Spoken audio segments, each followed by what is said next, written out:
Rewind selector. Rewind selector.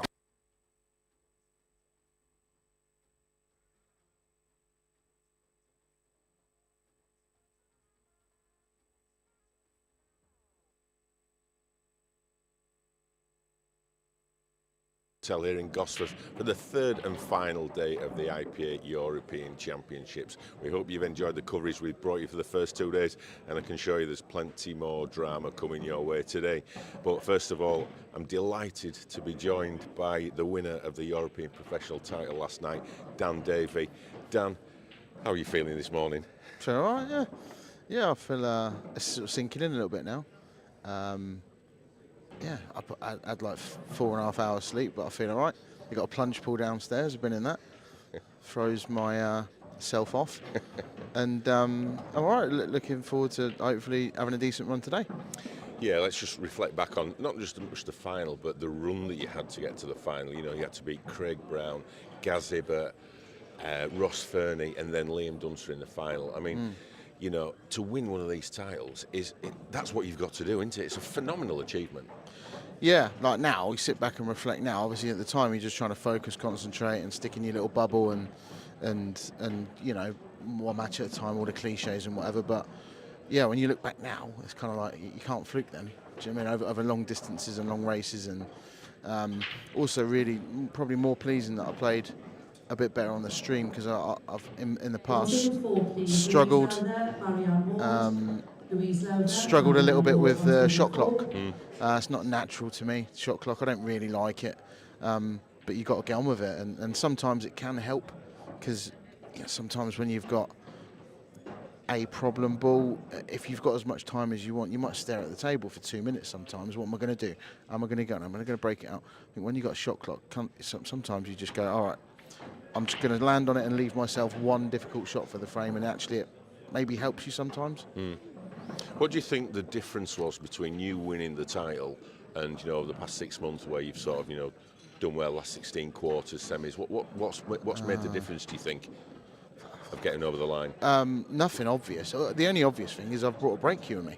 I've borrowed my mate's brake cue, and feels like I'm tapping them and they're going everywhere, which in the past, the amount of times, especially on stream, I'm braking and I'm going screwing straight in off into the corner or the middle. I think I went in off the brake maybe once all day yesterday in 4 matches, and that's unheard of for me. So it is, that probably is actually, we talk about all the time how important the brake is, that probably is the big difference. And then that maybe breeds a bit of confidence, and all of a sudden you kind of, you know, you puff your chest out a little bit. Oh, no, I can beat anyone here, and you know, and comfortably if things go my way, and luckily they did. And when you're in the final, in the cauldron, in the lion's den kind of thing, I know you talked about you being in the bubble and, you know, trying to really get that focus that you've struggled with in the past. Whilst you're doing all that, are you actually able to enjoy the match and enjoy the experience? Yeah, I was. Yeah, I was enjoying it. Yeah, because I'm in my bubble about the match. Like I said to my mate this morning, and he said something, and basically he was sat right behind me. I didn't know. I wasn't looking at the crowd. I was just getting on with it, and you know, just if I start that's one of my weaknesses in the past. I just look around the room. Mine starts wandering. So, but I do enjoy the match. Yeah, because you're confident, you enjoy it. It's not enjoyable when you don't feel confident. Yeah. And I asked you this yesterday. I don't know if the answer's still the same or it's changed. Which one of the titles means more to you? The one that you won, your first title back in Wales 8 years ago, or this one that last night? They're different, but probably this one. I think this one's a better achievement because it's longer races, and although to be fair, the quarter semis and finals of the one that I won before was a good lineup as well. But I think this is probably a bit sweeter. I've took a few harsh beatings off Liam in the past where actually I felt like I've played really well, and actually it's the breaks that have killed me. So it makes a change for it to be the other way around. Certainly a fantastic achievement, and I guess that raise your expectation now for the rest of the season, you know, doing that in the first tour? Yeah, it does actually. Yeah, it does. Yeah, I'm looking forward to the next one. It's only May, and it's 5 weeks away. Is that all it is? Yeah. He's already counting down. It's already in the calendar. Okay, back to today, and what a match we've got to start things up today. The amateur final. We always talk every tournament about the strength and depth in the amateurs, and this amateur final is no different. Gio Edgar, Adam Myskov. Tell us a little bit about these two players. So you'd probably say that Gio is the more recognised player of the two. Probably got a bit more of a CV. He's won an awful lot as a junior and stuff like that. But I've never played Gio, and Gio won the doubles with Mark Boyle in the Worlds. They probably were really one of the favourites to win it as well. So it wasn't like they came from nowhere. Everyone knows how good Gio is. I've played Adam once, which was at the Worlds, and he beat me first round and played really well. I could have gone 2-0 up in sets, didn't, and he kicked on, and he was really, really good. So a bit of a coin flip for me, and it should be a really good final. But two players that are definitely pro level easily, and probably incoming pros. Do you know what I mean? They're definitely. I'll be very surprised if they both don't finish high enough to qualify to be pros next year. Right, well, Dan, thanks a lot. Glad you've not celebrated too hard last night, and you're fit and raring to go today for the Open. Yeah. Good luck for the rest of the tournament. Cheers. And I think it's time for the first time today to get over to the commentary box with Stephen Walker. But first of all, it's Mark Pickworth. Yeah, thanks, Kevin, and great insight there to Dan Davies' win there, and also great insight to the amateur final as well, and that is coming up pretty much next. Gio Edgar there on the left-hand side, Adam Myskov on the right. Our referee, Ben Taylor Fuente, refereeing the amateur final. We feel that these two, they're going to be at the very business end come the last tour in the Isle of Man in November, and who knows, will they be battling for a place to become a professional player come the end of the season. They've had a great start to the season here, making this first final of the first tour.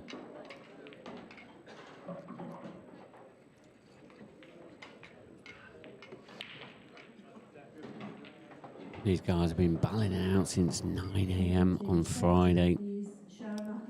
The past couple of days. They played their semi-finals late last night.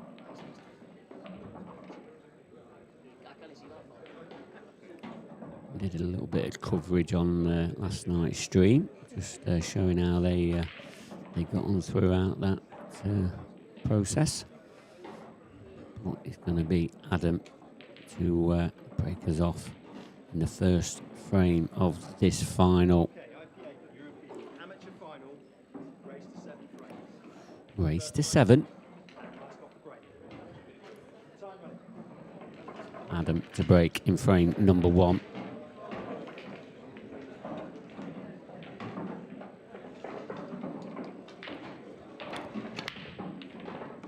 Cue ball in off, not the start he wanted. Gio out of his seat very quickly.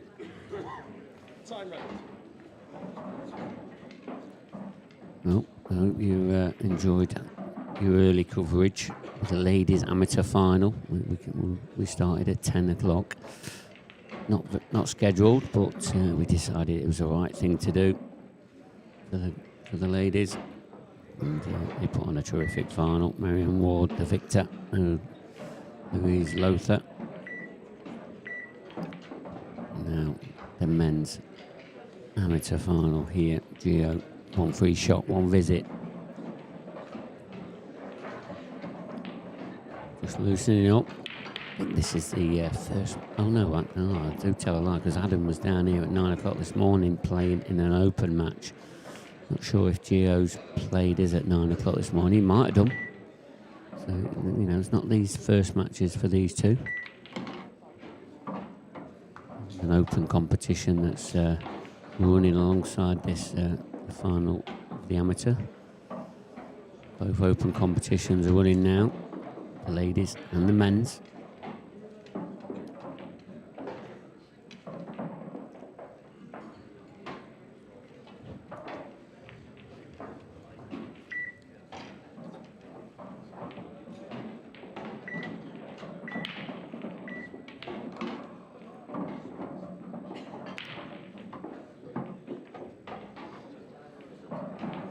Yeah, there's tough red here, one that's glued to the black.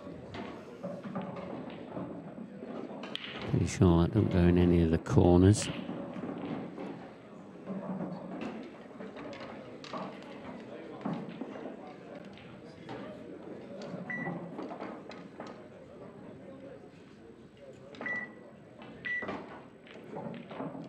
Yep, nicely dislodged out.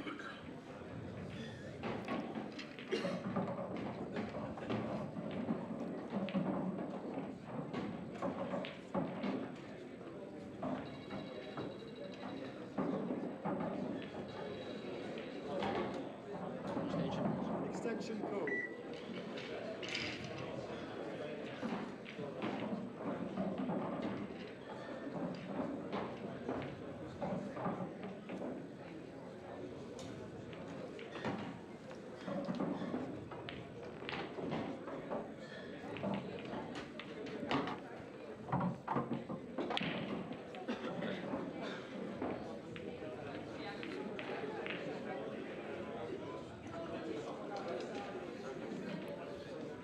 Yeah, so the one on the bottom cushion, you feel like that's going to be his next ball. You have to drift down the left-hand side of the table for the red into the top right.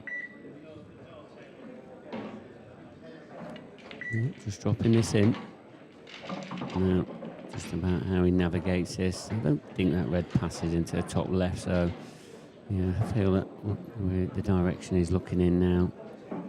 Don't want to get too much into this. They'll be bringing that middle pocket into play.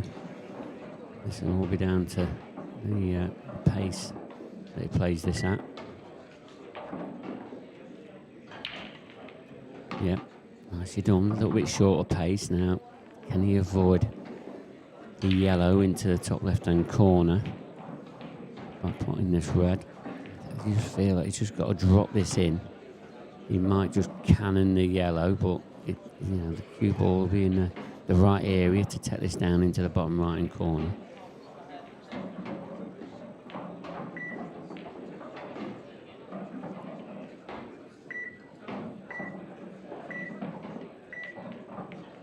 But he's missed the red and lost the cue ball. Big error from Gio. Not one I was expecting to see just yet. But great chance now for Adam. One free shot, one visit.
Well, just as watch Gio just make another foul there. Adam Myers-Scoff, he's got another one free shot, one visit. And just with all the disruption that was happening, I've got a bit of disruption in the commentary box, and as promised, it's Stephen Walker, aka Ali McCoist. Yeah, I had a bit of that yesterday on the live chat function. Walker the Talker seems to be overshadowed now by the Ali McCoist. Yeah, the Stephen Walker title, that's all gone now, isn't it? Yeah, that's it.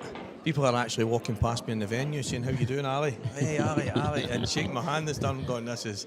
But you know what? There's worse people in the world to be called than Ali McCoist. So yeah, definitely. But really pleased that you've joined us here this afternoon. yeah, Shame we didn't get you out of bed early this morning to help me with the ladies amateur final. But, yeah, I didn't even know. I was thinking. I actually kept checking my phone just to double check, just in case anything hadn't started yet. But yeah, Yeah, I'm delighted to be here anyway. I'm here in time for this one, so that's the main thing. And you obviously know Gio quite well. Obviously plays in the part of the world where you are. But he's going to have a tough game here against Adam, because Adam's pretty consistent, had a good Worlds as well, didn't he? He was actually one of my picks in the beginning for this amateur, Adam. A few of the guys were asking the other day, who would you pick as a favourite? And I mean, to be honest, there's so many. But Adam kind of stuck out for me. Gio was one of the obvious ones. He's a talented lad. He just seems to be getting better and better. He's won a couple of the one-day serious amateur events in Glasgow as well. So he's a player on form. So this could be a classic. But Adam was one of the guys that I was saying to a few people to watch out for. So I'm looking forward to this one. Yeah, and I know both of these players, they've been looking forward to this final. Want to showcase their skills to all of you guys at home. Yeah, it's like they've been playing for years. Even the Gio, you know how young he is, he does have that exceptional talent that he's been playing the game for absolute decades. Yeah, it's actually incredible. He has been playing from a young age, and he really does play every day. And you can see the talent that he's got, and mistakes like that from Adam will not go down well in a final like this. Yeah, I mean, it's the first frame. We can't be too critical yet. Yeah. There's definitely going to be a lot of nerves out there. Yeah, I think everybody says it. All the pros say that the table's different, it plays different, there's something different about it. Even though it's the same kind of table as every other one in the venue, they always say Mark Boyle, Robert Stephen, doesn't matter who it is. I speak to them a lot, and they'll say it's just different. So for these two here, it's going to be very different. Never played on it before. Over this weekend, as far as I'm aware, so the shot clock as well. Yeah, I'm sure there'll be some nerves out there for sure, especially at the start of this frame. Yeah, I know Gio had a bit of experience in the World Doubles final when he played with Mark Boyle. But it's a different game being out there on your own, isn't it? In that corner, if you are sat in that chair for a long time, it can be a very lonely place. Yeah, Adam will be just happy here that he's managed to get back to the table after missing that yellow. Gio didn't have much on. He's unlucky with the double. Was close. Been a bit of a scrappy opener frame, to be honest. Adam went in off the break, and then Gio just went out of position.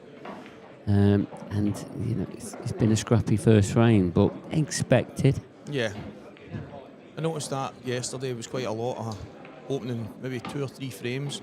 One of the games that sticks out was the opening one with Gary Boran and Lee Shepherd, and I think the first 4 or 5 frames were really scrappy, and then all of a sudden it just kicked into life, and Lee was taking finish after finish and just seemed to feel more settled later on in the match. So definitely happens in the opening frames on the live table, but these two guys are absolute quality, so it really could kick into action at any time. Yeah, and that opening black there from Adam, that's going to help him settle down the nerves. Some latest scores for you in the open event at the top there. Look at that one's going to a decider. Jamie Fame against Jamie Ringham at the top, 6 frames apiece. Gav Robinson in action, trailing though, 4 frames to 3 against Ray Barney. Another professional player, Matty Rowland, against another one of your Scottish contingent. Yeah, trailing that 5 frames to 2. Another one of the young guys. Yeah, young Kieran. He's, he actually lost to Gio yesterday. I think it was in the quarterfinals. And then Gio actually beat another Scot, Greg McMillan, in the next round of that as well. So. And Greg lost, he lost to Gio last night in the semi-final. Yeah. But young Kieran is I've watched him over this weekend. He's a kid in real good form. It was only fine margins in the match against Gio. That was the difference. Gio's in real top form, so there was nothing surprising about the way he played. But young Kieran, as I say, he was only small, fine margins that were the difference in that match. So he's definitely a kid on form. Yeah, you just saw on that latest picture there, Jamie Ringham, he had that black ball over the pocket, so it looks like Jamie Ringham's going to win that match. So 7 frames to 6 against Jamie Fay, so he'll be into the next round.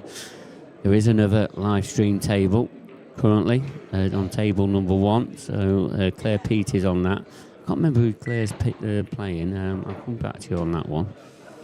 They only just gone on, so I'll let you know.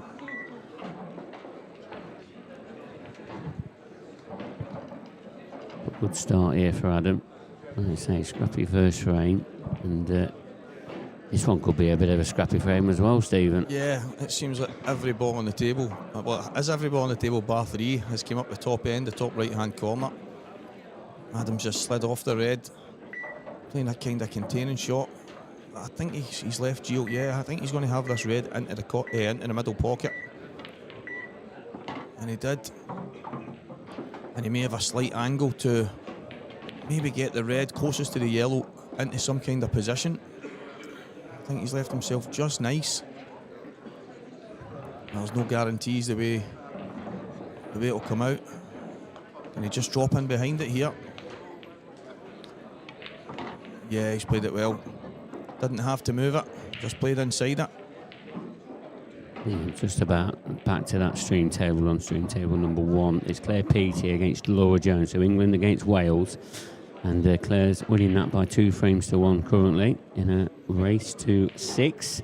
I can tell you also in the Ladies Open, Stephen, Louise Lothar and Marianne Ward, who played in the amateurs final early this morning at 10 o'clock, they're playing each other in the Open event as well, so wow. In the first round. And Louise, she's did exactly what she did in this amateur final. She's taken the opening frame.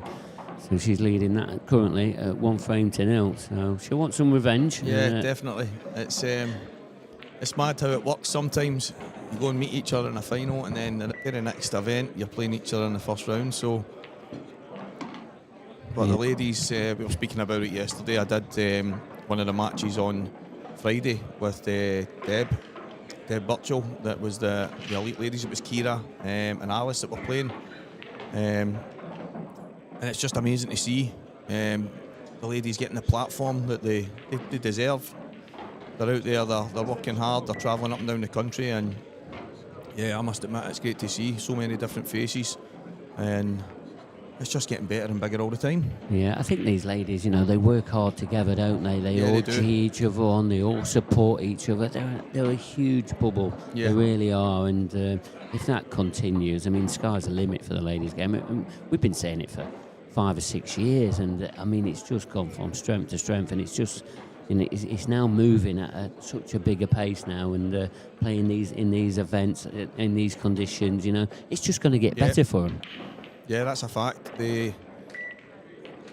What you say is there about them supporting each other, that is absolutely huge. They actually support each other during playing each other and stuff like that. I know they're going head to head and stuff, but they're always very supportive, they always back each other, always praising each other.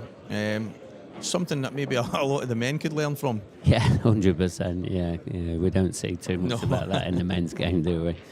But yeah, it's just how it is. But yeah, it's great to see that they all stick together, and as I said, sky's the limit for the ladies' game, and they seem to be doing a great job at the moment, and deservedly so. This is going to be some finish from Gio if he can get this 8 ball in the top corner. I don't think he'll play it in the middle. I think he'll go long. Yeah, he's definitely going long. Just needs to drop this in at a nice pace. But he's had a swing at it. Yeah, for me, he just tries and drops that in, does he? Just let the table take control. Let the bag take it in. As you know, these tables can be quite slidey, and you've got to give it a chance. The pace that you play it at is so important there. And he's taken every other ball so well. It was always awkward. He had to drop into certain areas, and he did it so well. But he's now giving Adam a chance to get another frame on the board. Yeah, and these are the chances Gio really cannot afford to be giving Adam, because the quality that Adam shows, you expect this is going to be bread and butter for him here. Yeah. I don't think Gio he'll not let it get to him too much as he goes into the forward frames, but a good start is always a big positive in a match, especially a final. The better the start you can get, the more comfortable you usually feel. But that's not a great shot from Adam. Is he on that yellow? I don't think he is. No, he isn't. Looks like he's going to play a containing shot. I mean, the overhead suggests possibly, but obviously the other camera angle that we've got, it doesn't seem like it's likely. Like this one here. Or is he just on it? But for me, does he play a containing shot now? He's under a bit of shot clock pressure. Yeah, I think he's playing a containing shot.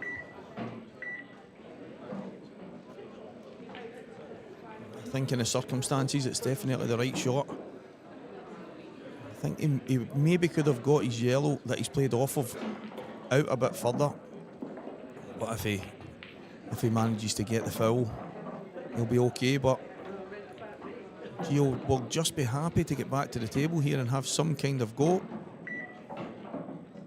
He's just going to try and drop behind it. It's not a bad shot. No, he's played that probably as well as he could.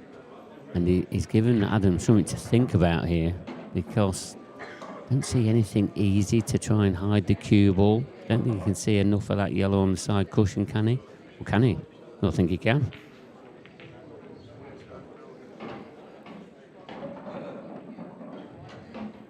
I think he's just covered it in. Can Gio maybe swerve it?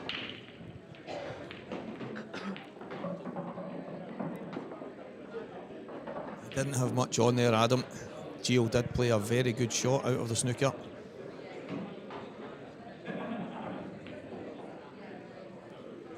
I think he's going to jack up, yep.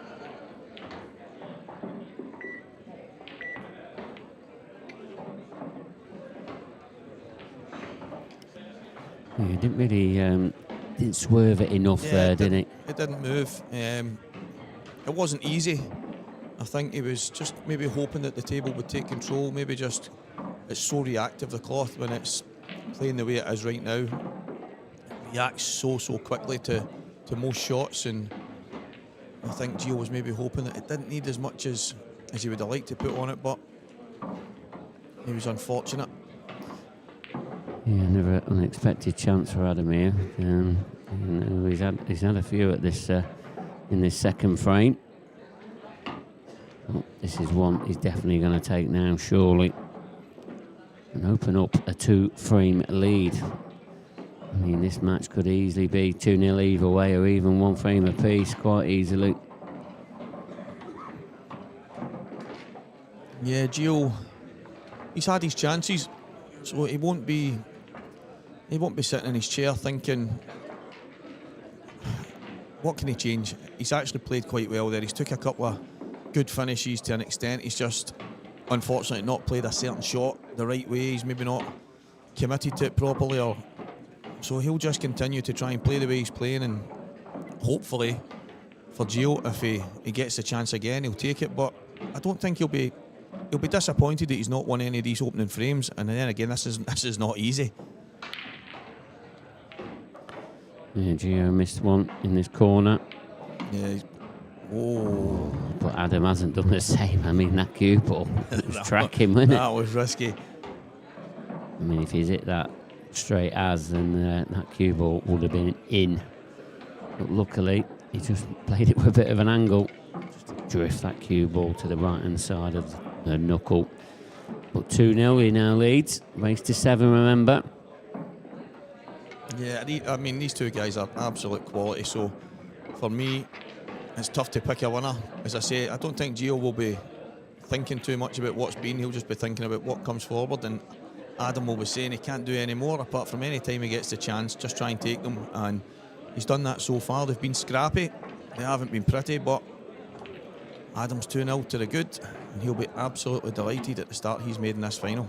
Yeah, absolutely. And this is the Ladies Open latest scores. Look at that one, look. Lauren Chandler against Becky Shardlow. 5 frames apiece. They're into a decider. There's deciders everywhere here, Stephen. There really is. And but yeah, if you want to watch any of the ladies' matches at the moment, Claire Peaty, she's on table number 1 against Laura Jones.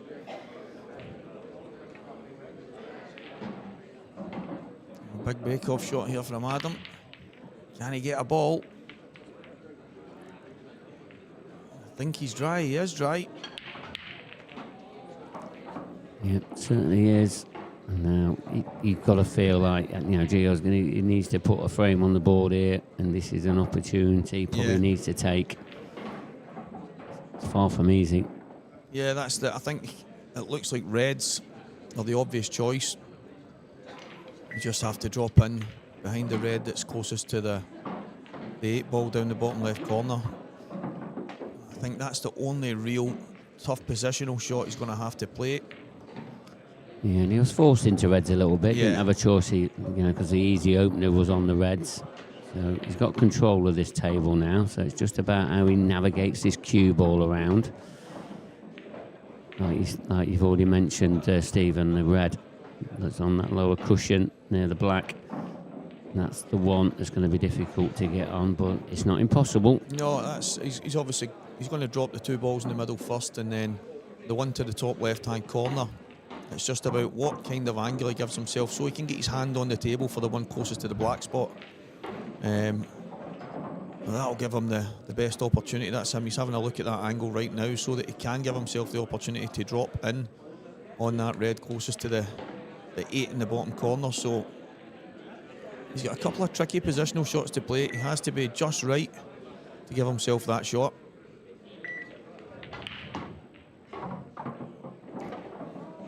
I wouldn't say he's perfect. He's got a little bit He's too much angle on the one in the top left, I think.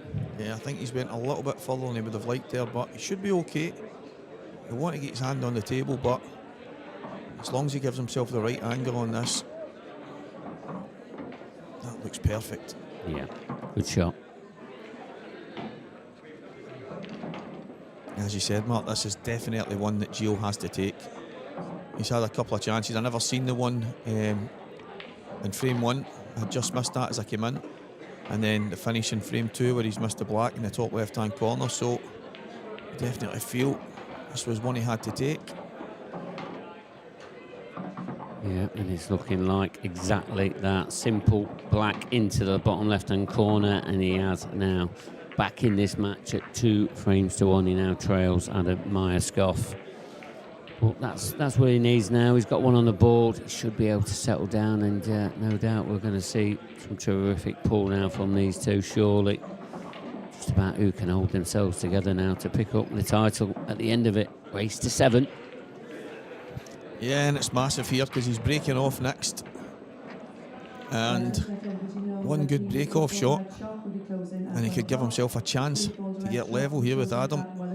But again, Adam won't be worrying about what Gio can do on the table. He won't be thinking about every time he gets to the table what he can do. So I think that's the beauty of these two talented players here.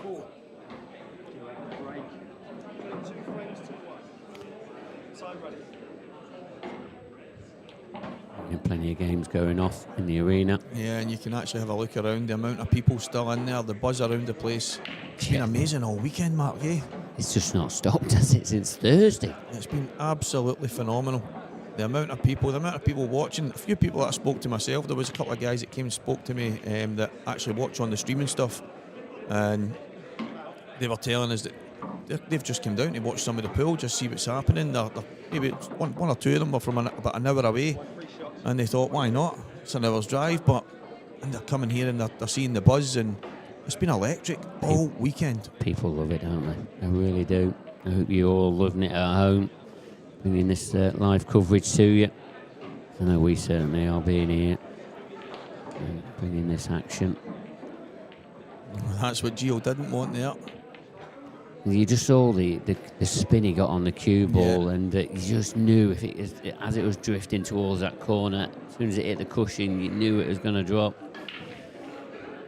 And I wonder if that yellow passes the red. He's had a couple of looks at it,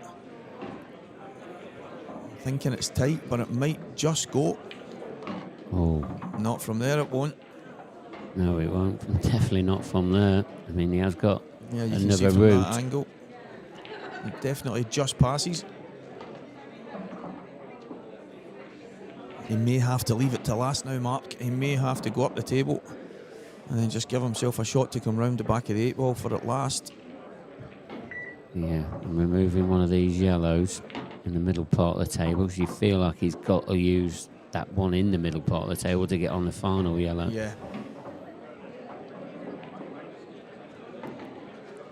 He could, if he the kind of line he's on right now, if he was to leave that, he could maybe play it second last, then the yellow into the middle last, but he's definitely going to have to play at least one good positional shot. Yeah, you feel like this next shot is the key one. Yeah. Because it's all about leaving the right angles here. Yeah, that's it. be okay. I think he's too straight. Yeah, he might even be slightly wrong side here. Well, he's going to have to take the one down in the bottom part of the table then, isn't he? The one on the... yeah, he is. Below the black spot. I don't think he's got any choice, can he? Can he get on the one in the middle? Is he trying to force it in? Dropping it in? Yeah, dropping it in. Oh, taking his medicine there. If anything, he's probably drawn that back a little bit too much. Yeah, because this isn't easy. Even if he's right behind it, as you can see, he's not got a full pocket. So this is a tough shot. Yeah, he's played that well. Yeah, nicely done. As you've seen, he had to play it into the bottom end of the pocket to make sure he didn't have the full bag. That was a fantastic shot he's played there. Distance of the table. Playing into a blind pocket, that's a difficult shot, and he's played it so well.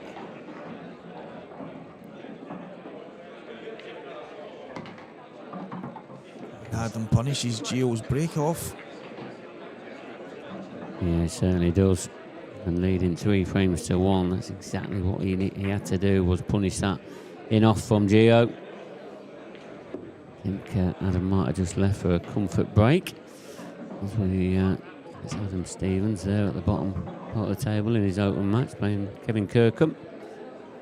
It's a bit of a match-up, that is. Both, they're another 2 good players, isn't it? Yeah. Whether they're on your list, Stephen, I don't know. You know, I know them both very well, and they could be battling their way, their way to a professional chance. Yeah, I was actually, there was a few people speaking last night, and as I say, 5-5. Look at that. That was one of the big questions, and Ray Barney 6-4 up on Gav Robinson. That's huge as well. Wow. I just think that me personally is probably looking at, there's maybe 40 to 50 players that are maybe, and it could be even more outside that are in the mix for trying to chase those top 16 spots by the end of the year. And we were speaking about it last night. Nobody overly stands out. As I said, for this weekend, Adam was one of my picks. When I was asked about the amateur, who kind of stood out to me, and Gio was the obvious one after the couple of events he's had in Scotland lately, but Adam was one of the guys that stuck out for me to end up with this final. I've kind of been justified in my picks, but you could maybe throw a huge blanket over so many people in the building that could have been there, Mark. And yeah, a couple of the names that you just mentioned there, Kevin Kirkham, some of the players that are in this. I mean, I think I might have actually played him in the amateur, and he beat me 5-0 this week in the loser side. So yeah, there's some talent. There is some talent, and as you say, there could be any number of players having a chance to maybe head for the professional ranks if they finish in that top end. Yeah, I mean, there's loads of ranking points on till then, and we've got even extra ranking points. You know, me and you was having a conversation yesterday, I think it was, about the Grand Prix that are added events to this year, and the ranking points are for all standard of players, which is incredible, and it gives everybody a chance now of obtaining more points. Yep. You know, whether the people see it's fair or not, it's about supporting what we think's right for the IPA, and if they can accumulate some more points in playing the Grand Prix, and well done to them. Yeah, that's it. At the end of the day, it's one of those things that as soon as it came out and as soon as it was known, I've played in every one of them so far anyway, and now obviously they're up and down the country. The ranking points has given a major extra incentive to myself, although I'm one of the guys that would always play in them anyway. It definitely does add some kind of incentive, so for me it's a fantastic opportunity to get some more ranking points on the board. Yeah, it certainly is. Just as we were talking about ranking points, the ranking points going through Adam Myerscoff's mind at the moment. Yeah. So that one, the way that he's just chucked that one in, he's back to the table. Yeah, Adam's first shot there, he landed just short of where he wanted to be. He wasn't too pleased about it, and he ended up having to play a double, which didn't come off. But Gio back to the table with it's a tough chance. It's nothing easy here. Okay, on table 12, please. Yeah, after Adam's break, with all the balls that went in the top half of the table. That's a couple of times he's had that same break. They've all went in that top right-hand side. Yeah, and it just puts everything in each other's way, doesn't it? Makes it very difficult. as Gio's finding out here. But nice shot there. Just had to play that with a tracer side just to draw that yellow ball into the middle pocket. But the yellow that's on the baulk line, that's the problem ball. What can he do with that one? Yeah, I think he can maybe draw the white back a touch here and give himself an angle on the one into the left middle. I think that's what he's tried to do, but he's come back too far. Just feel like the cloth has caught him out there. Probably on a couple of occasions, really. He's caught both players out. Yeah, it has. He may still have a chance here to play this shot. Yeah, I think he has.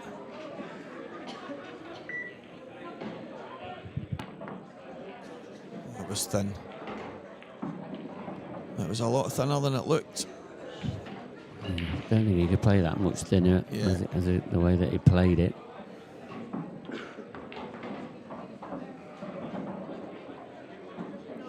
Another chance here for Adam.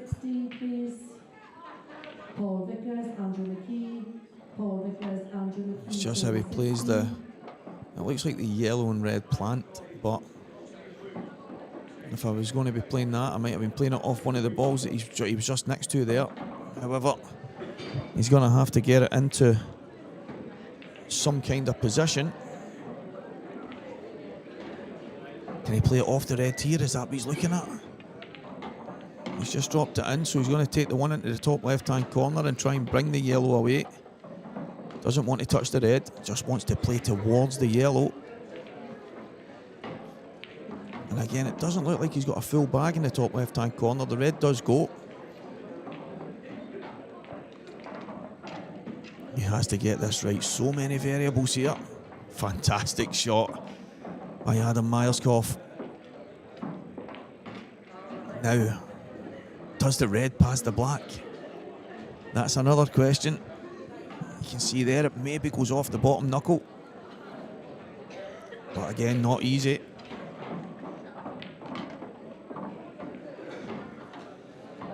He'll just be drifting this in. He's definitely not got a full pocket, so that'll be off the bottom end. Trying to just drift it in, slide it into the bag. And he's not got it. Like I said, guys, he didn't have the bag. He's flicked the black ball on the way through. Gio having a look to see if it passes the red. I don't think it does. That was tough. It was always tough. He didn't have the full pocket, so there was always a chance of that happening. And unfortunately for Adam, he's let Gio back to the table. Doesn't look like the black sneaks by the red at the bottom mark. I think it's tough here for Gio. He's maybe going to have to try and hide the white ball or try and play some kind of cannon into them and open them up, but it doesn't pass, does it? No, I don't think it does, but what he can do, he can get control of that corner, I think. Yeah. You know, he can push the red out and let the black trickle down towards the pocket to get some control, but you do feel, while he's got these three yellows left, he's going to try an opportunity to try and clear that corner out. Yeah, I think he was wanting some kind of better angle from where he is right now. He's going to have to take the top one and kick it last. Yeah, he's not... I think he was hoping to maybe get a chance to do it as early as possible, but it's going to be last now. Yeah, and as you know, all your eggs in one basket, it can go wrong. Now he's giving himself the best chance here. It's not easy because do you play it onto the black ball? Do you cannon the red? Do you go bottom cushion and then up into the two of them? It's a tough one here. And no guarantees. I think he'd be happy with any kind of shot on the black here. Definitely. But first things first, he's got to make a cannon. He's tracking. What opportunity has he got? It's not a good one, is it? No. Containing shot, probably, at the most here. What can he do? I mean, if he can draw this back and glue it to the red, I think, just to save him having any chance at this. Oh, he's going across the table. Wow. This is a good chance, though. I like the way he's thinking. Oh. It's one of them, you're saying it's not the worst, but Adam can play a similar shot here, sliding the red into the rail, knock the black away, but take the white back over to the left-hand cushion here. Yeah, things aren't going Gio's way here at the moment. Is that going to drop? Is it going to drop? It is going to drop. I always thought that could drop, especially playing it at that pace. The pace is massive there. And now, is Adam going to play a similar shot to Gio? I mean... And this is a bit tougher here because he's going to have to play it with a trace aside. You feel, oh, can he just get this just at the top end of the knuckle? He can. See, I think, he's got away with it. He's actually got a bit of fortune there. I might have just touched the black ball myself and just put Gio back in, but... I think that's all that they've been doing to each other then. We wouldn't have got anywhere. Yeah, no, I know. It's just... He's got a bit of fortune there. He was brave. He had a go. He's giving Gio a shot here. I'd rather play the double in the top right-hand corner, but what a shot this is. It. Gio Wow. Edgar. You hear the applause in the arena. That was a fantastic black. Shot of the day so far. And Gio is just going to take a comfort break of his own. And wow, what a black that was to leave us with. That was phenomenal. Absolutely phenomenal. Yeah, I'd have been happy to play the double in the top right-hand corner and just try and obviously get the cue ball in the safe position on the bottom cushion. Because you could play it a bit more positive, where that one you are absolutely need to hit it like a dream. And a dream Gio hit that with. Yeah, that was a pressure shot as well because he's in serious danger of falling further behind. To get down and stroke that in the way he did was unbelievable. So, a fantastic shot from Gio Edgar after another scrappy frame. Yeah, it seems to. There's Marianne Ward there, look, bottom part of your screen playing Louise Lothar. Andy Crosdale, Curtis Lee. Yeah, a lot of talent on show. Yeah, as always, remember there's 2 live stream tables. On table number 1, there is Claire Peaty against Laura Jones. That was 2-1 to Claire Peaty. Sure, that score's changed now. You can see Claire Peaty top right hand side of your screen. She's currently at the table. Kevin Kirkham, Adam Stevens, but still 6-6. But look at Mario Bannock against Mason Laurie. He's 6-4 down in that. He's pulled it back to 6-6 now. Another deciding frame. Can Gavin Robinson make it another decider? He needs 2 frames to get that one back. Ray Barnett from Wales, 6-4 ahead against a professional player. The Rocket, Gavin Robinson. Yeah, that's a phenomenal result so far for Ray Barnett. Seen him in the opening day. I think he played Johnny McDermott in the opening of the Amateur. Not had many easy games then. No, that's what I mean. So, but that's some result. You've got to be playing well to beat these guys, and there's no way that you're getting that kind of luck over the course of a match that length. So Ray must be playing some fantastic pool. Yeah, Claire Peaty, look, she's been pegged back to 2 frames now against Laura Jones, and the repeat of the amateur ladies final, Marianne Ward, Louise Lothar. Even though Louise took the opening frame in this one, she's now trailing by 3 frames to 1 in a race to 6.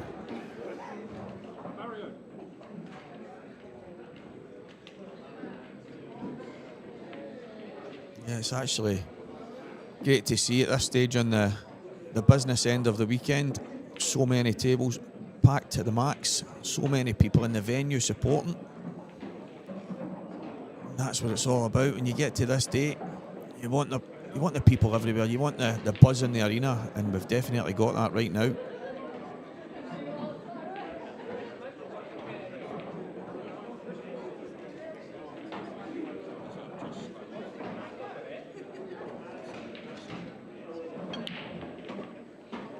Talking about Johnny McDermott, he's got at the table right now. Kevin's at the table there. Is that the one you're on about? This is the deciding frame. He's looking good on these reds. There's Johnny McDermott there. I don't know if you recognised him, did you? On the table above Kevin Kirkham's. Yeah, Johnny. Yeah. Johnny's actually my apprentice to an extent back home. He works alongside me. He's too young to be an apprentice now, right enough, but yeah, me and Johnny work together back home. I was going to say, is he okay with you shouting that all over the stream? Yeah, Johnny's okay. He's a good lad. Loads of time for him. We practice a lot together these days as well. So, and he loves his pool. Absolutely loves it. Eats and breathes it every single day. That's all he talks about. He's got so many goals to get to. He's only 23. He's only young, and he's already dreaming about having it all. So, good luck to the kid. Yeah, so he's battling away. We just saw Kevin Kirkham. He's beating Adam Stevens by 7 frames to 6. Gio Edgar, on the other hand, has just gone dry in frame number 6 here on the main stream table. What has he left Adam here? Don't see too many problems on these reds, do you? No, I really don't. I think the only real shot is getting onto the red on the bottom cushion, which I don't even see that being too much hard work. He could actually play it right now, just drift through the gap between the red and yellow. Yep, it's exactly what he's done. I think that was the only real positional shot that he had any worries over. On table 5, please. Sean Roberts. And he's played it so well. He's just drifted past the yellow, got to an area where might be tight on the cushion, makes it a little bit more difficult, but he just needs to drop it in. He's decided to come through the gap. I'm surprised at that. I think he could have just dropped it in, played the red in the top left-hand corner. It is a slightly tougher pot, but from there, the last 3 reds would have been far more easy. Yeah, and I think that was an interesting point that you made, because it was tight on the cushion. He seemed to have got more reaction. Yeah. Because both balls were in the cushion at the same time, if that makes any sense. Yeah, no, it really does. I think that's one of the reasons why I think dropping it in would have been the shot, just to take that away. You risk that kind of kick from the cushion where it comes springing off. The way he's played it, but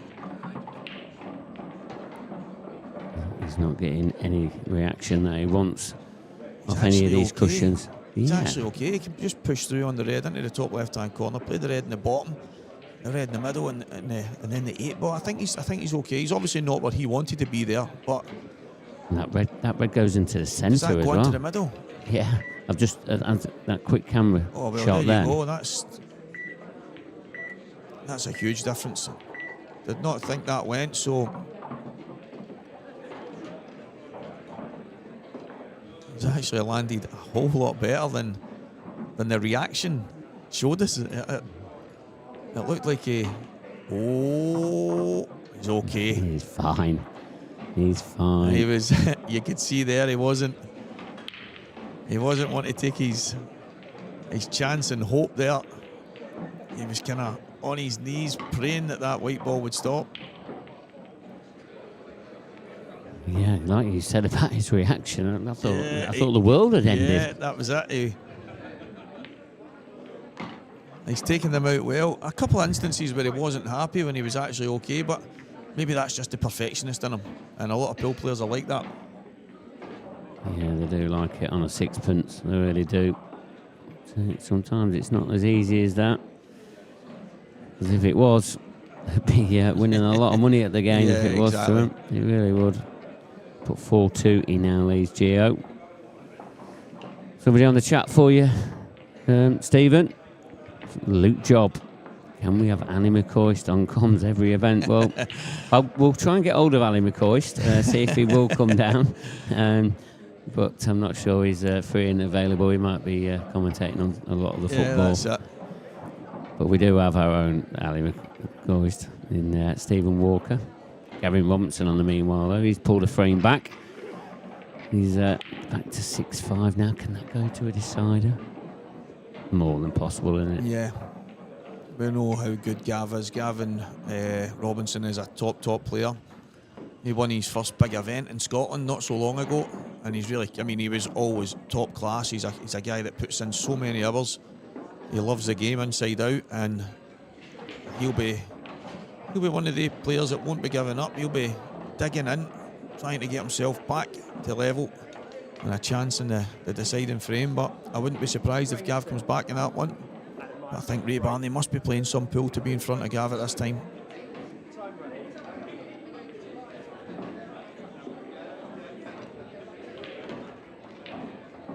I've got to think this is a huge frame here. 5-2 and 4-3 is a massive difference, and he's gone in off. Second time in this match he's gone in off. Went in off on the very first frame, and now he's gone in off on frame number 7. Just cannot get the momentum going. Indeed, that does stop a lot of momentum, doesn't it, going in off? Gavin Cole says it sounds like Ali, to be fair. Yeah, I get that a lot. I'm sure you'll get it forever and yeah. ever. I remember someone saying they were sitting watching I think they were watching a Newcastle game on Sky Sports and saying, right, someone's going to have to explain how Ali McCoist is on Sky Sports and on the pool at the same time. Well, I can say that Stephen is a lot younger than Ali McCoist. I think Gio will be going reds here. Just taking the yellow away from the pocket.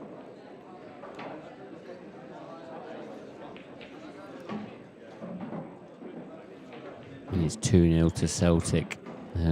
Craig's just put that down. Oh, you've got all your own updates, have you? No, it's all right, Craig.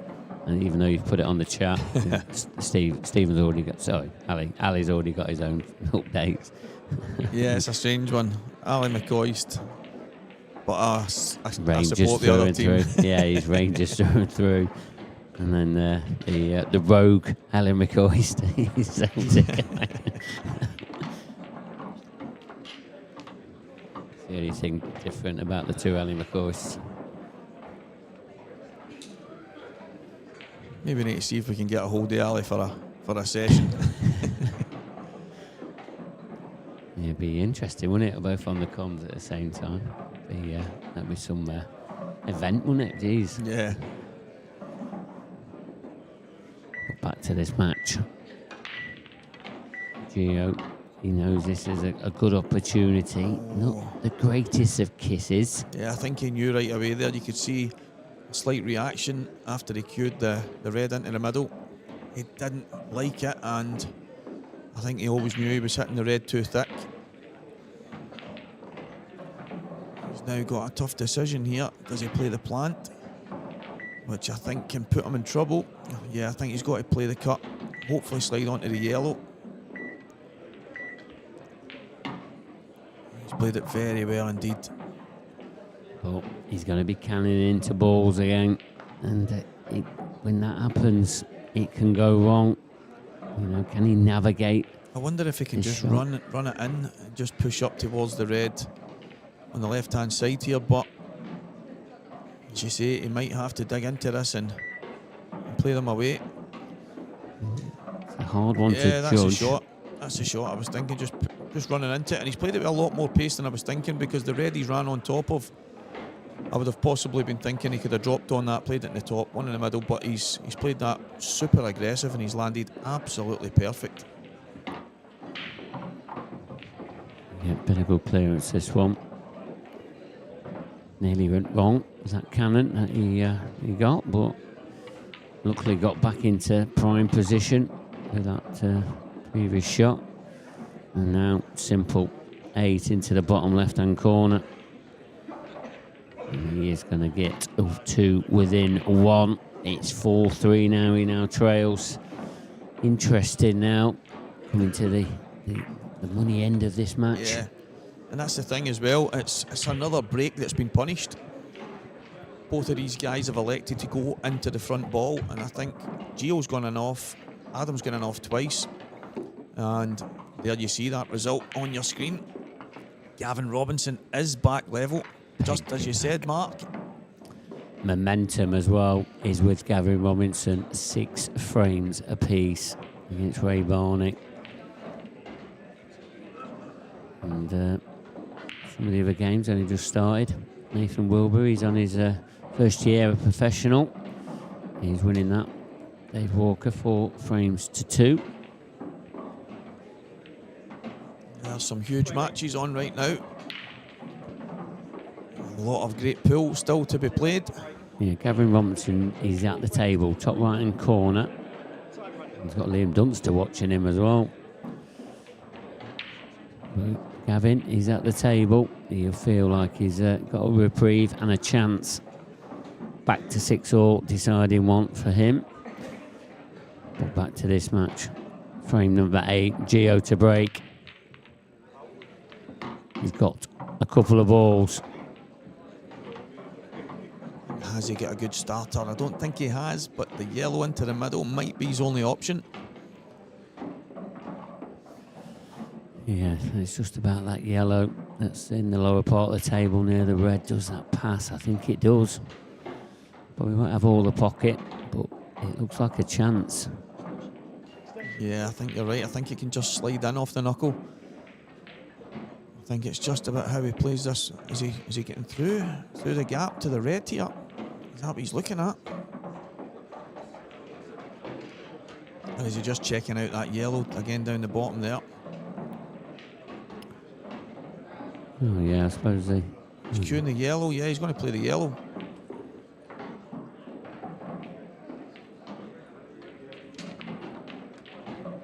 He's tried to play it in off the red, I think. I don't think he's tried to pot that clean. Yeah, and a big mistake. Yeah. He's left an open table. I think he was trying to give himself just a little edge by moving the red slightly away from the pocket. As you already alluded to, I think the yellow would have still dropped in. But Gio was trying to make sure there. But in doing so, he's made a huge error. And Adam's back at the table with a chance. It's not easy.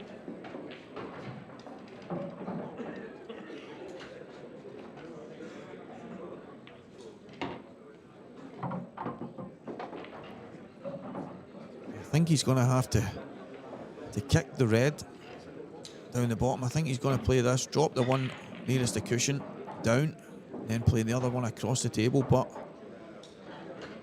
he's going to have to play some kind of kick shot here.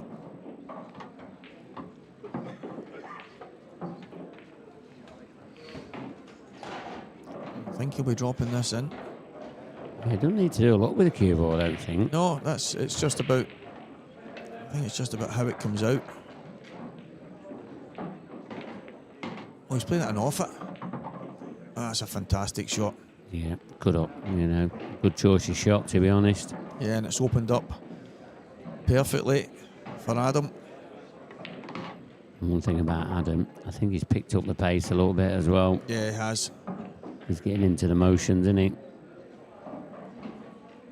Yeah, I actually haven't heard anything in the last few frames. Everything's well within the time limit. He's maybe playing 15 seconds a shot here.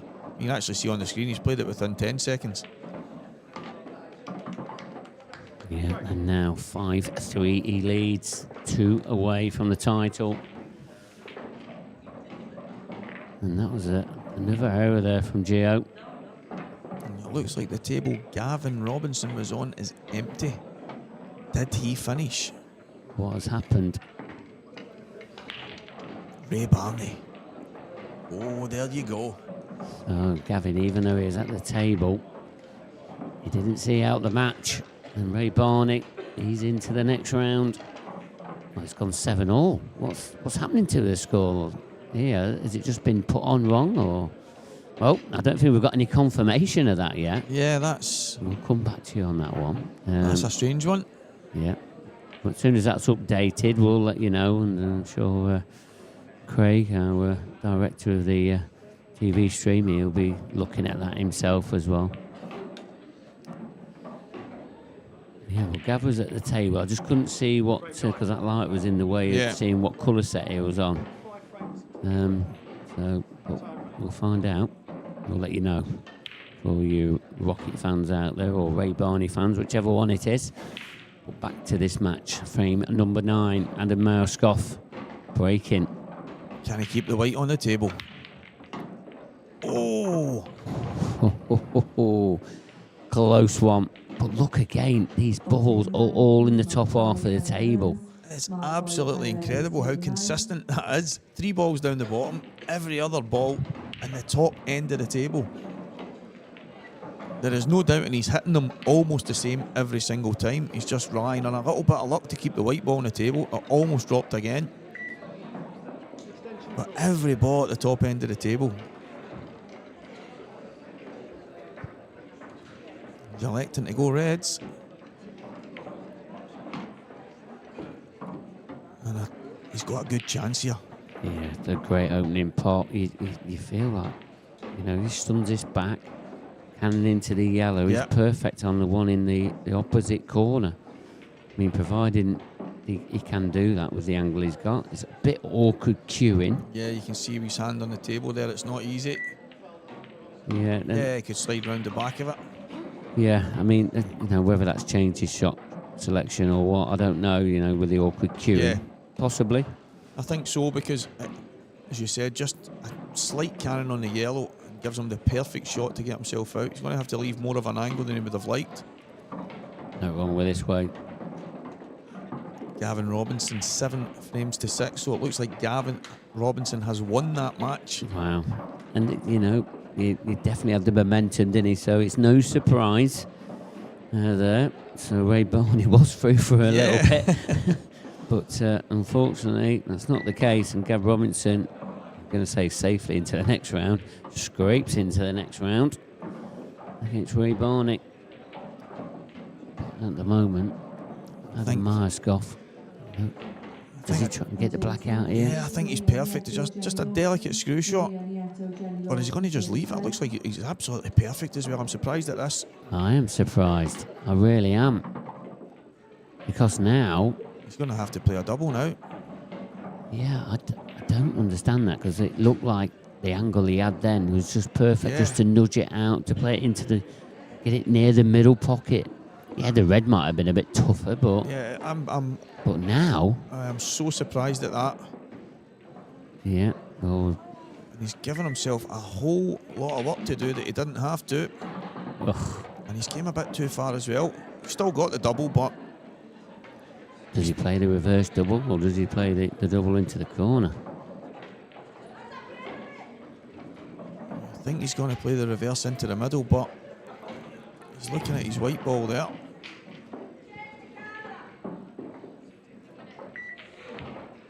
And he's not got it. I didn't like it. Yeah, he's not got it. It all boils down to that one shot. He's made life more difficult for himself. I'm so surprised at that, Mark. I can't believe he opted to not bring the black into play when he had the chance. Yeah. Yeah, I know we're being very critical, but just feel that was a good opportunity for him there, and pressure. He can probably do strange things to you while you're out there. Yeah, it really can. And Gio, he'll be getting a lift from this, especially if he goes on to clear from this opportunity. It's not an easy one. It's the same idea. I mean, Adam had the chance to get on the hill there, and 6-3 and possible 5-4. Gio would have had a mountain to climb. He's still got a bit of work to do, but so surprised at the shot Adam's played, and Gio's played a containing shot here. I don't blame him. The yellows weren't easy. And what can Adam find here? He needs to hit the 8 ball first and foremost. I don't think he can do any major damage with it. Can he slide past the yellow at the top end? It looks like he has to put a hell of a lot of side on it. He's going to be digging into this one. Yeah, he just didn't get the side on it that he wanted.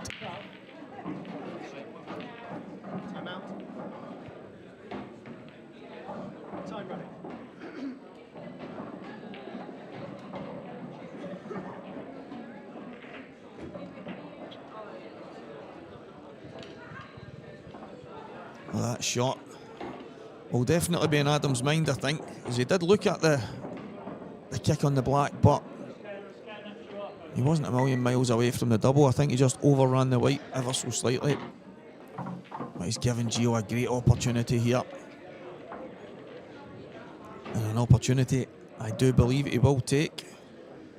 And they will get back within one frame once again. Yeah, Tommy on the chat, he says it was the wrong shot that Adam made there. He just said he definitely has to play the red and flick the black out.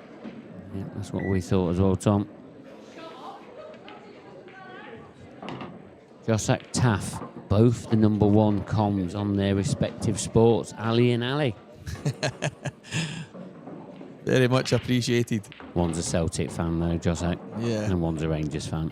I don't know if that changes any aspect of your comment, but I'm sure it doesn't.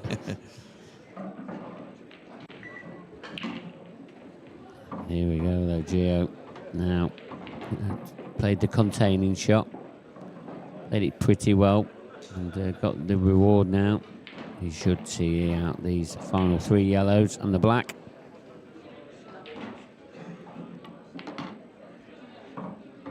Yeah, he's absolutely perfect. I had no doubt that Gio would take these, but it's easier said than done, especially in a final of this magnitude. You've got to get on the table, you've got to take the chances every time. Adam had a great opportunity. He'll know, he will definitely know that a shot that he had to bring the black into play was one that he should have played, but it's in the past now. He has to forget it as Gio knocks in this black to get back within one frame.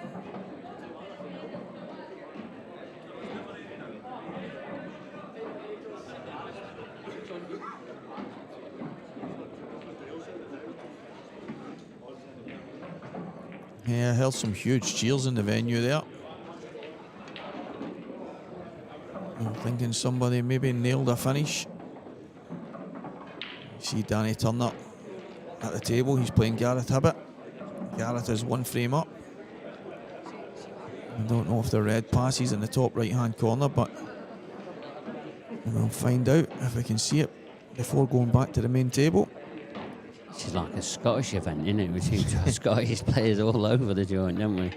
It's absolutely incredible. We were speaking about it before coming down to the event, the amount of entries, but it is growing. There's more and more people. I mean, people ask the question all the time, Mark. They ask me how the events are, and I know it's not only me to speak to, but I can't speak highly enough about what goes on at these events and the kind of events that they are, and I'm always saying to them that you have to try them. And a couple of the guys that were here this weekend are brand new to the IPA, and they have loved every minute. And they actually, one of them, Sean Michael McGiff, I have to name him. He has been the happiest guy in the building the entire weekend. He is meeting new people. He's laughing and joking the whole weekend, and he just can't wait to get back to the next event. And I think that's what it's all about. The enjoyment factor. As much as we all want to do well, if you don't enjoy these weekends, if you ask me, there's definitely something wrong. Gio to break off. Can he get a good one here? Where's the white ball going? But he's nearly kicked in. And he might be dry. He's dry, you know. And you can't hit them any better. The balls have opened up great. They've flew all around the table. But unfortunately for Gio, nothing has fallen. And Adam is back at the table again.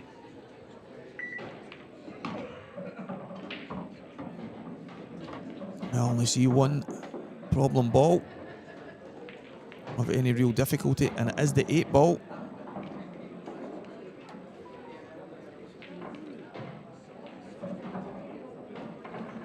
So this is huge for Adam and Gio. Gio will be sitting patiently, hoping to get back to the table. Decision time here for Adam. Does he come down just below the red so he can flick the yellow out the way of the 8 ball and then play the last few reds? Does he screw towards the yellow just now?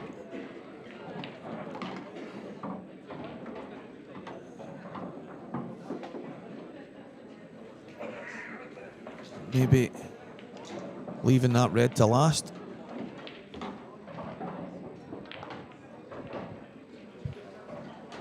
And maybe the 8-ball goes. It does look very tight, but if it does go, leaving that red to last will be the shot. From that angle, it doesn't look like it goes to me, but it might just nick in. That looks so tight.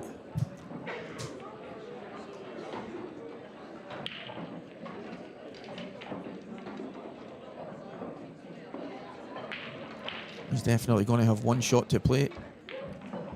I really don't think that black ball goes, so I think it may be he's thinking of playing a double. Or he might prove me wrong and drop it in. Yeah, it's a tough one to see from our camera angles, definitely. Yeah, it's all on this shot now. I mean, for me, he just drifts this up the left-hand side, leaves himself an angle to either play the cannon on the yellow, but he's short of pace. It's definitely what he's tried. I think that probably gives us the evidence that it doesn't go directly into the pocket, so he's got a monster shot to play here. And there's no guarantees with the pace he's going to have to put on this to pot that red. And he's going to have a shot in the 8-ball. On table 1, please. Clint Greener and Nick Warner. And he's missed that. And Nick Warner, table 1, please. Yeah, another error from Adam. And not only has he missed it, he's opened up these yellows as well. Yeah, he's given Gio a fantastic opportunity to get back to 5-all in this match. You have to say, he's had a couple of chances, Adam, to maybe get out of sight. It wasn't easy, and there's big pressure on these matches, and there is no doubt both of these guys will be feeling it right now.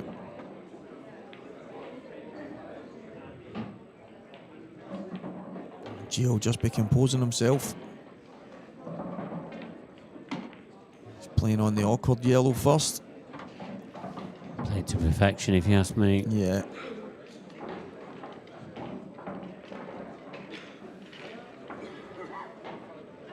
Tell you what, though, Gio, he's just starting to get a bit of momentum going. Even though we just said that Adams picked up the pace and that, you're going to say he's going to be stopped in his tracks a little bit now. Especially that Gio, he's getting on his own little momentum swing. Yeah, it's looking like it's going to become a best-of-3 match. Nothing to separate both of them so far. If Gio can take these away. And they have given each other numerous opportunities. It's been a match that's had so much quality in it, but it's also had a few mistakes. Yeah, and you see Gio there knocking the black out. You know, we do still believe that Adam, you know, he had a chance of knocking the black out to win that frame, but eventually lost it. And now Gio knocking the black out is going to give him an opportunity. Like this shot, very positive. Perfect.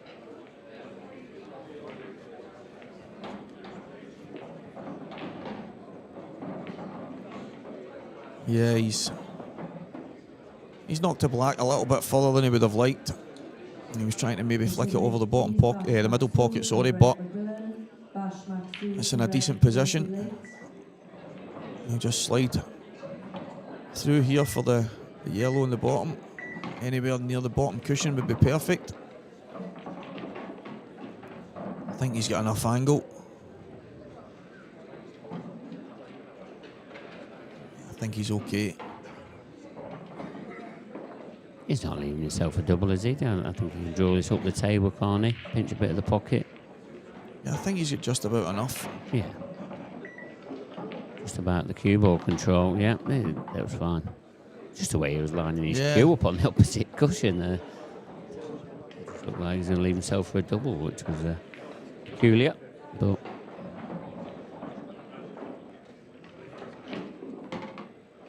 And it is 5-all. And again, Adam will be bitterly disappointed. But he's got to shake it off. Gio Edgar has managed to get back on level terms here.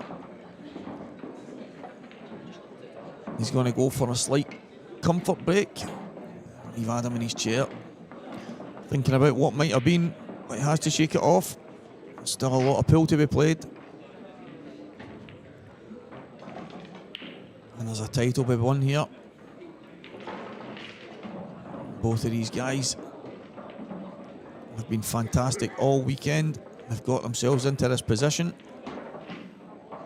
And now, in a best of 3 situation, both of them are going to have to minimise the mistakes.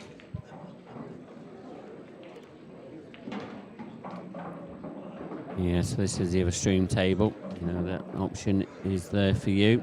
Link Grimer from Malta playing against Mick Warner. I know Clint, he started off his professional status pretty well. But Mick Warner, you know, he's a good old player, he is. I didn't mean to use the phrase old. But yeah, he's very steady indeed. Oof, a characteristic miss there.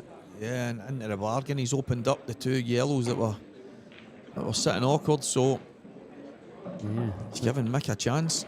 yeah, Clint had the first chance there.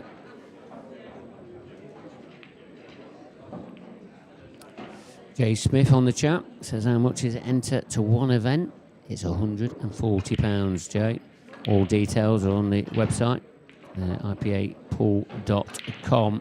You can enter any one of the events. I know the commentary event, that is getting up to the max at the moment, I can tell you. And we have taken a lot of entries for that next one in around 6 weeks' time.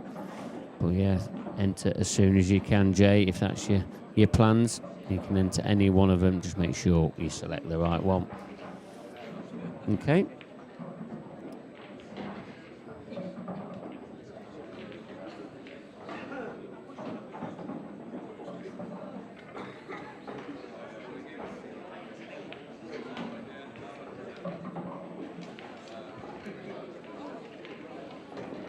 Some latest scores. Charlie Begley against Andy Crowsdale. What about that scoreline? Charlie, though, is a former professional player.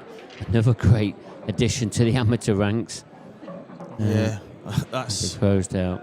He's been in a little bit of form as well. Yeah, he has. Andy's been in great form over the last while. He's been enjoying his pool again. But that's some result. So far, 6-2. Jordan Parkinson, another great amateur player. He's trailing now 4 frames to 3 against Dan Fletcher. He was 2-0 up in that match as well. Lee Shepherd, 6-0 ahead against Colin Finn.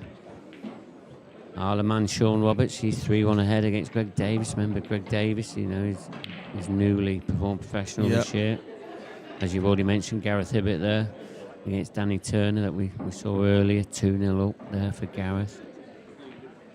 And your mate, Johnny McDermott, 4-1 ahead there against Liam Power. There's Danny Turner. Look. Has he got his own show here, this lad? Yeah. The Danny Turner show.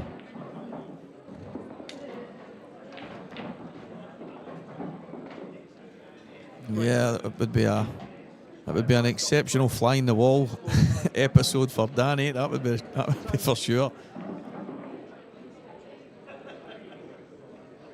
You'd like to be part of that then, would you? Oh, that would be great viewing. I think a lot of people in Scotland wouldn't mind. Cue ball was wild, but also what else was wild was the amount of balls that were potted. But look how awkward it's turned out. They're both the corners with the yellow on top of the red and then the red on top of the yellow. It's horrible. It's probably the worst outcome on a pool table, isn't it? And all the balls are flying in. Adam's put his hand up straight away, but I always say maybe you should wait till the balls have stopped moving before you decide to put your hand up, because he hasn't really got much fortune out of it. Yeah, the white was close to going in, but the knuckles and stuff are still part of the table, so If it hits them and stays on. Yeah, I think we've just seen the world champion, Gareth Hibbert. He was part and parcel of the Danny what a Turner shot. show.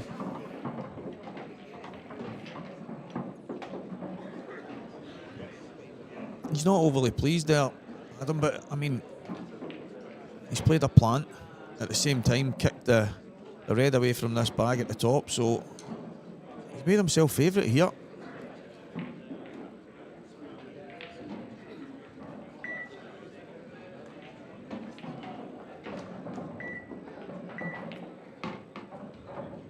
Yeah, that's perfect. The initial shot he's played has kept the table open. As I say, he wasn't best pleased, but the shot he's played was a fantastic shot. Didn't land as perfect as he would have hoped. I think he was hoping to maybe get down the table a touch, but it's actually a few times that we've seen Adam kind of show a bit of a emotion in a shot that maybe hasn't went exactly perfect, but I thought it was a fantastic shot he played. Yeah, it was.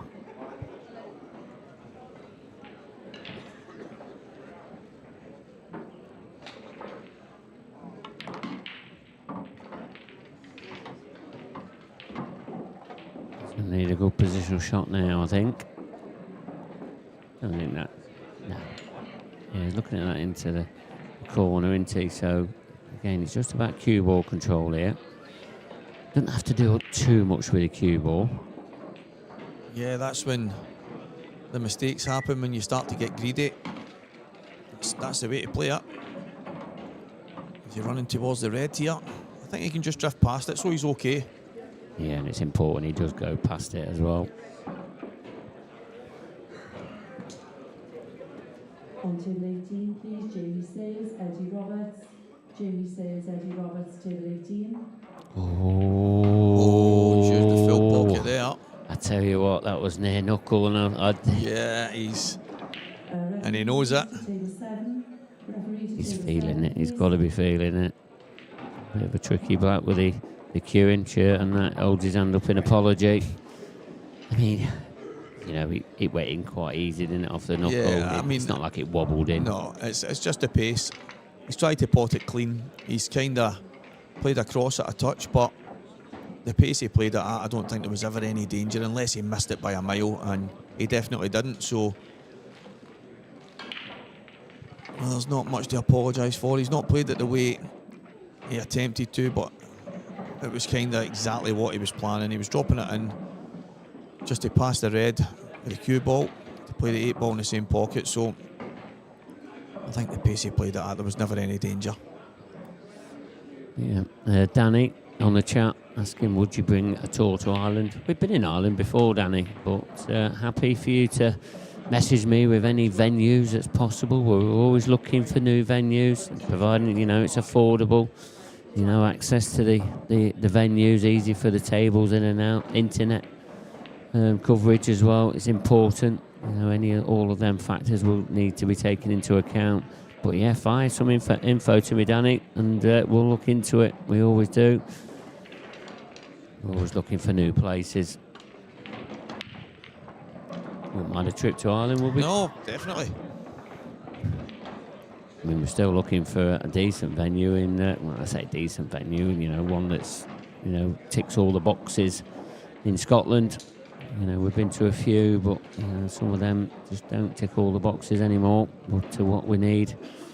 You know, we've got bigger and better over the years, and there's a lot more factors involved. It's not just about putting a few tables up and getting a few players in. There's a lot more involved with it as well.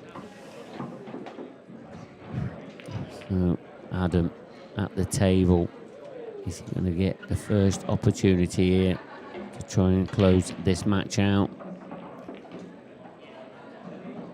Looking at this table though, it's a chance. Yeah. The yellow closest to the red over the middle pocket. As you can see there, the yellow goes in the bottom.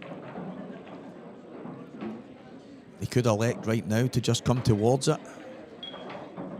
He would be guaranteed, yep. He was always going to be guaranteed a shot. It was just whether it was going to be the one in the bottom left or the one in the top left.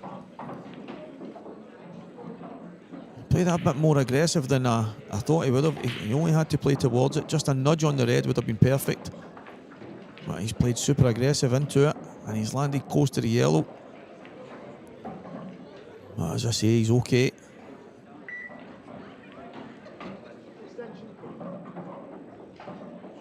I think he's got just the right angle to push through here and maybe play the yellow into the bottom right-hand corner.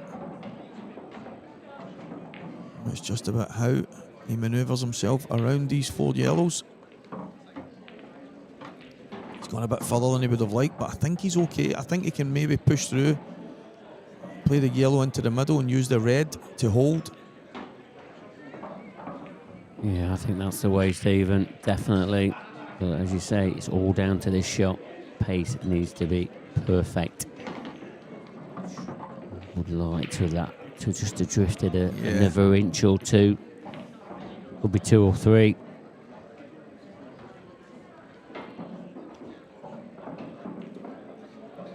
Well, this is the shot.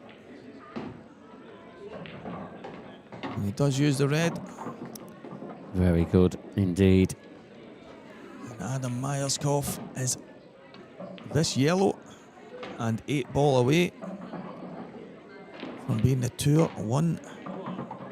This is the European Championship. It is, yeah. Europeans here in Newcastle. And Adam Myerscough is going to be your champion.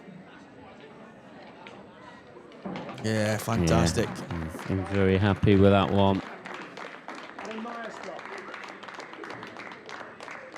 Well done to both players there. Adam just, he's got over the line. You're thinking there was a few opportunities that was getting away from him, and you could see Joe getting back into this match. But he's held his nerves together and he's got over the line, hasn't he? Yeah, I think Adam had a slight run of the balls in certain situations and probably could have got over the line a bit sooner. If it wasn't for a couple of silly mistakes that he's not going to dwell on them now. He's got over the line eventually, but yeah, I think he maybe could have got over the line sooner. He did seem to have the best of the chances, and I think he's a deserved winner in the end.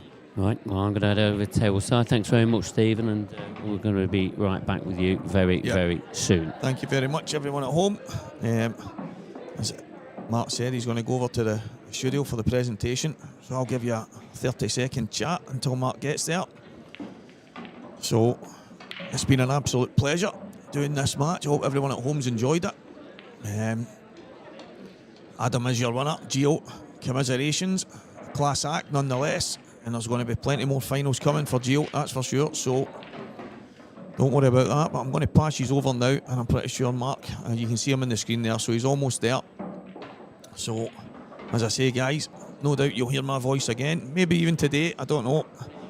If they ask me to do the next matches on the TV, I will let you know. But I'll pass over to the studio team now, guys.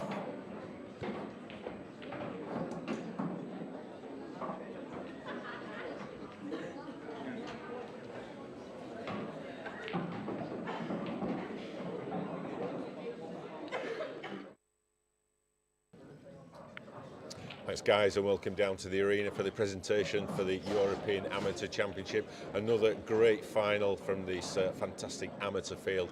Unfortunately, there has to be a runner-up. It's Gio Edgar.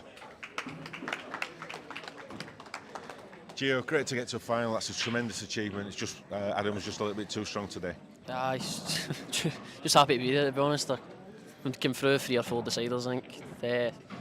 First 2 frames in the final, probably should have won, but made mistakes. But after that, I've not really any complaints, to be honest, apart from my breaks. Thought I was hitting the break pretty good, but I just wasn't getting one done. But for 2-0, he was just a better player, to be honest, and he took his chances, so fair play to him.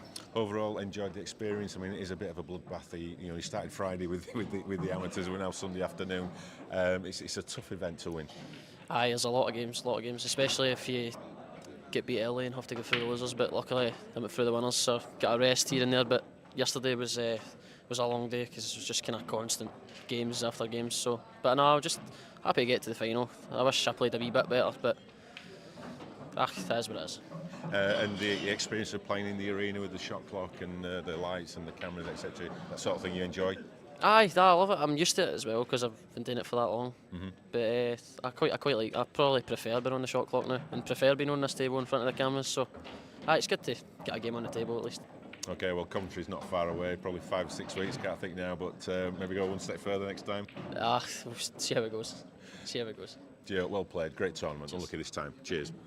Gio Edgar there, our runner-up, fantastic performance. But our winner, he is the 2024 amateur champion, Adam Maiskov. Adam, how do those words sound? Ain't sunk in, to be honest, Kev. It's tough. It's tough out here. On the stream table, my first time. You just got to get in the zone, sort of thing. I know there was a few missed chances. Breaks didn't work for either of us. We were sort of like dishing each other's break. I just got to keep my head and keep going. Yeah, you talk about how tough it is, and as I said to Gio, he started off Friday afternoon on this campaign. About 170 players, I think, in that region.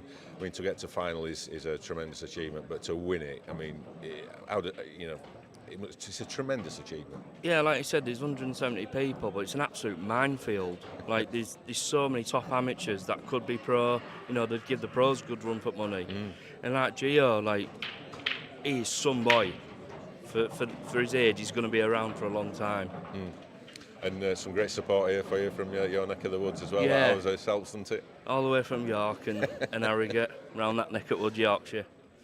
But yeah, I thoroughly enjoyed it, and I appreciate the opportunity, so thank you. And in the final, with all the nerves and expectations and family and friends all watching, are you able to enjoy it and sort of, or is it just you get in that zone and you just try and get the job done?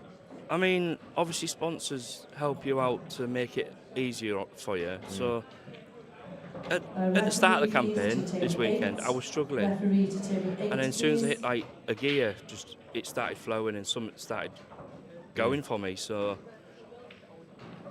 And now you managed to adapt your game as well. It's obviously playing on the outer tables and then coming to play on here, completely two. It's like playing on two different types of tables. How have you managed to adapt so well to get over the line?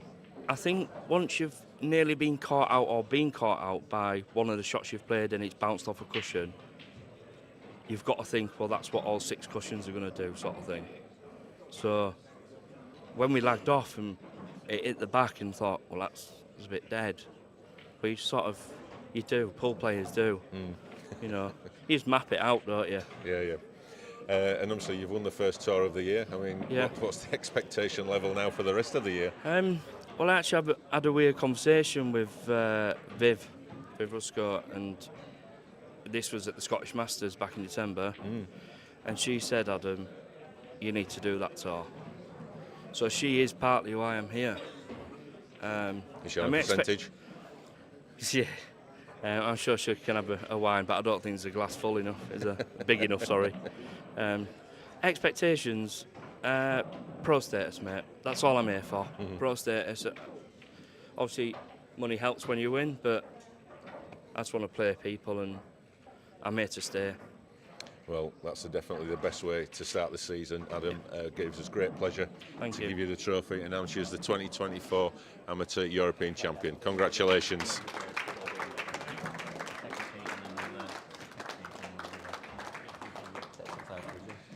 So Matt Pickworth, another star is born, Adam Maiskov, and he wants pro status. He's laying it out there. Yeah, straight away, and no doubt we're going to see plenty of these two players that have had a great start to the 2024 season. They've come here to try and go far in these competitions, try and get as many ranking points. Because I know GOE wants the pro status as well, and no doubt we're going to see plenty more of them this coming season. I mean, it is such a tough event to win. It's probably, you could argue it's the toughest event to win over the weekend. I mean, these guys started off 9 o'clock Friday morning. We're in on Sunday afternoon and we've just got the winner. I mean, that's physically, mentally tough. Yeah, it is. It is mentally tough, absolutely. I mean, playing over 3 days, 9 a.m. on Friday morning, it's a long time ago, and they've played 7 or 8 matches, some of these guys, especially the prelim as well. I was talking to Stephen Walker, and he reckons there's probably about 50 amateur players that's got a real great chance of getting a pro status, and then there's only 16 spots available. So it's going to be a really battle come the end of November when we play the final event in the Isle of Man. Who is going to be right up there at the very top?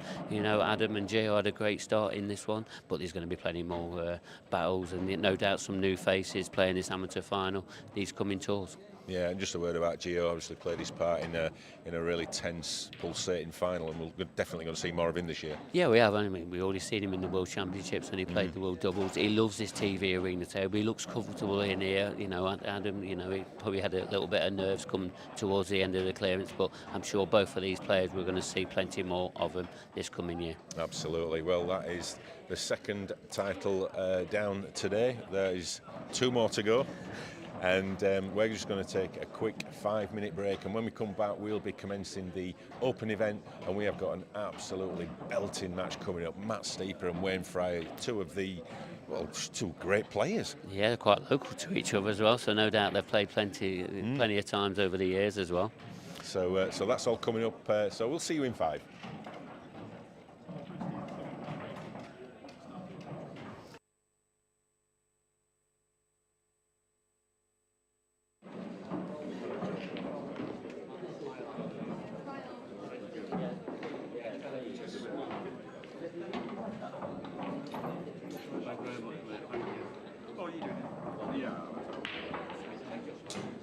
Cheesy smile, look like you've won.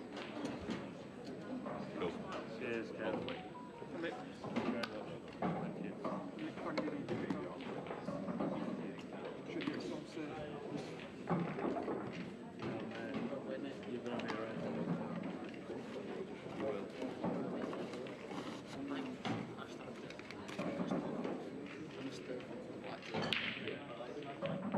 It's the first two.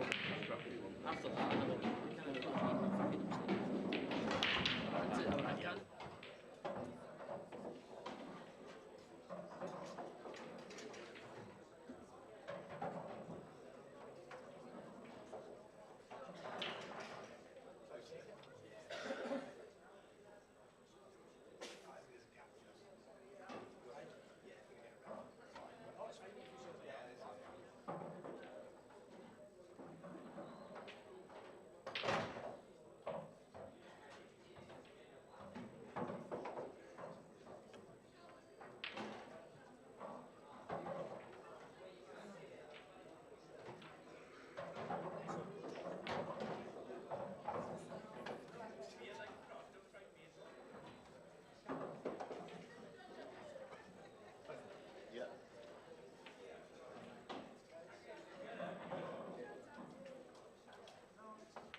On table 17, please, Beck Sweeney, Rachel Sherratt. Table 17, Beck Sweeney, Rachel Sherratt, please.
On table 13, please. Marion Ward. On Keira Whittaker. Marion Ward and Keira Whittaker. Table 13, please.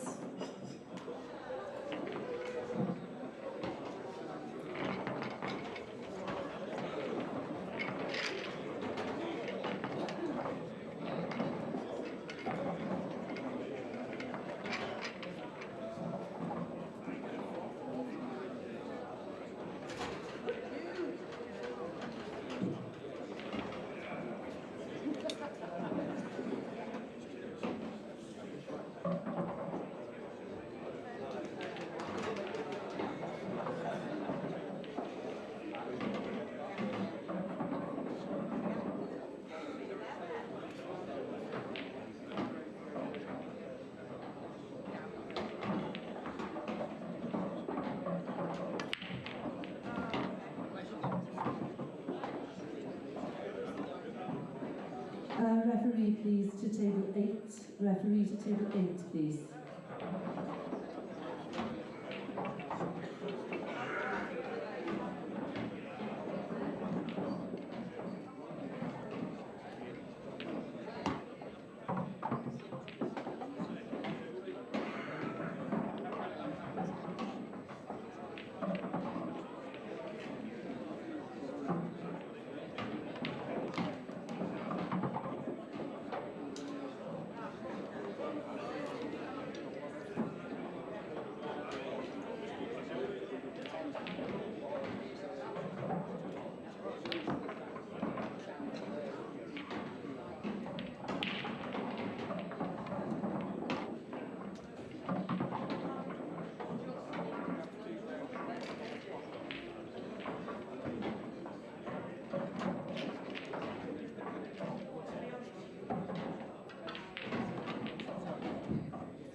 On table 7, please, Gio Edgar, Lee Noble. Gio Edgar, Lee Noble, table 7.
On table 12, please. Holly Heath, Kaylee Allen. Holly Heath, Kaylee Allen, table 12, please.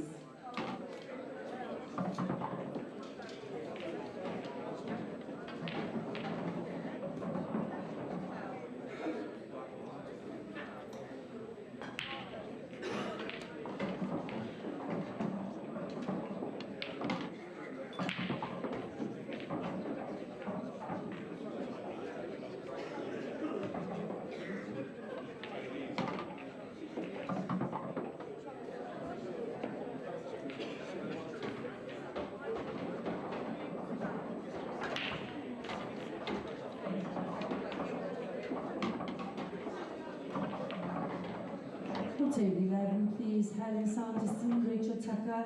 Helen Sanderson, Rachel Tucker, table 11.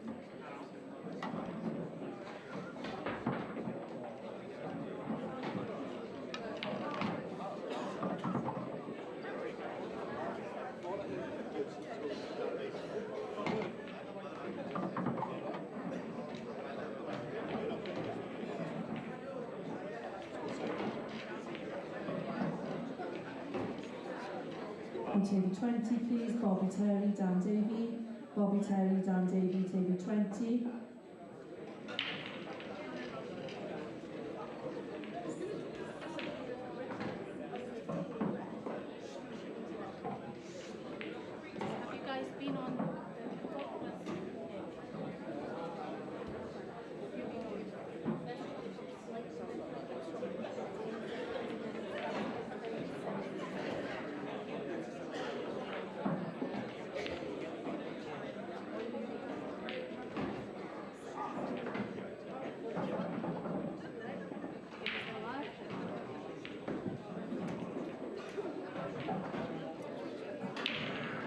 waiting for Marianne Ward on table 13.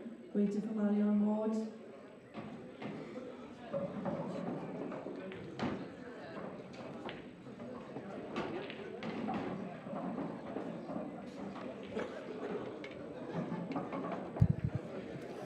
Hi guys, Walker the Talker is back. It should be a fantastic match again. Matt Steeper, Wayne Fryer. Two quality players going head to head here.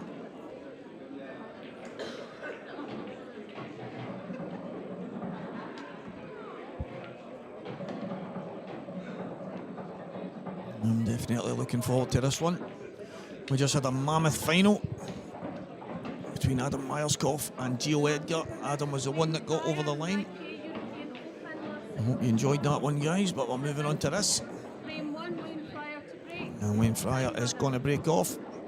As a race to 7 in the Open. I think I'm going to be joined pretty soon by Dan Fairway. Up until then, we'll try and keep you guys engaged.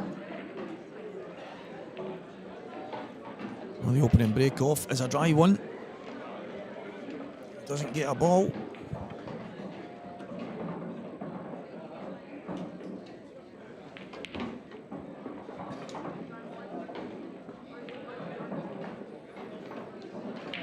He's not left anything too easy here. There's definitely work to be done.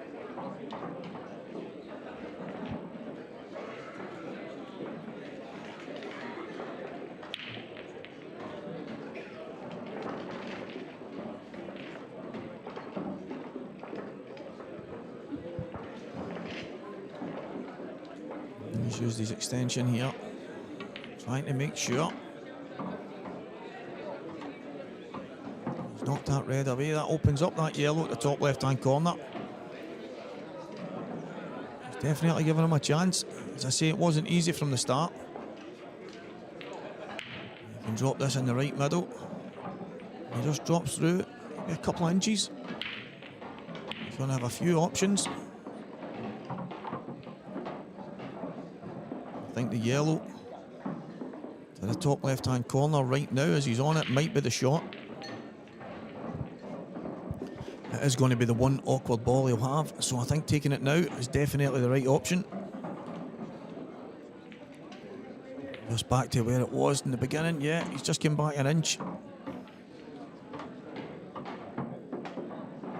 So from the off here, Matt Steeper looking super aggressive, looking very composed. He's in prime position to take frame number 1 after Wayne Fryer's dry break-off shot.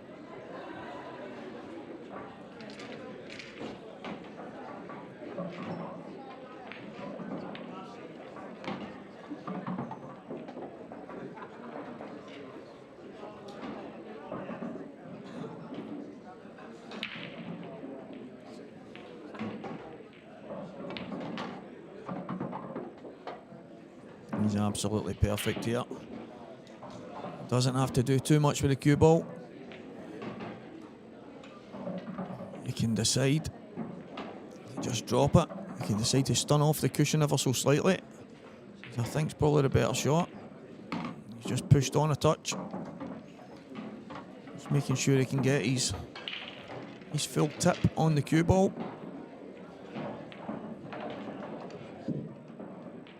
And the first shot there is a key shot. Still had work to do. Most of the yellows were on the right hand side of the table, so dropping into that position very early opened things up. Brilliant finish from Matt Steeper there, and he will be breaking in the next frame. You see some of the results on the screen just now, guys. Curtis Lee 6-3 up on Thomas McHenry. Johnny McDermott 5-3 up on Liam Power, who's had 3 runouts in that match.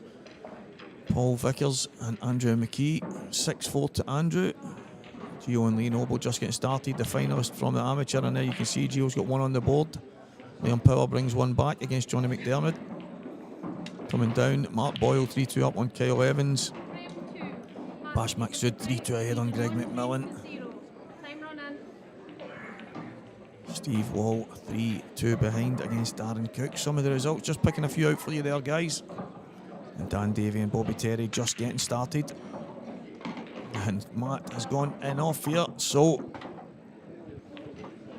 Wayne Fryer will be fancying these yellows here all day long.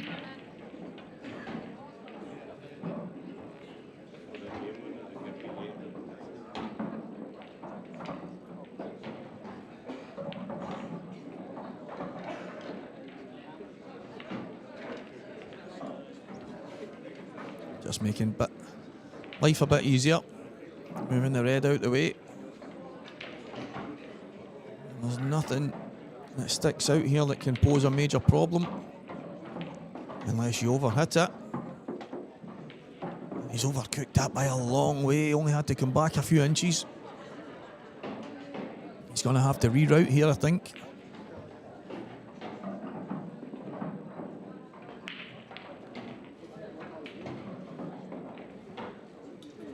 It's definitely more awkward than it had to be.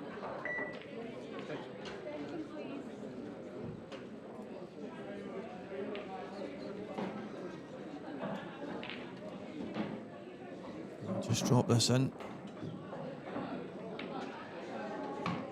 He's on the one to the right hand middle. I think he can drop that in. Possibly play the yellow closest to that one into the bottom left hand corner. Then go up the table and then back down. It definitely became a little bit more difficult than it had to be. Deciding to take both of them in the same pocket. Nothing wrong with that. Just making sure he gets right side here. On table 3, please. Craig Marsh, Craig Day. Craig Marsh, Craig Day, table 3. And again, I think he would have preferred to be the other side of the yellow, sorry. He could just bring himself round the back of the red in the middle of the table, but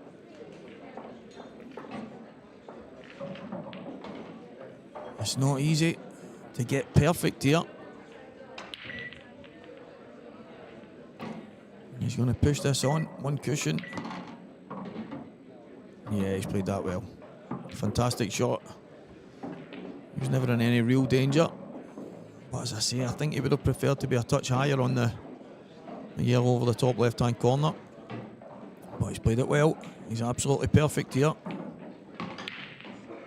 And he's just got himself nice and close to the 8 ball.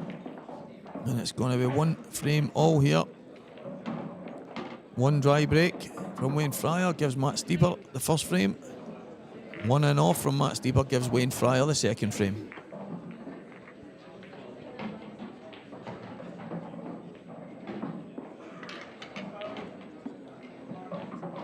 Looking around the hall again, guys, you can see Mark Boyle on the far end of your screen.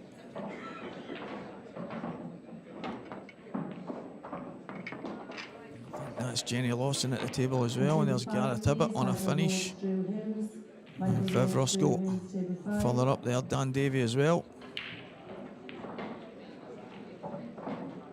Gareth going to put another frame on the board against Danny Turner.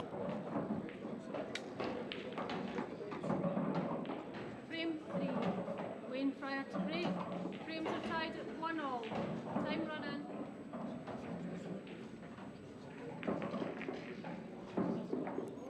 And back to the main table. It's Wayne Fryer to break. Oh, he's almost lost the white there. And he's got a bit fortunate. The white ball was flying around the table. Fortunately for Wayne, it stayed on the table. And he's got a shot. He's got a shot, that's the main thing. He's not got anything easy. Extension, please.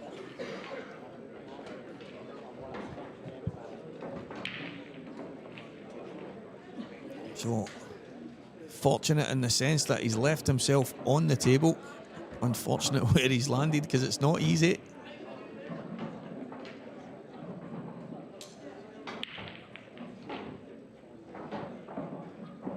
He's going to try and drop this red in. It's a very difficult shot. You can see from the overhead there, it's not easy.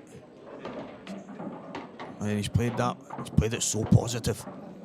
So positive. A bit of pace to make sure he gets through for the top right-hand corner red. And he's not taking any time to mess about here.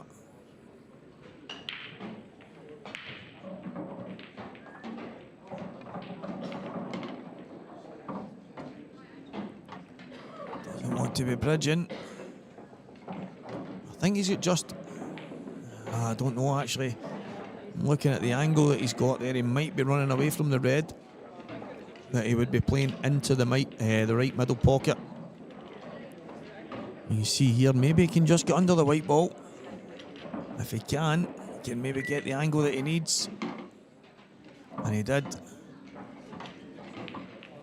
Maybe a touch too much angle, but he's going to be the right side of the reds down the bottom.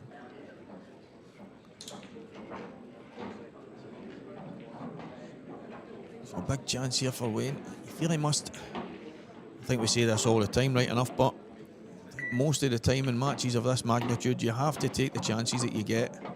If you don't, it's very rare that you don't get punished, so you just have to look at the yellows. If Wayne was to make a mistake, you'd fancy Matt Steeper.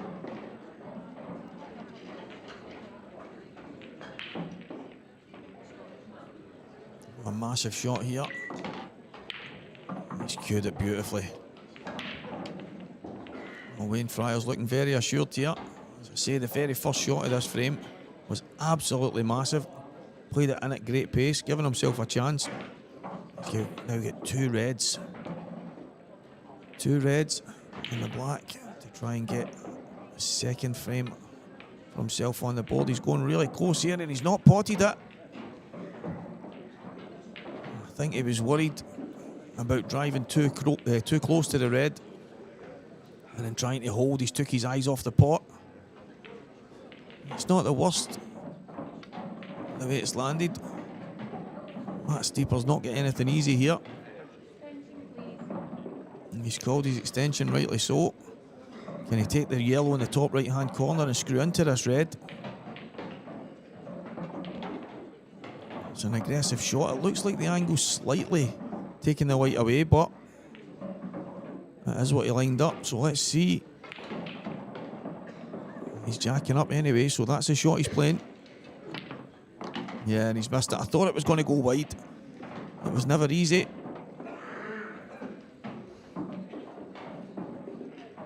He's still got a few yellows on the table here that he can maybe try and manipulate some kind of chance. But he has to do something about that yellow on the bottom cushion.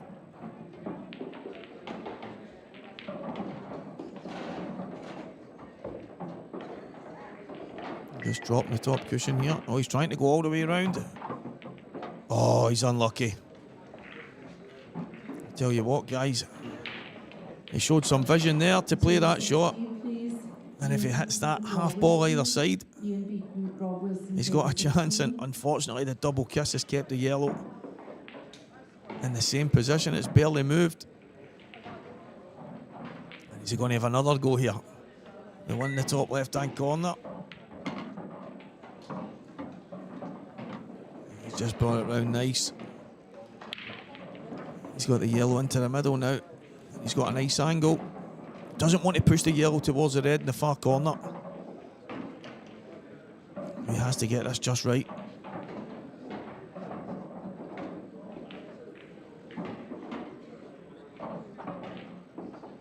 He's had a few goals already. And that's what I was thinking there. The one thing he didn't want to do is put that yellow closer to the red in the bottom right hand corner. Has he got a skill shot? He may have to play one. I don't think he's got a double. I don't think he can get behind the yellow on the bottom side, so he's going to play the double. he's nailed it, and he's left the skill shot to last, which is probably the shot. He doesn't have to do much to get on the black here. He can simply drop this in. I tell you what, guys, this will be some finish if Matt Steeper gets these. Wayne Fryer will be kicking himself. He had a great opportunity. But is this a highlight reel moment? And it is. He slightly overran the white ball, but he played that super positive. He's given himself a shot. And after the finish he's taken, I fancy him to get this.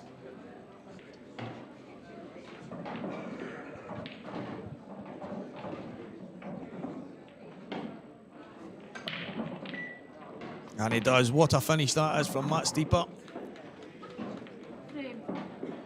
And guys, just to let you know, like I mentioned earlier, we're going to be joined by Dan Fairby, and Dan is now here. Welcome, mate. Good afternoon. Yeah, what a finish that was. I was just behind you watching that. Superb stuff.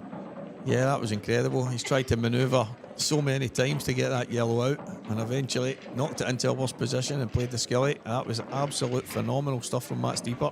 Yeah, there was a couple of times there where I was sort of surprised he landed really nicely on that skill shot earlier on in the finish. I was sort of expecting him to take it, but he got there in the end. Some live scores for you on screen now. Gareth Hibbert looking in imperious form. 6-0 up there. Definitely one to watch this weekend. Yeah, definitely. We've seen the camera has went onto that match a few times, and although a lot of the time Danny Turner's been at the table, most of the time we've went back, it's been Gareth taking out the finish. So yeah, he's definitely one to watch. I played Danny last night. That would have been me had I won. Right. And I suspect that Gareth had to have a fair bit of patience in that game. Yeah. Danny was sort of tap breaking against me. And there was a cluster every single time he broke. It was a slightly frustrating game to play in. Yeah, I can imagine. I know Danny quite well from being up in Scotland, and it definitely is a tactic of his at times. So yeah, it's no surprise. Gareth seems to be up to the task. Yeah, it hasn't gone to plan against Gareth, but it's no surprise. Gareth does have the tools for every type of game. What's Matt looking at here? And the yellows are really nice apart from that one. To be fair, so are the reds. That one going through that gap really, really helps. Yeah. Wasn't convinced of that. Yeah, I wasn't sure if he was running towards the yellow and red at the same time there, but he's spotted it really clean, so it's a good chance on reds here. Slightly awkward queuing, but I think he's okay.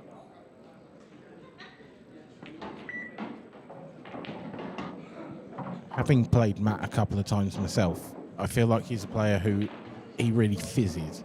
Yeah. He goes through real spurts of excellence, and I think Wayne might live to regret that missed chance in the previous frame.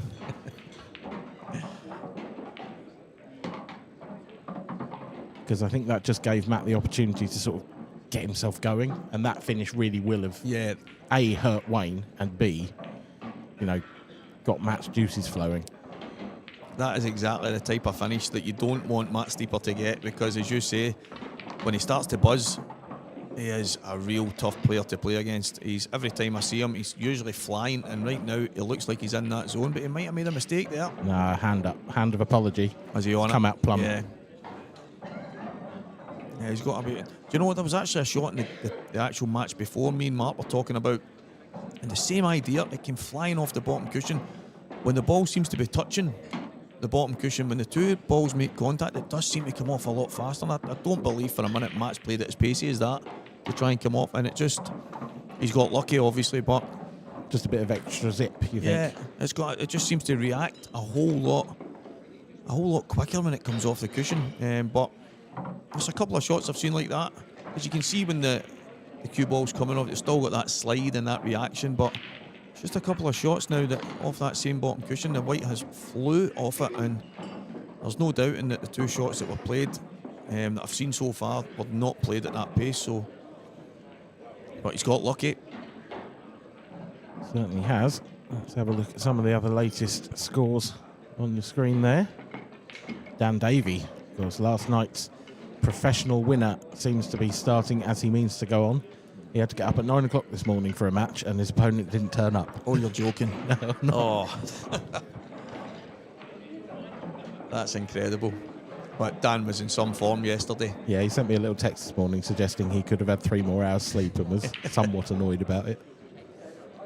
But, you know, it's the world's tiniest violin there, isn't it? Yeah, 'Cause, exactly. You know, had quite a good day yesterday. I think he can live with that one this morning. Yeah, that's a day he won't forget.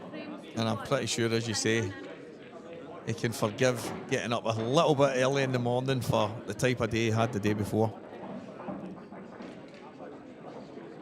Yeah, well worth a re-watch that final after today's action if you still want more pool. Dan and Liam really put on a show. Yeah. I think Dan was a man in form yesterday. Did he not win one of his matches 9-0? It was phenomenal. No, that was Liam. Was it Liam? Liam won the semi 9-0 against Corey Reese, Right, which okay. is it's a scoreline you just don't see at this level. Yeah, but somebody was mentioning, and I just assumed it was Dan because he's went on to win it. But I mean, that's at that level it's actually scary. Yeah. But then so is, I mean, the way Dan's won that, he's quarters, semis, final is Hibbert, Ross Fernie, yeah. Dunster. That is, you know, to win those 3 in a row, Yeah. if it was the first 3 rounds, you deserve to win a Yeah, tournament. exactly. Yeah, I was talking to Ross Fernie and he said Dan was unbelievable. So, yeah, I mean, that is some pool of players to come through to win any title.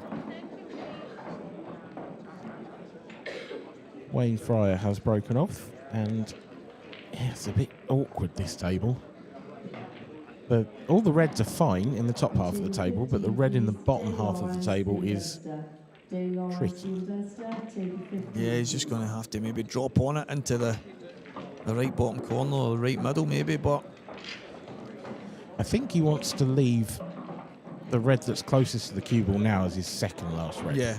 Because if you're trying to get back out from that corner, sort of surrounded by yellows, you're really asking a lot. Has he overrun his first one there? I think he has. I think he's going to play this down into the pocket that the black is over. He's trying to play it off it. That's a great shot. That is, that's quality. Yeah, he's judged that super well.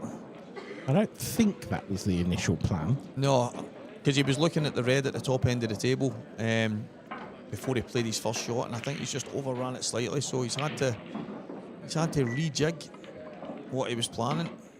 Oh no. Oh dear. That's a big mistake.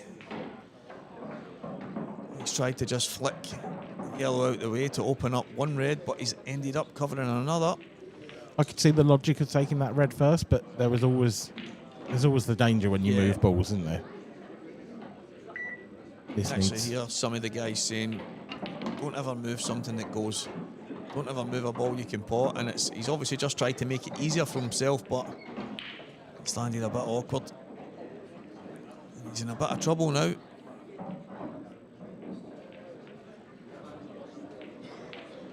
Yeah, this will be a delicate little safety shot, but it's hard to see him leaving absolutely nothing for Matt. He has left him, at the very least, a long yellow. Yeah, Matt will just be happy to get back to the table. It looked like Wayne had played a great shot to open the frame up. Unfortunately, it didn't go to plan in the end. Attention, please. As you say, nothing's easy. The long yellow looks not far off dead straight, so again, he won't have anything easy after that again, so there's definite work to be done here.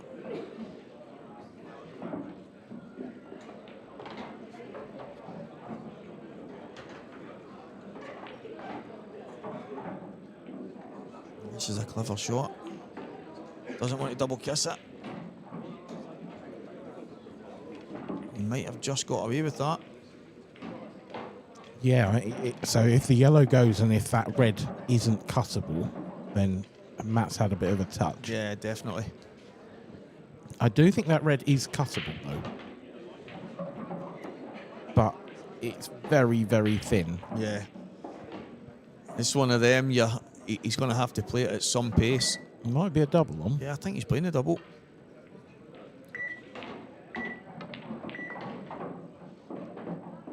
Little thin. Could have been worse. It could have been, but I think it only really helps Matt because it's one more.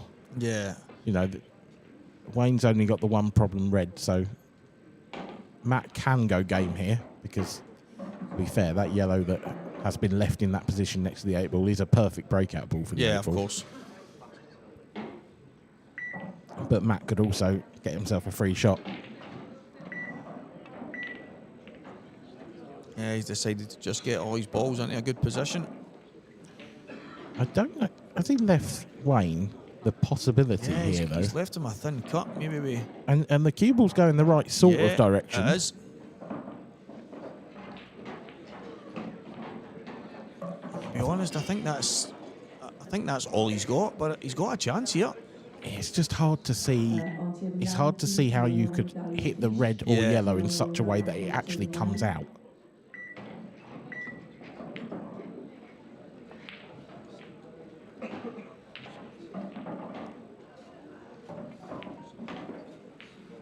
Has he played that, or is he just... Really not sure. Yeah, has he tried to play it thin and just not hit it? And Yeah, I honestly don't know.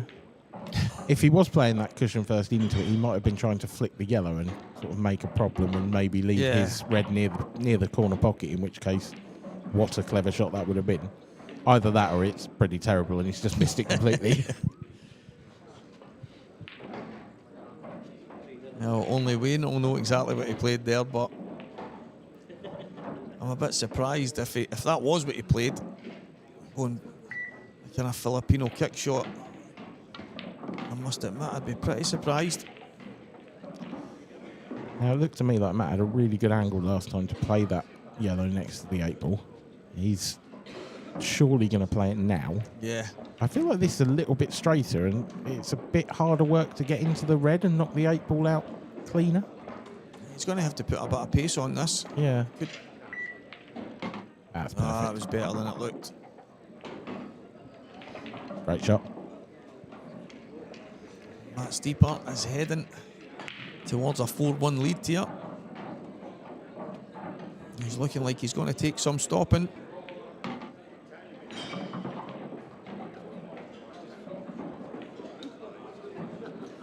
I think I'm right in saying that was the table Gareth Hibbett was on, so Yeah, I'm it guessing was. he's through. Unless Danny Turner has completed the fastest comeback in history. Maybe after winning that one frame, Gareth gave him it.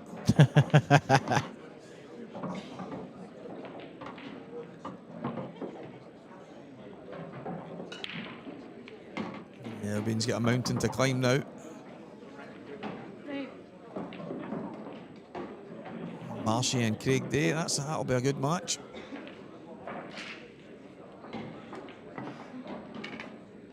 Marshy looks in the zone. Gonna say, doesn't he? Looking, yeah.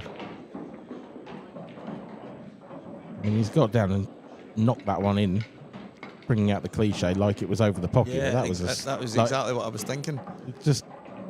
Just gets down and strokes it in down the rail. That's ridiculous.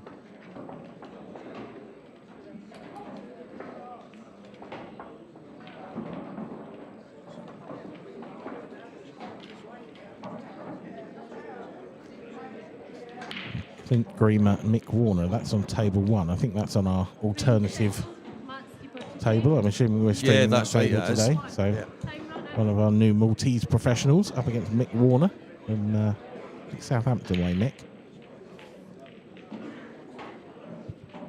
Eddie Roberts, he'll be one of the players vying for professional status this year. He's tied in at 4-all. It's not the worst break-off shot. He's definitely got a chance here.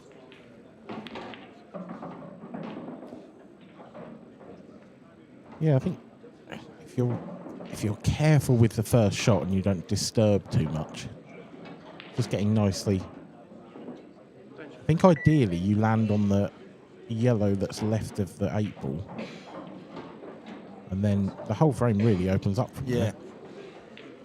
Yeah, I think that's because if you play, like, it looks like Matt's going to play on one of the 2 yellows that's together right now, but it's then getting back on that one that's of the left of the 8 ball. If he doesn't get back on that, that could be an awkward one for him, but look at what he's playing here. Doesn't want to go in behind that. Yeah, that was the risk there.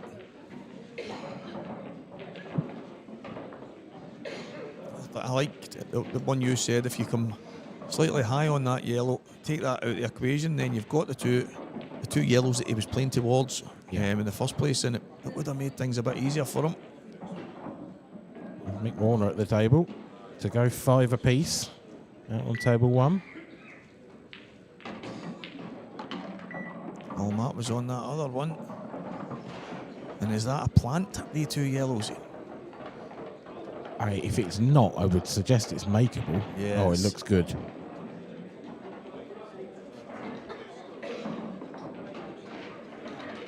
Now the question is, do you clear the top half of the table now? Looks like that's a yes. Well, actually, does the left of those 2 yellows go into the bottom left? The bottom left, yeah. Because if it does, then you don't need the... Yeah, it does. It's actually quite easy. Yeah, so a slightly bad positional shot he's played has ended up leading to a good chance. Yeah. It's going Steeper's way at the moment, it isn't really it? is. He's getting the run of the balls. He's landing in some pockets and in some positions that really have been fortunate for him. He's going to have to screw on and off the cushion here. Yeah, again, it's not a bad shot, but it's not perfect.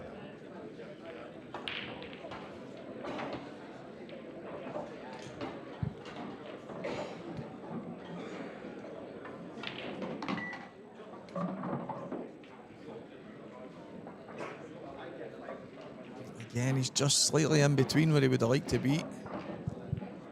Yeah, I think the shot here might be to put the yellow he's closest to and just try and nudge the 8 ball with the cue ball.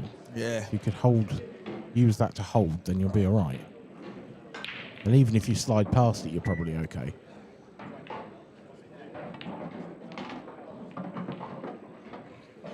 Either way. Yeah. He's judged that to perfection because he only had a small window. He's not happy. He's dead straight on it. He might have to pinch a little bit at the back here. Make the black a bit easier.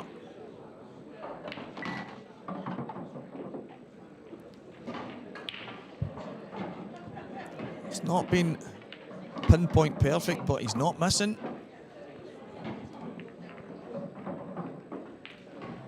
That's very good.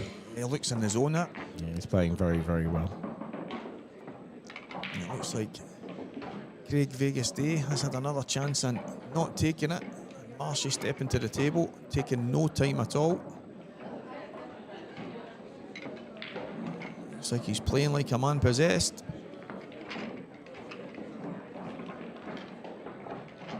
He just doesn't stop. It's incredible. He just doesn't. Oh yeah, I put that button. He's literally putting his hand on the table, swinging the cue, walking around, doing the same thing again. Unbelievable.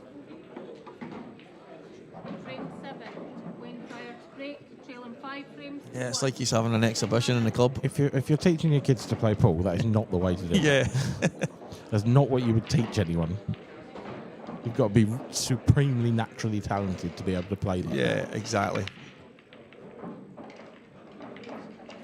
Craig Marsh is definitely a superior talent to most. He's just blessed. Absolutely blessed. Yeah.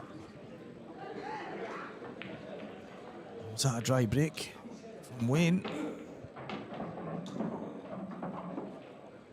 Matt Steeper. He's got a chance here. I think he's only got a yellow. It's a long yellow. Looks like the 2 yellows at the top. I don't think they directly plant, but I think he can make it into a plant. Yellows aren't easy. It's borderline that potential plant, isn't it? Yeah. Like you say, what options does he have, really?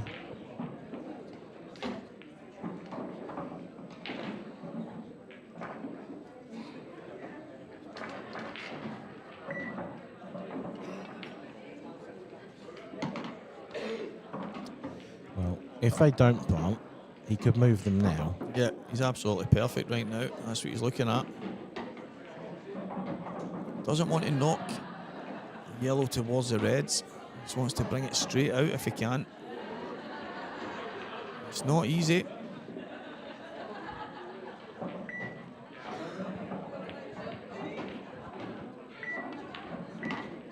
This is close. Oh, he's got away with one there as well. Yeah, he has. Definitely didn't want to be hitting the right-hand side of those.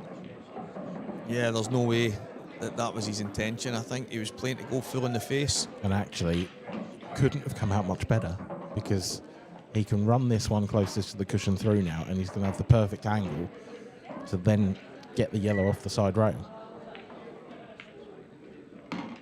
Yeah, he's definitely getting the run of the balls here. I think he still has to play a double on the yellow. Yeah, he's looking at that right now.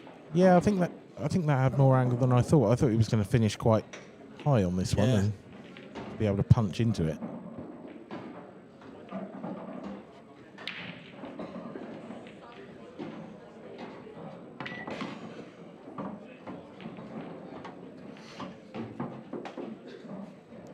Double will be last.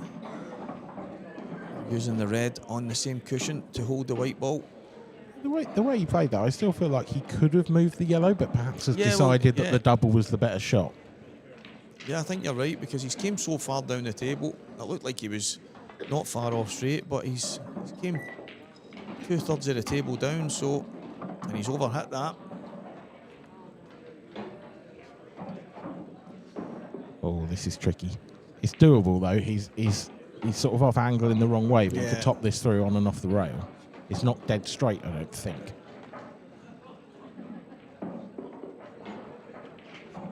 It's not an easy shot when you're bridging over the ball at the same time.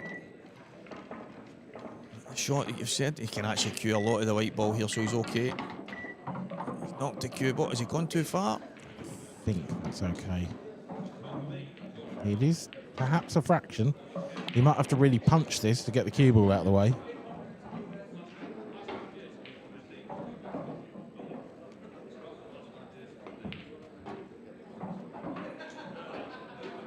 Yeah, he's got a bit of work to do here. Needs to get the cue ball away, give himself the best chance of getting on the 8 ball. Oh, that used the entire pocket there.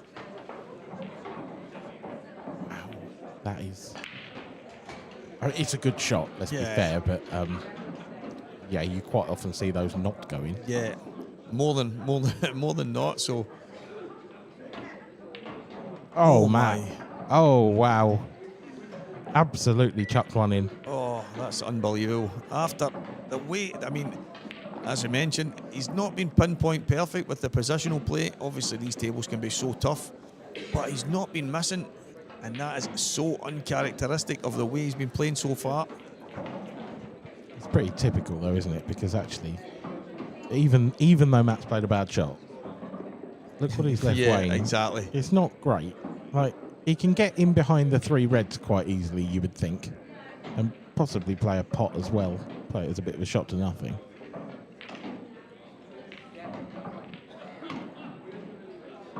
Yeah, that's exactly what he did do.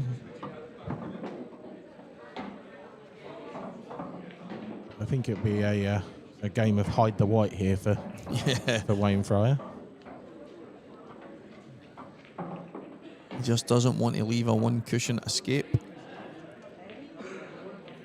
Don't know if he's going to have a choice. No, no choice at all. The problem there is he's knocked the 2 reds quite safe as well, so a hit here from Matt could be good. Yeah, this is one of those where you don't have to... For Matt Steeper, the table is awkward enough for Wayne Yep. Fryer that it's worth just making absolutely sure of a hit rather than trying to be too clever about it.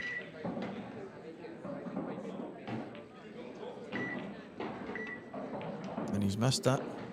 Oh, he's brought a red into play. Well, we talk about turning points, but that miss from Matt Steeper, that really could be one. Yeah, you feel this is a massive opportunity for Wayne that he has to take. He really feel to get himself back in this match. 5-1 down. Something's going to have to give here. He's played that badly. Yeah, for he me. has. That's not great.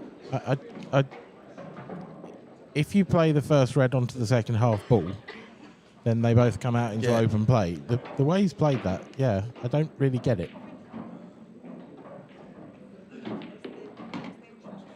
It's still okay, but it could have been easier, this.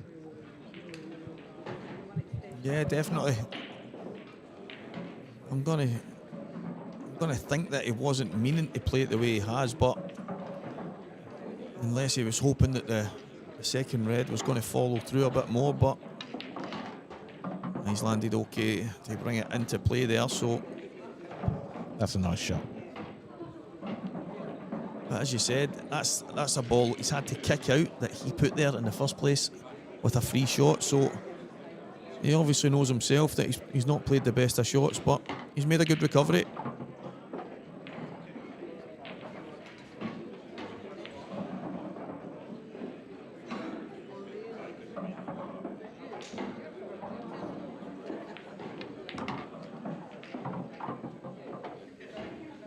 Yeah, looks like he's going to go over the line here. Get another frame on the board. Massive frame at that. I'm still sitting here surprised at Matt Steeper's attempt on the 8-ball. Wasn't even close. No, he was gearing off the rail, Yeah, and it was always difficult. but he missed it by such a long way. He just didn't cue it at all. Yeah, I think his reaction showed that he kind of snatched it a bit. Yeah.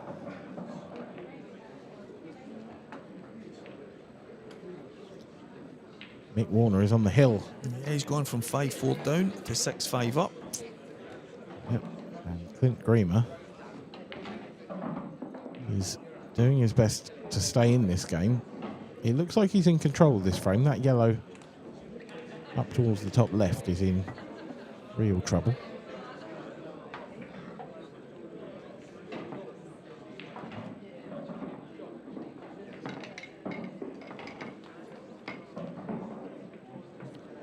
Dan Davey racing into a 4-1 lead out on table 20. Yeah, definitely the man on form. Greg McMillan as well. He had a brilliant run Yeah, in the amateur event. Greg, myself and Greg play a lot of pool together. We play in the same teams and that back in Scotland, and he has quality. He had a King of the Hill match just before he came down here against Ryan Davey. Massive match the two of them played. He lost out by I think 1 or 2 frames, but he came here in good form. Lost in the semi-final of the amateur. Yeah, was it Gio that knocked him out in the end? Yeah, it was Gio. But he's having a great weekend. He'll be delighted with the pool he's played. And on table 19, please. Claire Peaty, Tilly Edwards. Oh, how things can turn around. Matt Steeper had every bit of run going in the first 6 frames of this match. You feel all of a sudden the brakes are dry, and that one missed chance. Yeah, as you mentioned, is that a turning point? I think if Wayne Fryer can take a finish here, it might well be exactly that. Matt Steeper does have history as well. He won't thank me for reminding anyone of this, but it was at this venue last season. He was, I think I'm right in saying, 6-1 up on Corey Reese and went on to lose 7-6. Wow. So he'll be hoping not to have that in his mind right now. Yeah, I'm sure he doesn't. No. And if he's listening to us, frankly, that's his fault. Daniel Headmill and Ryan Clark. Daniel Hempel, Ryan Clark, table 18.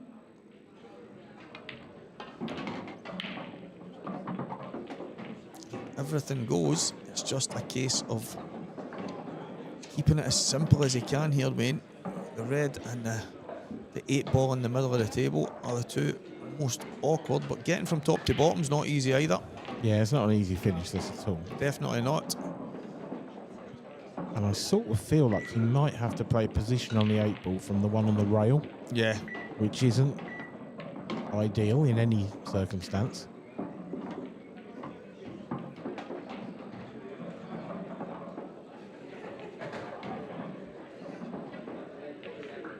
Looks as if he's absolutely perfect here, so he just has to drop this in. Take the red in the bottom corner. The one in the middle of the table.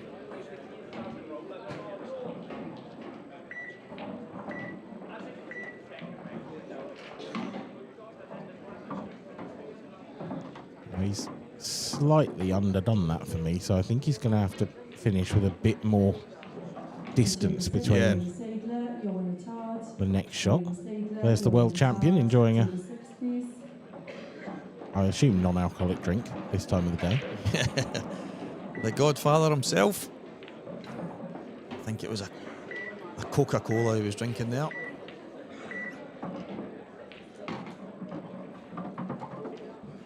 Other carbonated soft drinks are available.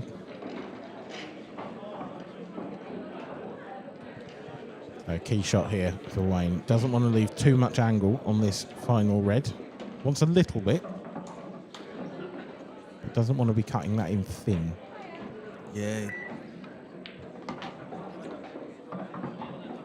It's a little bit straight. Yeah, I can see why he's played it the way he did.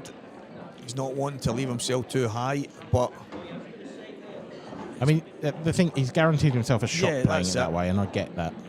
But this black's going to be awfully tough.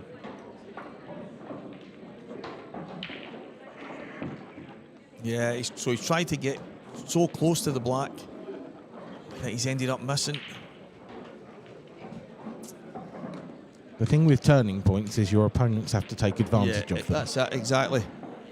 When you get that opportunity, when you're sitting in your chair, you'll know you're sitting there praying that your opponent makes a mistake. You're praying that you can get back to the table and maybe make something happen. But then when that opportunity comes, you have to take it. You have to step in and you have to make sure that you seize that opportunity. And I think he's just tried to be too perfect there.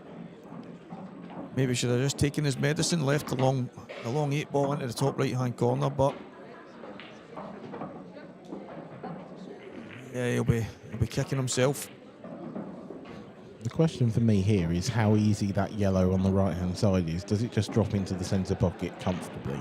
Yeah, well, that's my thinking there was while he was already on it. Yeah, Maybe he could have taken it then. I don't think it's. I think he had too much angle. I think Yeah. it's not that easy.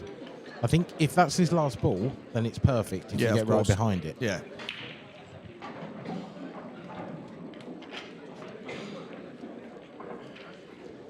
So you'd imagine he'll come across table now. He could try to land on it now, but if he doesn't take the one in the middle of the table, up to the top left. He's playing a double. Wow, it must be tight then.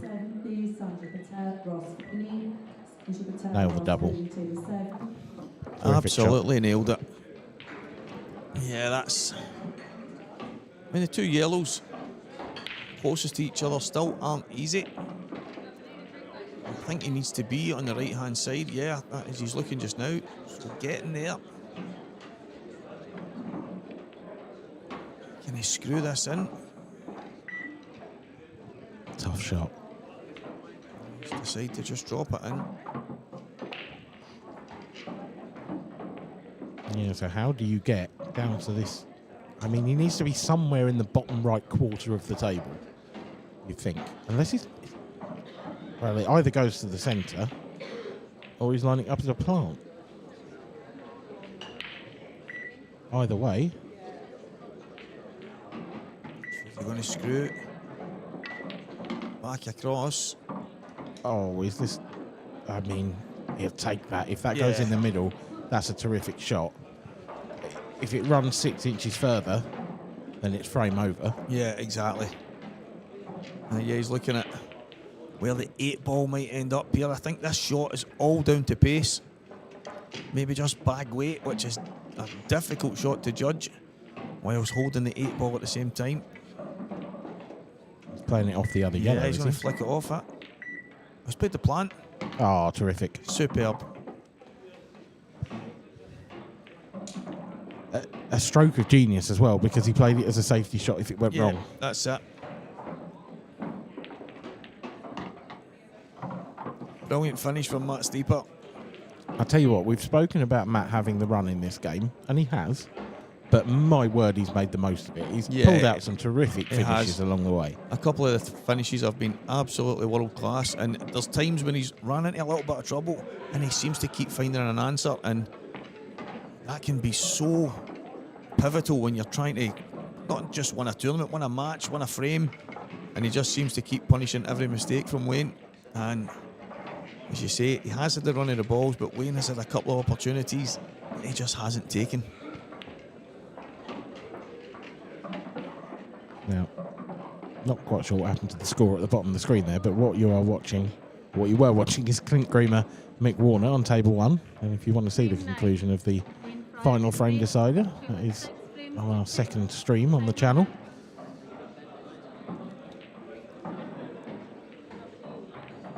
Plenty of other action. Michael Rhodes there, 6-2 up on Drew Hughes. Michael's a phenomenal player. Been around the amateur ranks for a number of years. Hasn't committed to a full tour in a long time, I don't think. World Championship, I want to say potentially even semi-finalist a few years back, possibly quarter.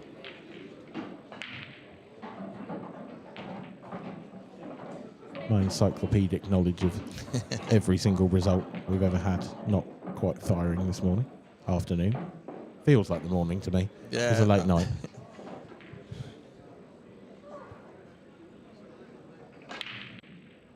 Again, repeating myself, it's definitely a chance Wayne has to take here.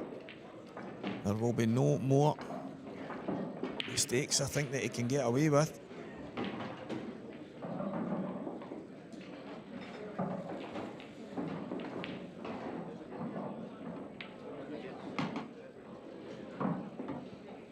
Bit under. Yeah. It's not unrecoverable, but yeah, he's just landed a little bit kind of no man's land. I don't know if the left hand of the two yellows that are closest together goes to the bottom right corner. If it does, then I don't think this is that bad. I think it does. You can see there, it looks like it really does, yeah.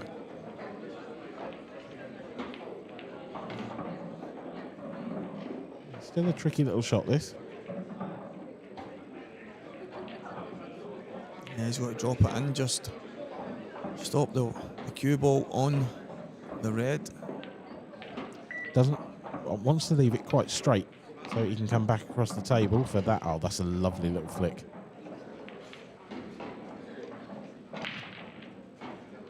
That's a delightful little touch on that yellow. That's made it a lot easier just to hold for the 8-ball next shot. Yeah, that yellow was far more thin than it is now, so he can drop into the gap here.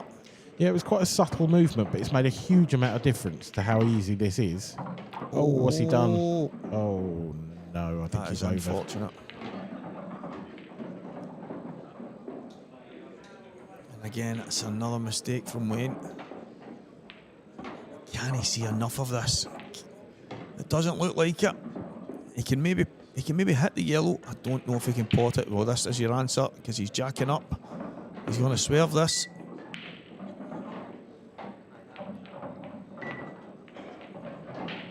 Just didn't bite, did it, that cue ball? Yeah.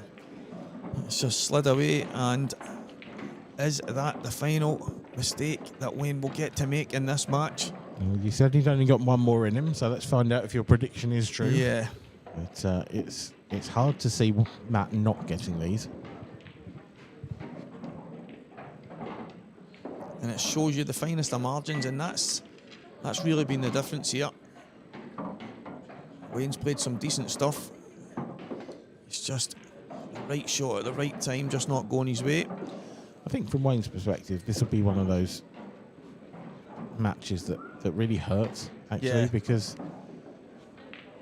there'll have been a couple of moments where he's thought, oh, Matt's got a mistake in him here, and it hasn't worked out that way. Matt's come up with a bit of a Hail Mary at times. Yeah, exactly. And also, every time Wayne has made a slight error, he's been really harshly punished for it, whereas every time Matt's made a slight error, he's come out and there's still something on. Or yeah, exactly. Sometimes the punishment doesn't fit the crime for a slight, positional error. Yeah, that's. I mean, I can't even say that Wayne's played particularly bad. It's not like the shot selection's been crazy. It's just been a slight overhit, slight underhit. Just the finest of margins in pool can be absolutely huge. And as you say, every time Matt seems to have made an error in judgment, he's landed on something else and been able to pull out some other type of shot to keep himself going in the frames, whereas Wayne's mistakes have all been costly.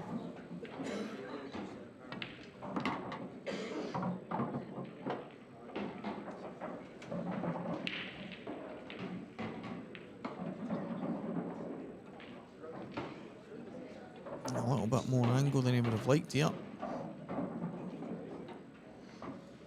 Looks like he might change his shot. I don't know if he can hold the cue ball. No, I don't think it's too bad to just come twice across. And yeah, that's okay. That's a good shot. Again, a little under. Yeah, he would have liked a better angle on that. I'd be tempted to go up to the top of the table at this point. Yeah, I agree. I think he will.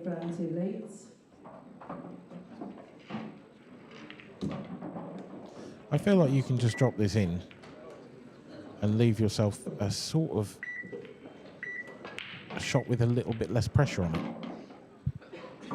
it, because he can just run this cue ball through. If he takes the 8 ball to the left centre, it doesn't look too bad if you're right behind it, then he might be able to sort of keep Wayne away from the yellow as well in the same shot. You could actually take the 8 ball long too. I'm wondering, will he run on and off the cushion? He will. He's underdone this. Yeah. He's underdone this. By a long way. So is there to be one more chance for Wayne Fryer? Or is this another Matt Steeper Hail Mary shot? Yeah. I mean, I feel like you could play the double and screw the cue ball up to the top rail and just make it awkward for Wayne. That is the shot, and the double's brilliant, and the cue ball is safe. What a finish. And it's exactly what you've been talking about there, Dan. It's every time he made a mistake, he managed to pull something out every single time. Yeah, it's a great performance from Matt. But Wayne can, I think, rightly feel a little hard done by the way that match has turned. Having said that, it was a superb performance from Matt. Yeah, incredible. I mean, he didn't. I can't remember many misses out with the long black that he played off the cushion. He missed by a long way, but I can't for the life of me remember too many more misses. As I say, a few bad positional shots here and there, but he always seemed to land on something else. So, great performance from Matt Steeper. Hard luck to Wayne Fryer. Yeah, Matt, new professional. Wayne still in the amateur ranks this year, but surely not for much longer, you would think. Those two are going to have a discussion about this match, and I imagine we'll be back shortly with an interview with Matt Steeper.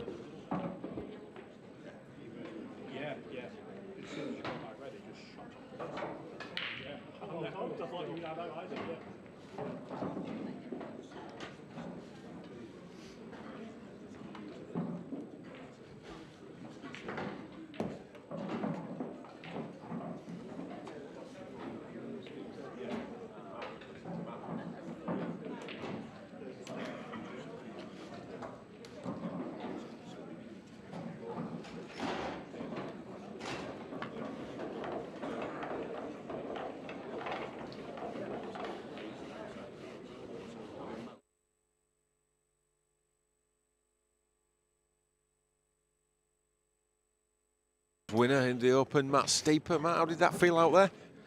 Really good. Yeah, really good. Compared to my last match when I played Mark in the Worlds, obviously it was a new cloth. But yeah, I felt really good out there. Really confident.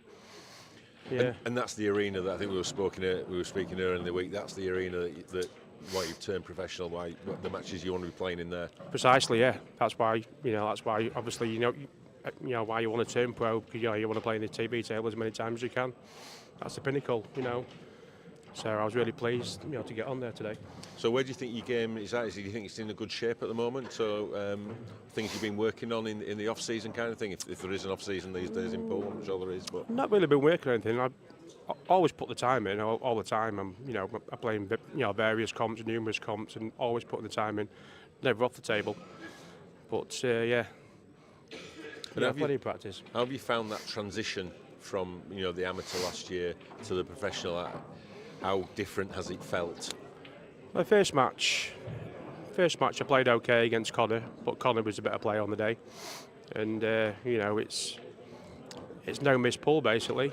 Compared, no disrespect to the amateur. The amateur's really strong, but it's a bit of a step up on the pro, and you've got to turn up. If you don't turn up, you're going to get beat. It's as simple as that. Yeah, so Friday was been quite a long period of time since Friday, of course, and that's another difference as well, isn't it? If you're going to get beat, there's no second chance. Definitely, yeah. It's a new. It was new for me. No, I'm not playing all weekend. After losing that game at 11:30, it's been a long weekend, but it's not affected me. I played really well in the last match, and there I played well. So yeah. Just got to keep on going. Just got to keep on chucking. Yeah, it was always going to be a tough game against Wayne as well. Obviously, you know him very well from the amateur ranks last year. Yeah, me and Wayne have had a lot of battles, obviously in local tournaments as well, with him living close to me. So we play each other quite a lot, and they're always good games. A lot of respect for Wayne. So it's been quite a long weekend. It's schedule's been under a bit of pressure, so it could be a long day today. So you ready for that? I'm ready. Let's go. Let's go. Matt, well played. Good luck in the rest of the tournament, and maybe we'll see you later on. Thank you very much. Well done, Matt. So our next match coming up, it features Harry Pert and Alan Robinson, a couple of the new professionals. And whilst Matt just wanders around with his microphone, wants to take it with him. So that is coming up in 5 minutes' time. So it gives us all a chance just to recharge our glasses, have a quick bite to eat, and we'll see you back here in 5.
Waiter Jason Hill, please. Waiter Jason Hill on table 3.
European Open, race to 7 frames, and Robinson to break first.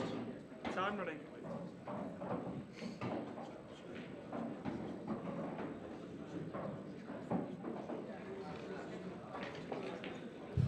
Back to the Grand Hotel, Gosforth Park here in Newcastle for this European Open match between Harry Pert and Alan Robinson. One of the new professional players for this year, Alan. Had a good season last season on the amateur ranks and he's taken professional status. I think I'm right in saying this will be his first match on the stream. Certainly the first time I can remember seeing him on the stream.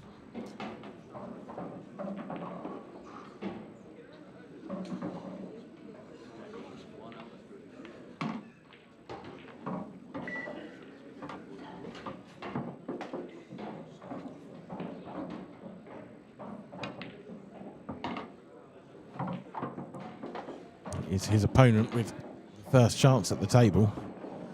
And he doesn't look like he's going to hang about. I don't think we're going to hear many beeps from the shot clock when Harry's around by the looks of things, because this is a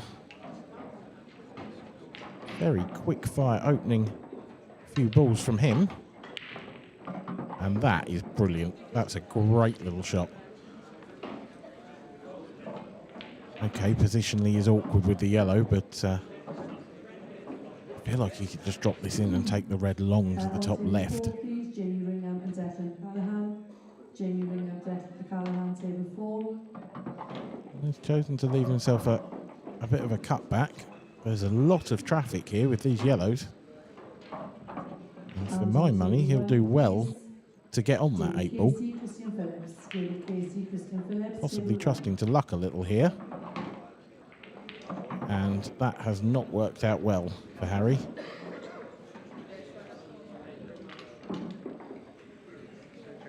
Extension, please.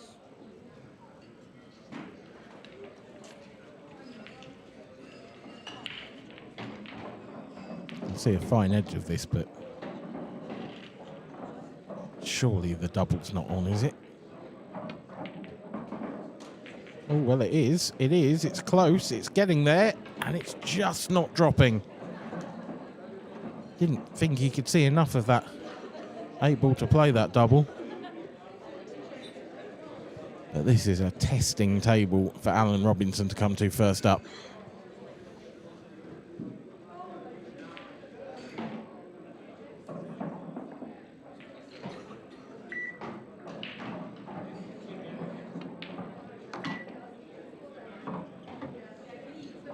Confident opening pot, but Harry does have the control of that bottom left corner pocket.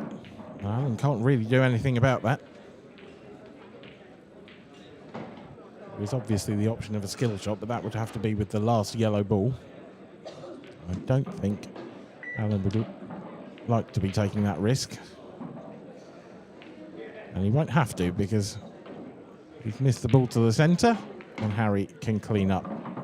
1-0 Harry Pert.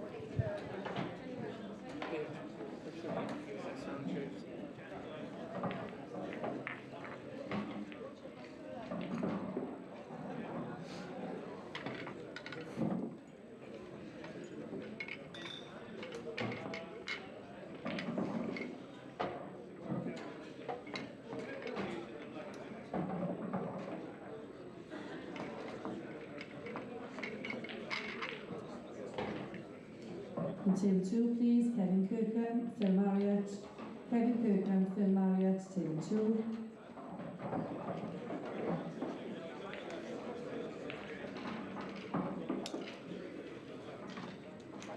Frame number 2, Harry Peart to break, leading 1 frame to 0. Tag running.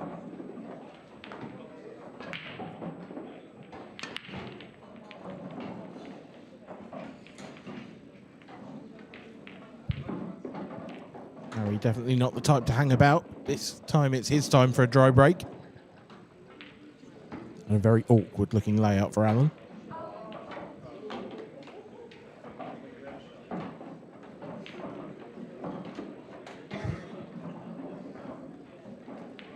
Just the one problem yellow, really.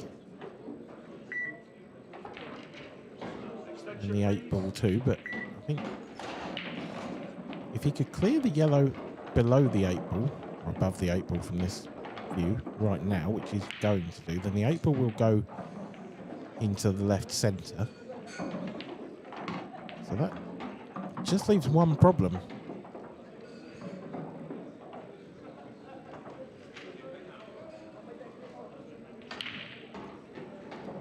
I say just one problem. It's not a particularly easy solve.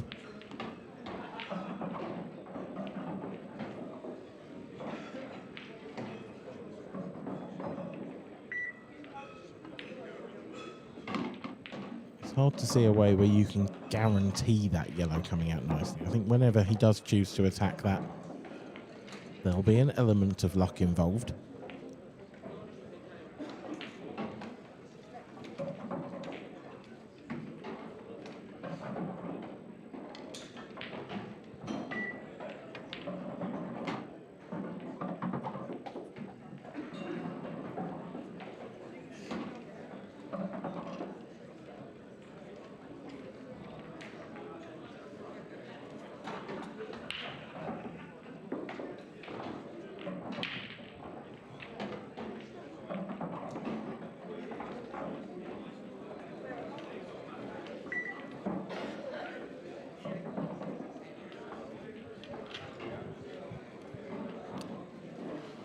Not sure whether Alan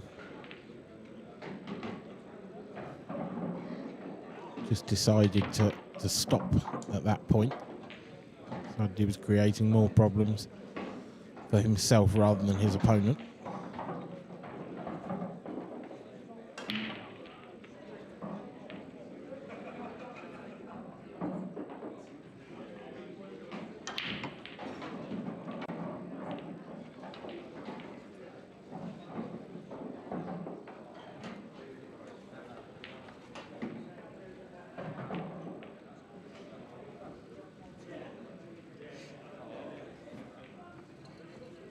I'm just taking a look at that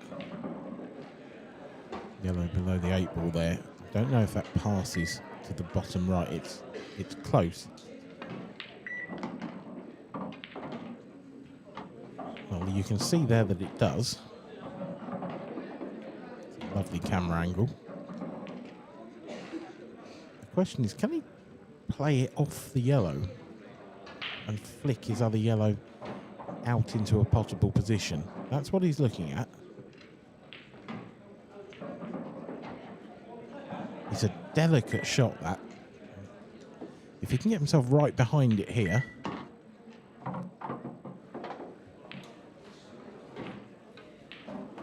Well, elected to move it instead. He's got the same option available. He's probably slightly easier from the position he's now left it in, but got to get the cue ball back round and out as well. Not easy, this. Oh, that's unlucky. That is unlucky to find that gap between red and 8 ball.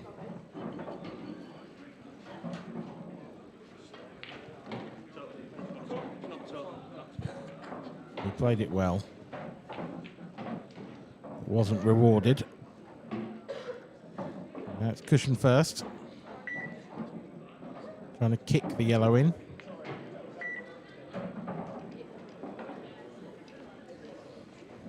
No dice.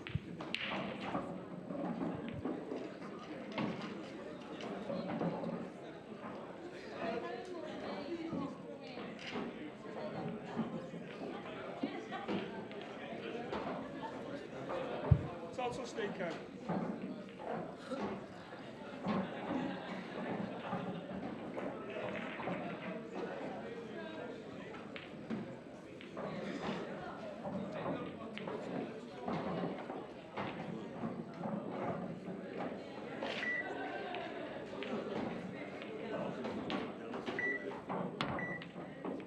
Foul. 1 free shot, 1 visit. Time running. Yeah, Alan was in all sorts of trouble there and tried the hero shot. Not on this occasion.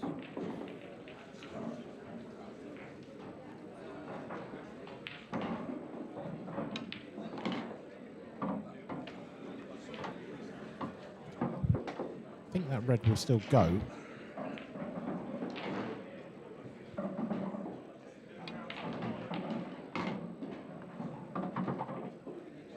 Next to the yellow. If he's on it, I suspect he'll take it now because it's not perfect to get on, unless he does feel he has to move it.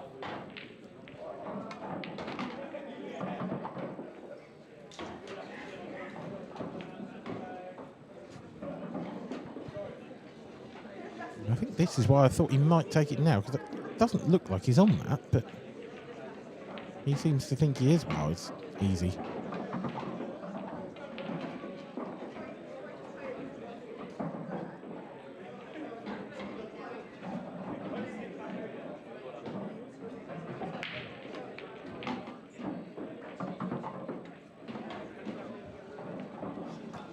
He looks very confident here, Harry.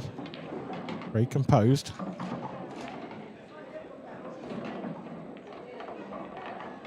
And he leads by 2 frames to 0. The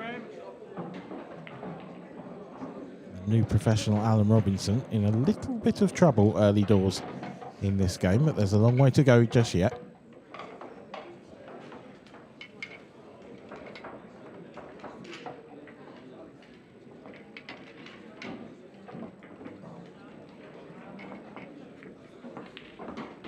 Let's have a look at some latest scores. Dan Davey has been pegged back by Bobby Terry, but he still leads by 6 frames to 4. He's 1 away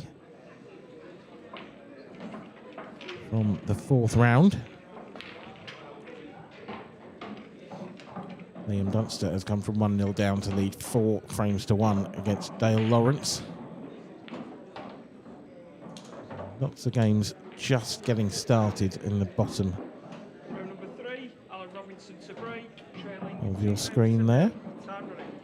We'll keep an eye on as many of those as we can throughout the day. It's going to be quite a long day. There's plenty of pool for your money today, I would think, that's for sure. And Alan Robinson, well, things are going from bad to worse for him. What an opportunity for Harry to take a 3-0 lead. He's got the free shot to open everything up. Looking at where that yellow is next to the 8 ball. Yellows will be the colour for Harry. So if he can just manoeuvre this cluster around the left centre pocket so that all of the yellows go nicely, then you would think this could be the shot that wins the frame.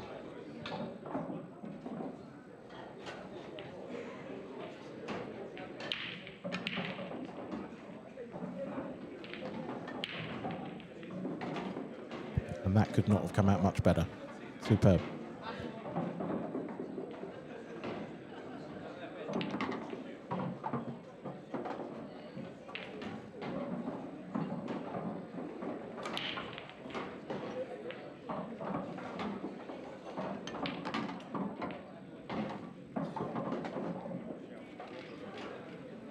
That's not a great shot. Now queuing over the red. This is awkward. Not that you would know it.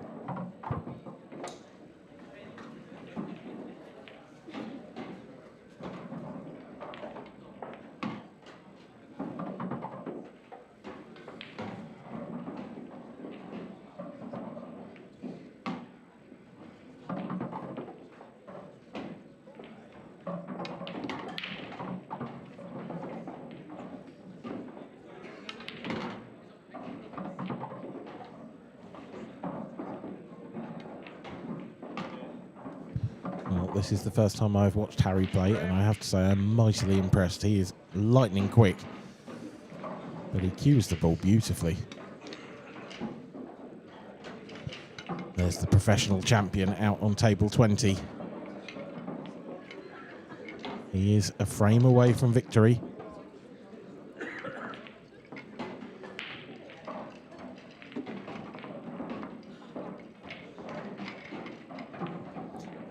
Years. Not quite to the day, I don't think, but certainly to the event. Since his first and only previous victory on the IPA Tour, 2016 Welsh Open for Dan. And now the 2024 European Professional Champion as well. Still battling in the Open as well. Are they going to be like buses? Are 2 titles going to come along at once after a very, very long wait? Long way to go for that, yet.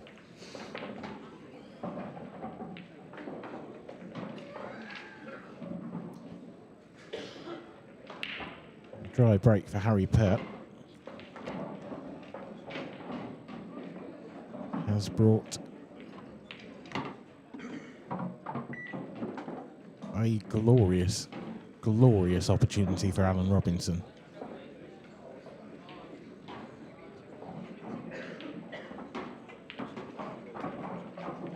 Can't afford to miss these.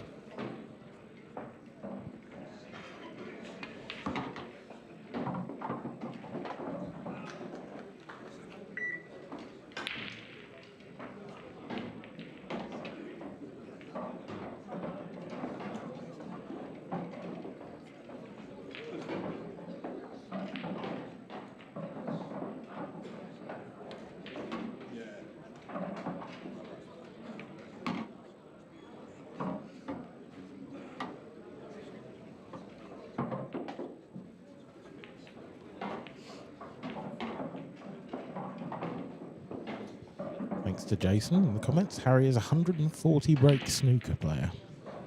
The table in his house. Don't know whether that's a snooker table or a pool table in his house. If it's a snooker table, then I'd like his house. Actually, same with a pool table, to be fair.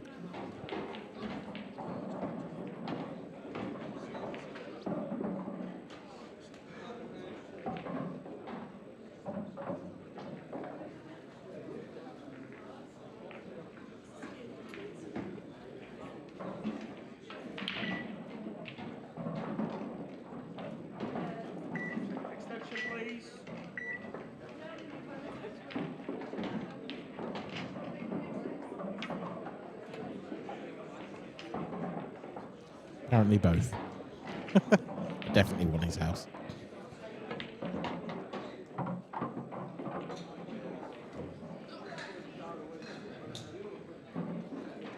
Alan's just slightly in danger. He's making a mess of this. Now bridging over this yellow.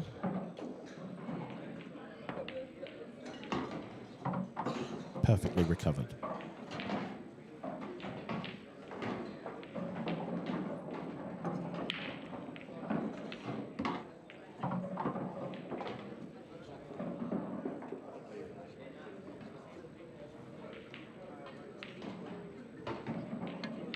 Good standard match this so far. Alan Robinson off the mark.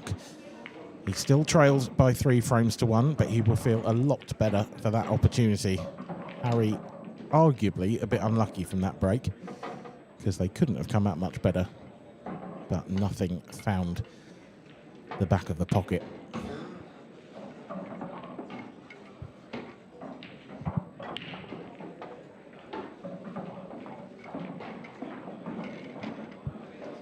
Latest scores, Ross Fernie there in the middle of the screen had a terrific run to the semi-finals of the professional event last night before being undone by Dan Davey, and he leads Sanjay Patel by 3 frames to 2. Round number 5, Alan Robinson to break, trailing at 3 frames to 1. Time running. About a round behind where we expected to be, I think. timing-wise. So there's so much more pull happening today.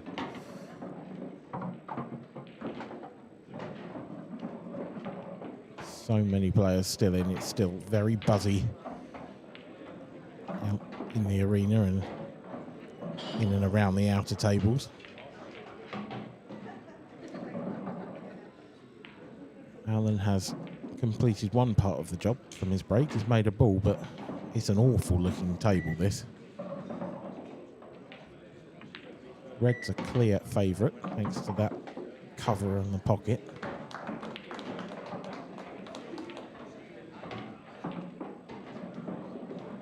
I don't know if he can play the plant now. Will he just catch enough of the red before the yellow? Looks like he can. No, not going for it. Rightly so, I think. Harry's in a world of trouble here.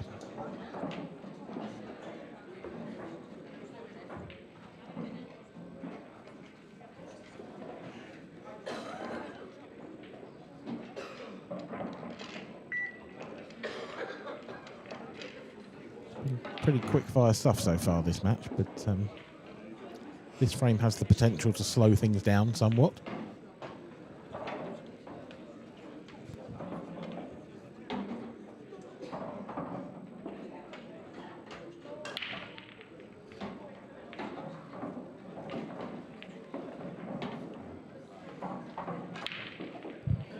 Depending how aggressive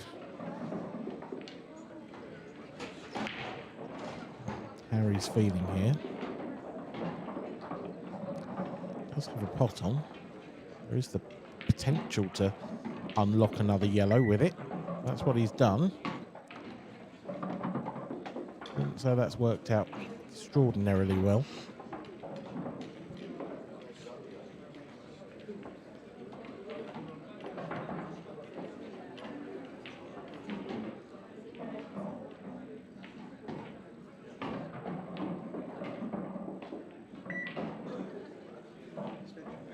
Please.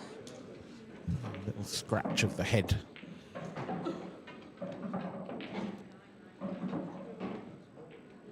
Not a surprise, given the situation he finds himself in. Is this the moment for Alan Robinson to go game?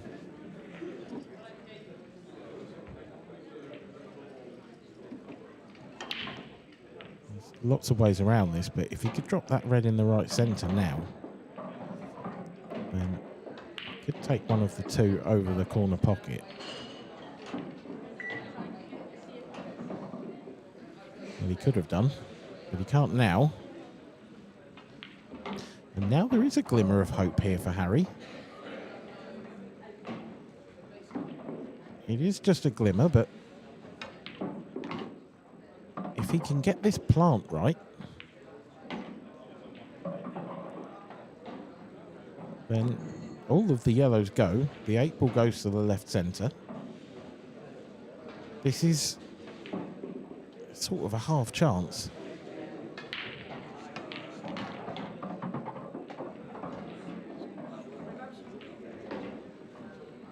But it's going to be an unreal positional shot, you would think. A bit like that one. That's stunning. Another one is required. This will be a great finish. Doesn't have to do too much with the cue ball here. Just got to finish somewhere in line with his next yellow. He's got to make the pot. This is pretty good. It's a little bit thin. He could potentially play the double and just hold the cue ball on the two reds. He's tried the double. And it's not gone well. Alan Robinson comes back to the table. That's an opportunity missed for Harry. He manufactured it himself brilliantly. And then I feel just rushed that double slightly. He's obviously a quick player. He's got a rhythm about him that I really like. But I feel like he probably could have taken 5 more seconds on that double. Hayley Weston, Yvonne Lawrence, table 17, please.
There we have it, 3-2.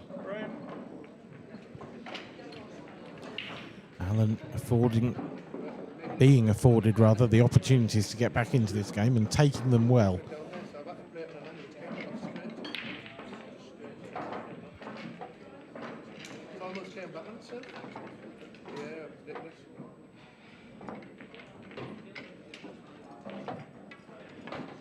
On table 20, please, Gav Robinson, Richard Rowan. Gav Robinson, Richard Rowan, table 20.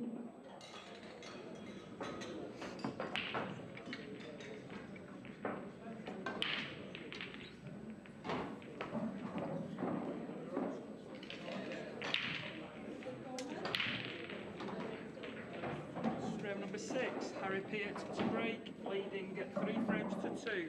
Time running.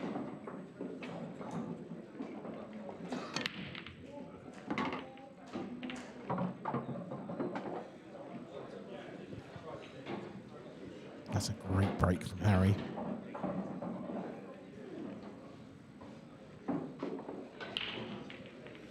He left his opponent tap-ins in the previous frame. Has left himself a little more work to do, but certainly a finish that he's capable of.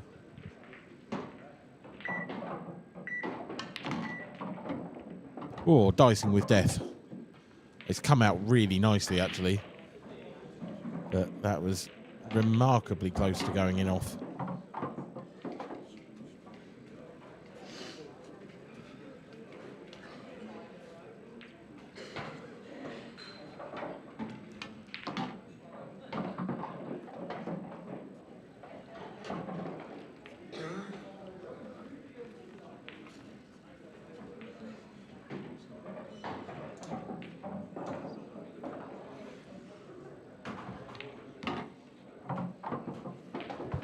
There's a real energy to the way he moves around the table and plays this game.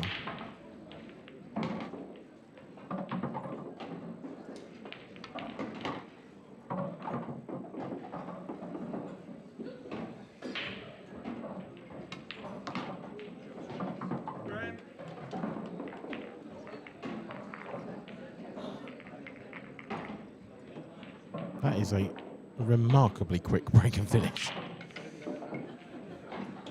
Bowman,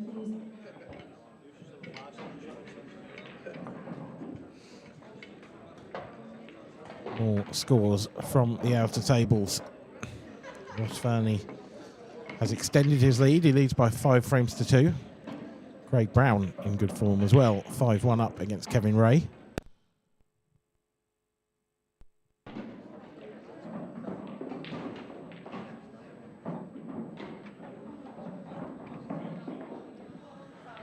Apologies for the loss of pictures. We're back in Scotland for a moment.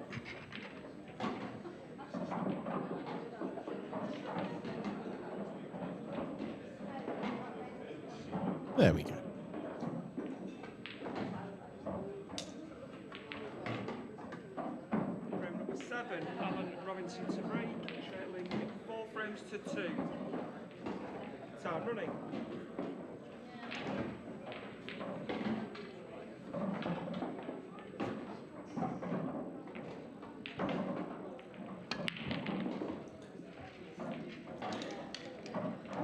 Alan cut breaking and shaking his head as he slinks back to his seat. That's not gone well. And it's left a great chance for Harry. Role reversal from a couple of frames ago.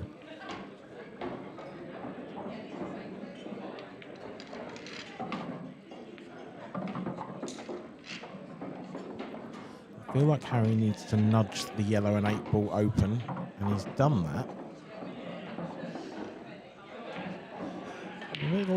A little testy shot next up. Not that you would know it. He is firing on all cylinders here. Harry Pitt.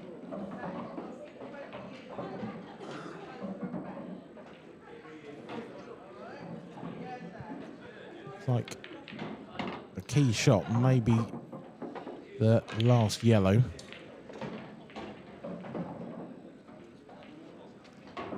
Coming back down for the 8 ball. There's some distance to travel. But he has left himself absolutely plumb on this. Just needs to drift it in. Leave himself a long, straight-ish 8 ball. He's for a 5-2 lead. Just an extra beat in his setup, and then he gets down and knocks it in. This is great stuff.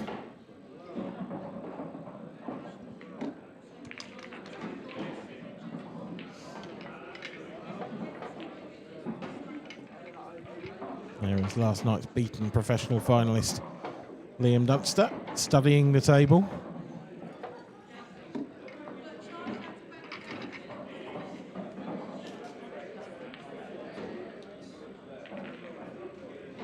He's 1 frame away against Dale Lawrence from the 4th round.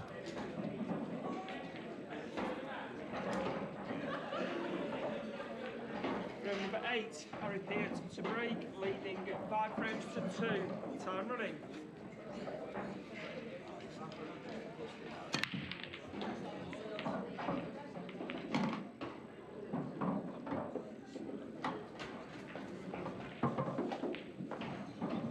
This is beginning to look like a bloodbath. Harry is firing on every cylinder. The brakes are working. And every time he touches the table, you feel like he's going to clear up.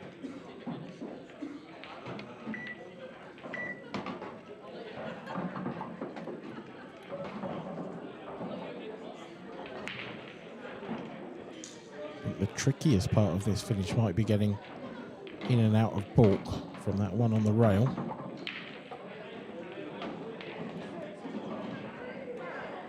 In an ideal world, if he could take the top of those 2 yellows that are closest together first and then go up table,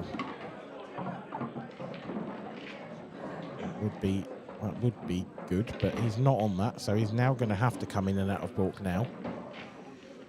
It's not a perfect angle, this. This needs to be a very good shot. And it is a very good shot. This is excellent.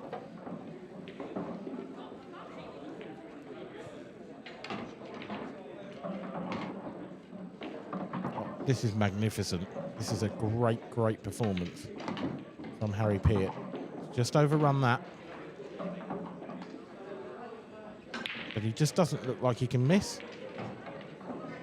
And he's missed.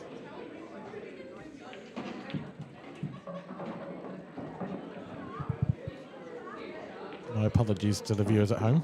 I think that one might have been my fault.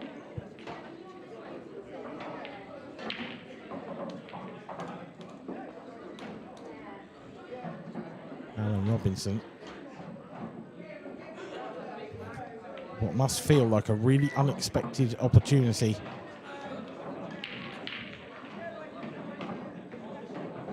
I'm sure in his mind it was 6-2. It would really hurt his opponent if it was 5-3. Still a long way back. On table 9, please, Mary Banach and Q&K. Mary Banach and Q&K on table 9. On table 8, Alden Griffiths, Nathan Wilber. Alden Griffiths, Nathan Wilber, table 8.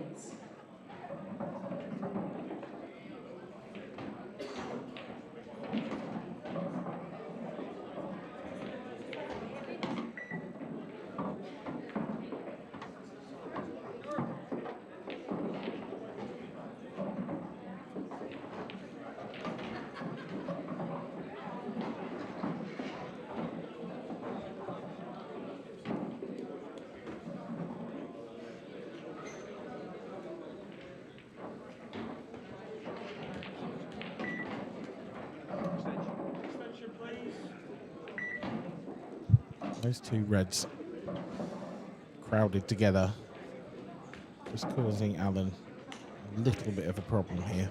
Got to make sure he finishes nicely on one of those in a shot's time. That is not a helpful shot. Does not have a nice angle here. It looks like he's struggling to avoid running into them. It's hard to see how that would be good news. I mean, if he can catch the right-hand side, he'd probably be okay. We just about squeezed it by. And he's okay. Because I don't think the top one passes the bottom one. But I think he is on the bottom one.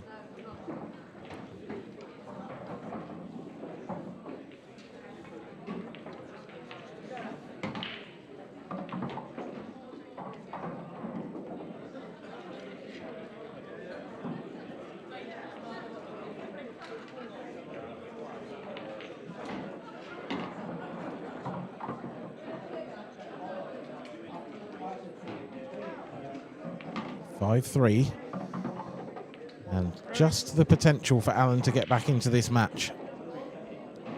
It looked like curtains when we thought it was going to be 6-2. One slightly overrun positional shot and a missed black later. And here we are.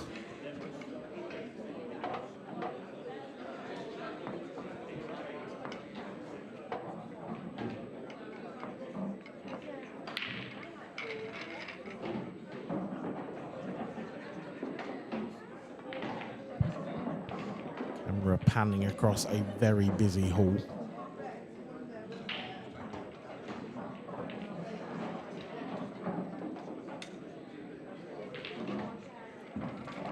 Frame number 9, Alan Robinson to break, trailing at 5 frames to 3. Time running.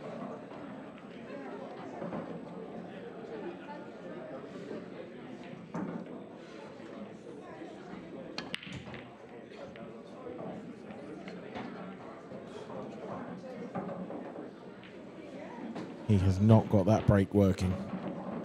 That was possibly the moment for Alan Robinson.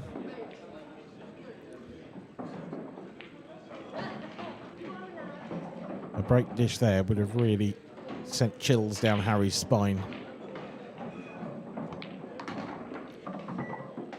But the break dish will not be forthcoming, and it is Harry who's got a very good opportunity here to get that 6th frame on the board.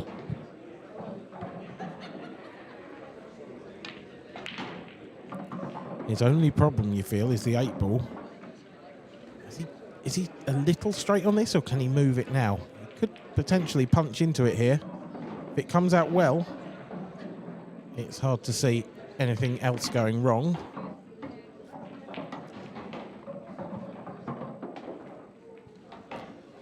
Didn't quite have the angle, so I suspect it may have to be a double now, that 8 ball.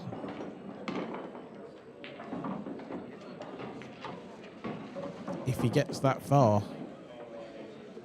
That's a bit careless, to be honest. Took the plant for granted somewhat there. And now he's in all sorts of trouble. Time running. going to have... This is such a thin snick. I think he's going to have to come back up and probably catch the red. And trust to luck slightly that he's going to be on that last yellow. Makes the pot. Oh, he's come out really well.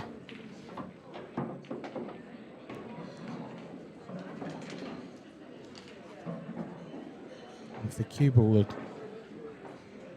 held up just a fraction, it would be easy to just run this through and leave the double, but if he just drops this in, I think it's going to be a double kiss, so come in behind it. There's surely no way this drops into the centre pocket, is there? I think he'll try it, just because I don't think he's got anything else on, but I don't think this is possible. Oh, it is. That's magnificent.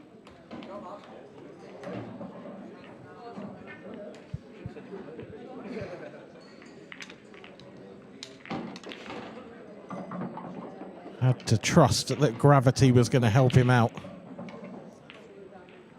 And it came to his aid. That's a superb shot. Very, very well played, Harry Peart. And some more live scores for you. At the top of the draw, Dan Hemphill, 5-2 up on Ryan Clark. That would be a great result for Dan from the south. Southampton sort of away, not sure exactly where.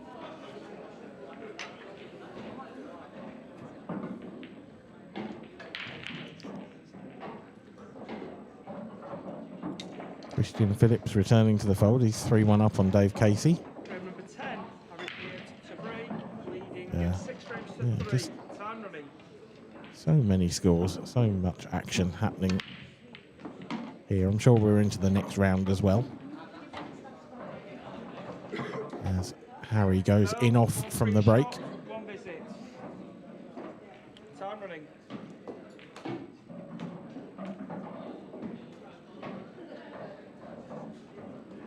Game not quite over just yet.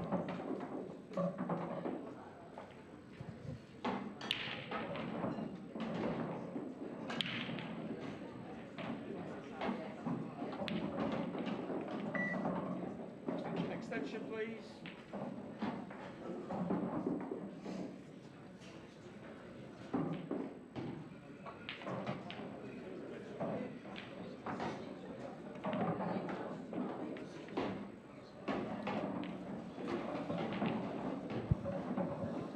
Well, that shot looks far from ideal for me. I think he's still on the red near the bottom right corner. But the 8-ball's gone a bit safe, so chance to perhaps move that now. Yeah, that's nice.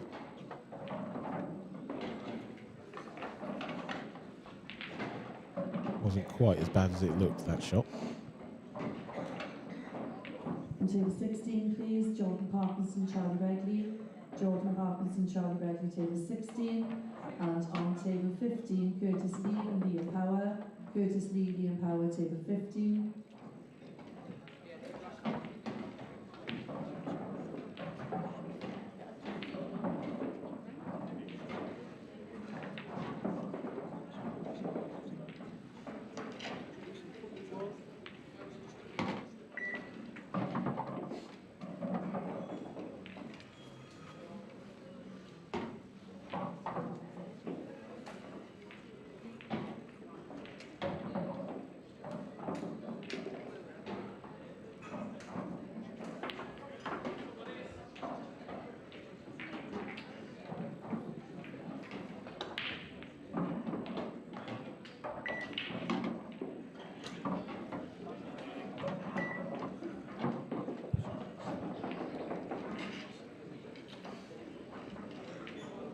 And getting slightly hot under the collar, perhaps. Again, it's just not quite working out perfectly for him. I think the shot here is probably to take the red long. But he's looking at the plant, and this is missable. Big shot. Oh, well, it flew through the gap. Ignore me.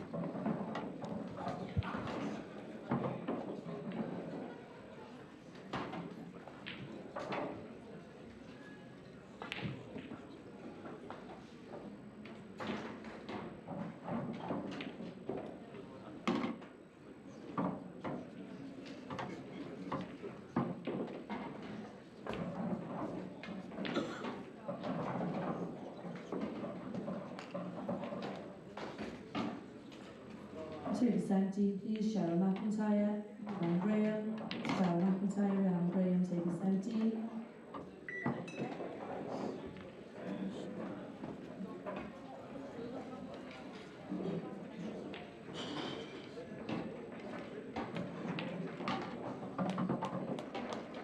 (6-4). Alan Robinson just about keeping himself in this one. Deb Birchall, Viv Ruskell, table 12. There's the number 1. Watching over the action while he waits for his next round. Another person watching over the action has just sat down next to me, Mark Pickworth. Yeah, good afternoon, Dan. Afternoon. Feel like I haven't seen you this weekend. It does. We've been like passing ships for some reason, haven't we? But I know we've all been busy at it. Yeah, I was down here at 10 o'clock this morning doing the ladies' amateur final. And then did the men's amateur final, and then you came in, I went, and yep. It's going to be the me and you show now, isn't it? I think somewhere along the line for tonight. I think Steve is still here. Is he? I believe so, yeah. Yeah, he's just messaged me. I don't think he's going to be here for the rest of the afternoon, unfortunately. He's going to have to make his way home. Oh, he's making his exit early, is he? Yeah. Selfish. Yeah. I'll tell you later. But yeah, back to the action. Peart, he's raced into a bit of a lead here, hasn't he? Well, Alan Robinson's been he's been cut breaking the whole match, and they've been coming out terrible, and he's just hit a front ball break. And he's not come out great, but he's made a ball. So he's improving. Definitely a better split than he's had the entire match, yeah, this. Extension, please.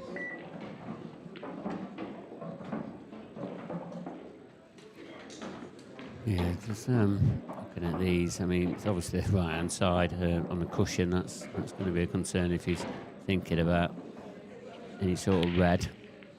I mean, it's not an easy opener on either. This is the easiest one of the lot, really.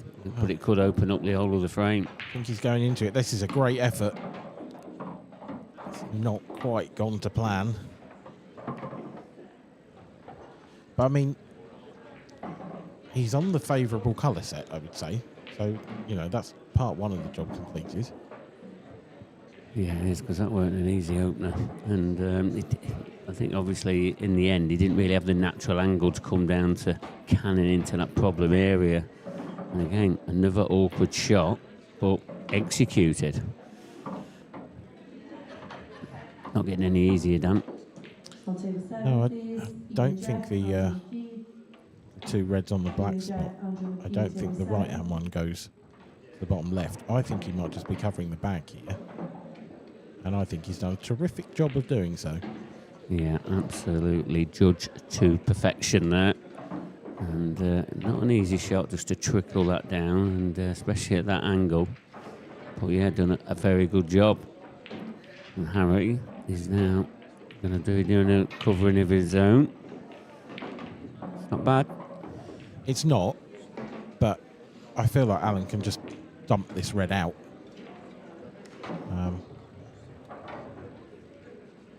Just get the red away from that area.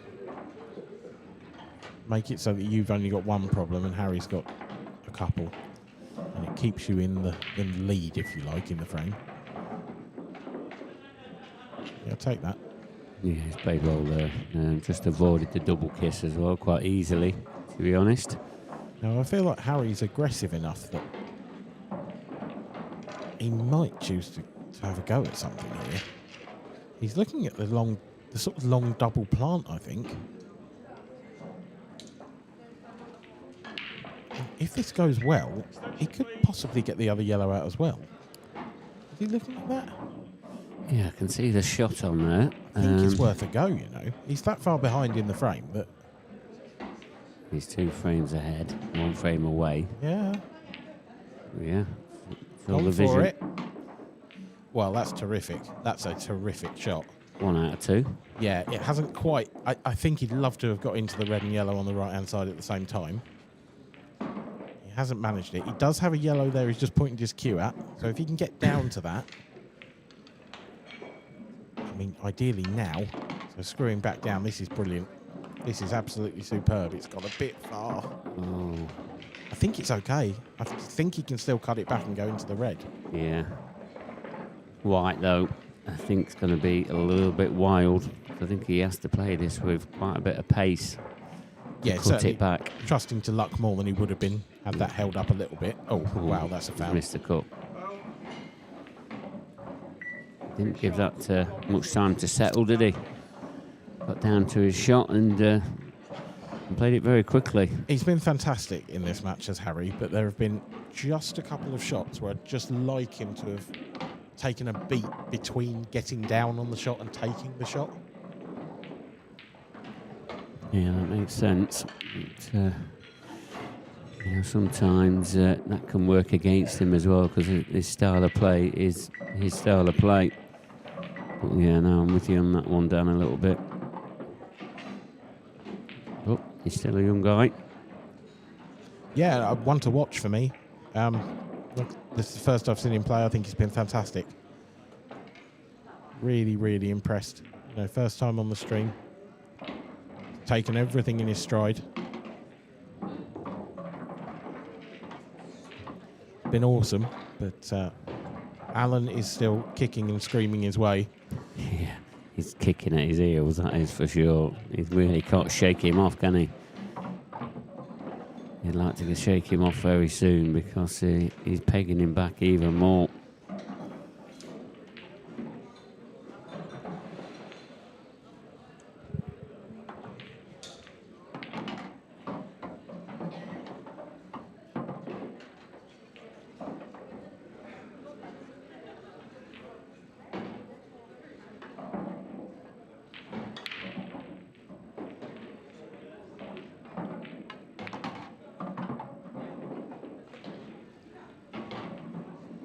Nicely controlled. That from Alan. And he just trails by one now. So, all of a sudden, from a position of real dominance in this match, Harry Peart is now just one frame ahead, and there is huge pressure on the next break.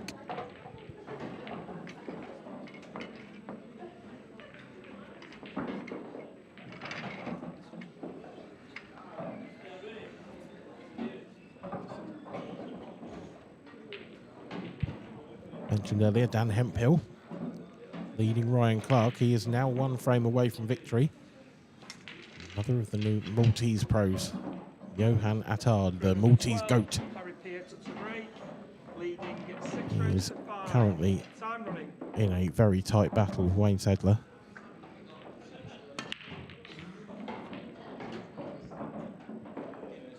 Back to the action on the stream table. And it's a nightmare for Harry Peart. A dry break. And not only a dry break, but a decent split as well. Arguably one problem yellow and one problem red. Not all over yet. Extension, please. Problem yellow between those two reds, sort of in the middle of the table, the problem red. That one there nearest the middle pocket. He's tried to move it early doors, it hasn't worked.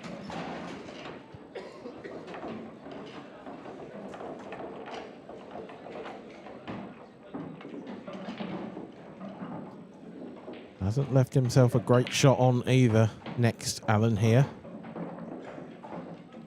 Well, does this go? Does this flick off the yellow or does it go in? It gets through the gap. It catches the near jaw. It leaves the table for Harry, but it has caused him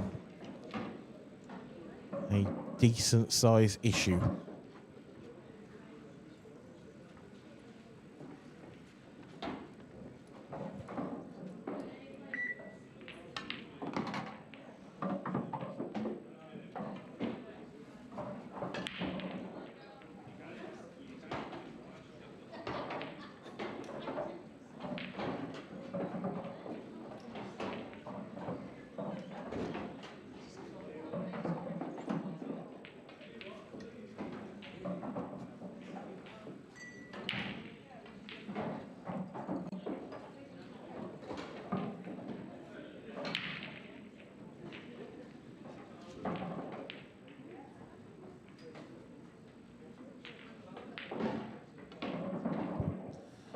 Alan back at the table, arguably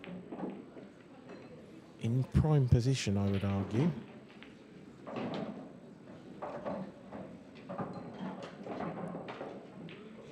I think he's leading this frame, but it would just take one great shot from Harry.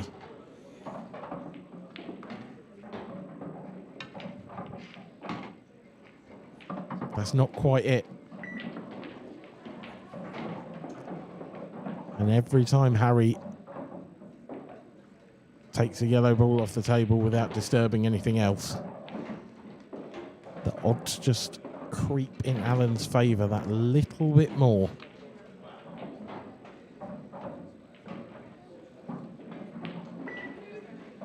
He's just tied another yellow and another red up there, has Harry. It's an interesting tactic. I don't hate it.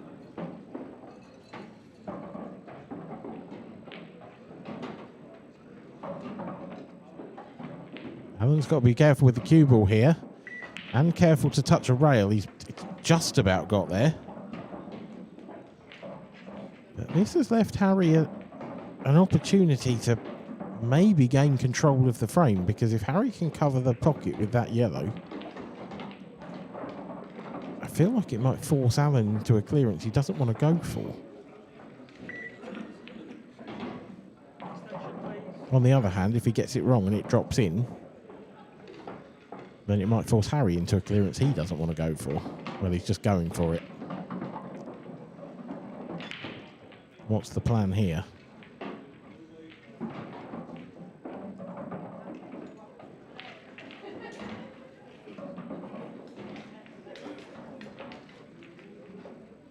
Could he potentially take on the skill shot to the middle in a shot's time?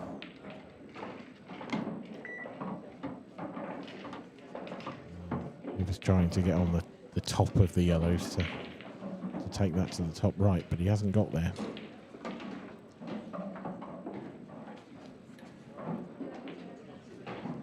See, now he's looking at playing that off the 8 ball.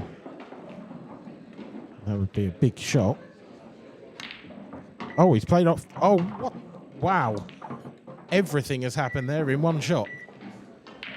It's terrific. A terrific shot.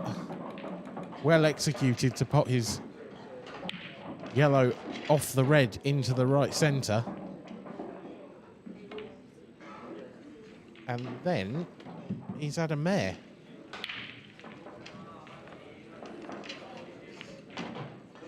Oh, from hero to zero for Harry Peart.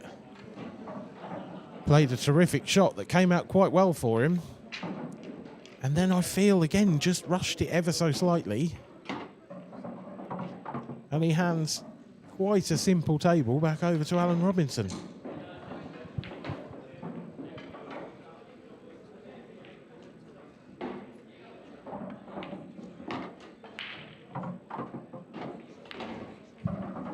Yeah, well done. It's looking like we're going to go to a hill. 6 frames apiece. And Harry is going to be looking at this at missed opportunities at the moment, and a few errors here and there. I mean, if we do get there, I think you've got to make Alan the favourite. Harry's had chances to win this game that he hasn't taken. And it will be Alan's break as well, as he rattles that red in. Caught the cushion, but played it at a good pace.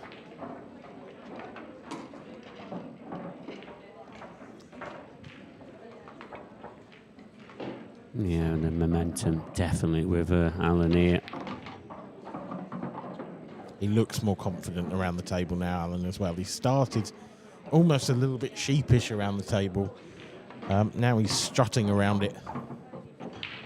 Frame.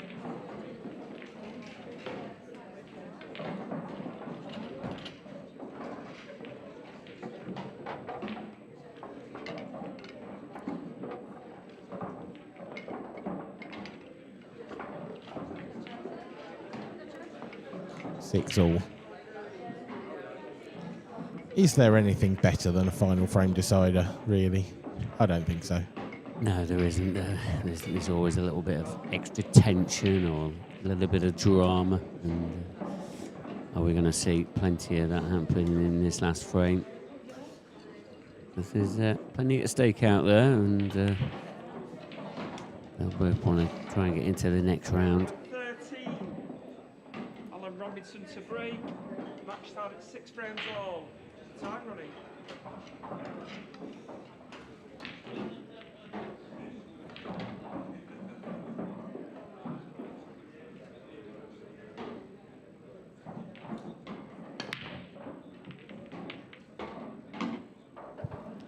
That is the sight and the sound that Alan Robinson wanted to see. He hears a ball drop, he sees a ball drop, and he sees this table split open quite nicely. This is not a straightforward chance, but it's a very good one. Yeah, taking these yellows. Oh, I think this is perfect. Yeah, it is. It's fine. This is perfect. He can play the yellow closest to the cue ball off the red near the corner pocket. And as long as he lands on a yellow next, it's hard to see there being any other problems on the table. Yeah, and it's probably hard to see him not landing on a yellow as well. Get this right. Oh, he hasn't got it right. It's gone wrong. It's actually wrong by quite a long way, that. Yeah. That wasn't hard. He's hit that red full ball. Yeah, makes you wonder if he was under a bit of shot clock pressure. He's smiling in the corner there, but had an extension though. Yeah, that's what I mean. It was probably the most important shot of the frame, and maybe should have used it. But now look at this chance for Harry. One good shot here, just a developing shot. Oh, he'll kick himself tonight, will Alan, if Harry takes these out. And the way he's played, I think he's gonna.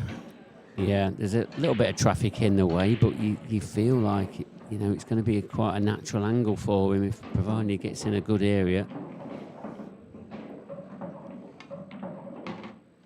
He's not hanging about, is he? He doesn't. No, he just doesn't. I think he used the extension once. Once, what, last year? Or, yeah.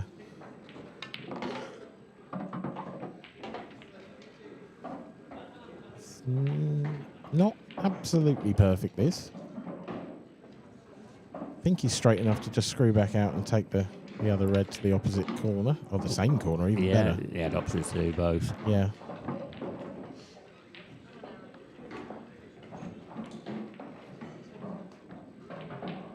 Now again, do you screw into the yellow? Do you slide past it? Just don't want to catch it wrong. Perfect. That will be the game. There's a wry look on Alan Robinson's face. He knows that he had his chance in the decider. He didn't take it. And Harry did. Brilliant performance from that young man on the left of your screen.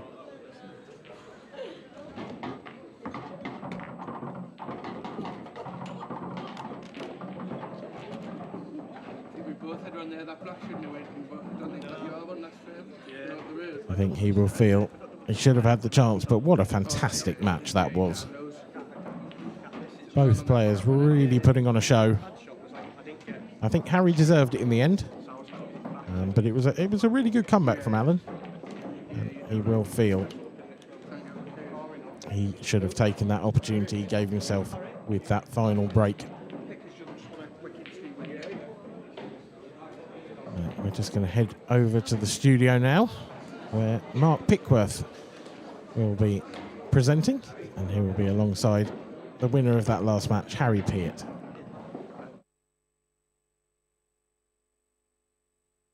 And, obviously we're here with the latest winner, Harry Peart, and Alan, who's just pegging you back there. Are you pleased to get over the line in the end? I am, yeah, I'm really happy. I started off strong, and then I was 6-3 up, and I seemed to have a couple of flicks where it didn't go my way, and he brought it back, but I got there in the end, done the job. Yeah, I think that's fair to say, isn't it? Even though, you didn't get over the line, to try and win the match 7-3, there was certain sort of balls that went against you, and it's just little flicks here and there, to prevent you, stepping in that game. Even that last frame, I thought I'd missed the black, but it went in. But he had one in the frame before where up the railway, I think it maybe wouldn't have dropped on another table, but it went in. So we both had one, so it's how it works sometimes. And this TV arena table, first time for you just to be on this. It You is, know, yeah. how much difference was it for you? I mean, it's my first time at an IPA, but I've played on a stream before, so I know it all works. But you have to know how to deal with the pressure as well. And that's where I'm quite decent, I'd say. I'm not bad under pressure sometimes. And you're from around this area. Does that add a little bit of added pressure in that? 'Cause obviously, No, there's not quite really. a lot of you, isn't there? Yeah, well, last year I was driving back and forth, but I've been staying over this weekend, and it makes a big difference. You're more rested. You have more time to do whatever you want, really. But yeah, I've enjoyed it so far. Just keep going, hopefully. And a little bit, obviously, you know, you're new to the pro ranks this year. What certain things are you trying to do different this year? You know, are you trying to practice more, trying to practice with different people? Trying Just to tell slow the down a audience. bit, which it might not Try to what? Slow down a bit. Oh, sorry, I thought you had to get off in a minute. But that actually was quite slow for me. I need to slow down if I want to make it to the next level, but only when it needs to be, sort of. But it needs a bit of adjusting, but there's always room for improvement.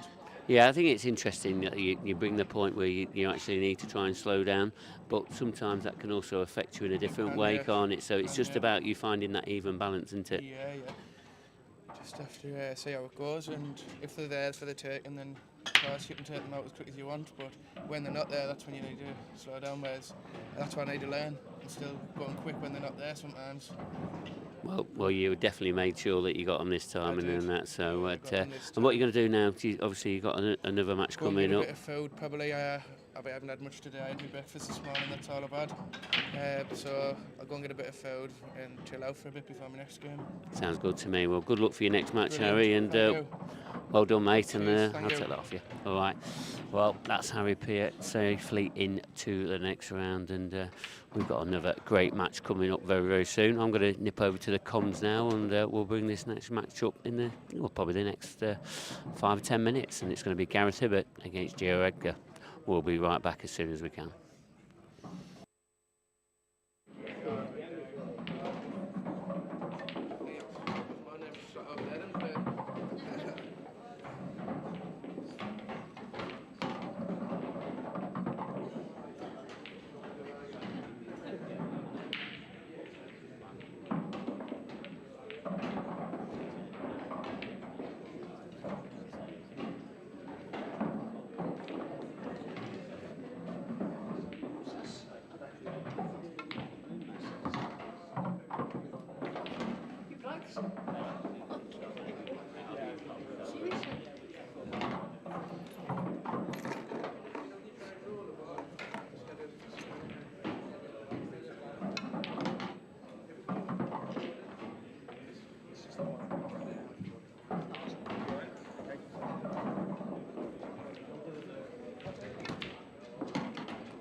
Wins the lap.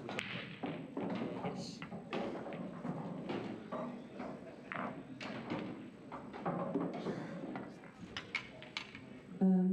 On table 5, please, Lee Shepherd, Greg Davis. Lee Shepherd, Greg Davis, table 5.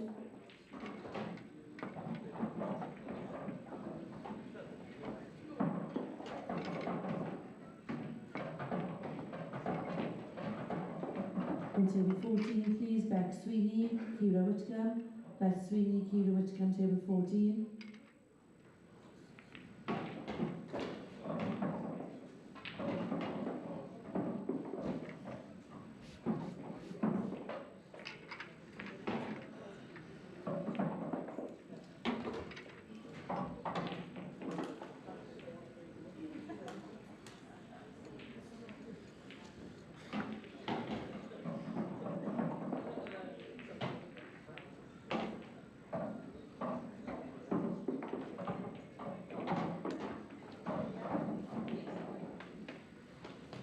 IPA European Open.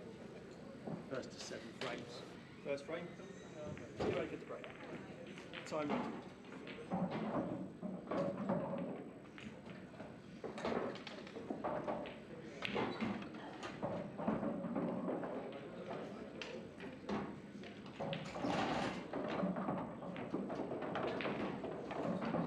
Table 1, please. Mark Boyd, Alan Cook. Mark Boyd, Alan Cook, table 1.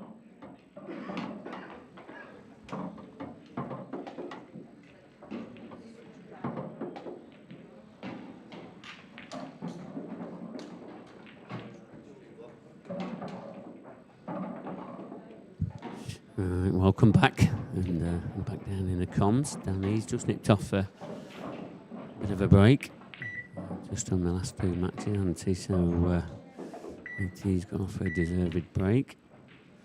What matchup we've got here? Trio Edgar against Gareth Hibbert.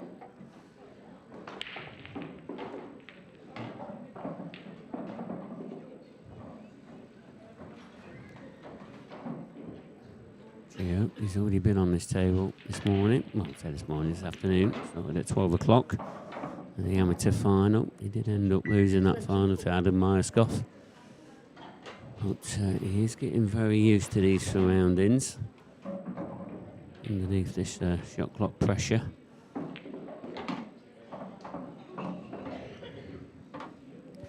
Another one of the young players, Gio. Obviously, we're just seeing Harry Peart to be in very good hands at the moment, the IPA.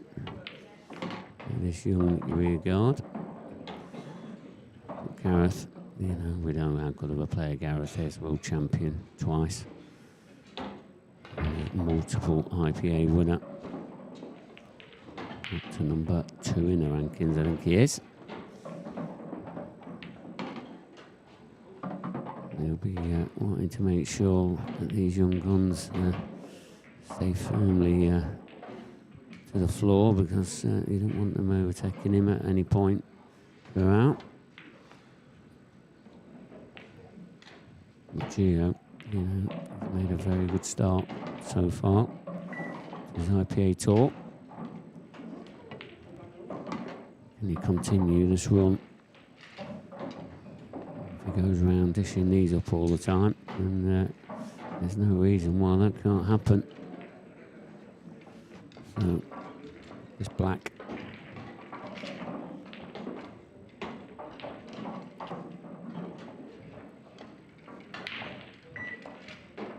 Nicely done from Gio, taking the opening frame.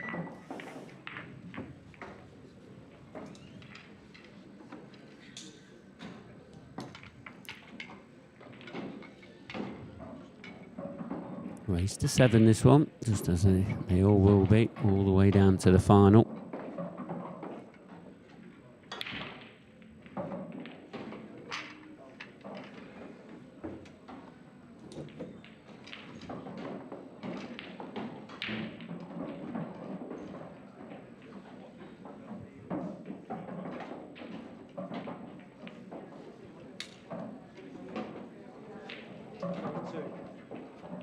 Break. There's only 1 frame to nil. Time run.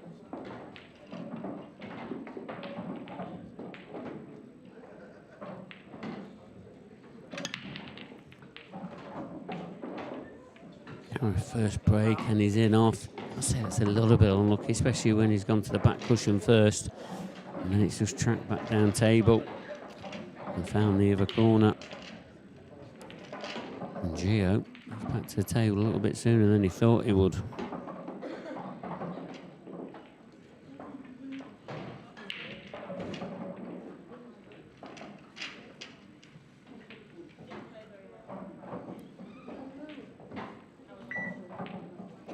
Extension call.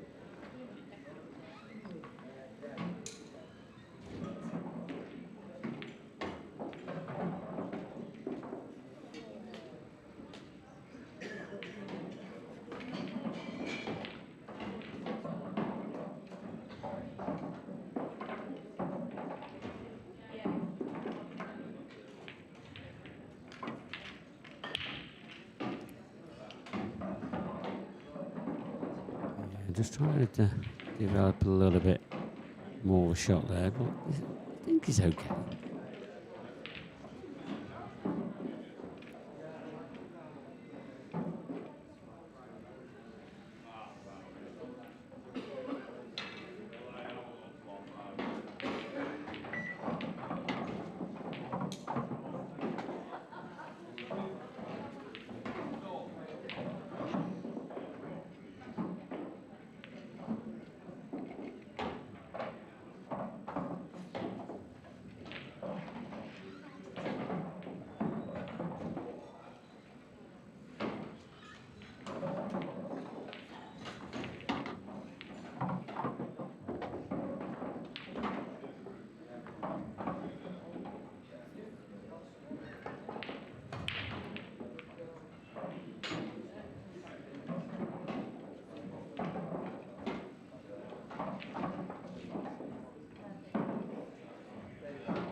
Yeah, Gio's going about his work very nicely here. This is just needs to drop this into the centre. This was the tricky one of the clearance. Oh, yeah, done that very well. And now, just needs to navigate this on and off the cushion. And this simple black ball into the right middle.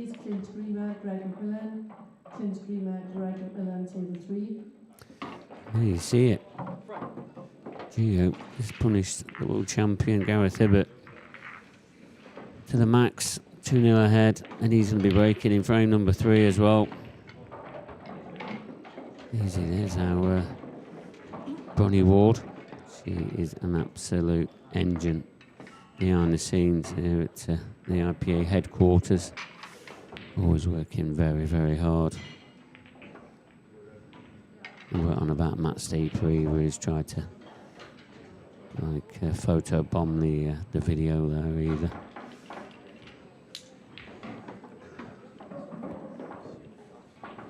Frame 3. Gio get the break. In 2 frames to nil. Time break. So then, Gio, frame number 3, seems to be on an absolute roller coaster at the moment.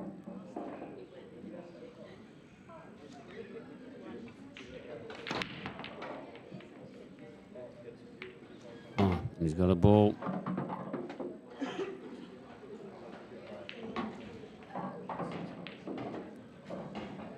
Yeah, and I was saying to him, I said over in the TV arena, I was talking to Kevin, he just seemed very settled in this TV arena. Seems to be his place. He seems to have settled into the IPA ranks very nicely.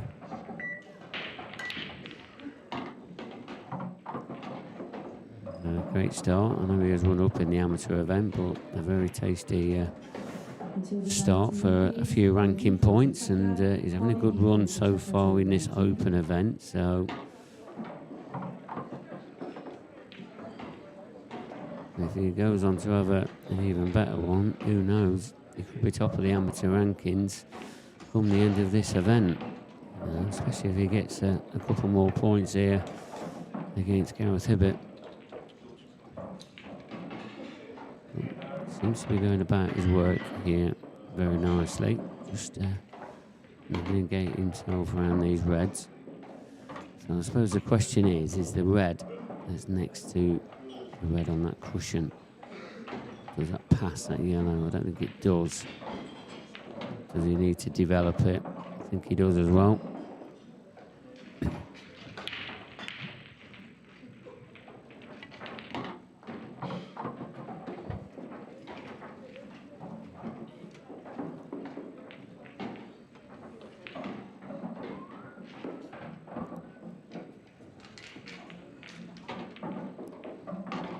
Yeah, like that. Yeah, keeping it very simple.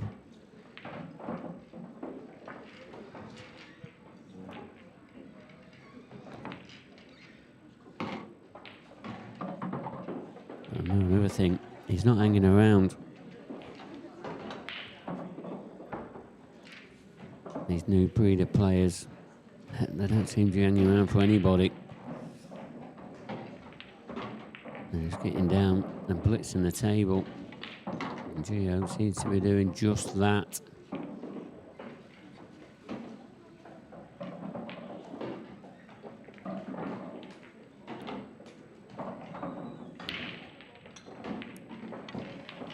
Oh, he's missed that one though. Gio. Just when he was just settling down into being a bit of a machine. He's just chucked that one in.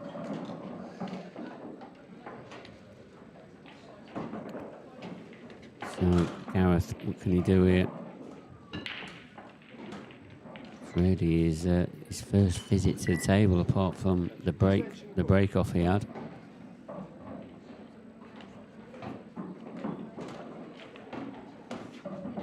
You know, he hasn't left him anything too easy.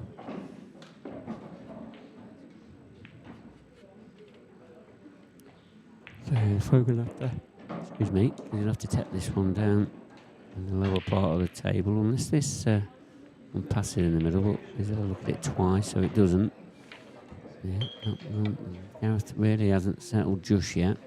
Don't think he can cut back this black, can he? I mean, the white ball would be travelling at some pace if he did try that effort. Oh, can he find the pocket for this black? Extension call.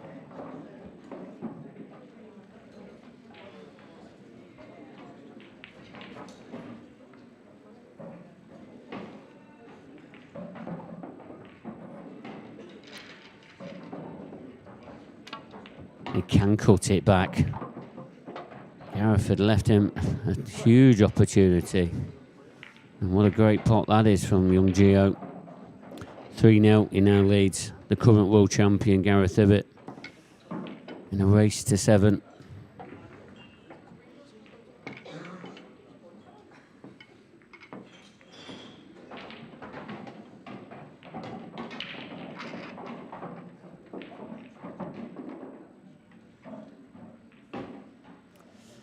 Some latest scores there. Anna Hemphill, 6-5 up against Ryan Clark. Jordan Parkinson 3, Charlie Begley 3, Alan Griffiths 4, Nathan Wilbur 3. Gav Robinson, remember, pulled back when he was 6-3 down. He's now 4-2 down against Richard Roan. Greg Davis against Lee Shepherd. Nice little match up there, the newly formed pros. 2-0 to Greg. Andrew McKee 3-1 ahead against Ian Jeff. Geo match at the bottom of your screen there.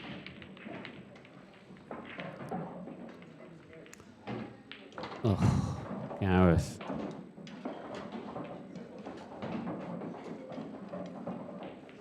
Now, a dry break. Not only in off on his last break, here's a dry break this time.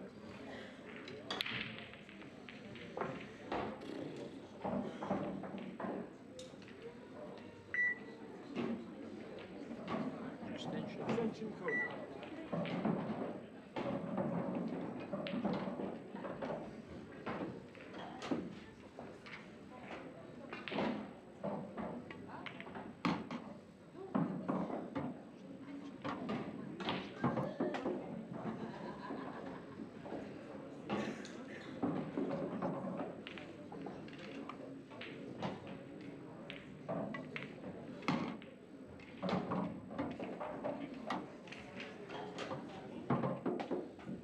Yeah, so electing the yellow here. Just about that yellow. It's glued to that red. Does that pass into the top left-hand corner?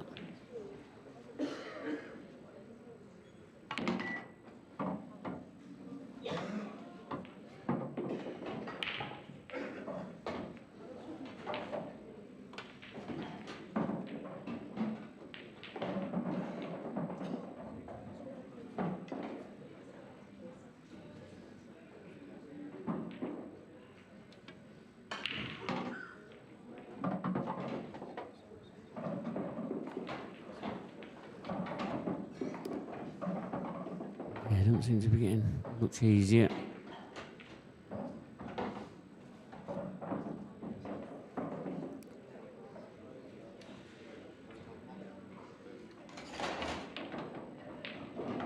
Again, just missed the one into the forejaw. It's not quite firing on all cylinders, but 3-0 lead against the current world champion isn't bad, but what you don't want to be doing is giving Gareth any chances.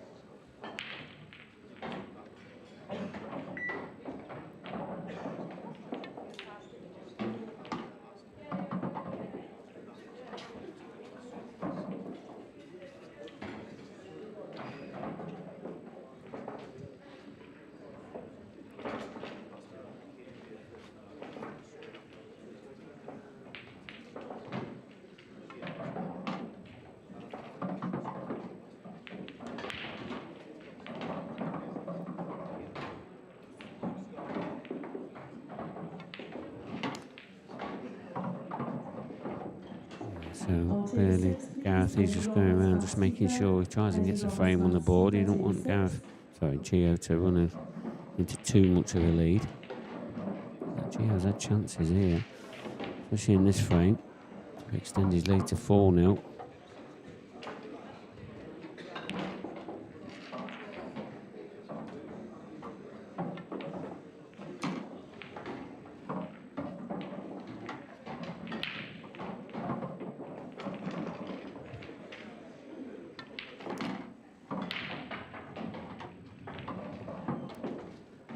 You just feel that, this frame, is probably just going to settle Gareth down a little bit. And now this simple black into the bottom right-hand corner.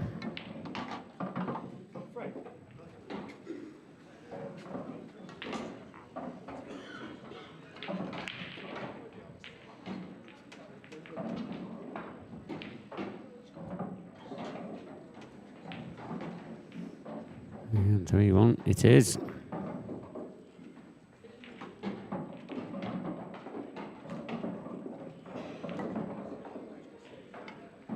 On table 2, please. David Rooney, Dan Davey. David Rooney, Dan Davey, table 2.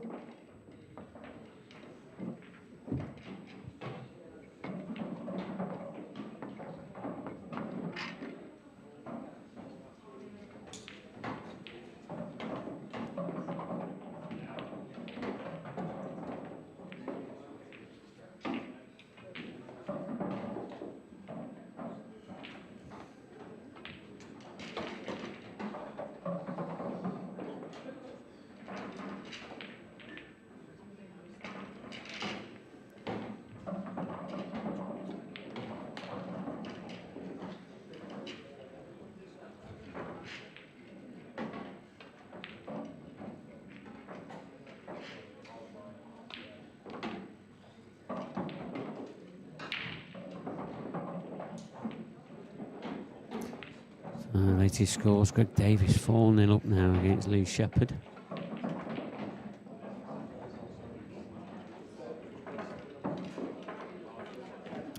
Young Kieran Kate from Scotland, another one of the young bloods from Scotland, 4-2 ahead against Mario Bannock. Declan O'Callaghan, he's 6-4 ahead against Jamie Ringham. And Ryan Clark, he's pulled that frame back. They're into a hill match. Down into the round number 4. Mark Boyle, top of that draw against Darren Cook, fellow professional player. 2-0, Mark Boyle leads. Matt Steeper, after he'd beaten Wayne Fry, he's got a match there against Eddie Roberts, a very tough one there. Pink Grimer, the Maltese, he's 1-0 ahead against Greg McMillan.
Get the break.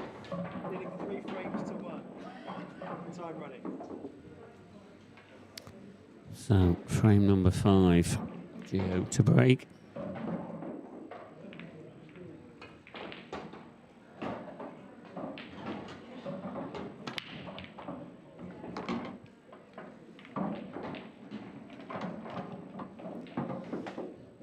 Got ball off the break.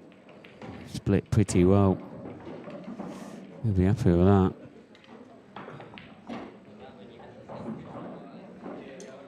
And first glance is definitely yellows.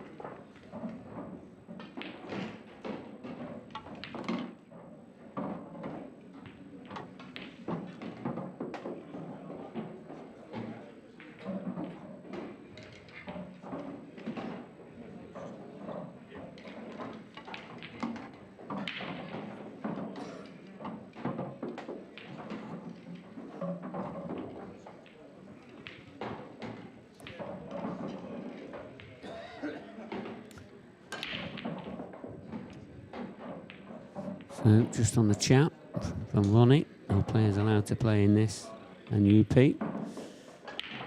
Yeah, it's no problem to us. We don't ban anybody from any other organisation. I do believe that the professional players, the UP don't allow them to play on our IPA tour. But yeah, no problem for us. That's pretty much all I can say on it, really. But there is players that play on both. I know we're obviously clashing this weekend, but you will see over the season that there is amateur players that will play on both tours, which is no problem with us as well.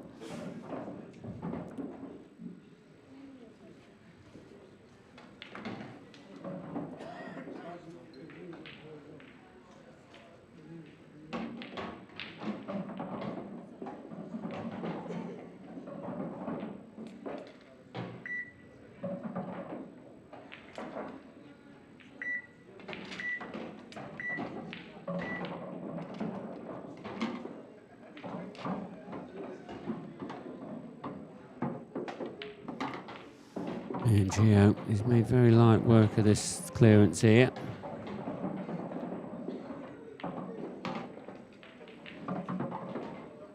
Frame.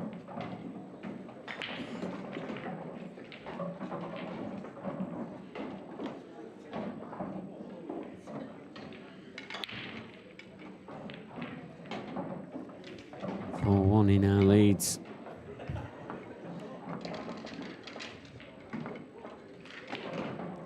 There's Declan O'Callaghan, but James Ringer's at the table.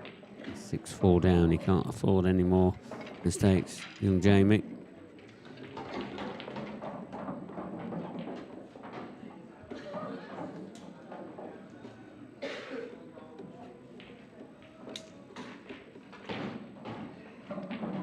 Frame 6. Down to the bit to break. Trailing 4 frames to 1. Time running.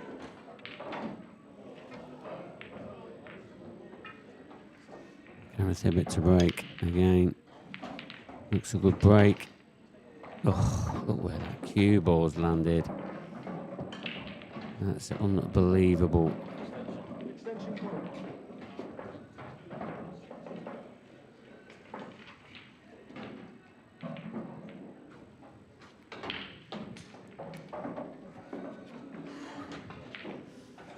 Pretty sure next match on here is going to be Craig Marsh against Michael Rhodes. That's in a round 4 match, which is last 32.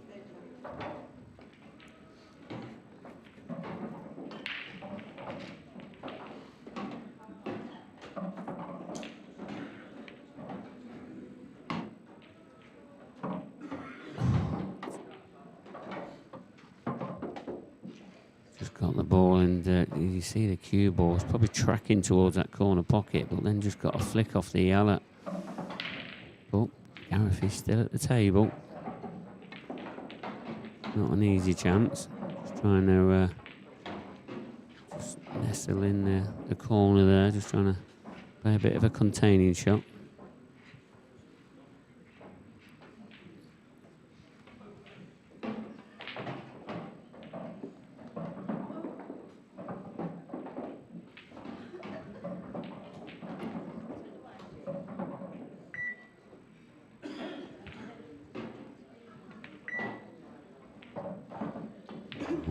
Just missed that one. I don't think he had quite had the potting angle there. And he has got that yellow out into the open. But one thing he's done is let Gareth Hibbett get back to the table. I mean, these aren't easy. And especially not now.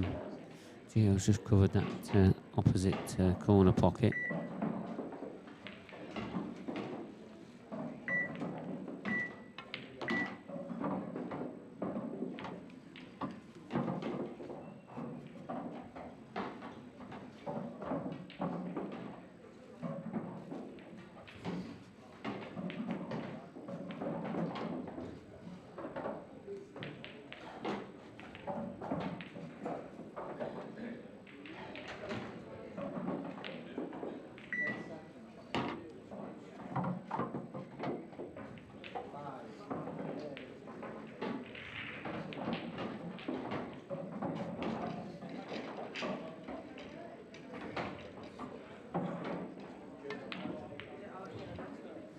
Just trying to force that a little bit too much.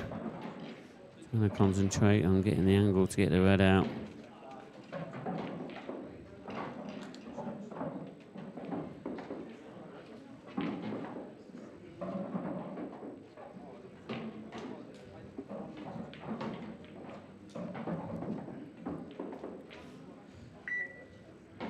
Extension call.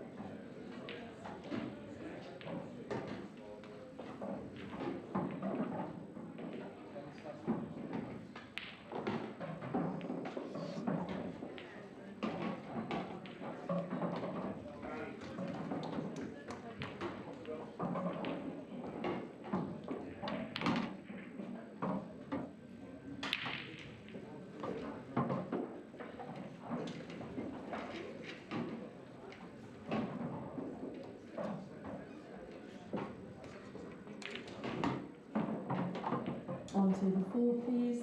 Rob Wilson, Liam Dunster. Rob Wilson, Liam Dunster, table 4.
making very light work of these clearances. And this to go 5-1 ahead against the current world champion. And there you see it, 5-1 he now leads. Is there any way back here for Gareth a bit?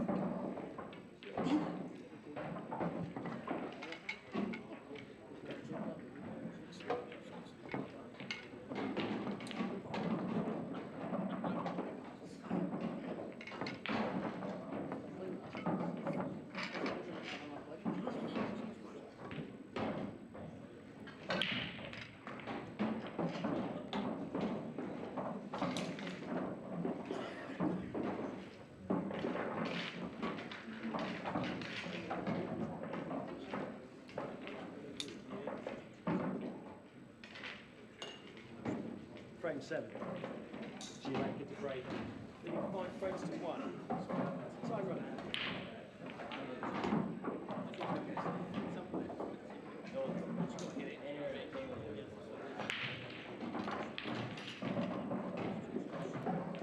So frame number 6. Gio, he's 2 frames away from getting into the next round. Very solid break. He's just rolled that last red in.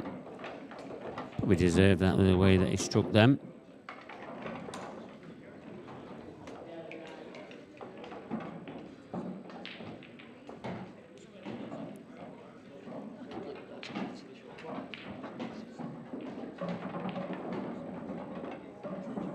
Extension call.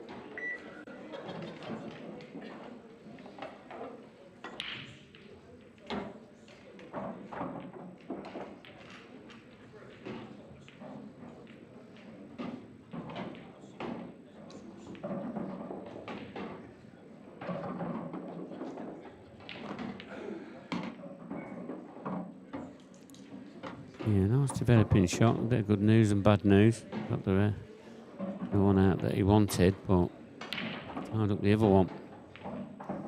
So not gone perfectly to plan, but I'll say it's not too bad.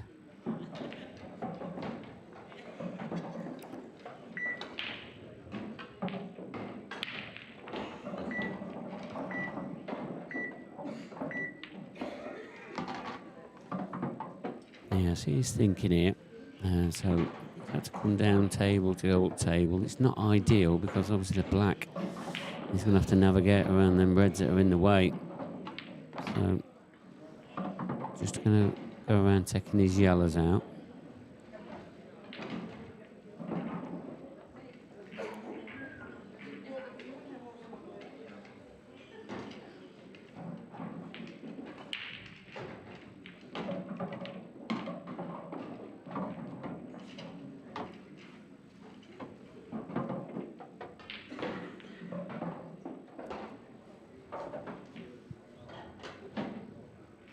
Yeah, definitely needs to be careful here.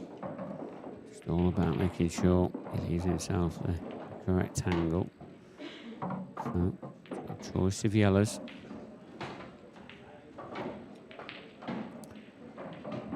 Don't think he's ideal here. Don't see. Maybe he hasn't got a choice of yellows. Maybe he's only got the choice of the one.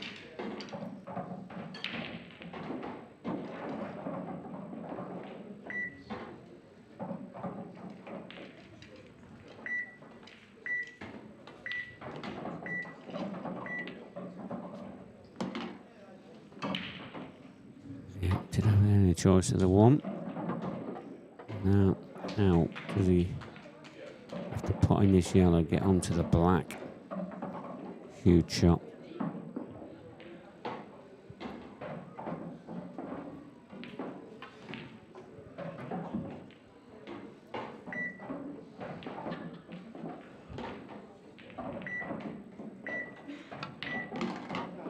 Yeah, it's difficult, that one. Potted the yellow, but it's gone straight in off. It was pretty hard to judge how that cannon was going to happen off the red, but probably always bringing that centre pocket into play. And Gareth, lifeline.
suppose if Gareth does want to get back into this match, he's going to have to get his break working. That's something that's been going against him in this match so far.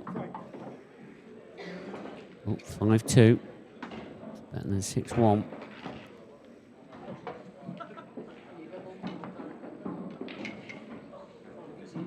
And Gio seems very relaxed out there.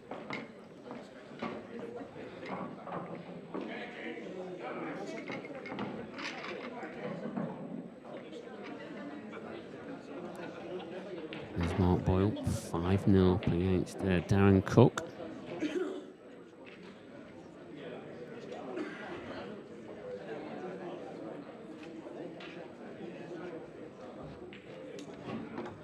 Mark's back at the table as well.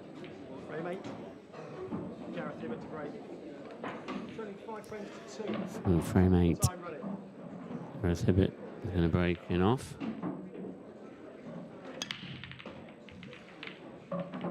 Crunching break.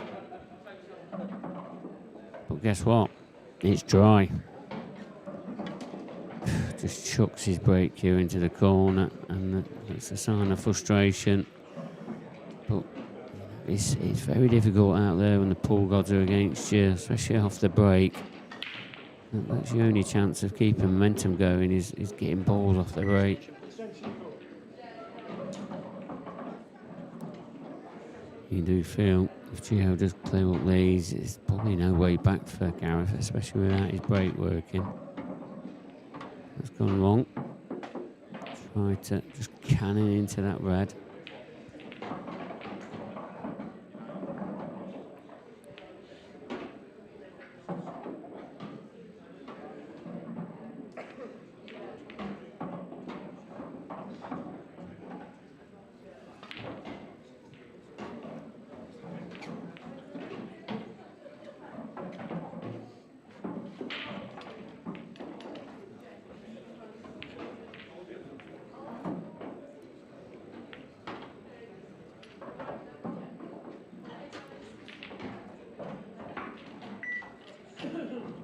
Extension call.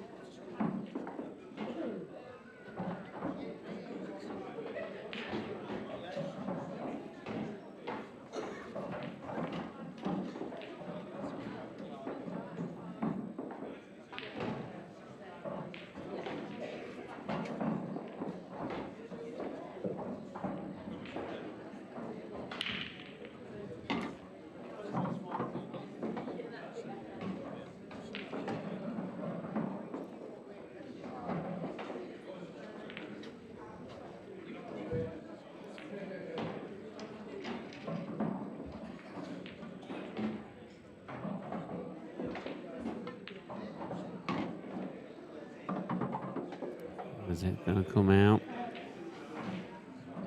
Not ideal, but is he still on the ball?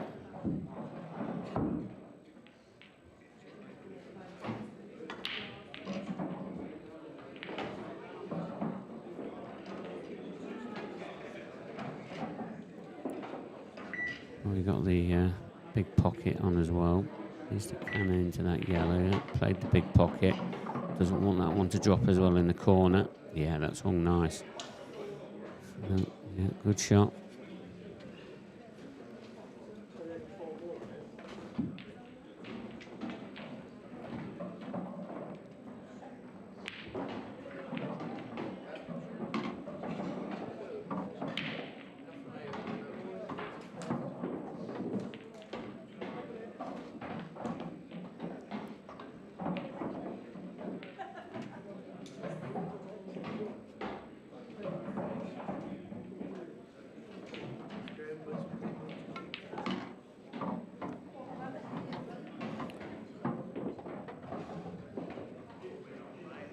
Okay, so on table 20.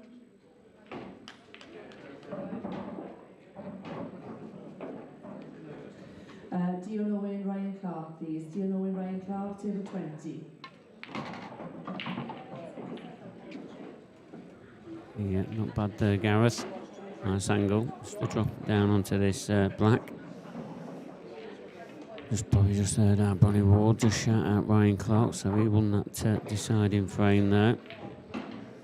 And Gareth is pegging Gio back. 2 on the bounce now for Gareth Hibbett. With Gio to break in frame number 9.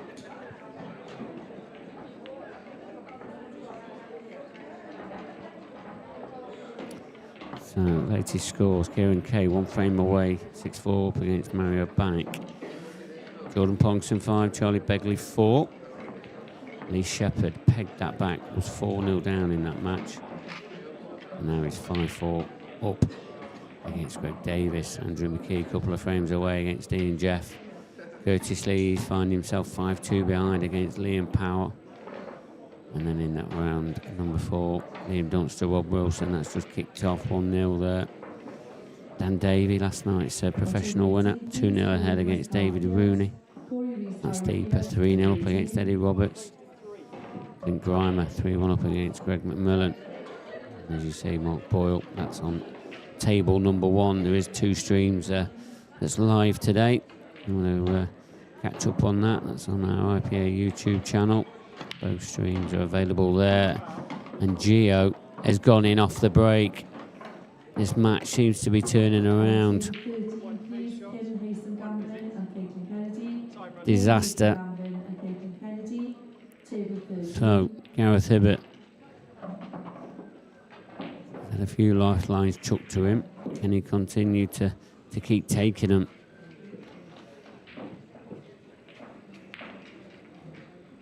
Do feel he's probably got to open up this corner pocket down in the bottom corner, bottom left, sorry. Try and get this black into play. Oh, it's gone wrong already. So that's his 1 free shot. Used up. So now he's going to have to come up with another plan. And you feel the only other ball he can open that black up with is the yellow that's on next to that middle pocket. But the yellow that's on the baulk line, where does that go if he does elect the yellows? Oh, he's on yellow. Now does that go past them 2 reds? Tell you what a bonus if it does.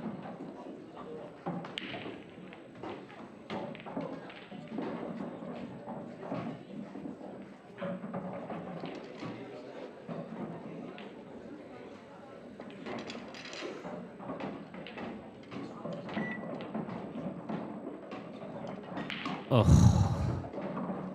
it did go past, but had to play at that type of pace. So now, does he elect to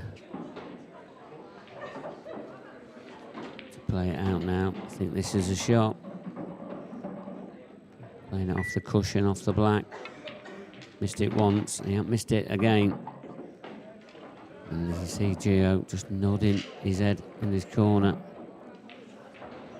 Losing the white ball in the corner, it's unforgiving.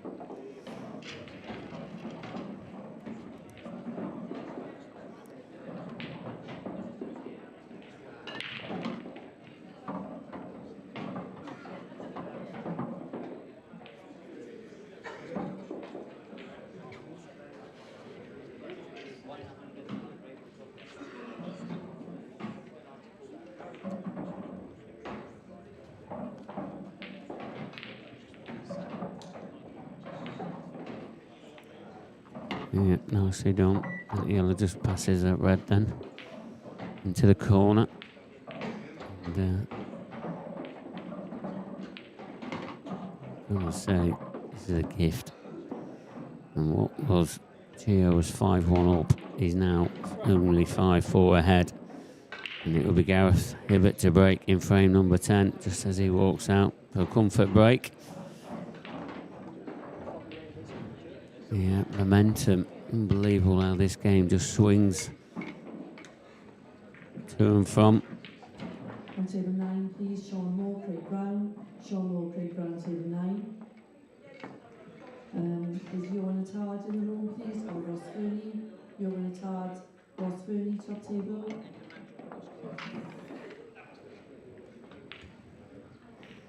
So down Cook.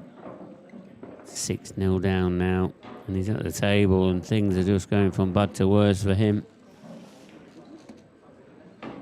He's not had a bad first tour, you know, he has got some ranking points to be rewarded with.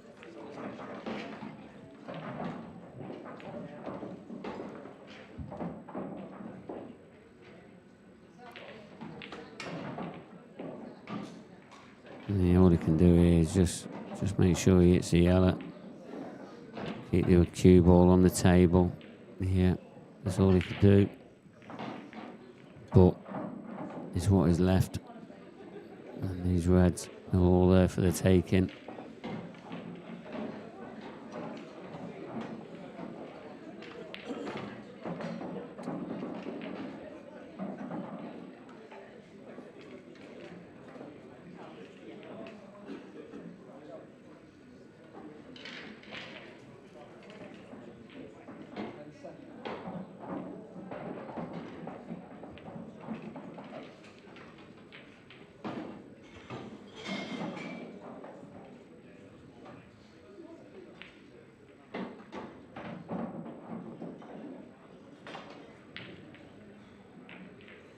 On table 8, please, Jason Hill, Declan O'Callaghan. Jason Hill, Declan O'Callaghan, table 8.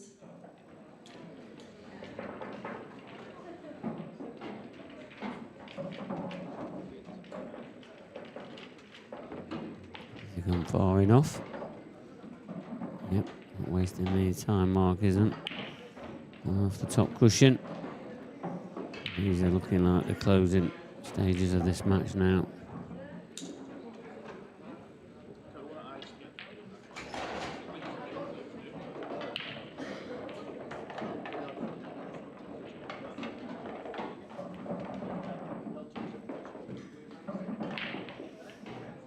Yeah, and the black sunk as well. 7-0. Mark Boyle beats Darren Cook.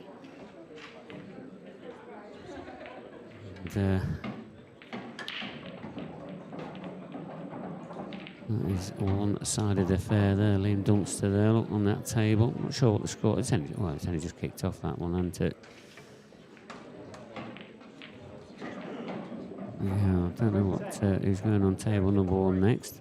I'll keep you up to date with that one. But we're back to the main table now. This is a comeback of all comebacks. Gareth Hibbett 5-1 down he was. 5-4 now. But his break is still not working. It's dry again. I said that one thing he had to do if he was going to get back in this match. I mean, he has got back in the match, but he needs to get his break working. It's not worked this time. Now can Gio try and stop this momentum swing of what Gareth Hibbett's been doing? Just as Gio gets back to the table, I've got another person that's gone back into the comms box. It's Dan Fairway. Afternoon again. Yeah, afternoon. This match has had pretty much everything. Gio has been in control of it all match, really. 5-1 he led. Gareth pegged him back 5-1, you know, due to a couple of errors from Gio. But the break has absolutely deserted the world champion. Not quite sure if the 8-ball goes in both corner pockets or whether it only goes in the bottom left, because that might be Gareth's only salvation. It's difficult to tell even from the overhead, to be honest. Probably just about slides down there. But it might be one of those ones where you actually need to use the near jaw. Yeah, and when you play them sort of shots, you want to be directly behind it. You know, you can't be playing at a deep angle or anything like that. Oh, here's Gio. He's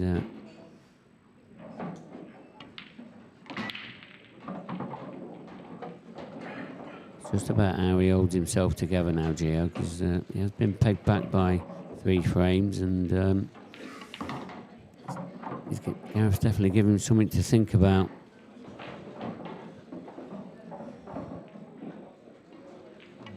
Ultimately, the key shot is going to be getting on the 8-ball. It's not going to be simple, I wouldn't suggest.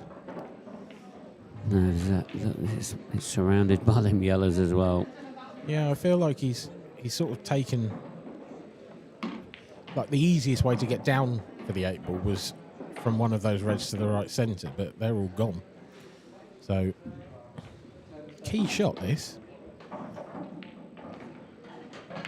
Yeah, and you know, as he looked at this black into that corner that you alluded to earlier. Well, I mean, I think he'd be coming down this side of the table anyway. Nope, he is going around there. Yeah, so terrific shot. Perfectly behind it, just as we said.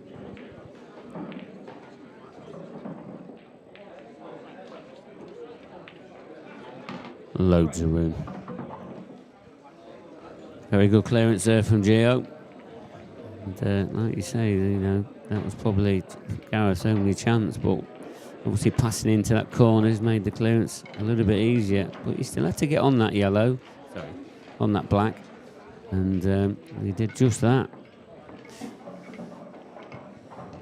Here are the remaining scores from around the grounds. Charlie Begley returning to the IPA after a year off. He's looking good. 6-5 up against Jordan Parkinson. Greg Davis was 4-0 up against Lee Shepherd. Pegged back to 6-5. Sorry, 6-4. Now that's just gone to 6-5. Frame 11. Dan Davies still looking good for the double as well. 2-0 up against David Rooney. Yeah, see that.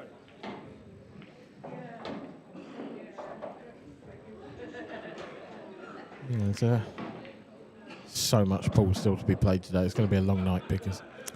Yeah, it certainly is. Even the Ladies Open, that's progressing very nicely. They're near enough down to the last 16. One match outstanding in the last 32.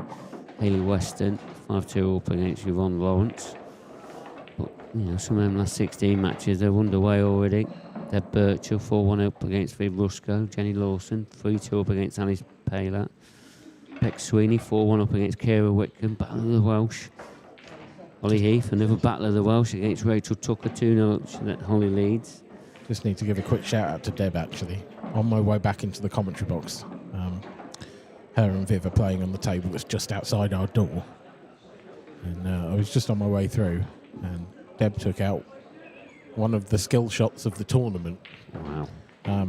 To lead, I would imagine, 4-1. I'm not absolutely certain. But she's essentially played a skilly down the rail on the black. It was awesome. It was a really genuinely awesome shot.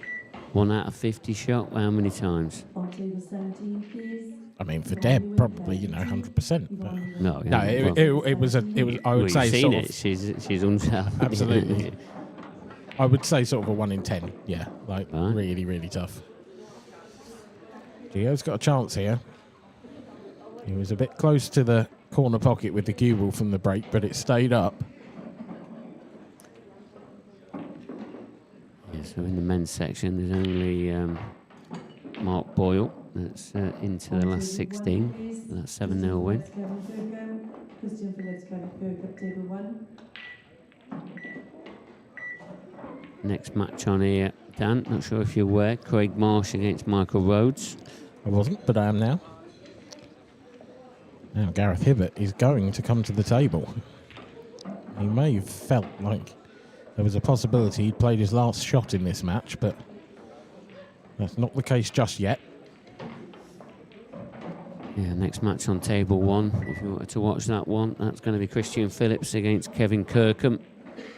So that's on the other stream table on our YouTube channel, IPA Pool.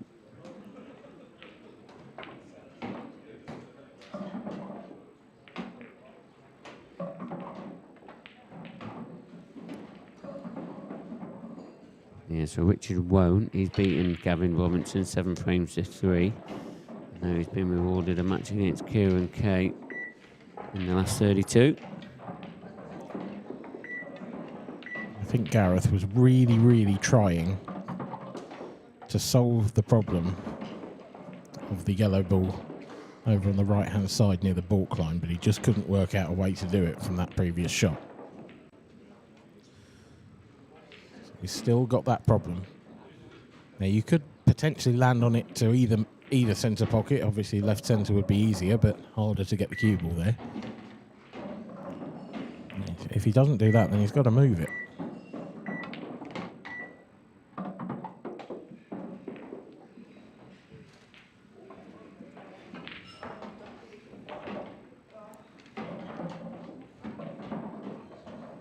Yeah, I do feel like he's got a bit of a plan. Probably not easy to see what his plan is from the position he's in at the moment. I feel like he's chasing things slightly here, but I think, he could have a go at moving that yellow now. He's got the other yellow on the baulk line. Screw across into it. No guarantee this comes out. Not happy. I think he just tried to glance past it, didn't he? Yeah. And either leave it in the middle. Not an easy shot. He didn't have a lot of room for error with that shot. But do you feel like he's got to take the double on now? Yeah, I do, actually, because he's got to get rid of that ball sooner rather than later. And at the moment, at least Gio has some work to do with the 8 ball. Because I'm pretty confident that doesn't pass the yellow to the bottom right. So back double this. Great shot. It's a terrific shot. Definitely under pressure the world champion was, and he's pulled out a very, very good shot. It's the shot of a world champion, that. Yeah. Is this a slow down? Is he okay? I think, yeah, he's fine. I think it's delivered on its promise. Yeah, that's it's good enough.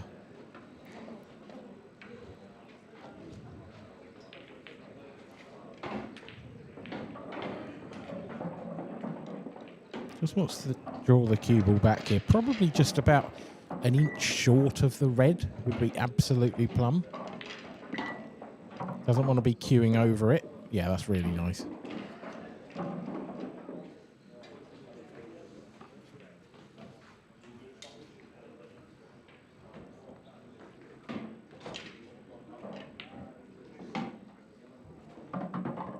And this clearance may send a shiver down the spine of Gio Edgar.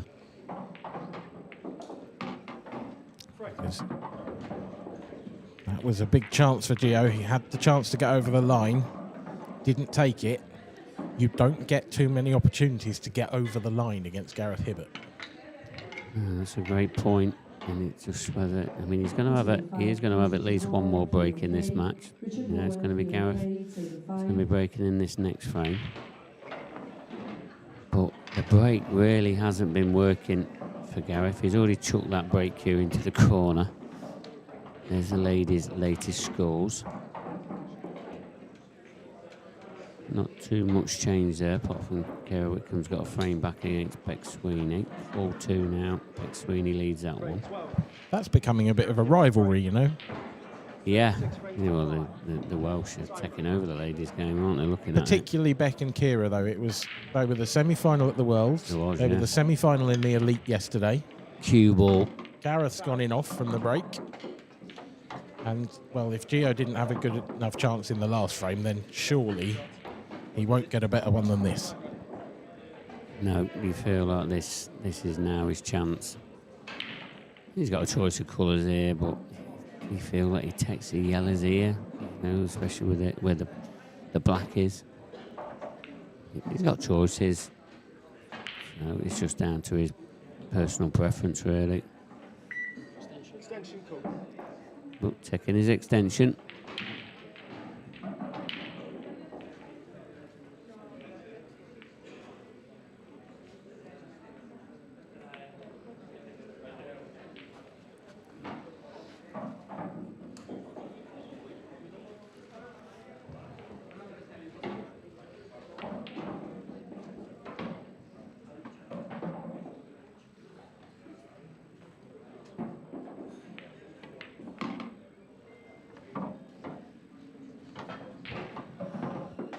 I don't think that's the best shot ever from Gio.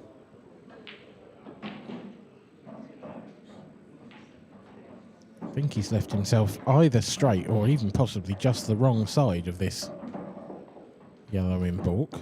Yeah, he has. He can leave himself long shot next, but it wasn't particularly well planned, that one. Yeah, he didn't have to leave himself an awkward angle and lack of concentration.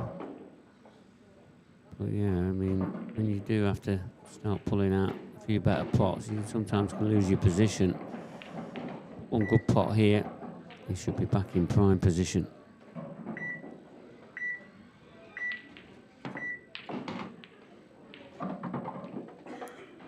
Has he come far enough that he's on the black near the 8 ball? The yellow near the 8 ball, sorry. If not, then I would argue he's still not absolutely perfect yet. And actually, if he's not on that now, you don't want to leave that till last.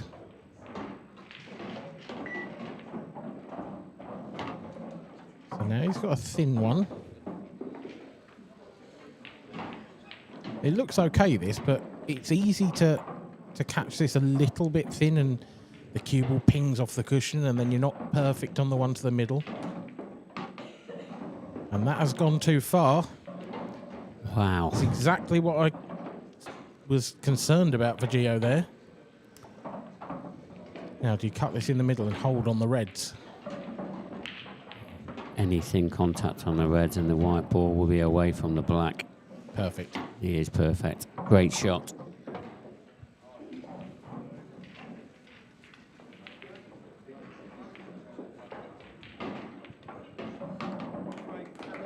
Well done, Gio Edgar. Takes out the world champions early in the tournament, or early-ish, I should say. Gareth Hibbert never really got the chance to get going in that match. He puts his jacket on. Ready for the drive home, you would think? Well, actually, he's got to wait for Viv, of course, because she's probably still playing Deb. Now, a few more latest scores for you. Clint Greamer, one of the Maltese professionals. He is 5-2 up on Greg McMillan and looking good for that one. Harry Peart, of course, who we saw on the stream table last time out. He trails Corey Reese by 2 frames to 1. Matt Steeper, again, another man we've seen on the stream table this morning. He's 4-2 up on Eddie Roberts. And he had a great season last season for the couple of events that he played, but he'll be looking for pro status next year, you would think. But before that, we'll go over to the studio. Early on today, losing the final, but I guess that goes somewhere to making up for it. No. No, a little bit. Wee bit. You've just got to take it on the chin, just keep going. I knew even if I won or lost the amateur, I still had the Open to play. That's the Open's the bigger one for me. You know what I mean? Obviously you'd rather win the Open, but I knew I would still have that to come anyway. But that makes up for that a wee bit, I guess. So makes my day a bit better. Yeah, beating a 2-time world champion doesn't happen every day of the week, so yeah, it's not a bad achievement. And so, in general, obviously coming into a new season on the IPA tour, your first one, what's been your sort of approach, your preparation? Just my same for every other tournament, to be honest. I've always put a kind of consistent amount of practice in. I don't really overdo it, I don't underdo it. I've always kind of played the same amount, near enough all the time to every single tournament. So. Nah, nothing's really changed, to be honest. And for any young player who's watching who wants to, follow in your footsteps, and what would be your advice to them, before they come to, an IPA event? Just keep putting the practice in. Practice with the best players that you can. Keep taking the defeats over and over again against the best players in your area, over and over again until you get closer. That's what I've done throughout all the years. So for me, just play with the best players that you can, and just keep at it. It's very, very good advice there, and a little bit of luck as well on the way helps just at those crucial times, doesn't it? Definitely. It was getting a bit. You look to be sort of comfortable in the match against Gareth, always ahead, and then he starts as Gareth is going to do. He's going to find something at some point. Definitely. I got a lot of luck, to be honest. It was like kind of the opposite for the final I played earlier. I had all the breaks there. He was going dry. I was getting a ball. To be honest, I should have won more comfortably if I didn't I made a few errors and kind of let him get back into it. But all the luck was against him and all the breaks were against him, so there's not much you could have done. I bet you're sort of pleased to see him when he broke and went in off in that Aye. last frame. Yeah, The way he breaks. I know. No, because I thought when it went 6-5, I'm going, it's his break, and then it's my break. If I get off or dry, I just expected him to break this, to be honest, at 6-5. Then when it went off, I'm going, well, I need to take this chance. I thought I'd kind of made a mistake with my last two balls, but I managed to get a good angle in my last ball, and then we battle luck cannon into the reds, but just happy to get over the line. Have you felt any additional pressure coming into the IPA season? You know, there's been a lot of talk, and you know, you'll have your own expectations as well of how well you want to do, and you know the support team you've got behind you. How have you sort of coped with that, and how have you dealt with it? I've had it forever. Doubters, people thinking you're going to win everything, or people always expecting you to win, people expecting you to lose. I don't really care, to be honest. I don't have really any expectations either. I just kind of put the practice in and show up, try and pot the balls and see what happens. Really, that's it. Honestly, just see what happens. Well, it's great to have you here, Gio, and you know, good luck for the rest of the tournament. Well played on that Thanks, victory. Kev. Cheers. So Gio Edgar takes his place in the next round of the Open, and coming up we've got yet another tasty match coming up featuring local boy Michael Rhodes, one of the very few players who's won back-to-back amateur titles, and he's going to be up against the Welsh former world champion Craig Marsh.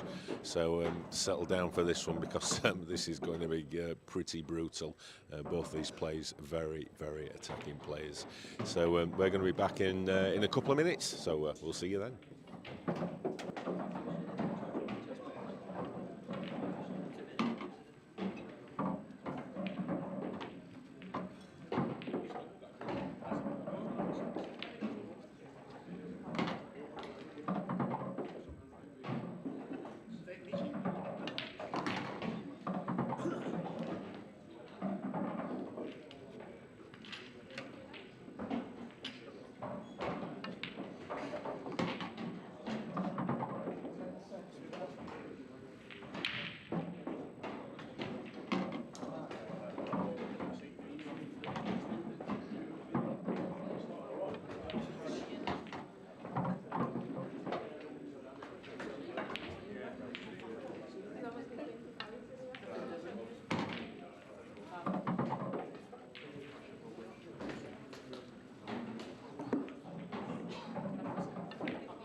On table 12, please, Kelly Egan, Ashley O'Neill. Kelly Egan, Ashley O'Neill, table 12.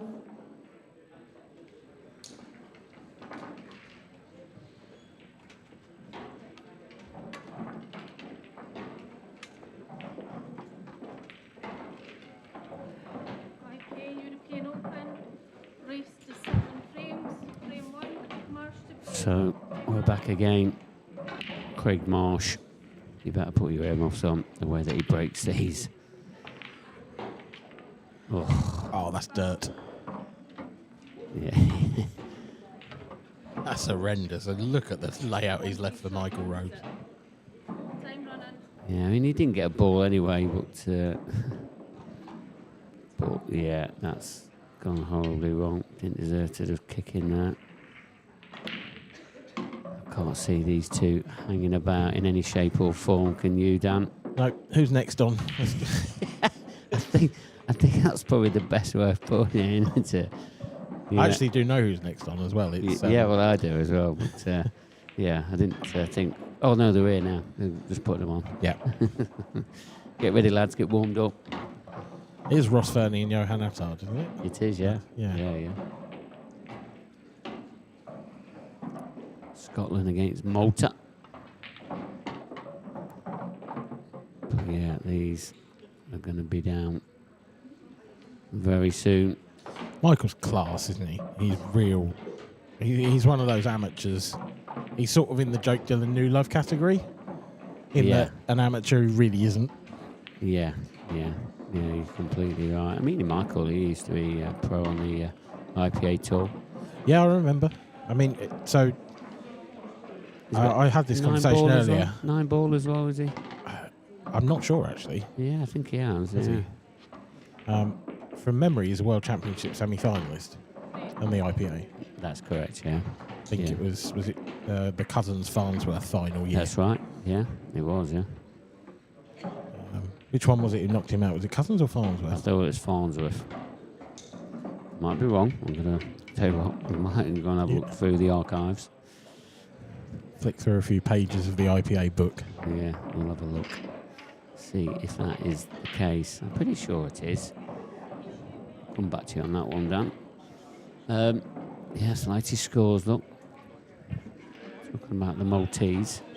Clint Grimer, 5-3 ahead against Greg McMillan. And Ian Jeff trailing Andrew McKee by 4 frames to 6.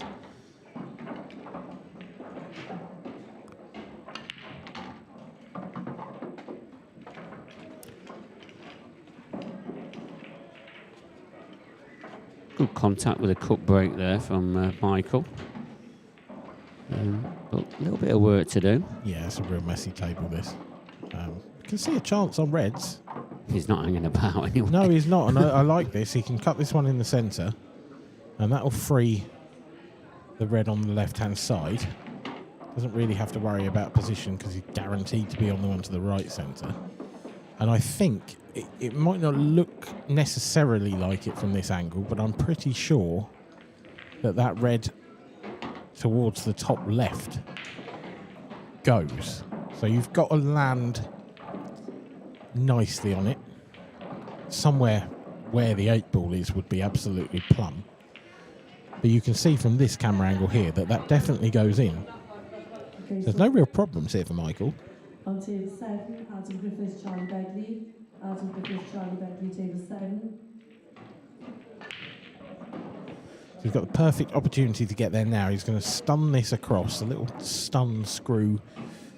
If he lands in between the 2 reds, then great. Didn't quite have enough angle to do that. And this isn't ideal. I don't know if he's gone far enough there. I think he wanted to get about a foot further across the table. Oh, what a shot that is. Superb. Made that with side.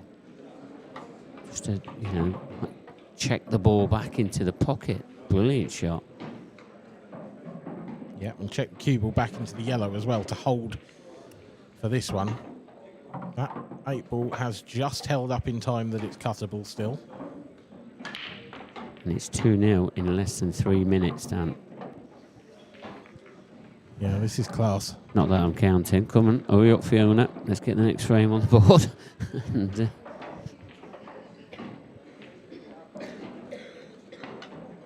Yeah, I think it's fair to say that there's not many of us here in the venue that are looking forward to any tactical matches no. today. No, that's We, pretty right for that one. we are in the trenches here. We are well set for a very long day. Great news for you at home. Great news for us when we're watching, but I've just pinned. Right, so I'm not even going to look through the archives. Chalk, chalk, talk, and tip. No, I'm not going to mention the next word. It says you were right, Farnsworth in 2019. probably best to read the full title before you start reading it. Yeah. Just in case. Yeah, it says I'm also right with a 9-ball. He's a recent Wallace Quinn Masters winner up in Scotland. Let's go the Rocket. Craig Marsh doing his best impression of a teapot there, hands on hips, after a dry break. Well, not only in off on the first one, he's dry on his second one, and this could be one-way traffic. That's not perfect. That's anything but, actually. Michael's gone hard there, trying to open the frame up as early as possible. And I'd argue he's made things marginally worse for himself.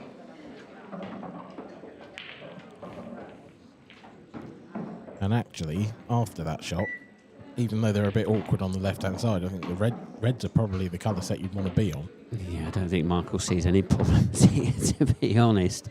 And he's going about his work very quickly. Now, is this going to come out? This is the big shot. Oh, okay. No, containing shot. I didn't see him. Dave didn't see that one coming. Didn't know that was in his language, no. No. I'm just thinking of all the attacking minded shots, and I'm trying to talk to you about them, because didn't expect him to chuck that one in. Tell you what, I don't think it's the best. I feel like Marshy can still play that plant and get past the yellow. Yeah, I suppose it depends how much you can see of that red. Yeah, I mean, looking at that overhead camera, it probably flies. Is what Michael's looking at now, to shut the shop down. Yeah, it's hard to see a way for Michael to be too aggressive here. I don't know if the 3-ball plant is on. It's a ridiculous shot if it is, but... What's this, cushion first? Oh, he's not happy with that one. No. I think he's tried to move them reds around, because as you've already alluded to, that possibly does still go in that corner. I'm pretty certain that goes, to be honest. I mean, it's not quite big pocket territory, but I think if you get it right, you just flick the yellows out. What's Marshy gone for here? Long plant with a bit of safety, and he's made a fluke as well. I think is he okay with that? I don't know. His body language looks like he's okay with it, doesn't it? Yeah, if he can cut this back, then the cue ball's going to fly off the yellow, but if he plays it with a bit of bottom, you think it's going to come up table, or he's going to go for the middle first. That's wide, isn't it? Just. Oh, only just. But what a table it leaves for Michael Rhodes. Yeah, that one shot has just opened it completely for Michael.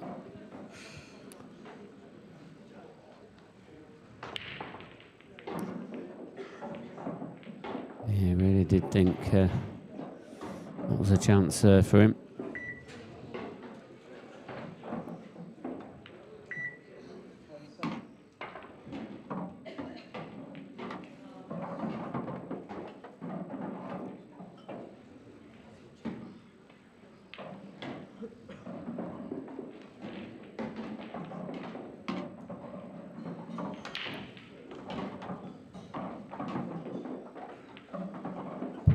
Tricky as it was, that has to go down as an opportunity missed for Craig Marsh. And when you're 2-0 down and your opponent appears to be flying, can't really afford those. No, you can't. And, not against an opponent of the calibre of Michael Rhodes, anyway. Although he's a name that I obviously know, I can't say from memory that I've ever watched Michael. But just from these couple of frames, my God, he looks good. Just everything about him looks poised, even though he's very quick. Yeah, it makes the game look very easy. It really does. 3-0, he now leads Greg Marsh.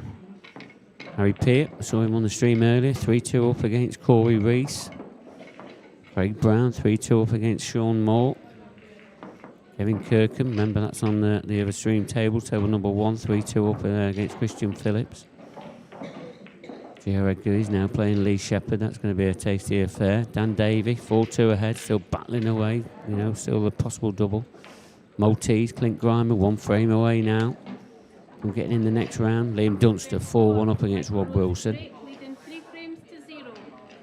Dan Davey, another frame on the board, 5-2 up now.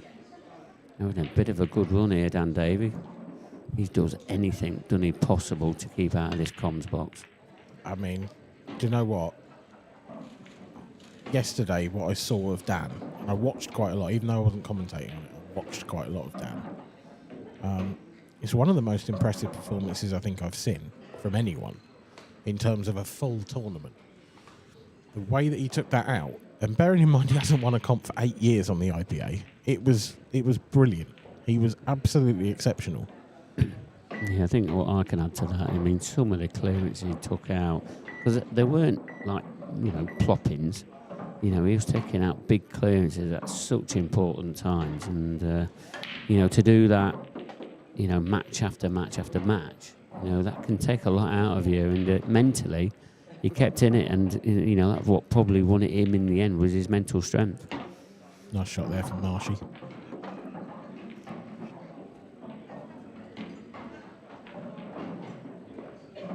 Yeah, I mean, I think Dan's been sort of a bit underrated for a few years, and I know he went through a few problems with access of venues to play, didn't he? There was a time where there was no club he could practice in locally to him. Marshy's made a right hash of this. Sorry, we'll come back to Dan in a bit, but Marshy's going to have to pull something out of the bag here. I don't know whether he can swerve around the yellow and pot the red nearest the bottom right corner. I feel like if he had a go at that, there's a decent chance he gets it, and because of the side on the cue ball, it will hold up in time and he'll still have position on the one in the middle of the table, just below the black. Could also go cushion first maybe and pot the other one on the left-hand side, but he's pulled out a world-class plant. Very good shot. Yeah, very good shot. I think that's what Marshy's going to have to do. He's probably going to have to pull out a few good shots just to get back in this match. And that's one of them. He'll need a few more yet. That's a nice positional shot as well. We've got Scott Harris in the chat here, Dan. I played Rhodesy in the league games Wednesday night. I had one shot in my previous 3 games against him. I can confirm that he's a steady player.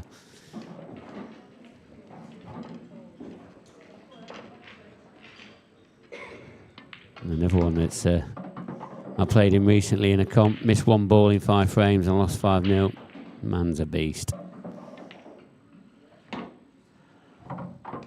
Yeah, I think the only advice you can give to someone playing someone like Michael or Michael himself is don't miss. Yeah.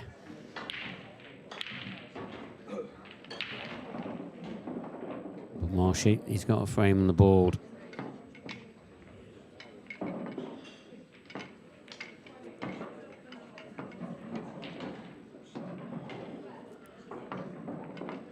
Latest scores, Ryan Clark, he was 6-4 down in his previous match, come back to win 7-6. He's now 3-0 up against Dion Owen. Corey's got 1 frame back against Harry, 3 frames each. Harry's absolutely lightning around the table and he don't waste any time. Liam Power 1 frame away from knocking out Curtis Lee. That's in the previous round. Yeah, that frame's been there for a while, so I would imagine that one's gone quite tactical. Oh, Marshy must have had heart in mouth then, looking at that cue ball tracking towards the corner pocket. Give it the stare, didn't he? Yeah, don't you dare. You keep out of that pocket. Nearly had a Welsh accent then, didn't I mean, if that's what you call a Welsh accent, mate. It's the closest one I've got to it, I think. Definitely. Less said the better, I think. Yeah, 100% less the better. Good chance here on yellows, this for Marshy. Yeah, certainly is.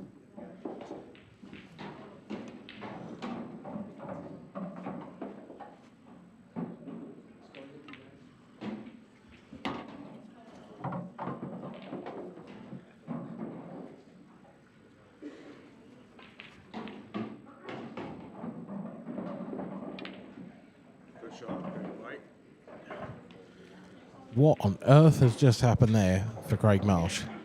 That is an unbelievable miss. That was absolutely routine.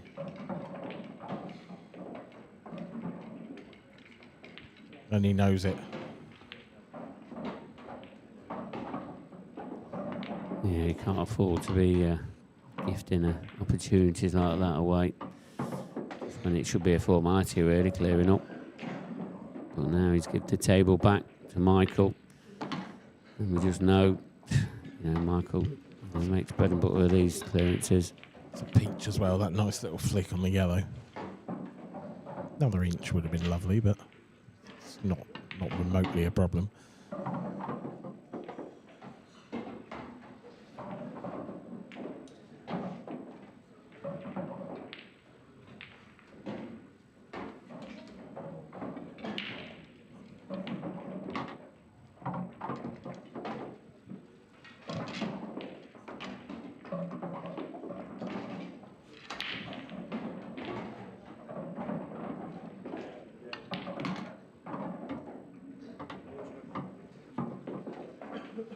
When it's running for you, it is running for you, isn't it?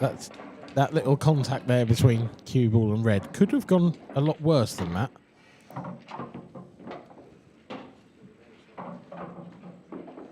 But this has been seriously impressive stuff so far from Michael Rhodes. Yeah, another one of these players from the northeast just seem to be all over. Some really top quality up here.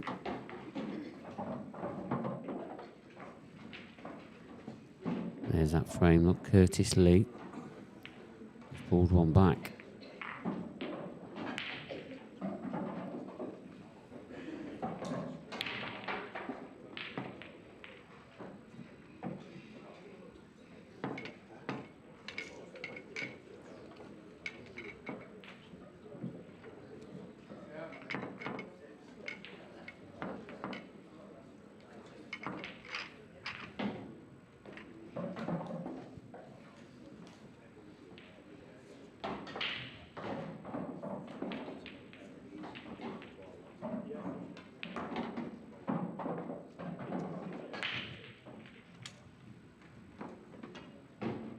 Frame 6. Michael Rhodes to break, leading 4 frames to 1. Time running. Yeah, and you feel like Curtis there, he's taking his time. As he knows one more mistake and he's out. He looks a little bit under pressure there in that frame, especially with his yellows. But Michael Rhodes, dry break. It's been quite a lot of dry breaks on the stream today that I've noticed. Don't think anyone's quite worked it out yet. Yeah, yesterday was a different story. Everything was splitting very nicely. And then today, they will decide to play a little bit mean. Oh, that's fortunate. You don't often get away with catching another ball on the way through to the pocket. No, he's definitely not on the races today, is he? No, but he must have been... Every time I've seen Marshy up to this point this weekend, he's played quite well. So, I don't know whether this is just one of those games. Sometimes he's the sort of player who just needs a spark to ignite. Yeah. And to be fair, I think this finish could be it. If he manages to take these out, then, you know, fair play. This could be the kind of moment where we see Marshy come alive, and instead it's quite the opposite. He's not only missed the pot, he's knocked in the yellow too, and he's fouled. I've got to say, if he makes the red there, what a shot that would have been. Yeah, he was perfect then, if that was the case, but it's not. He's left more than one problem here on the table for Michael. Time running. Michael's got problem yellow just to the left of that racking line there, and obviously these two here on the rail closest to where he's putting the cue ball. I think he might be looking at playing the plant here, yellow onto red, so the right hand of those two yellows onto the red over the pocket. This could open everything up in one shot.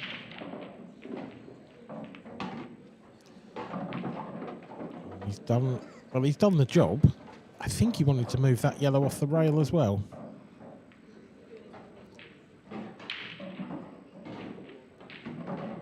That would have been the preferable situation for him.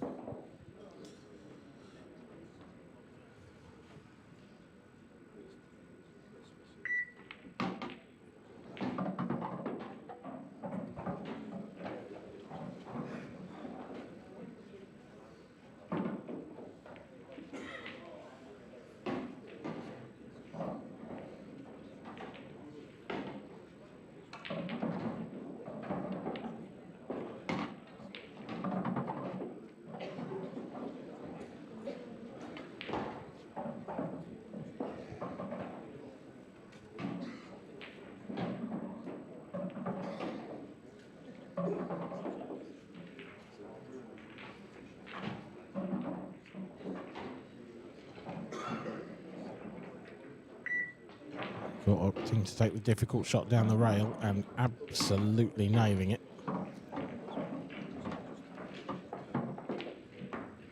Not out of the woods yet, but if he can finish slightly low on this yellow next to the two reds, that would be perfect. But it's got to be really well controlled, and it's decent. But I think he's pretty much dead straight by the looks of it. If he can screw back past the 8-ball and back over to the right-hand side, then he's good here. If not, he's got to top through, play it with a lot of pace, still going to leave it long. I think that's about as good as he could do from there. It's a great shot. Yeah, I think you're right, Dan. One good pot here. Nailed. I think Marshy knew what the outcome was when he missed that pot into the corner, and the way that this was going to end up. And it's another frame to Michael Rhodes, 5-1. He now leads. Yeah, I mean, Marshy, okay, the last two frames, he's had some difficult opportunities, but they're ones you sort of need to be taking. And I think in Marshy's head, he'll probably feel like he should be 3-all. Instead, he's 5-1 down. Curtis Lee is through to the next round, but it looks things there, Mark. No, he was 6-4 down. Oh, he was 6-4. He was down, wasn't he? Yeah, he was. Yeah, 6-4 down. My that was in the apologies. previous round. So now Liam Power, he goes on to. Yeah, so he's won that 7 frames to 4. So that was the last one of the 64. So he's now into the last 32, and he will be playing Andrew McKee. Frame 7.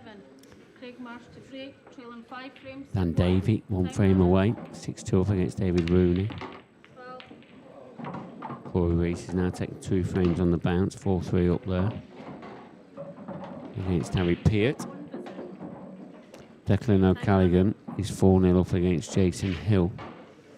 Kevin Kirkham, 5-3 up against Christian Phillips. Adam Griffiths is 2-0 up against Charlie Begley. And just as we're talking about that, Craig Marsh has gone in off. It would be the story of the century, wouldn't it, if Dan were to do the double this weekend? Yeah. To go 8 years without a title. And the way he's playing, you can't put it past him at the moment.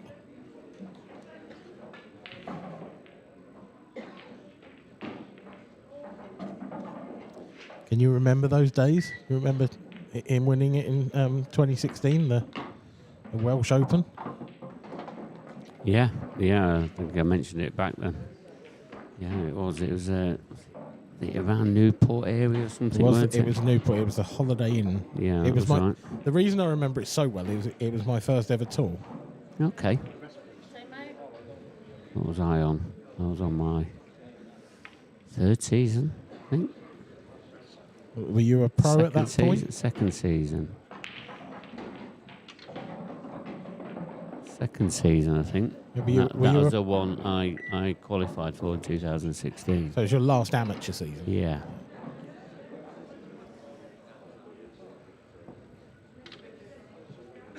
It's amazing how things have changed since then.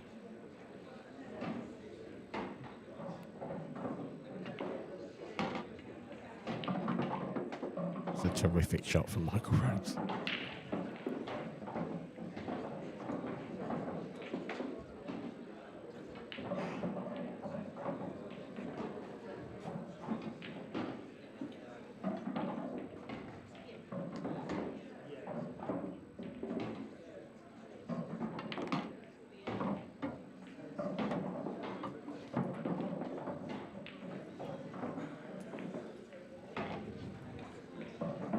Is he any way back in this match for Craig Marsh at the moment? If I'm honest, no, I don't. No.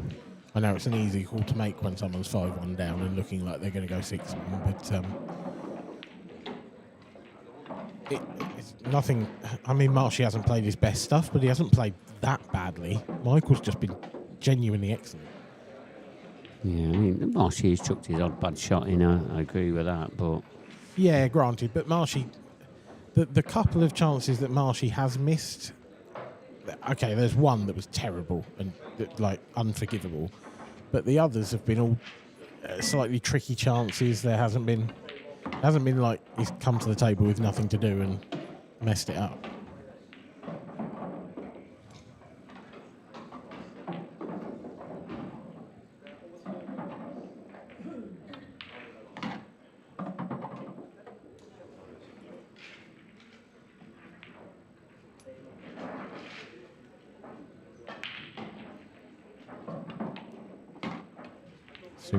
Superb stuff from Michael Rhodes. Again, he just finds that big shot when he needs it in that frame. I feel like he's done that 2 or 3 times now.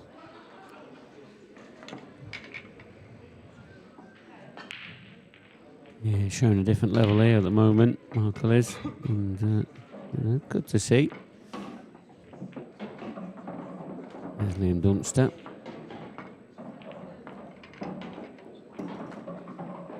Was 4-1 up in that match previously. Let's have a quick look what he's up to now. 5-2 it is. It's Rob Wilson. It looks like he's in a bit of a sticky situation there, though. I think that's a repeat of a game from yesterday as well, isn't it, from the professional event? I think Rob was on Dunster's route to the final. Oh, has Michael Rhodes gone in off? Oh, he hasn't. It's a dry break. It is a dry break. So has he left Marshy? I mean, he's obviously got a red to start with along the rail. If he's got a yellow, if this yellow goes to the middle, I think these are quite easy actually. That's just come off the near knuckle. That didn't waste any time getting down to it, did he? Do you actually just feel like he's trying to trigger himself, just trying to pick up the pace? 6-1 down, he'll just let his arm go. Yeah. May or may not work. At this point, nothing to lose. I think at this point in Craig's head, if he loses this frame, he doesn't really, in his head the game's sort of gone.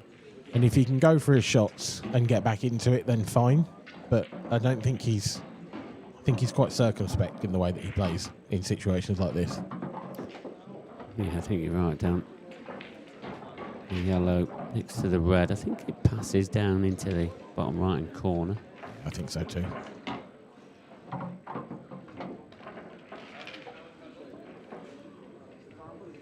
Yeah, one frame at a time for Craig. That's all he can do. I mean, when he's on, I mean, he's just so fluent. Natural cueist.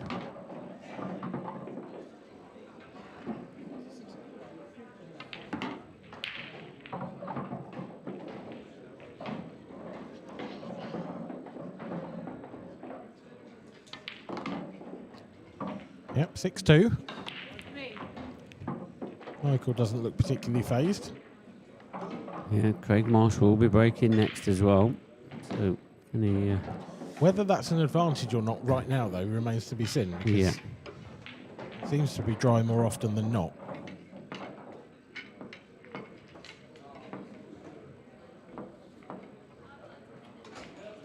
Here is Rob Wilson versus Liam Dunster.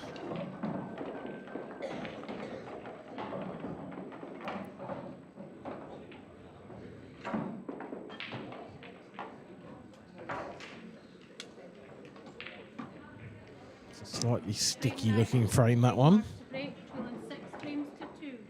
What do you think of Rob Wilson's logo? Have you clocked that on the back of his shirt? I haven't seen it. Ah, you need to keep your eyes out for that one. Okay. Have you seen the Corey Reese one? No? Corey Reese has got his own logo. Rob Wilson's got his own logo. Really? Yeah. Okay. Like that. Like that style. Hopefully we can cut across to Rob when he's got his back to camera. Bit rude, isn't it, if he does?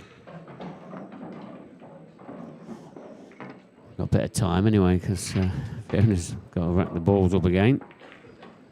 Re-rack. Come on, Rob. Let's have a look. Turn around. It's not going to happen. Not now. No. Not now. You've asked for him to do it.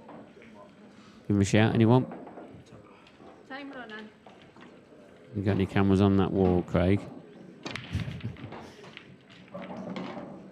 That's better from Marshy. How's the layout? Ugh. It's all right. Well, it's not. He's got one problem. There it is. Oh, yeah, I like it. Yeah. There we go. Yeah, I have seen it. One problem red. He's gone after it early. He hasn't got it out. He will have another opportunity, although it's awkward queuing now.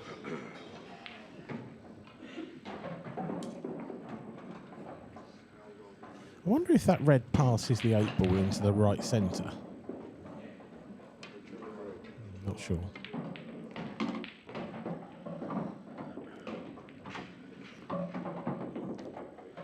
Like you say, he's working out another opportunity.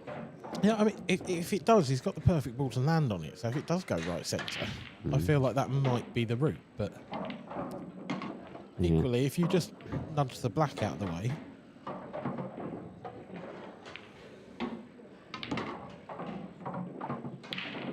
That's about as bad as that could have come out. Yeah, because as he blocked that black now. I mean, it actually doesn't look like the red that he's welded to goes into the bottom left, but from the main camera it does. But from here, that doesn't look at all like it goes, so I don't know whether it's just moved. Did he say help? We just caught that on camera. We said, oh, help. No, they didn't need help with that one. That one. There's no way that goes. I thought it did. Yeah. Yeah, that camera angle suggests not a chance. Right, the 8 ball must have flicked the yellow on the way through, because I'm sure that went before he moved that 8 ball. What's he lining up here? 2 cushions, middle pocket. Did he say? I think he said good effort. Yeah, I don't think any of us can work out what he's played there.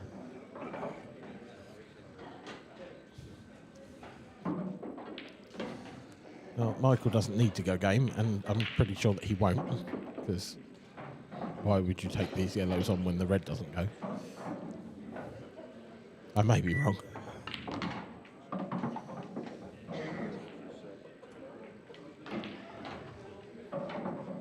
I suppose equally that there's no negative to going game here because there's very little that Marshy will be able to do even if you do miss. That's not great. That's not great. He's left the double here as Michael. That's a bit careless. Can you see enough of the red? I think so. Oh. I think he could. I tell you what, took a bit of a jump off that cushion. Yeah, I think I'd like to see a bit more of the red. But yeah, I think they hardly hit him. Sometimes he can straighten up a bit.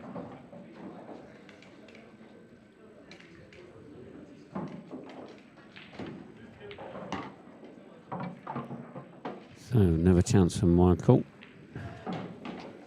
Yeah, you would think he'd take this opportunity now to just nudge that yellow on the side cushion, develop it. Yeah, that's lovely.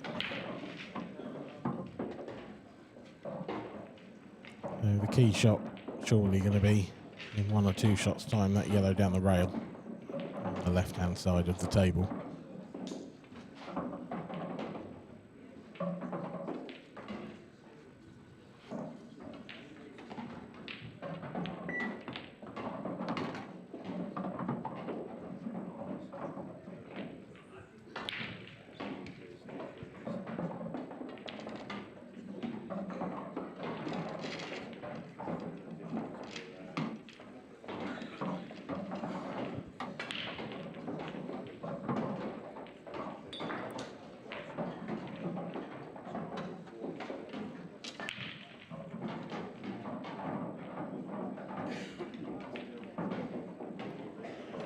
And Davey, he's gone through to the next round. He's beat David Rooney 7 frames to 2. Unstoppable at the moment, and so is this man here, Michael Rhodes, on the verge of completing a terrific 7-2 victory over Craig Marsh. Been a consummate performance from that man, and he is going to be a danger going deeper into this tournament. For Marshy, the end of a slightly disappointing weekend. But, I'm sure he'll move on pretty quickly. Yeah, terrific stuff from Michael. Mark. Yeah, it was a great performance, and I'm sure we're going to get a few words with Kevin Byrne over the next couple of minutes. So we'll hand you over to Kevin as soon as they're ready, and we'll see you again very soon.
On table 6 then, please. Last 16 match, Matt Steeper, Dan Davey. Matt Steeper, Dan Davey, table 6.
What was your mindset sort of coming back? Targets, I'll make a pick some silver there on the back if it's possible.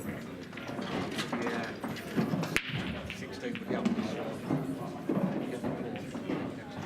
Was that your ambition? Is that what you were doing? Yeah, I suppose. So high as you get. See what happens. Well, you just beat one of the world's best players, and you just demolished him 7 months, so I don't think we'll have a problem. I've got a chance. Michael, great to see you again. Well played, and good luck for the rest of the tournament. So Michael Rhodes, he takes his place in the next round. Coming up next, we have got another fascinating match. To Johan Amatuer, one of the most finest. He's going to be against one of Scotland's finest, Ross Purdy. So that's coming up in around about 3 or 4 minutes' time. Just enough time to get the kettle on. See you in 3.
Welcome back to the stream here on the IPA Pool YouTube channel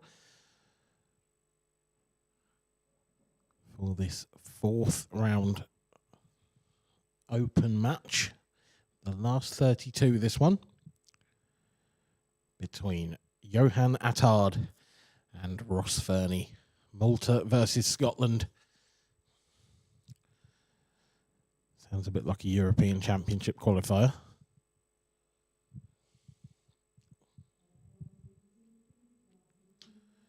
And it's Johan with first visit to the table. Ross breaking dry. But not an easy table to come to, this.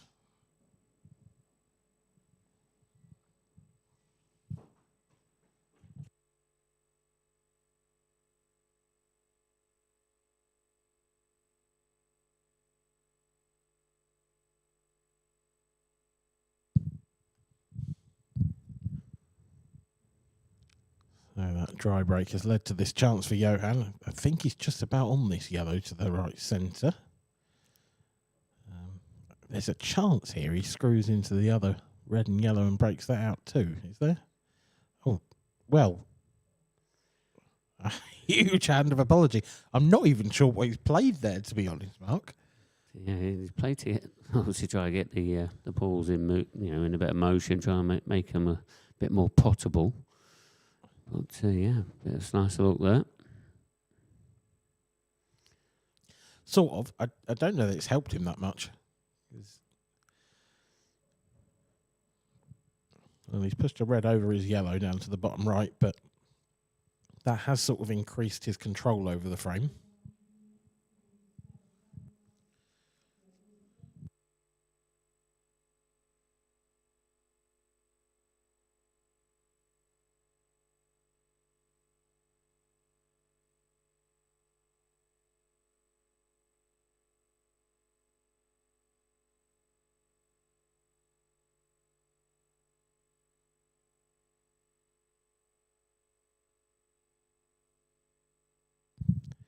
Fernie in a bit of trouble here. Gonna have to find, you would think, a really big shot from somewhere.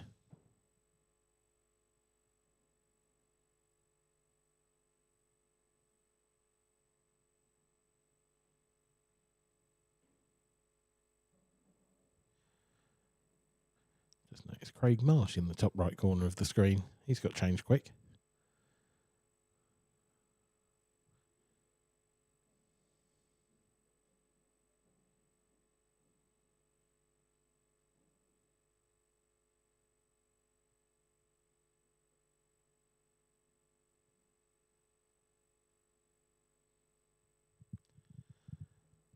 Good escape from the snooker for Johan. Doing what he needs to do there. I feel like Ross is going to have to go at some point. Not really anywhere to hide.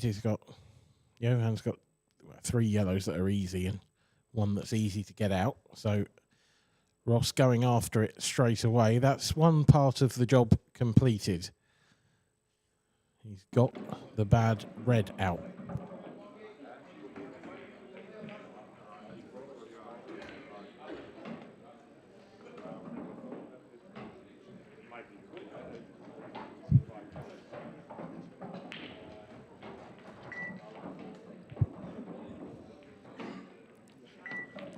Still a problem for Ross, and it's the 8 ball.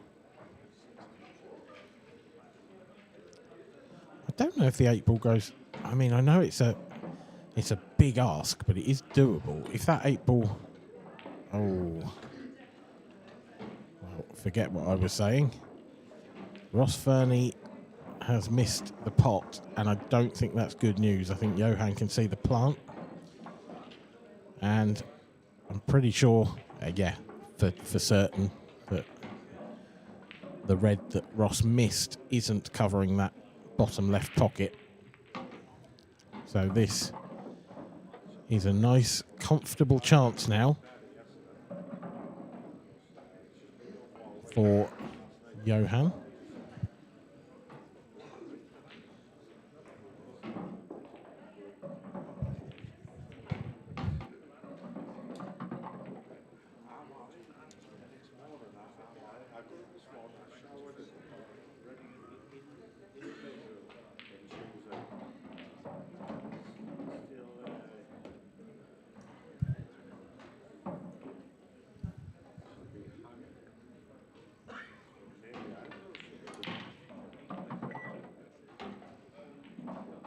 That's not perfect by any stretch of the imagination from Johan. If he pops this in the left centre, which you would expect he's going to, then he's going away from the 8 ball. So do you just drop this in and leave the 8 ball long, or do you push the cue ball through and round off a couple of cushions and try and get close to it? I feel like the angle's there to do that.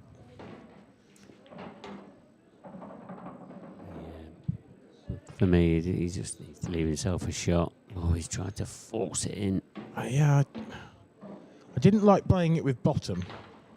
I feel like if you topped round, as long as you avoided the corner pocket, which may, to be fair, have been the issue. But what a let-off that is for Ross.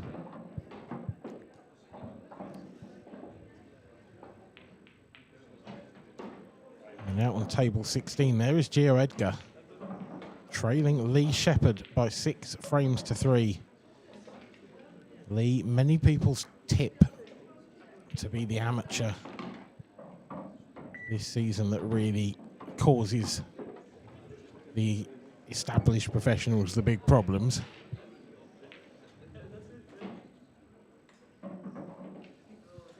Number 1 amateur last season, won 2 amateur titles.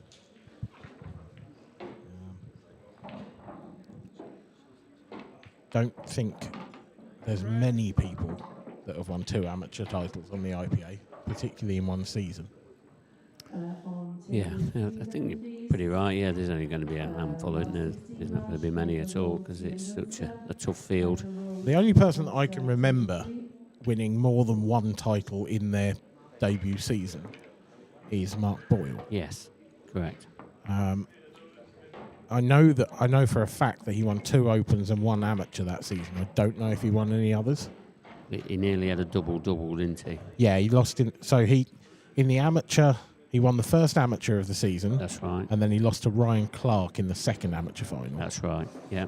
And he won both of those Opens, but I'm not sure in the final 3 events of that season whether he got another win.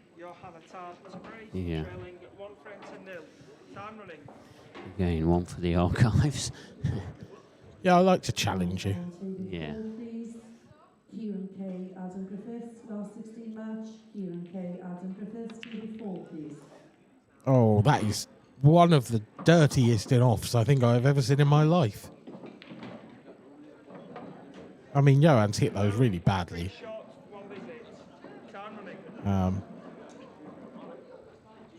To the point where really it's only just a legal break, actually. Very nearly a foul break, that.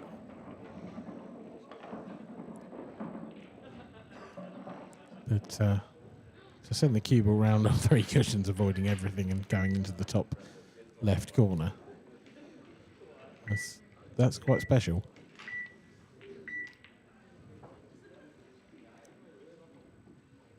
Nicely worked out from Ross. He has manoeuvred that yellow ball out of the way.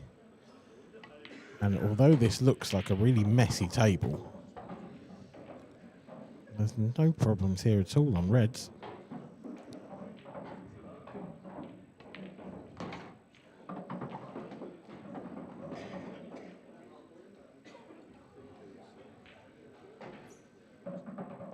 Couple of I suspect Maltese viewers in the comments cheering on their man.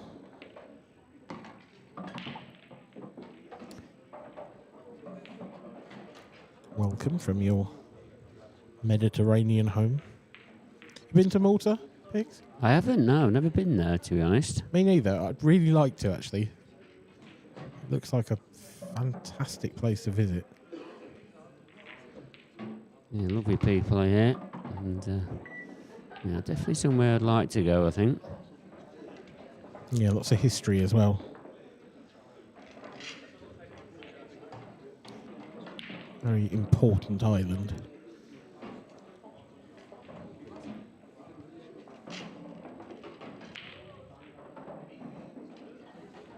Oh, Ross Fernie.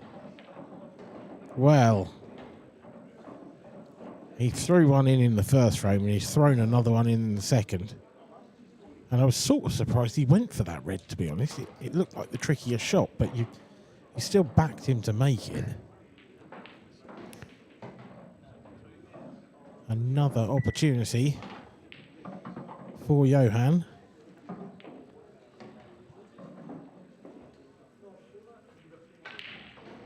Yeah, so a bit of interesting reading over the amateur winners. There has been 3 that have counted so far. John McAllister, Jack Whelan, Michael Rhodes. Well, they've won 2 each. 2 each in a season. In a season, wow. Yeah, so 2013, John McAllister, 2015, Jack Whelan, 2017 is Michael Rhodes. Okay. So it's interesting, isn't it? It is, yeah. Yeah, I mean, we're talking a good few years ago. So that's 4 minimum. Yeah. Lee Clough's also done it, 2018. Yep, someone's just come out with that in the comments as well. Have they? Yeah. Right. So actually, I'm not reading the comments. No, but I feel like it's... So in that case, it happens more often than not. And we said a handful, so we're probably right in saying that. Yeah, but that's more than I expected. Yeah, but I think over the past years, it's been a bit more, not difficult, but we've probably seen more individual winners. Where in the past years, there's only been a few, if you want to call it that. Sort of post-lockdown, if you like. Yeah. Yeah, I think Lee is the first person to do it, certainly since sort of Recently, 2020. Yeah, and I think that's a fair comment more than anything. But some of the names there that we've fired out to you, there's some exceptional players, isn't there? So there's no surprises to some of the names that's done it as well, is there? So, and I think that's the key to sort of why people think that Lee Shepherd is going to go on and could do real damage. You see a lot of amateurs come through to pro status and they float around the sort of mid-20s in the rankings, but they never really kick on. You don't see that many that come through and genuinely start to sort of dominate the game. Yeah. But he could be one. He's just taking care of Gio Edgar out there in the outer arena. Yeah, I'm sure we'll see. I mean, Gio's had a great first tour. He's definitely accumulated a few points this one. Is he going to be the number 1 at the amateur? It all depends on how Adam did, Myskoff. Well, Adam gave up his open match this morning. Was it against Liam Dunster? It was, yeah. It was, wasn't it? I mean, what a draw. Harsh, yeah. I think that is. Yeah, there's no easy draws though, is there? Let's be honest. But yeah, I spoke to Adam about that, and he just said he was playing Liam. He got 2 or 3 frames in. It was about half an hour in, and he kind of thought to himself, "I'm in an amateur final in a bit. I just want to focus. I want to concentrate fully on that," and I fully respect that decision. I think it was a good decision. Yeah, and with the outcome of our amateur final, become in the end, winning 7-5, it is probably the correct decision, really. Some players, they can play pool for fun for hours and hours on end, but if it's not what thought was right for him, it was probably the right decision. I mean, we don't like anyone to give a match up, do we? But if that's what he thought was the right decision, that's fair enough, and we respect that as well. Yeah, and I think it does depend on the opponent. Great pot. It's a terrific pot. I think the fact that he was playing Liam, who is more methodical, will have had an influence on that decision. I think if Adam were playing a quicker player, it probably wouldn't have happened. And that's nothing against Liam to say that. But I think if Adam would have known that match would have been over in an hour, win or lose, and he'd have had time to prepare, Whereas I think in a match with Liam, you could go sort of 7-6 in 2 hours, and then he'd have had to rush for his final. Yeah, and he's obviously just trying to keep himself fresh, isn't he? So, that makes big sense, really. Johan's on a terrific finish here. Yeah. He's looked dead in the water a couple of times so far in this frame for me, and he's pulling out all the stops.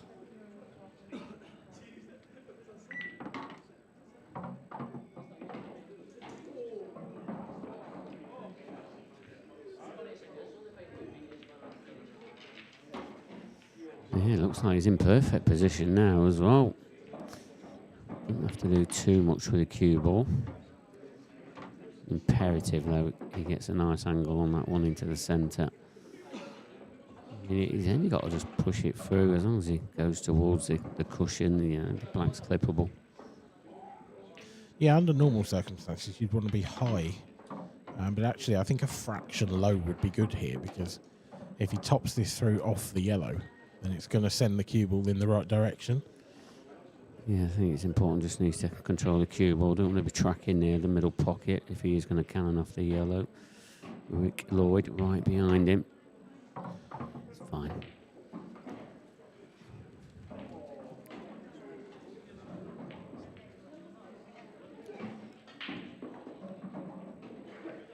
That is a very, very good finish from Johan Attard.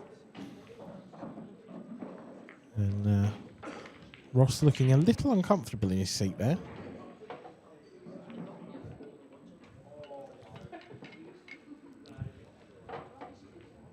Plenty still going on in the outer tables. Yeah, so Liam Dunster is playing Michael Rhodes now in the last 16 match.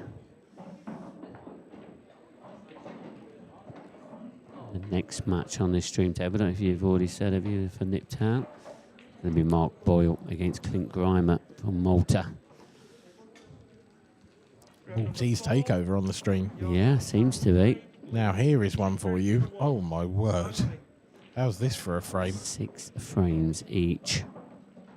This is on the other stream table, by the way. And it's like he's got 1 free shot, 1 visit, but they look horrible. That is an unbelievable looking table. Try Blake from Johan. Not the worst. No, definitely not. Not with that cue ball is anyway. Well, Ross has only got, I think, a yellow to go out. I don't think you can go for a red. And he's got an really awkward yellow in bulk with no obvious way to get on it and no obvious way to break it out, because it looks like the 8 ball's in the way to go into it early. He's tried to come around the angles. That hasn't worked. Terrific effort.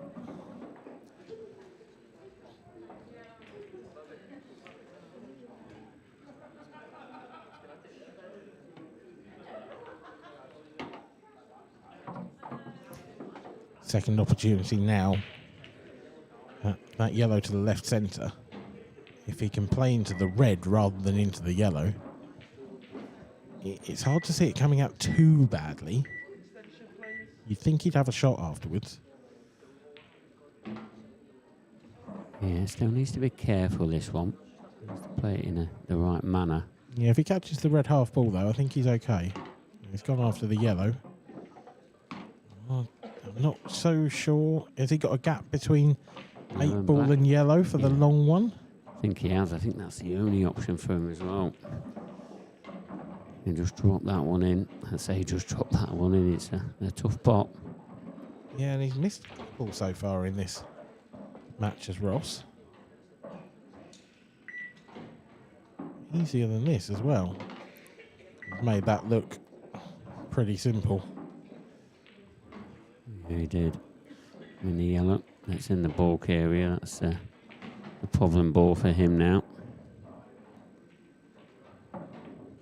Yeah, he's got to be careful if he's going down there now, because if you just drift this in, you're going close to the red and potentially in off. And you're going close to in off if you just drift it in. That's a terrible shot, I'm afraid. one's unforgiving, that one. You really can't be afford to be doing stuff like that. No, I feel for Ross a little bit there, because if he stunned it, he was going into the red and it was close to the in-off. And if he drifted it, it was close to the in-off. There was there's not a big window there for him to aim at. But, as you say, really it's unforgivable.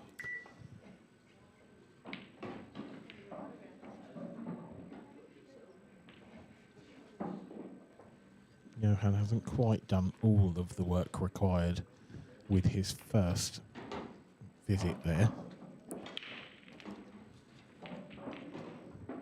Yeah, definitely work to do in this clearance. I mean, obviously when he takes this red out in the top part of the table, he has got all them reds in the lower part, so he might go into those two now.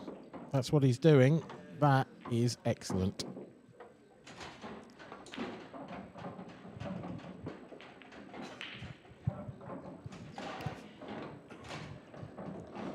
Now, the trickier red that's left is the one sort of top right of that yellow closest to the cue ball. It'd be interesting to see if he moves that or if he lands on it to the bottom left. If he lands on it to the bottom left, then he's got to clear 2 reds out of the way first. So at this point, that would have to be his last red if he's going to do that. He might just be able to top into it here. Just nudge it. Hasn't nudged it far enough. So that now will be his last red. He could take it to middle or corner. Essentially, if he gets somewhere behind the one on the rail, he's okay. That's plum, isn't it? Oh, yeah. That is plum. Brilliant shot. He's now got a choice of either. And he should be in pretty much good position.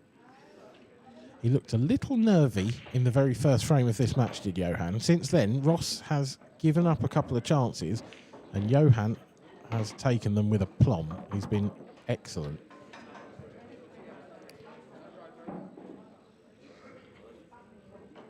Just a touch straight here, perhaps. Just got to be careful to get past that yellow. I know, better than I thought. Yeah, definitely landed better than we thought. Now this simple black into the right centre, and now he leads by 3 frames to 1. Punished Ross Fernie's error there, the in-off. This match still 6 frames each. Christian at the table. Am I right in saying, because to be honest, we've got so many new pros this year. Is Christian a new pro? Yes. So he's an old pro, and he's now a new pro. But a new pro, yeah. Yeah, because the rule is whether you've been a pro before or whatever, you do have to go through the amateur ranks again, as soon as you've been left for, definitely a long time. He's been away for a while, hasn't he? Yeah, probably. I mean, I think sort of 2018, 2019 maybe. Yeah. I remember him playing one of the best shots probably ever in the world a few years back. Sort of on and off a cushion, full length of the table, and then off a ball on the balk line and into the corner pocket. It was ridiculous. Cue ball was close there for Ross. But yeah, it's good to see Christian back in the fold.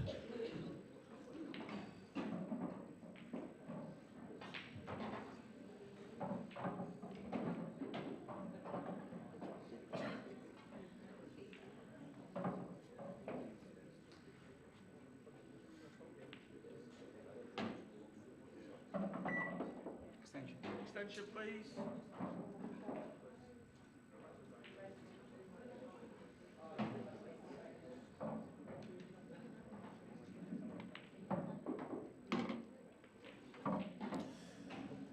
Although that cue ball was close to an off for Ross, the fact that it stayed up may not save him, because it was dry. Johan has a presentable chance here on yellows, although not an easy one. Is he trying to thread the needle now and get on the one on the rail? Oh, if he was, then it's not gone well. this is now an exceptionally tough finish.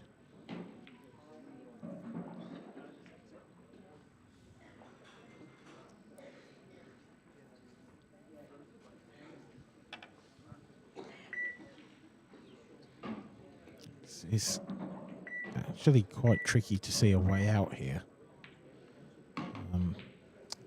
I wonder if it's possible. Well, if you landed on the yellow on the side cushion last and managed to get quite straight on it, you could screw back and take the black long to the top left.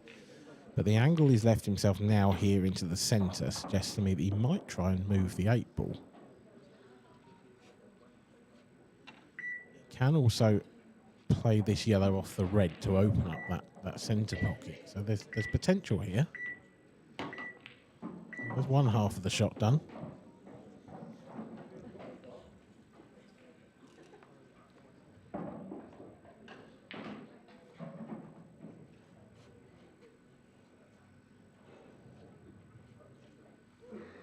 But it's going to be so hard to land on that yellow on the rail as Kevin Kirkham gets over the line on table 1.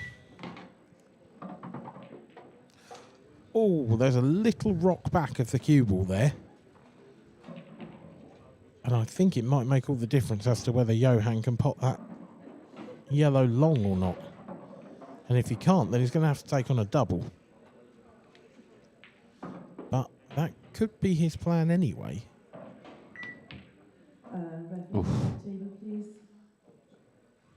It was certainly close, but no cigar.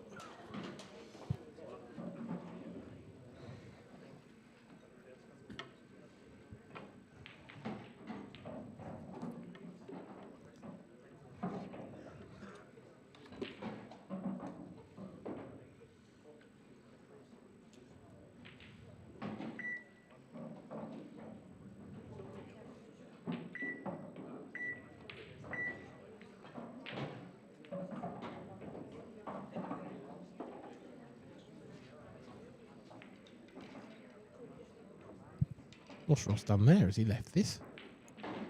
I don't think he's left this. It's a bad shot, though. Yeah, it was very nostalgic, weren't it? Just, yeah, he had no way of potting that, Johan. He shouldn't even have been seeing them yellows, to be honest. But Ross, fortunate, he's back to the table.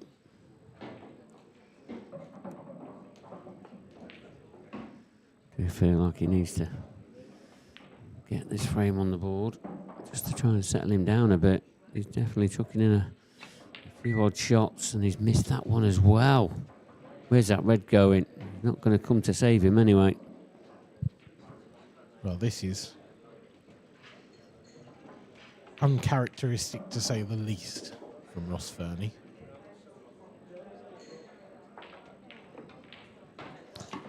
Yeah, Kevin Kirkham, he's going to be playing Declan O'Callaghan in the next round.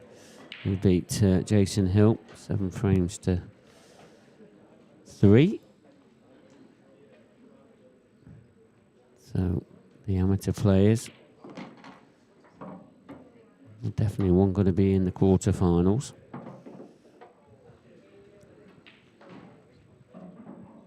There's always 1 or 2 in the Open, isn't there, that get to the quarterfinals? There are, but actually, seeing as this is the last 16 stage, I almost expect there to be more. Normally it's about 50%, isn't there? You know, Yeah, that's I what mean, normally happens. Yeah, 40 or 50. If there's only 2, that would be... Yeah, Kieran Kay, Kevin Kirkham, Declan O'Callaghan. That's 3 of them so far. I mean, the way... Yeah, and there's only one more opportunity. Is Liam Power, who's currently 4-0 up down against Andrew McKee. Yeah, so that would be... 3. Yeah, that is low. No, 4 with Michael Rhodes. I'm just not classing Michael Rhodes Michael Rhodes as well. Yeah. So that's 25%. Okay, yeah. That's not unheard of. No. Dan Davey looking good in the last 16. 3-1 up. Long way to go, but he would take that.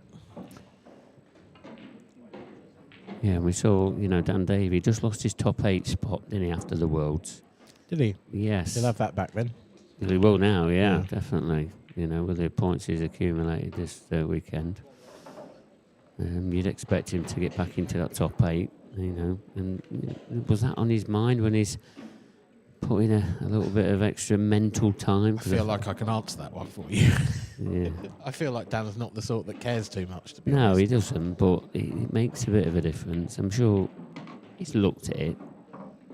Yeah, you're probably not wrong. This is a chance that Ross has got to take, surely.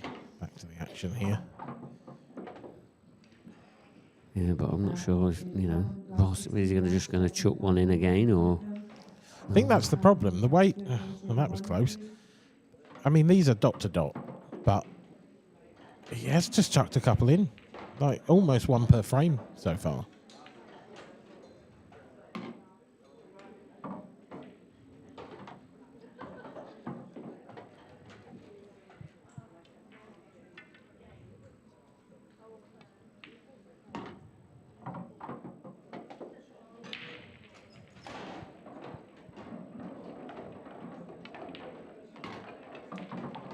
Not this time.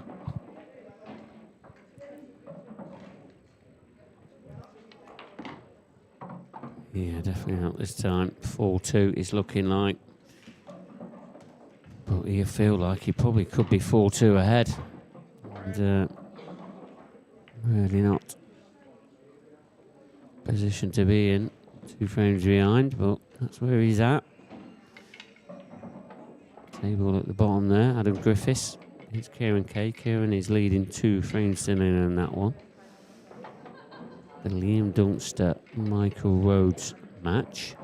That's 2-1 to Liam Dunster. And then the next match up, Corey Reese against Craig Brown. That's 1-0 to Craig Brown. And he currently... that started half an hour ago. And table number 1. That's Declan O'Callaghan against Kevin Kirkham. So Kevin, he's gone straight back onto that table.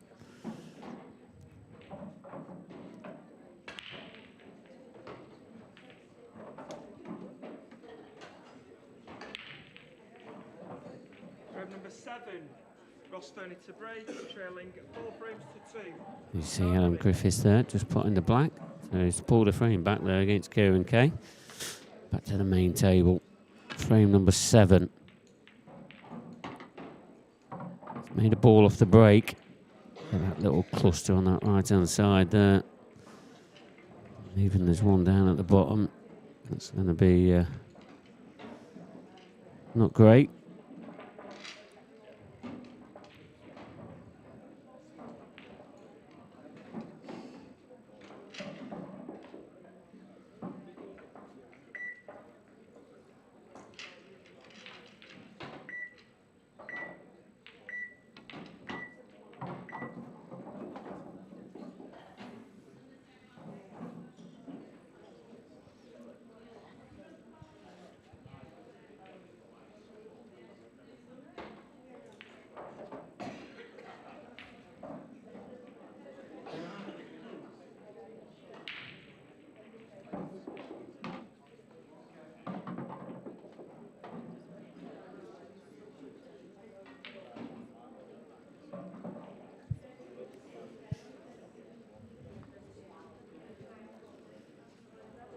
So that yellow on that right hand side above the black, below that baulk line, that's the key shot. Seems like there's a little bit of a gap there for him. Is he on it? Looks good.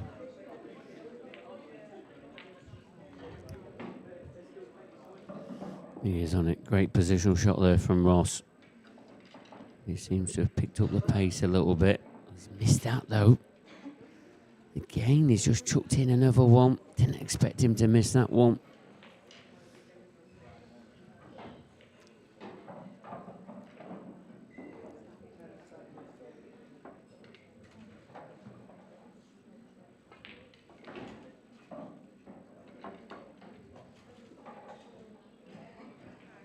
On table 8 then, please.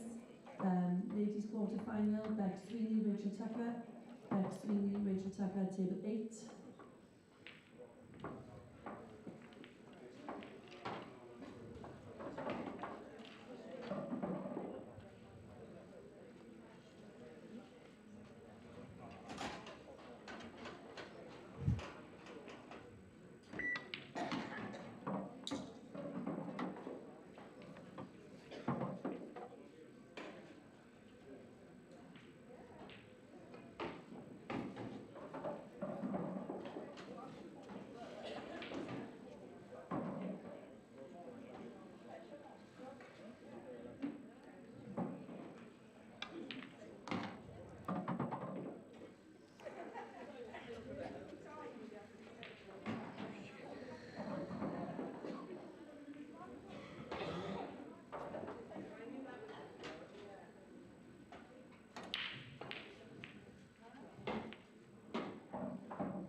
little bit unlucky.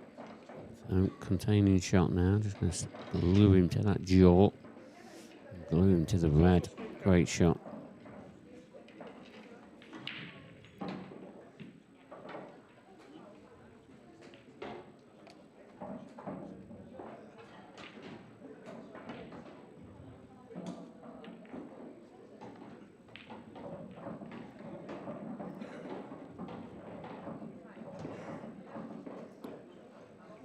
So he's got out the snooker, but it's what he's left him. Dan, just as you disappeared and come back, he's chucked another one in Ross Fernick, the one down into the corner, one that I didn't expect. It wasn't any easy pot button. I expected him to get it. So Johan, I mean, he could drop this red into the centre, and then he'd have a nice angle to pot the red into the opposite centre and disturb the black. And if he got a full ball contact in that, you would expect him to be on the other red.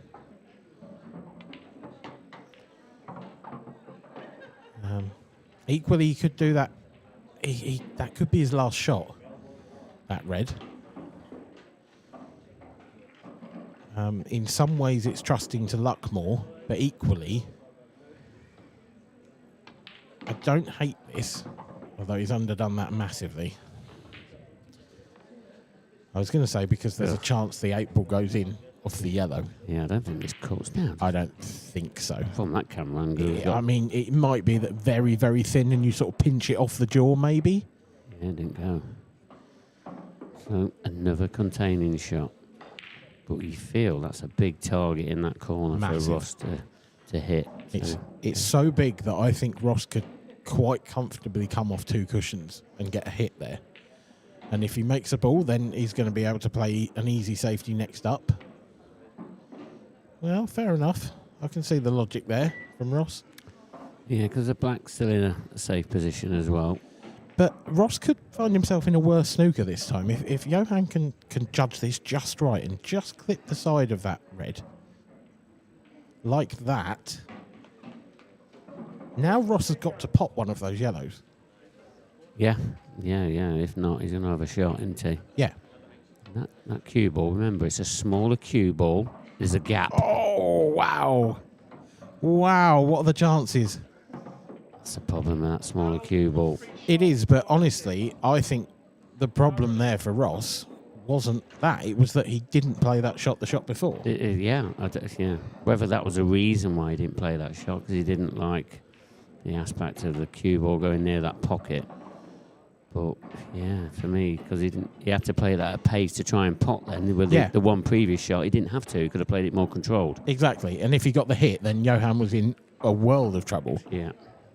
And not only he's gone in off, he's opened the pocket as well and made the clearance easy. 5-2 now to Johan Attard. Yeah, it's not running for Ross, but he's not making the most of his chances either. It's been a poor performance from him so far. Are we harsh on the top pros like Ross? Sometimes they throw in a bad game and we talk about poor performances. Everyone's going to have one every now and then, aren't they? Yeah, I think, when you're the top of the rankings, we expect so much more from them. We don't expect them to make so many errors. But yeah, you're allowed off days, aren't you? But yeah, we're probably very critical here. Definitely. Here is the state of play in the Men's Open tournament at the moment. Frame number 8, Johan Attard to break, leading 5 frames. And Davey, the closest player still to the quarterfinals. Michael Rhodes has pegged Liam Dunster back. That was 2-0 to the Duster.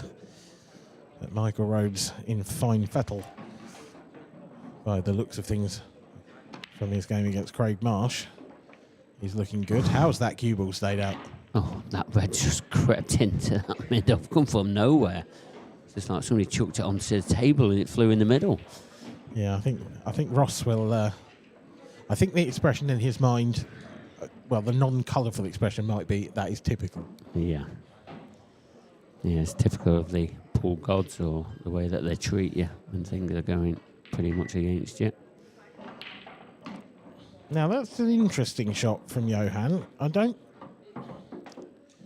I'm sort of surprised he didn't move that other yellow, because that looks awkward to me. And I may be wrong, and he may be able to do that now. It's a good shot. Clever. Yeah, he had a plan, didn't he? I mean, this looks a little bit thinner than it needs to be. I don't know if it's... can he get enough power on it? I mean, there's the potential, I think, of playing the one into the middle first. Yeah. Yeah, I think that one that's on that left-hand side above the baulk line, that one's tricky. Yeah, I mean, he could play the one on the top rail. That's tricky as well. I think this is the easiest pot. And as long as he avoids that red, he's actually screwing into the yellow on the cushion. It could be even better. Oh. That's a great shot. Is he on the yellow to the right of the black? That's the question. Oof. Mighty tight. You tell me that if he's on that one. I think he is. I think he probably is. Straight Actually, down to it. Pick's right behind him. It must be tight. yeah, it's left-hand side of the pocket, but Easy. yep. I don't know what we're making all drama out here. Down in the dungeons, in the commentary box. Booth. Dungeon. Box, booth, dungeon. Which one is it? Dungeon. No, It's terrible. that feels weird. Yeah. We all forgot about down here. Or has he I underdone forget. this? Has he underdone this? Oh, he's still travelling though. He's just okay, I think. Oh. Might be a trace of swerve. But he doesn't have to do anything with the cue ball. Is Ross going to get another opportunity? Is he swerving this or is he just playing this aside? Oh, shot. Somewhere in between the two, wasn't it? Yeah, it was a bit of everything. He's definitely got all the shots, this lad. Nice one, though. And now, this tricky yellow that we were talking about earlier. Left it to the last ball. Looks like it was over the pocket. It's a good shot. Needs one more. Got to be a little bit careful of the centre pocket with the cue ball here as well. It would be close if you play this plain ball, I suspect.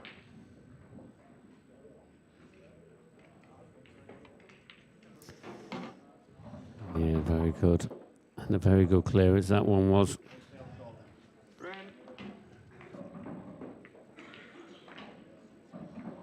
Well, he's on fire, is Johan Attard. Needs just one more for a place in the next round. Michael Rhodes there at the table against Liam Dunster. 3-2, Michael Rhodes leads that match. It was 2-1 down in that. This match at the bottom, Kieran Kay against Adam Griffiths. It's now 3-2 to Adam Griffiths. He was trailing 2 frames to nil as well. Adam was. And let's have a look at the ladies as well. Ladies Open. They are, well, all of those last 16 matches, those remaining last 16 matches, look like they are very close to completion. And we've got a couple of quarterfinals underway as well. Deb Birchall 2-1 up against Jenny Lawson. And Beck Sweeney knocking out the world champion again. She must have done. Yeah, she must be the only one into the into the. Is that right? Quarterfinals. Well, the quarter there was Beck.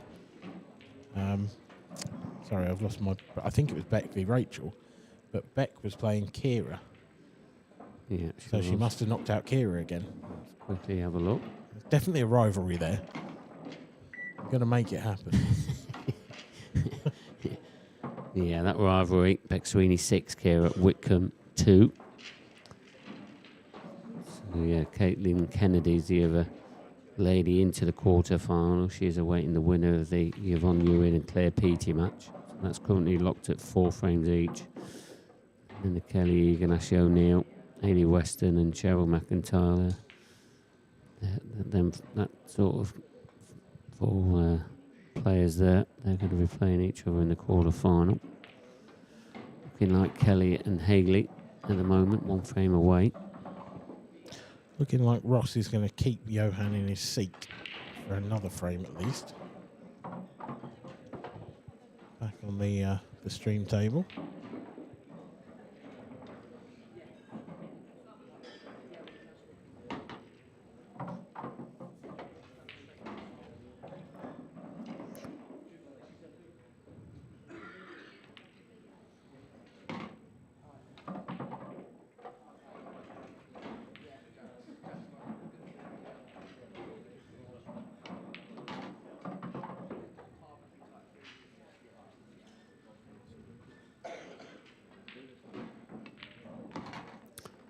Yep, completely that. Kept him glued to that seat. And you can't keep him sat in that seat for very long. He's going to have to get out and break off. Michael Rhodes 4, Liam Dunster 2. And Matt Steeper 3, Dan Davey 4 as well. Matt was 4-1 down, I believe, in that. Yeah, he was. That's a quick sort of semi-turnaround. It hasn't quite fully turned around yet. Liam Power, he's on a bit of a power comeback. He's took in the last 2 frames.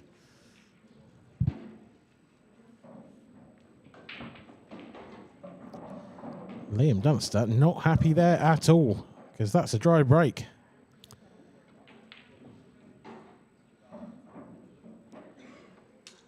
Adam Griffiths looking good there as well against Kieran Kay. Yeah, he's looking like he's going to extend his lead now to 4-2. You'd expect him to from that position.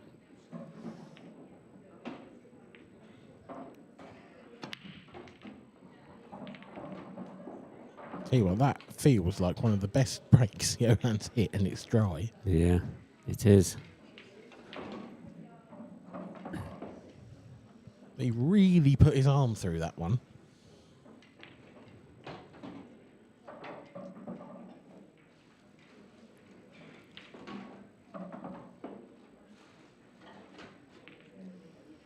Can Ross just pinch one of these reds in? And perhaps then leave an angle to go into the reds on the other side of the table. Because I think they need developing. You certainly need to move that yellow at worst.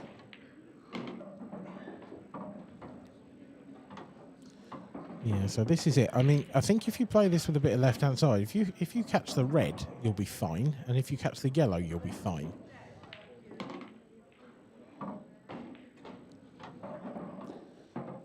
And that is, well, it's okay. Yeah, he's going to have to take that next red on long, you would think. So, awkward bridging here. Difficult to get to. But the next shot will be the key shot in the visit.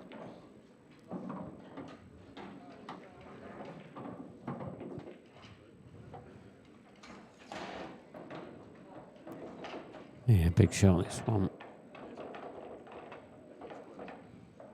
He just can't afford another miss.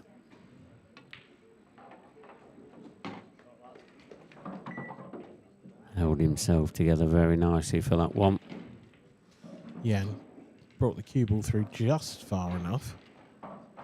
It's a fraction short of where he'd like to have been, I'd suggest, but in good enough position, you would think.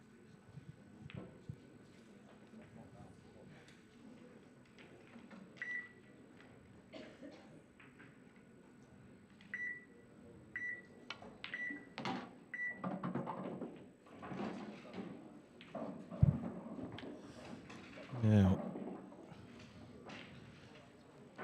should just be able to run the cue ball into the yellow to the right of that red. Didn't need to. Perfect.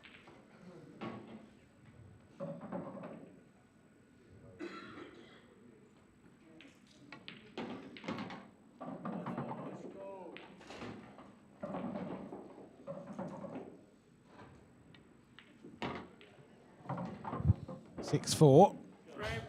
And Johan Attard will have to wait a little longer for his chance to get over the line here. He hasn't really had one yet, Mark. No, not a good one, definitely not. And, yeah, he's going to have to wait a little bit longer.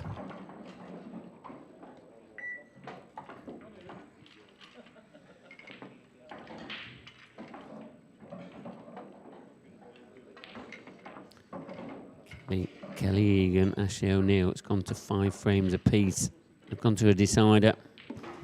That was 5-3 about 5 minutes ago. Yeah, I know. Yeah, Ashley's reeled off Quick fire. 2 quick fire frames.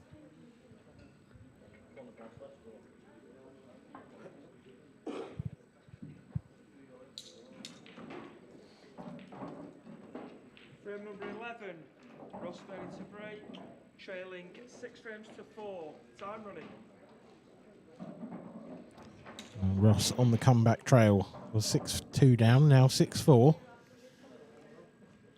Would love dearly a good break here, but that is not a good split. I think, if I'm honest, I think there might have been a gap in that rack somewhere because it didn't look like he hit them that badly, but they really didn't split. And they're all in the bottom half of the table. But it's not a bad opportunity on reds, actually. There's a bit of work to be done travelling-wise. That's a really nice shot from Johan, because he can now play the plant, the 2 on the rail. If he doesn't get it, then he's in huge pole position in the frame. If he does get it, you would imagine he's going to have an angle to break out that awkward red as well with his next shot. So hard to see this one going too far wrong. Yeah, not sure if he should. He might be able to pinch a little bit here to. I think so. I think you dig down at it, a bit of bottom, a bit of side, and you come back and you flick the yellow or the red. You're bound to have another shot on one of those 2 reds. No, it's just Containing shot. Yeah. Not pushing the boat out. It's probably not a bad choice. I mean, I don't mind it. But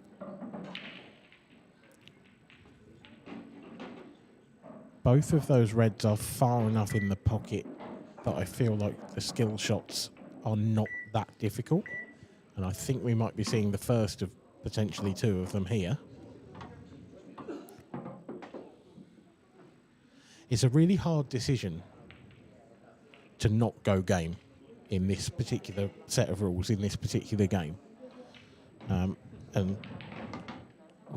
shots like that are potentially the reason why, but in this case, it's worked well for Johan.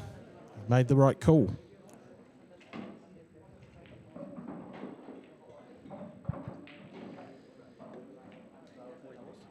I suppose now Johan's just got to work out, is he going to go game here or is he going to play?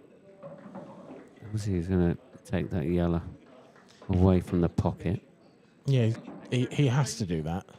But does he play this at pace and try and dislodge the red out as well? I'd be almost more tempted to try and dislodge the black. I think, well, he's going to play red onto yellow. Yeah, I mean, that was pretty much the shot. I mean, and he's played that as well, so he's developed pretty much everything. See, now do you move the 8 ball, or do you leave that till? It's kind of tricky, isn't it? Because I think you want to go up table sooner rather than later. Yeah, I mean, he could leave the 1 up table till his last ball. There's no reason. But then if you're not going to move the 8 ball, it's a lot of distance. Yeah, you believe in your ability, don't you, to put that 8 ball down the cushion. Some players have got preferential; they'll knock it out. You know, we might see him just knock it out now. But you know, a lot of players they'll just play on it and just believe in their ability. And it looks like Johan's one of them players. That's what he thinks. But again, he's probably, if anything, short of pace. Yeah. He's in between shots here. You know, he'd been better off just dropping it in if that's where he was going to get to. Now he's going to have to force this in a bit of angle. This could stun and, you know, off the cushion. And is it going to get there? Is it going to get there? Oh, I don't know if it is, but it's not where he wants to be regardless, because getting on the 8 ball now. No total. So he has got a thin edge. Whether he can pot it or not is another question. Yeah, how much of a thin edge has he got? Has he got enough to pot it? I mean, if he's got a thin edge, then you'd think he's at least got enough to swerve it and pot it. But where's the cue ball going after this? It would have been nowhere, would it? No. But Ross back to the table. And, you know, that probably comes down to it. Yeah, maybe he should have got the blackout. And hindsight's 20/20, isn't it? But yeah. I think if he watches this back, I think it was probably the shot. Because if you screwed into the 8-ball from the one over the corner pocket, then you were going to have a better angle to get back up table than he had there. Yeah, definitely one of them. Like I said, this has probably been his best opportunity to get over the line, and he's not taking it. He's going to get one more chance with another break, especially if Ross goes on to clear these all.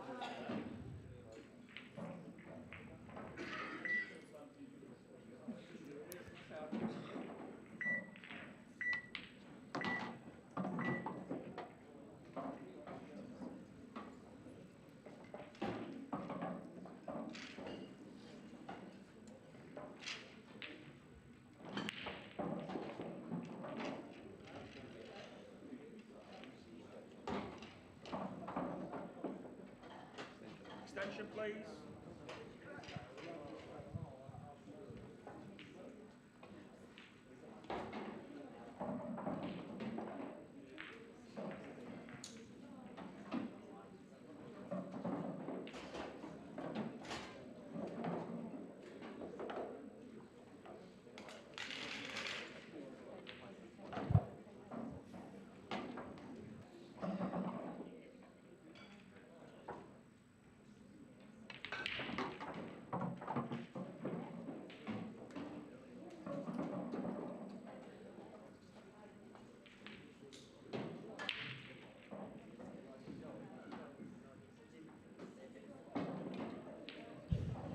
So just through the plant here, played that very well.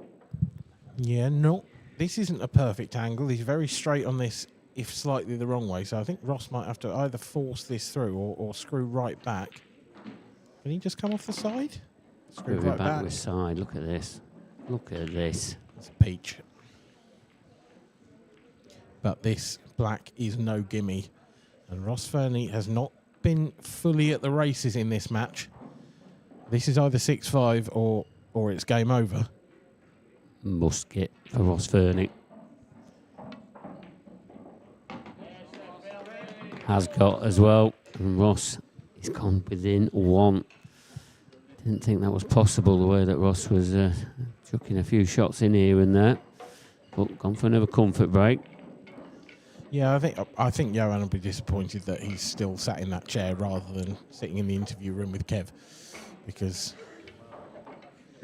he should probably have taken those. He had the free visit.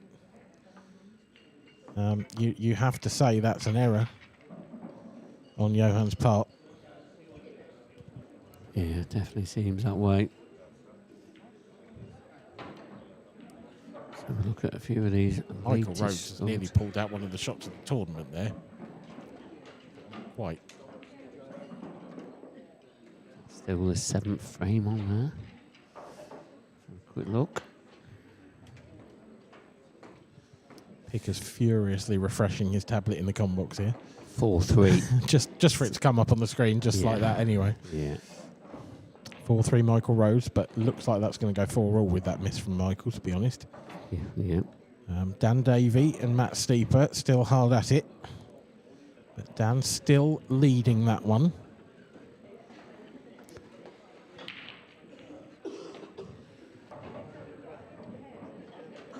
Adam Griffiths looking very solid in that game against Kieran Kay, the young Scotsman. And you'd have to say that looks like a chance that Adam might well take. And there is Dan Davies sat in his seat up against Matt Steeper. And Matt's got work to do there. I think he's on yellows, isn't he? And well, after that shot, it's hard to see a way out with where that 8-ball's ended up.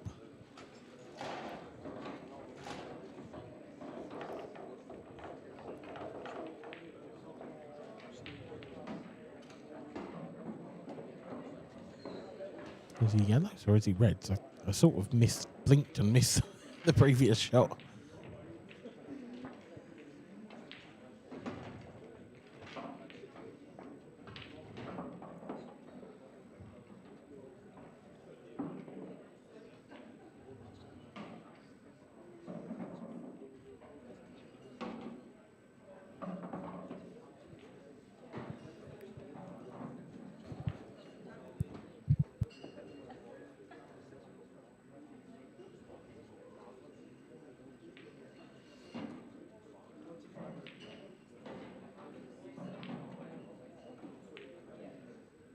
Yellows it was, and that is disastrous for Matt Steeper and delightful for Dan Davey. He will now have the opportunity to get to the hill in that match. We are rifling through this tournament. To break, leading 6 frames to 5. Time running.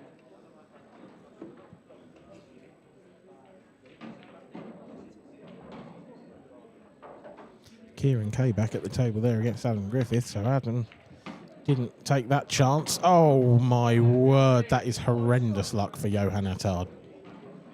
Oh, 1 free shot, 1 visit. That's a horror in off.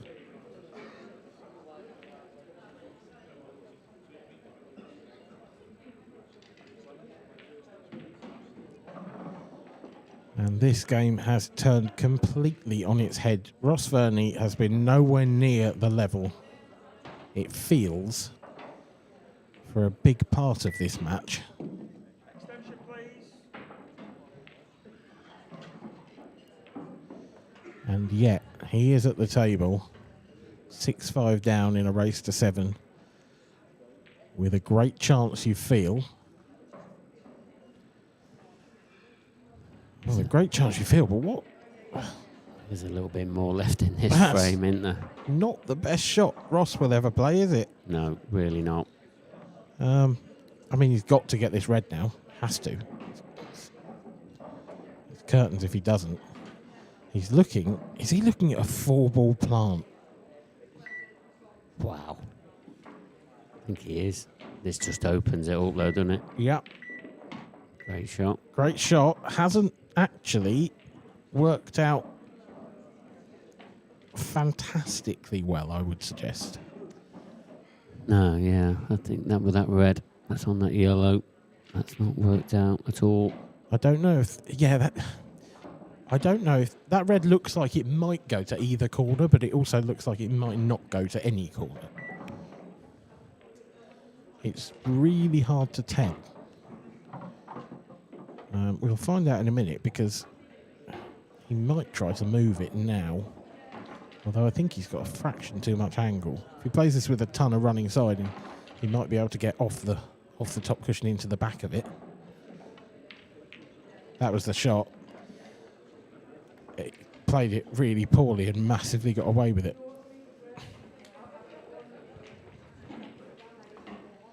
Because Johan can't see that yellow.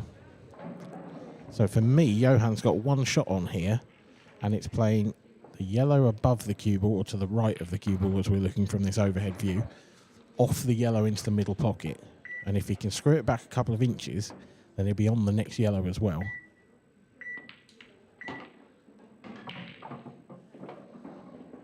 Half and half. Yeah, 1 out of 2. That was it. So, work to do. He's under pressure here, Johan. I think he's put himself under a bit of pressure. I agree.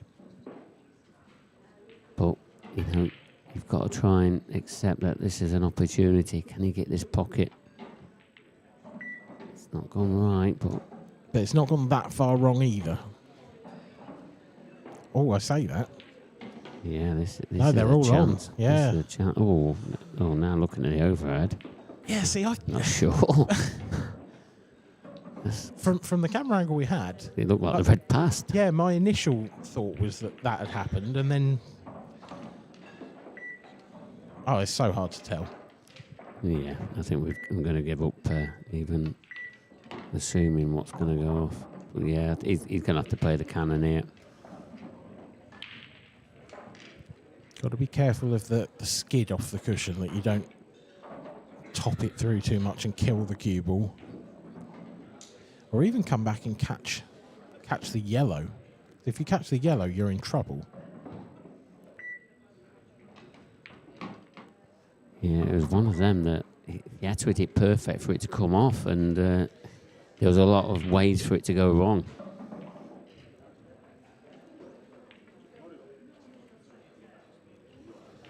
Well, he's absolutely nowhere here. This is going to have to be a Hail Mary for me.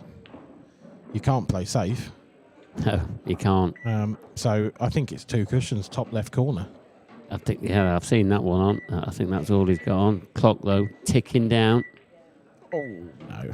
That's nowhere near. Is he going to fluke one? No. And look where the 2 reds have gone as well now. This is probably the closing moments now of this match. This should be Johan Attard's victory lap. Yeah, but he has been rattled. Are we going to see the IPA twist?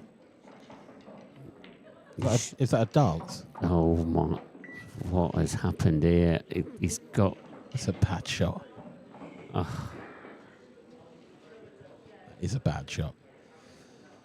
But he's still on the yellow to the centre pocket. It's not horrendous. It's tricky. Should be all right. Yeah, and he's got insurances with them reds. I wouldn't be digging down at this much. I think when you're... He's obviously not playing with a huge amount of confidence. I feel like you could just drop this in and you're not going to give anything away. Yeah, that's a lovely shot. It is, yeah. He needs to relax now. I know that's easier said than done. But he's definitely been ruffled up. He's finished very straight on this by the looks of it, so I think he might have to leave a bit of distance for the next one. Could screw on an offside rail. Yeah, oh no, he had more. Yeah. If anything, he's gone a bit too far. Again, might be a bit of a deceiving camera angle.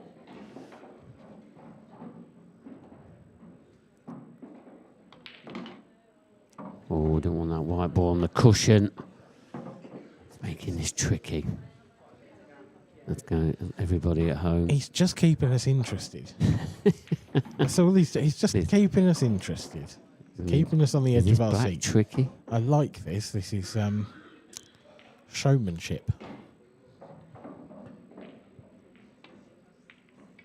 Very good. Well done, Johan Attard. Fell over the line in the end, it has to be said, but was a deserving winner over Scotland's Ross Fernie. We will be seeing Johan in the next round, but before that, I'm sure we'll see an interview with him in just a few moments' time.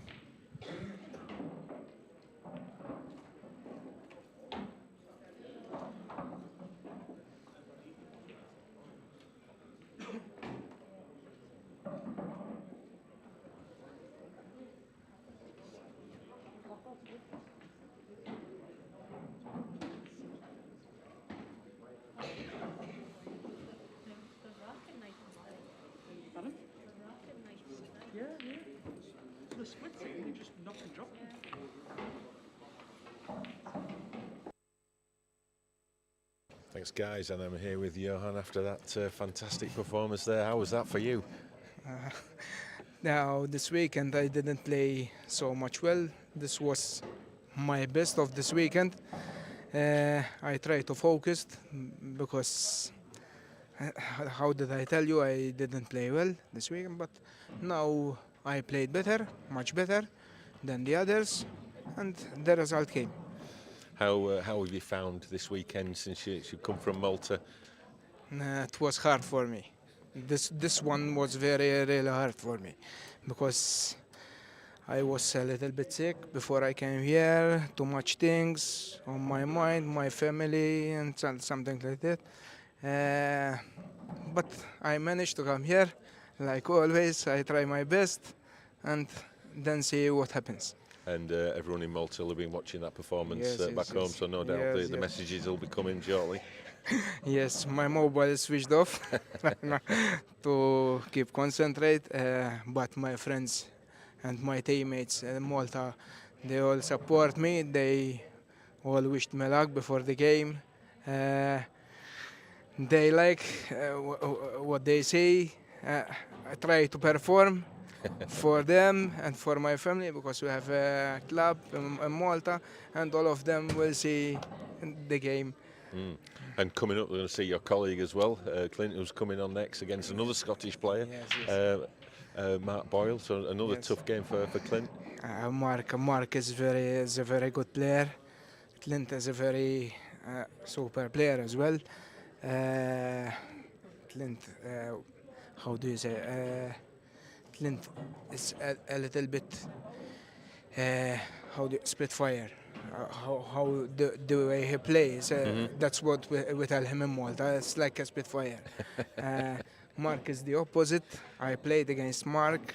I saw him playing as well. I like watch him playing. I like him watch him playing. It will be a tough game, I think. Hope so. I love Mark, but this time I'm going to support my teammate as well. It's currently Malta 1, Scotland 0, so we'll see if Mark can equalise or whether you're going to go with a 2-0 victory. We already won each because I lost to Dunster as well. Okay.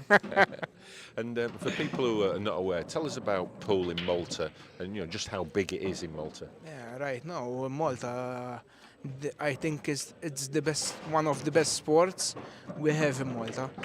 But financially, we have a little bit problems. Like everyone else, to come here, we spend a lot of money. If you play in Malta, you spend a lot of money tours. We try to make things, and we have a big problem about the weather. Our weather, it's always sticky. Okay. Yeah. And we can't perform, we can't play that shots that we play here. Okay. And we have to adapt here. It's a bit strange for us, but after some time playing, we adapt a little bit. And I think if you ask any UK players, they'd like to be playing pool in Malta rather than a wet England. For the sun, they come because in November still too much sun, and in November in Malta, but we like here. The Maltese want to play always here, and because of the weather. I know what I'm saying.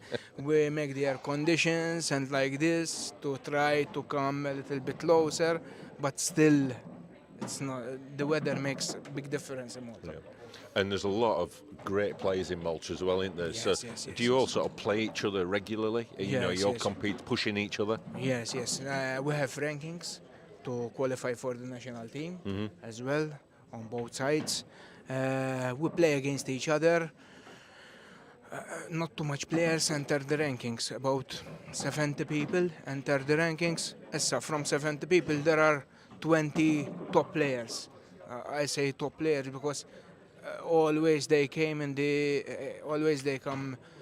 closer in the national team to qualify. So when we make rankings, we meet each other every time. That's why we like practice together and be match point together and like that. And obviously coming into the IPA professional series this year, yourself, Lydon and Clint, was that fills you full of excitement that you're going to be playing, some of the best players in the world? Is that what it's all about for you? Yes. For me, I practice a lot, and for me, this is the answer. Because if I practice, and you don't come here and play against the best, for me the practice is for nothing. When I practice in Malta, I try to practice sometimes alone and sometimes with someone. Sometimes I practice with everyone, because I don't want to feel above the others or something. I practice with everyone, so when I come here, I try to perform. Johan, it's great to see you and the Maltese guys supporting the IPA. Unfortunately, I think you've just been called for your next match. Yes, I know. So I think we better let you go because we don't want you to get docked any frames. Thank you. Good luck in the next round. Thank you. Well done, Mark. So Johan takes his place in the next round. Will he be joined by his compatriot Clint Griemer?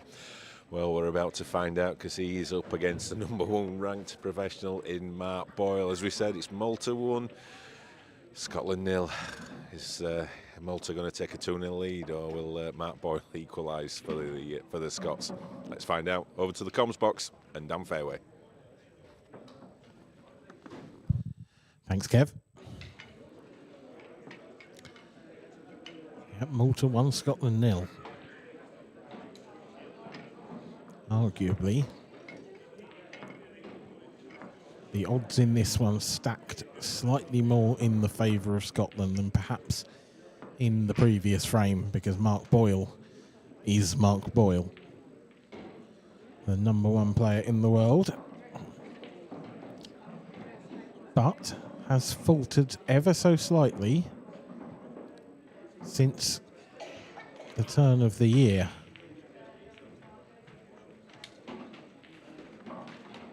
So it will be interesting to see how this one goes. Of course, last 16 at the Worlds.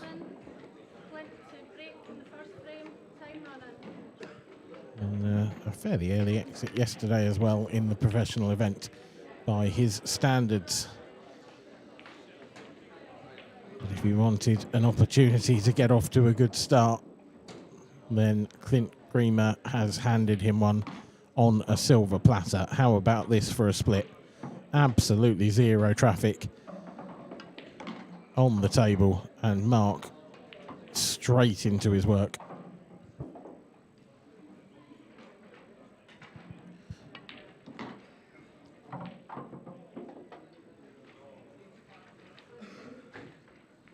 Such an accomplished cubist. Mark Boyle gets through the ball with real purpose. Cue ball on a shoestring.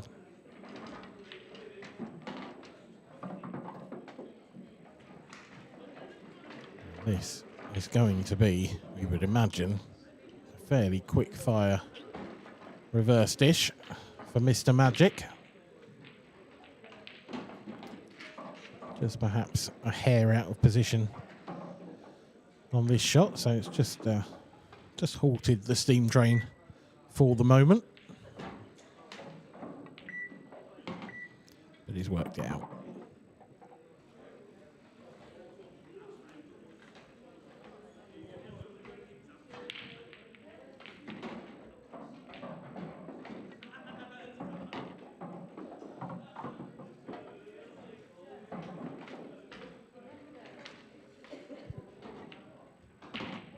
One-nil Mark Boyle. Cool as you like.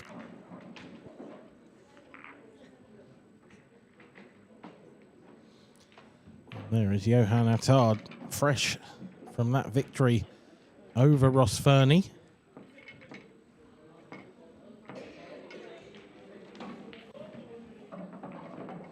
He is straight into his next game. Michael Rhodes and Liam Dunster still going as well. Michael 5-4 up in that one. Look at that last of the last 32 games at the top of that list. Liam Power 5, Andrew McKee 5. That was 4-0 to Andrew McKee. Let's not forget.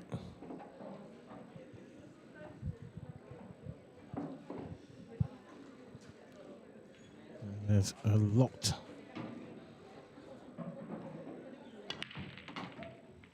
of pool potentially still going in that game. Mark Boyle has broken successfully here in frame number 2.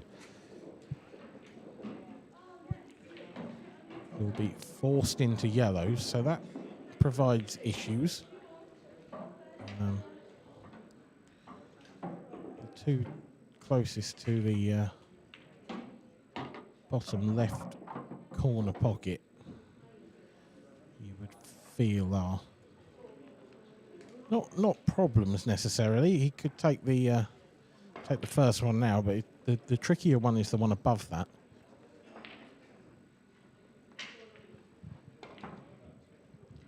Tough to get nicely on it.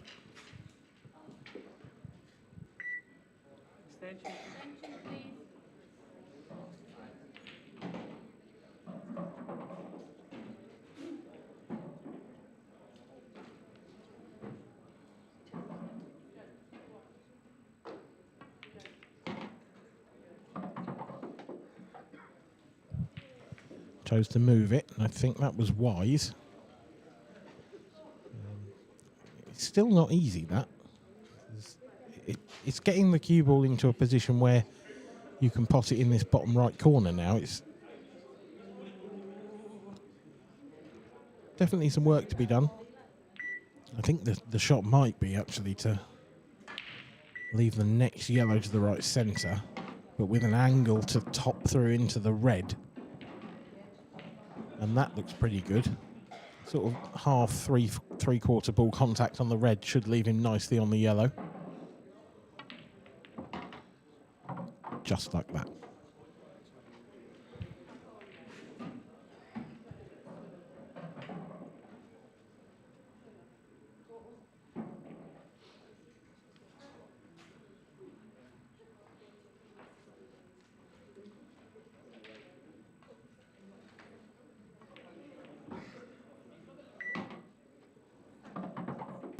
Mark looking in imperious form here. Clint has been sat in that chair since the first break.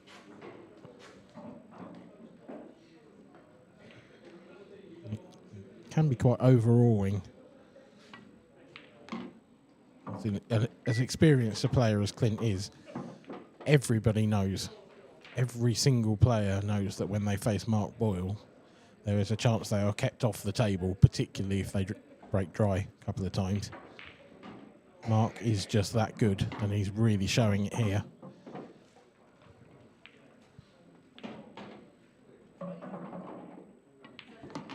It's 2-0. Now the winner of this game will go on to face Dan Davey. I can tell you he has dispatched Matt Steeper by 7 frames to 4. So Dan in the form of his life this weekend.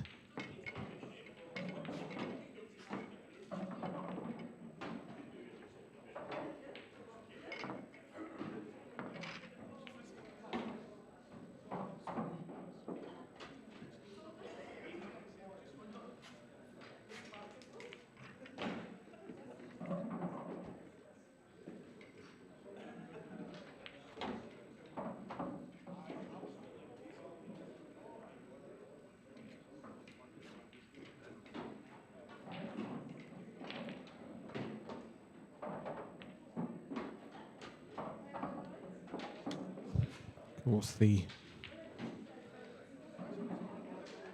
Ladies Open still in full flow as well.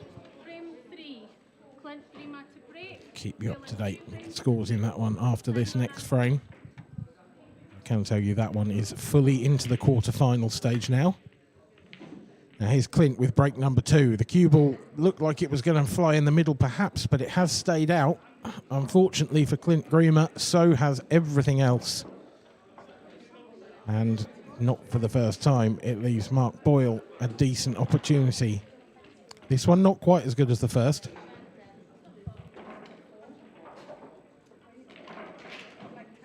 Realistically forced into yellows here, Mark. Purely by virtue of those 2 yellows over the top left corner. Although the red over the bottom right corner is what's making life difficult for him.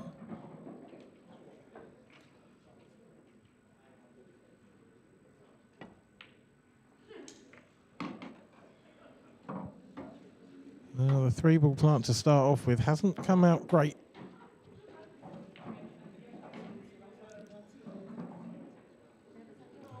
I'm pretty sure even a magician can't develop those 2 into a plant, so going to have to move it again. Going to try now. Could be better, but could be worse, I think, is the sentiment after that shot.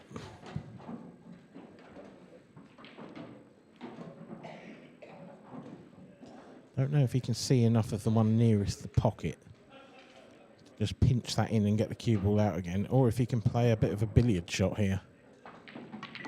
Billiard it is. Everything's flying everywhere. How's that come out?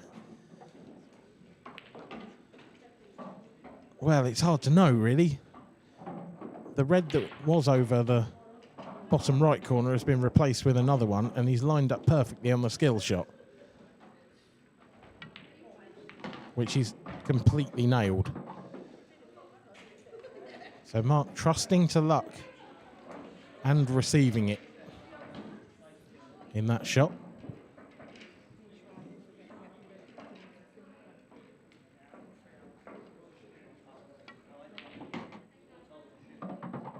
Needs this to run. Oh, now then. Purse of the lips from Mark Boyle. It's the first time anything's really gone wrong for the Scotsman in this match. It has gone quite badly wrong. I don't know if he can cut that into the left centre or not. If he can, I would say there's no guarantee of position. I think this might be a double. And the double is wide. So this will be our, as an audience, first look at Clint Greamer. And I think we might just look at a containing safety shot here. I suspect he'll just nip this red off the cushion and get the cue ball in behind the 8 ball. Yep, just like that. Doesn't leave Mark Boyle with any real look at anything. Well, or does it? Look at this. Now, if this goes, this is vision. This is off the cushion, into the yellow, into the red, into the yellow, and the yellow into the middle pocket. And he didn't catch the yellow full enough. And now Clint has his first real opportunity at the table.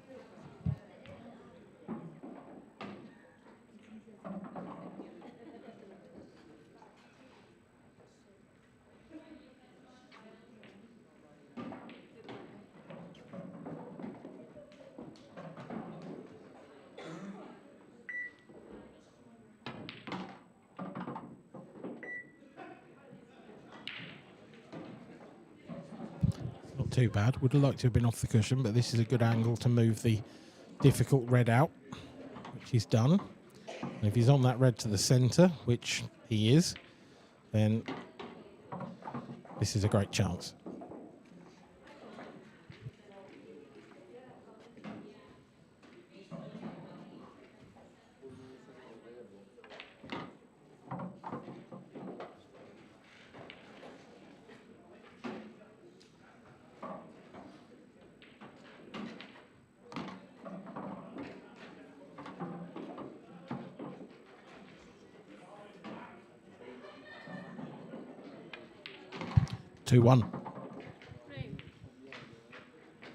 A good match so far this. Mark disappointed probably not to be 3-0 up. Had the first opportunity in all 3 frames so far. Couldn't make the most of that one. Now, I did mention I would keep you up to date with the ladies' scores in the European Ladies Open here at the Gosford Park Hotel in Newcastle. We are down to the quarter-final stage. Deb Birchall in the top of the draw. The number 1 is 4-3 up on Jenny Lawson. Beck Sweeney trails Rachel Tucker. Beck, of course, winner of her first ever IPA title yesterday in the elite ladies section. She's still battling away looking for the double, but she's going to have to come back from 3-1 down against Rachel Tucker. In an all-Scottish battle, Caitlin Kennedy and Yvonne Ewing. 3-1 to Caitlin. And then there at the bottom of the draw, not been underway for too long, is Kelly Egan and Cheryl McIntyre. And that one is 1-0 to Cheryl.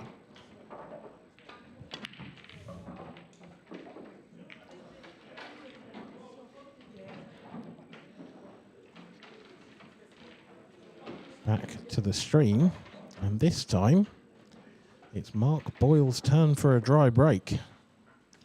But what an awkward looking table he's left for his opponent.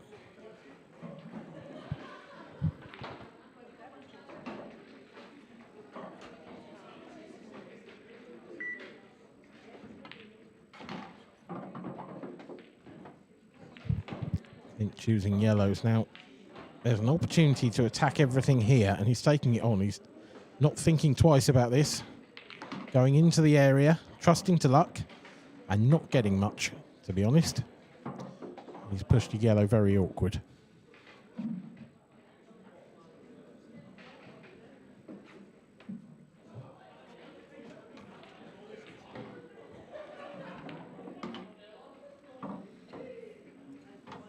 Tell you what, that's an excellent shot.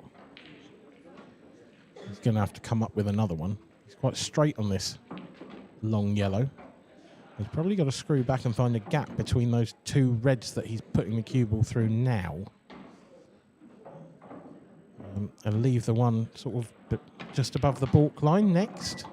This needs to run. That will do nicely. He's almost done a choice of all three yellows there, but he didn't need all three. He just needs the one, and he's plumb on it.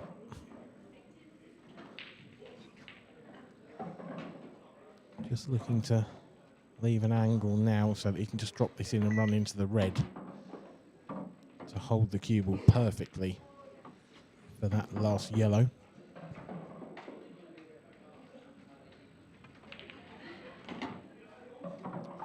This is very nice stuff from Clint Griemer. Was 2-0 down in a heartbeat, but has done to Mark Boyle exactly what Mark did to him. Reverse dish and break dish in a row. Means that we are all square once again, and it's now a race to 5 effectively.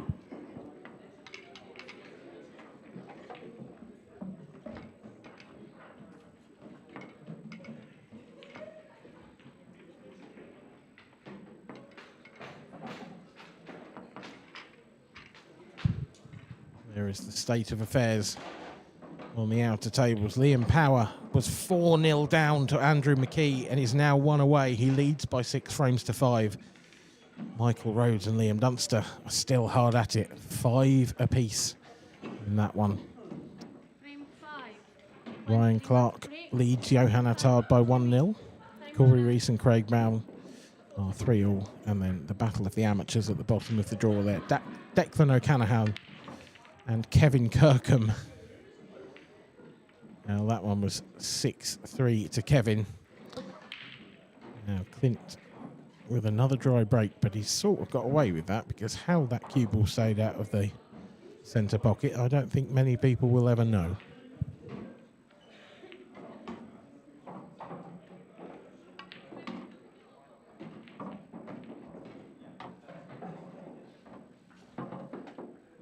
Perfection from Mark Boyle on that shot.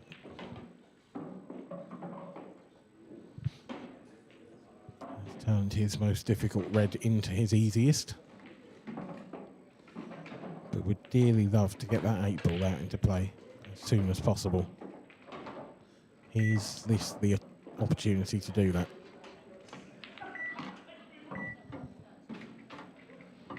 Well, the answer is yes.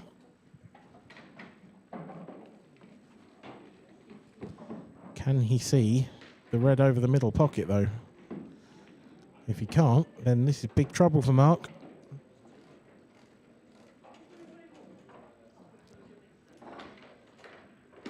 I feel like he could probably get there with a bit of swerve, and even if he catches it a bit thin...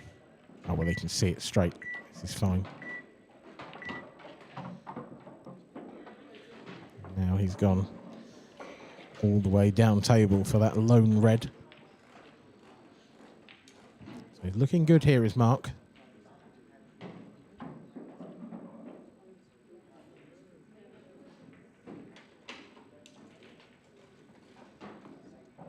Cluster in the middle of the table requires some serious thought, though. It's got to be done in the right order. It's not immediately easy to see a clear pattern. I don't think you can actually get those without some sort of cannon.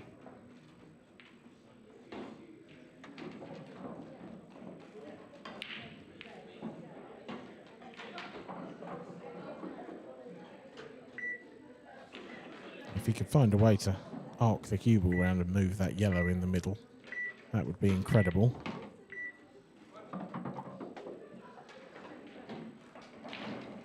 tried to use the other yellow to do that. It's not worked out.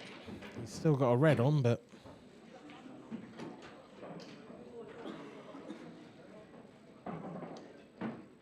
that red he's just pointed his cue at is in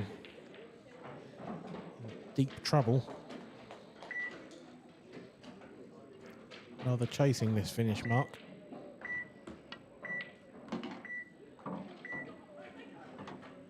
Now, what's the plan here? Is it red off of red?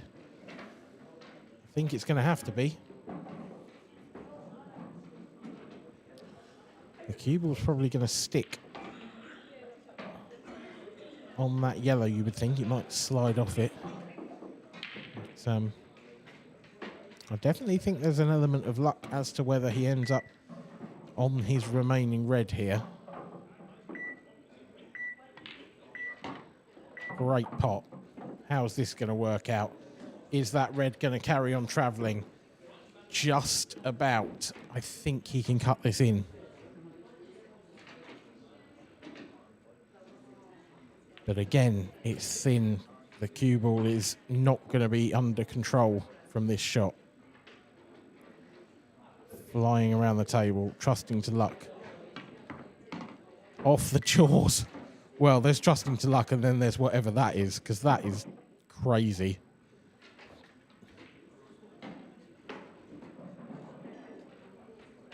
Wow.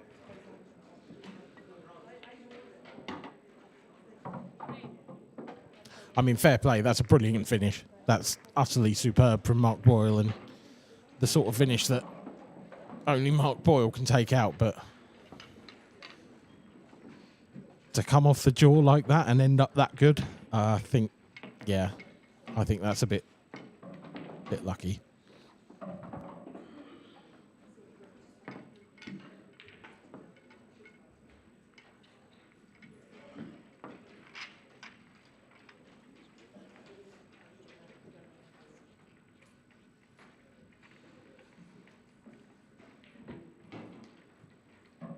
Eagle-eyed viewers will have spotted Michael Rhodes missing in that match against Liam Dunster. So Liam in big control in frame number 11.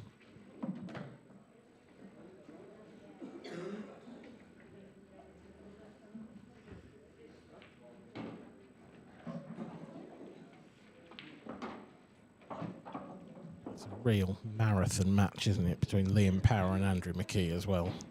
Started at 6 o'clock, that one. We are ticking over almost as on the dot into a third hour in that match, really.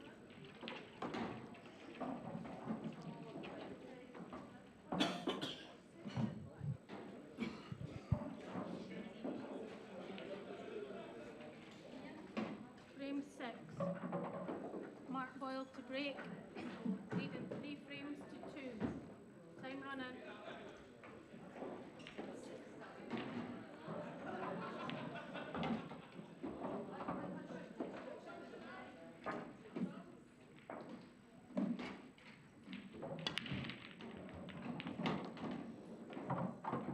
That is a Mark Boyle cut break for the ages. The final last 16 match. Liam Power, Lee Shepherd. Liam Power, Lee Shepherd. Table 6, please. And there's the answer to that nearly, 2-hour match I just mentioned. Liam Power has come through that one, trailed by 4 frames to 0. What a comeback from him. And he is rewarded with a last 16 match against Lee Shepherd.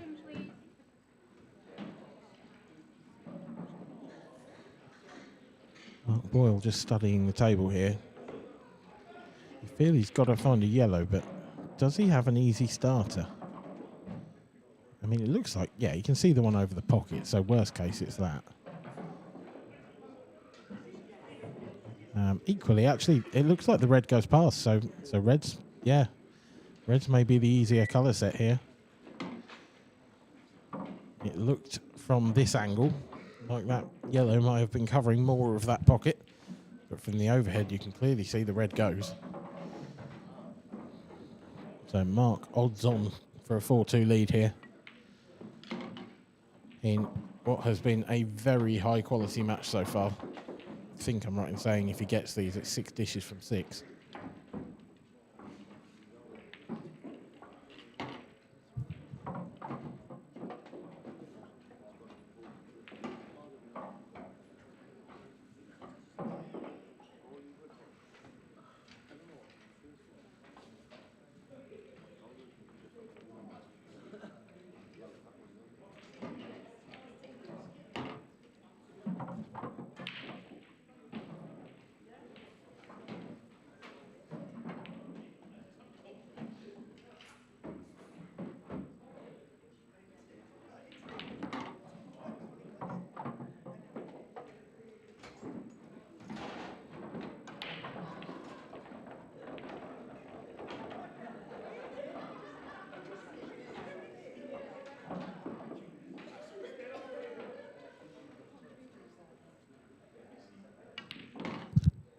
Strange to hear, quite a boisterous sounding arena at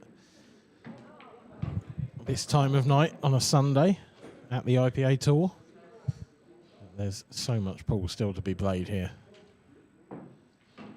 We are going to be playing, perhaps not long into the night, but certainly longer than usual.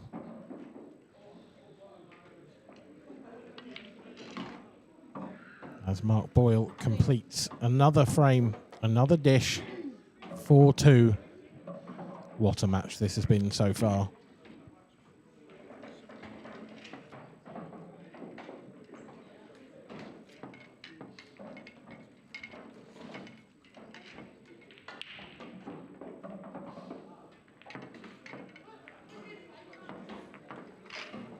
Fiona Atkinson, the referee for this one, doing a fine job, as always.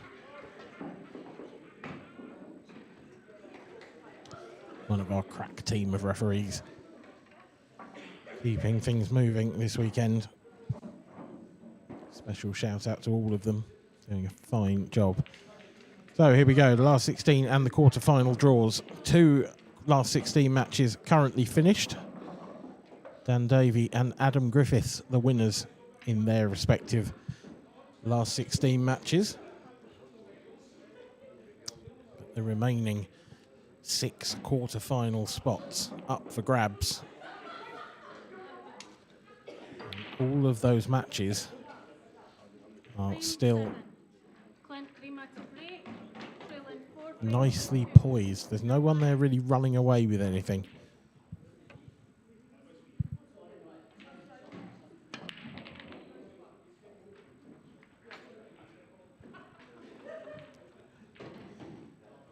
But after that dry break from Clint, this match could be the exception to that.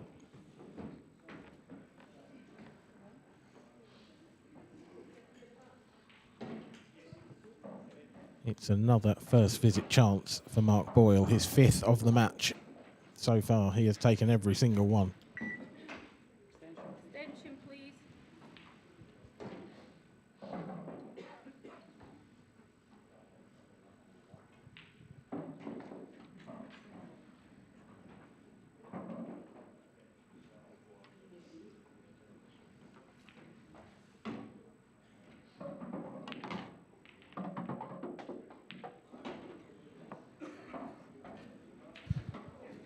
Well, unusual to see Mark stretch across the table like that. He couldn't possibly have had his cue in his eye line the way he played that. And it's not worked out at all. Real trouble here for Mark, and it's definitely coming back to the table here. All Mark could do was a containing safety. That first shot really worked out quite poorly.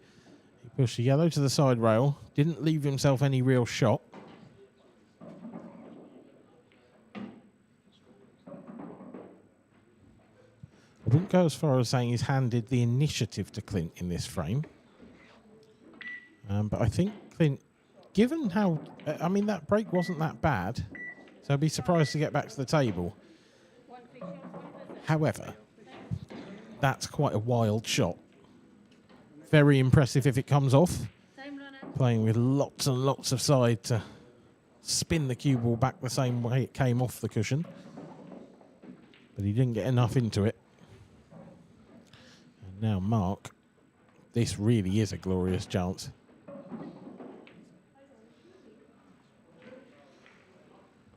He won't be too fussed that that yellow hasn't dropped. In or over was good enough for the Scotsman.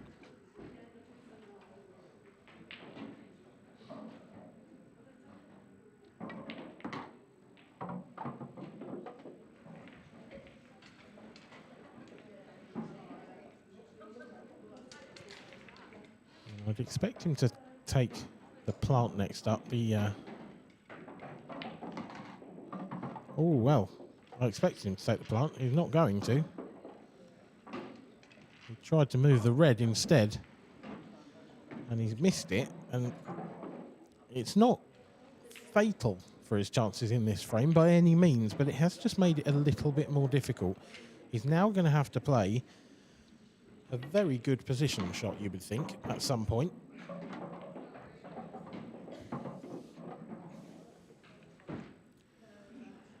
And it's going to have to be in a shot's time. He's going to have to snick this one into the middle, which is not an easy shot.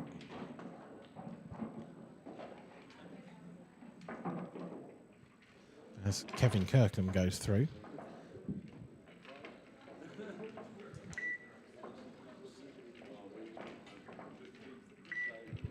And then it's going to be a real tough positional shot here. There is a lot of traffic in the way. There's a lot of reds between the two yellow balls here. And the window is vanishingly thin for the cue ball. And is he going to get past the reds? That's a brilliant shot. That is well appreciated by his opponent. A tap of the knee, more than deserved.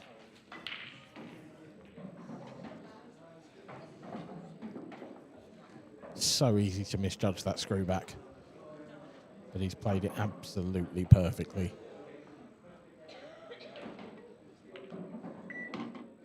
And this will be a well-deserved 5-2 lead with Mark Boyle to break next.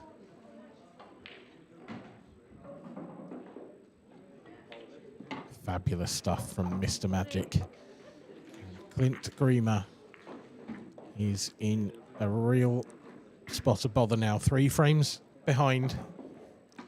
Going to rely on the Mark Boyle breaking down if he's going to get back into this match.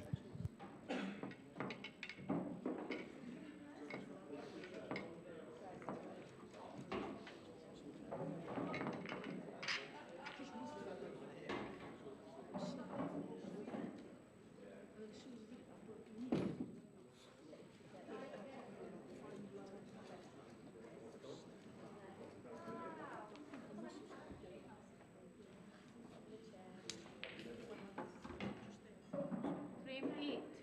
Mark Boyle to break, leading 5 frames to 2. Time running.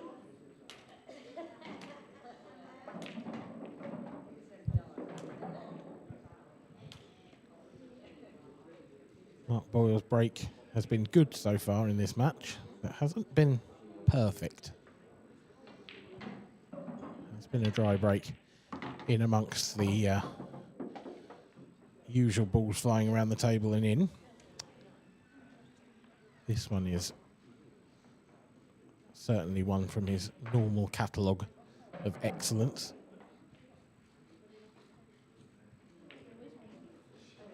Well, there's a problem yellow on the table, a couple of problem reds.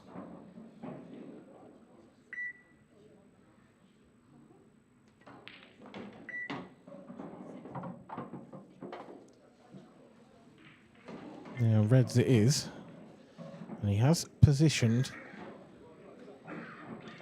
that red next to the corner, centre pocket rather. In a couple of shots' time, he can use that to develop the worst of his reds on that right-hand rail. I think that'll be the next shot after this one. I think perfection from Mark would be to leave an angle where he can almost cut the red down the rail and knock the yellow in the same shot, leaving the red nicely over the pocket. Sure, that will be the plan.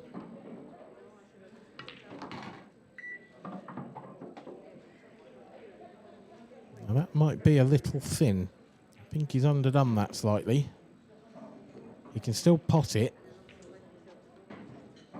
but he's certainly going to be catching that red on the rail thinner than he would have liked. He may even miss it altogether and just pop the yellow. Oh, that could not have gone worse. Oh, that's horrible.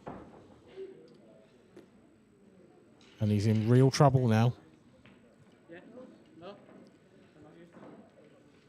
Clint's just gone massive favourite in this frame.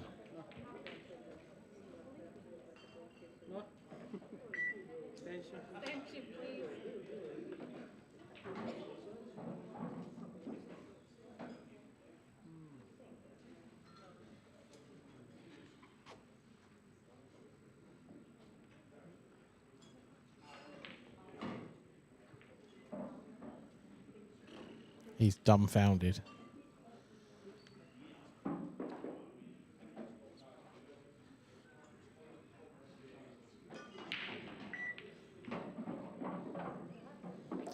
Well, just a containing shot, but Mark is so far behind in this frame. It's going to take something absolutely exceptional from Mark or something really terrible from Clint for Mark to win this frame, you would think.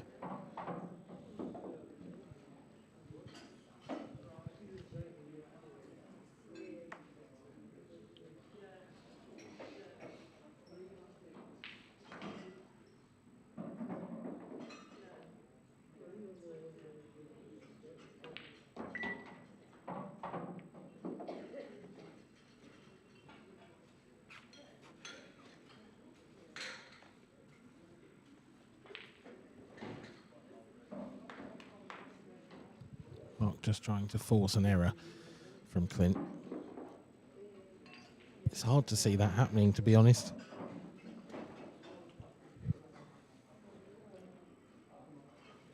He's got so much control.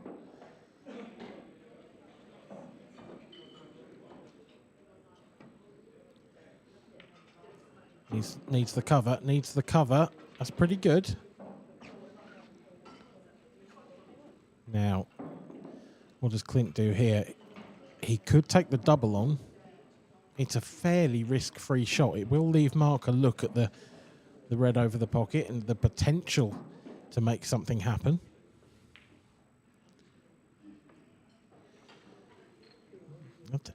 Not entirely convinced about that shot because it has left Mark the potential to make something happen anyway.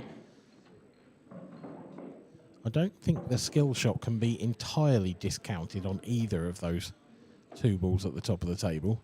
Although both of them would be very difficult skill shots, I still think they're makeable.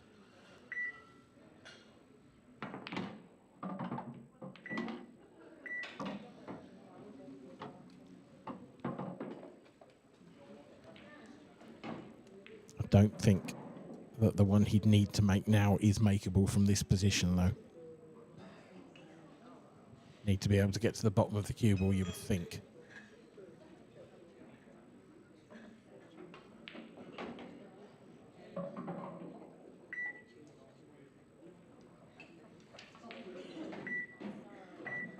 Is this a double? He certainly tried it. Tried to leave himself on the skilly.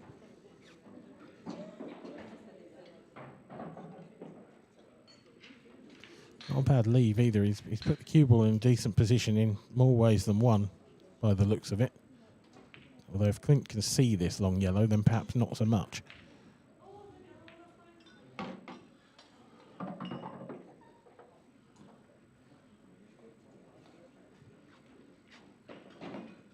Credit to Mark here. He hasn't given up this frame. He's tried absolutely everything.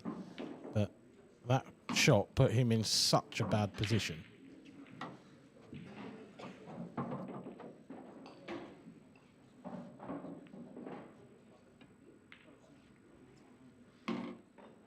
Ooh. That's not great from Clint. Can he see enough of this yellow to pot it? If he can't, then Mark might just get back into the frame from here. Well, from that camera angle, I think he can clearly see enough to pot that.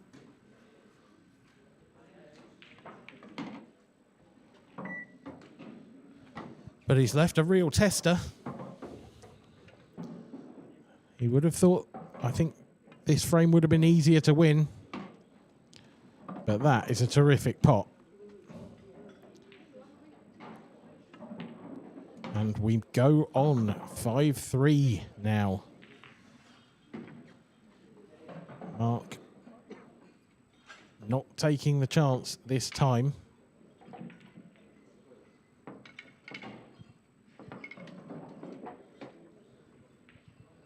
Still plenty of action underway out there. Look at that, Ryan Clark studying the table hard. Michael Rhodes doing the same.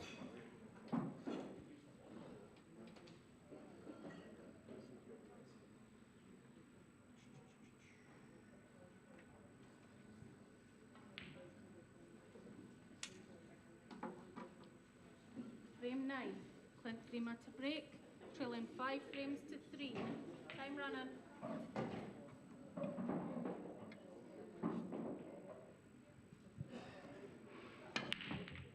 Cut break from Clint. It's dry again. Yeah, I think it might be time. Not that there's that much left potentially for Clint to change that break up, because I don't think that's working.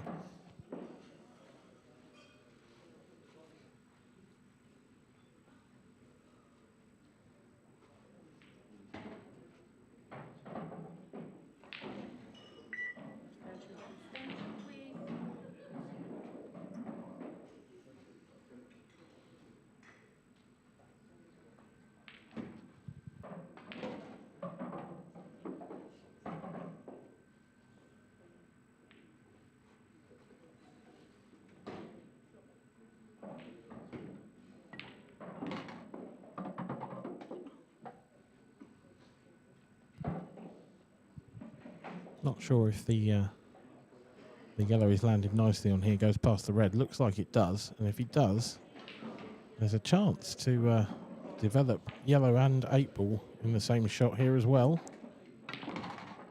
Oh, missed it. Actually got into that too much. I didn't think that was possible. I suspect he didn't either.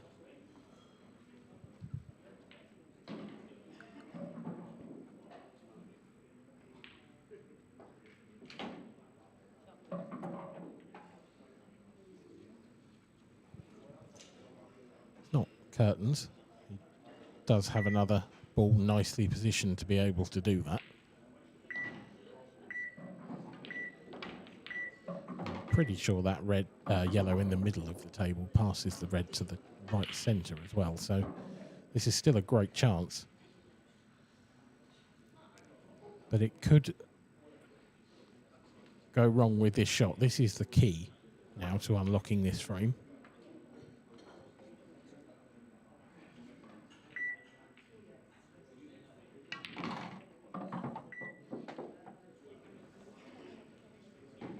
And it's pretty good news. We'll have to play one more very good shot, but the chance is certainly there.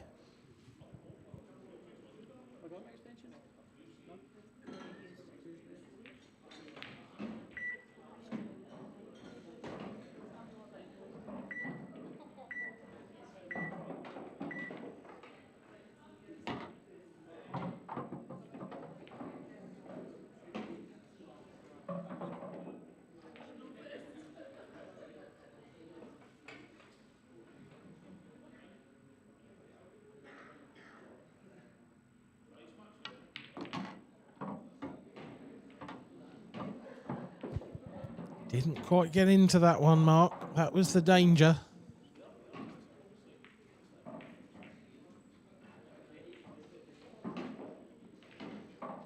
And this is, well, where do you go here? You can't play the double to the centre because the double kiss is massive. Or can you? Can you come off it fine and play the double to the centre? You can, you know. And you can also get kicked behind the reds.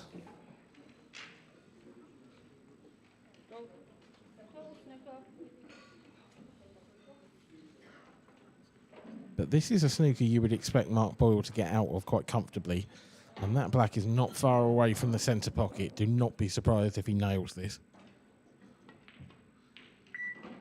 Oh, so close. It couldn't be much closer. But it's still on the table. And Clint Grima is back at the table.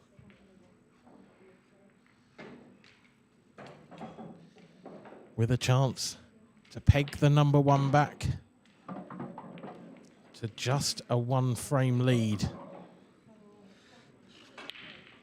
That expression tells you he's not that happy to have landed pretty much plumb straight on this red on the rail, but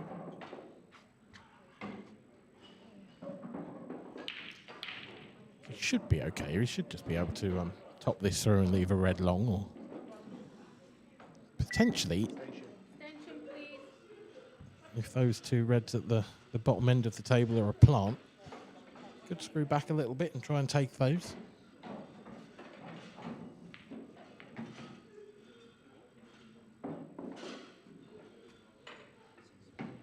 The 8 ball's in such an awkward position, that does help Clint out here, because he can sort of relatively freely leave the cue ball in the bottom right-hand corner of the table.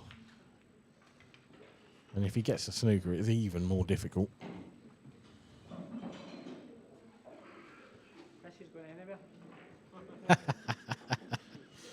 Well, Mark signalling his intention from the off with this shot. This is going anywhere, he says. This is a hit and hope. Expect the unexpected.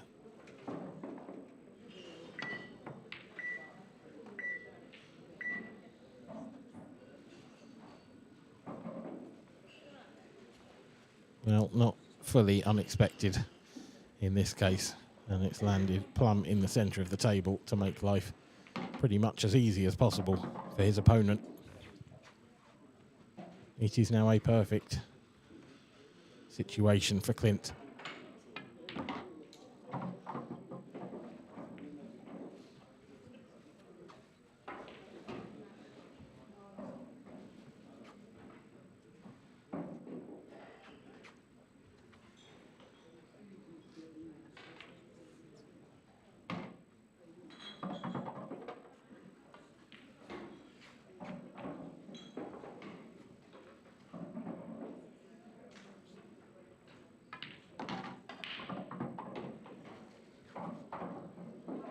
This is an impressive performance from the man from Malta. Has not looked phased. His first experience of this big stage. And he now trails by just the one frame. Just the odd frame in 9. It's 5-4. Still plenty of last 16 action going. Liam Dunster and Michael Rhodes 6-5.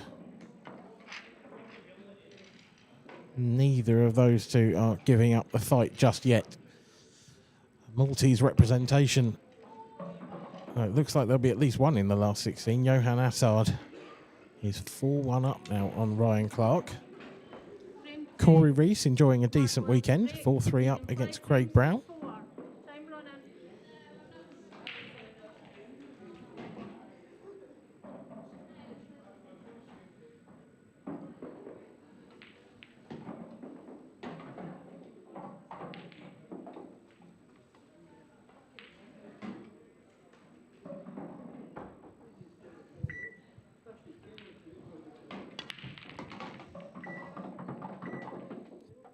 Terrific looking break that from Mark Boyle.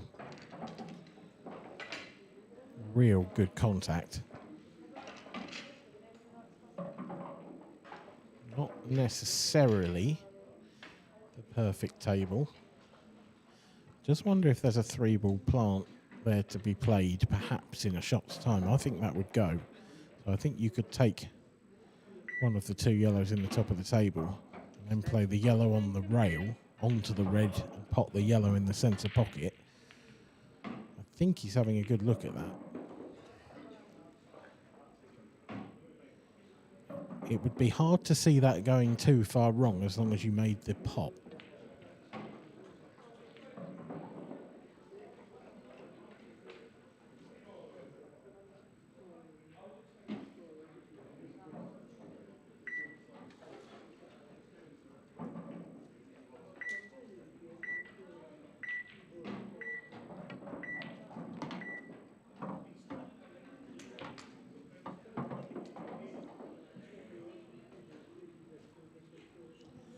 Another look at it. He's finished, I would argue, a bit thin on that shot if he was going to play it, so he might just screw straight into them now.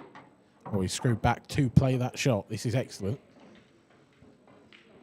And from where the cue ball is now, he has a lot of control over this, so he can make sure that that first yellow he's going to hit pops out in such a way that it goes into the opposite centre pocket.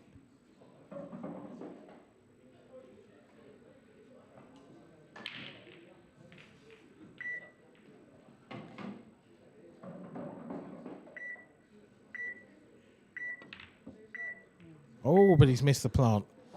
And it wasn't a gimme. It wasn't absolutely straightforward. And now there is a chance for Clint to lock things up at 5-all.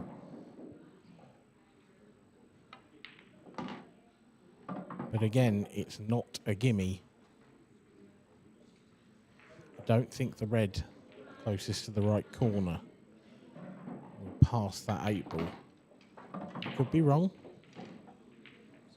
Just doesn't look like it to me. If it does, he's taking it now.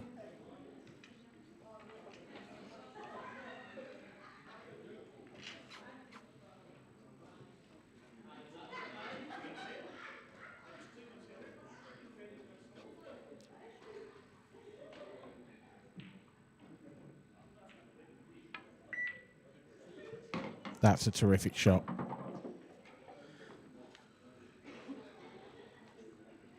Great pot down the line. Has come perhaps a touch further than he'd want. He's got to really dig into this cue ball now, really strike the bottom of it to get the cue ball back to the other end of the table. That is not good enough. Now the question comes, how do you get out from here? Can you pot the red by coming off the back of the 8-ball? I'm not convinced.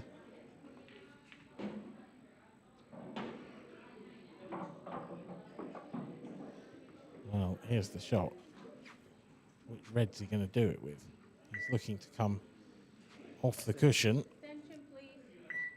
and off the yellow into the centre pocket. He's got to be really careful here about the double kiss. This is going to be mighty close to coming back onto the cue ball.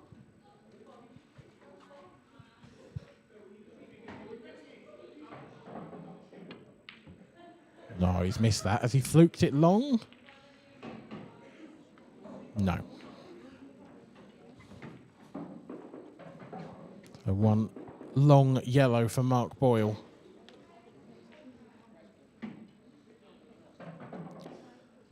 And that surely would be frame ball.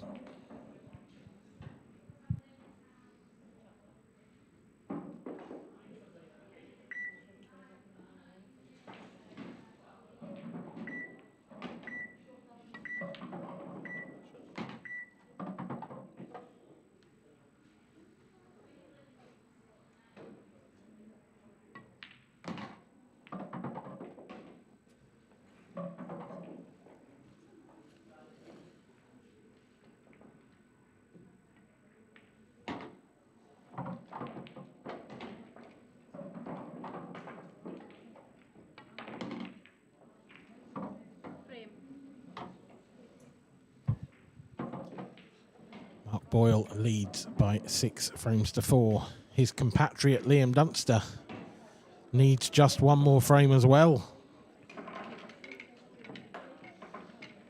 to make it through. But there is pressure on Liam here because Michael Rhodes has been fantastic so far today. And if Liam misses, you feel Michael will hit.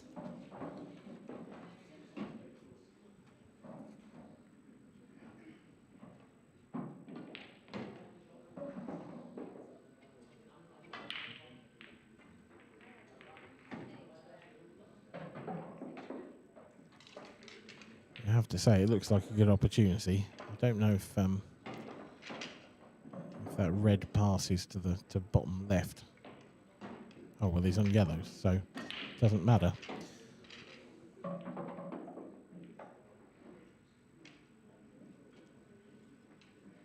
Hard to see too much going wrong for Liam there.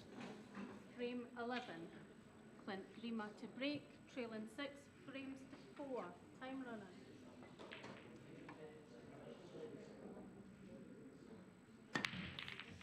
We will, of course, keep you updated with that. But for now, we'll pop back to the stream table and another dry break for Clint Grima. He just can't get that break working.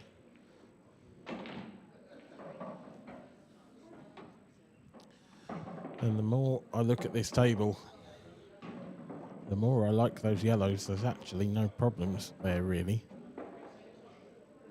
The one next to the 8 ball is probably the most difficult. And actually, that is tricky. Doesn't really go anywhere nicely. I think it might pass to the right centre, but I'm not convinced of that. I do feel like Mark doesn't have any choice, though. But although that cluster of yellows around the balk line looks awkward, if you can take them in the right order, they've all got pockets.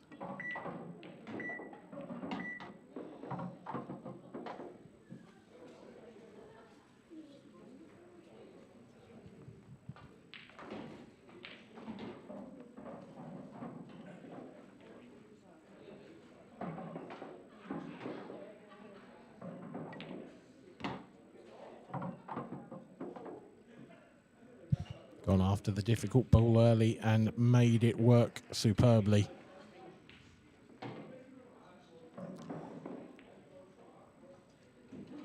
Now a question mark here. Does he just drop on the top of those 3 yellows that are in a triangle, or does he come around the back?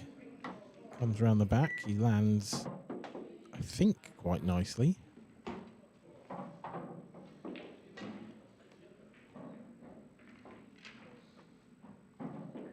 Yeah, choice.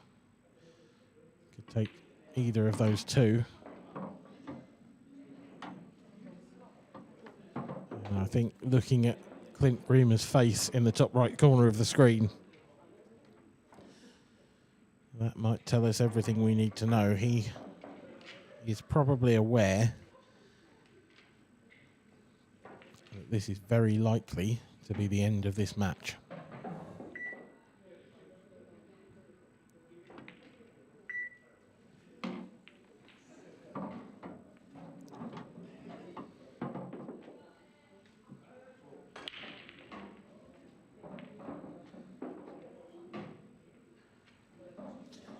It's nicely controlled by Mark, but it's not absolutely straightforward yet. This needs one more very good positional shot. If this one comes out slightly wrong,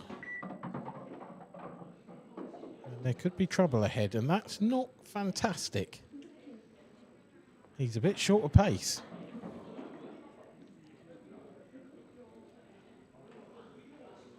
I don't think he can top through and go back and get close to that 8 ball anymore, so he's just going to have to probably leave this long.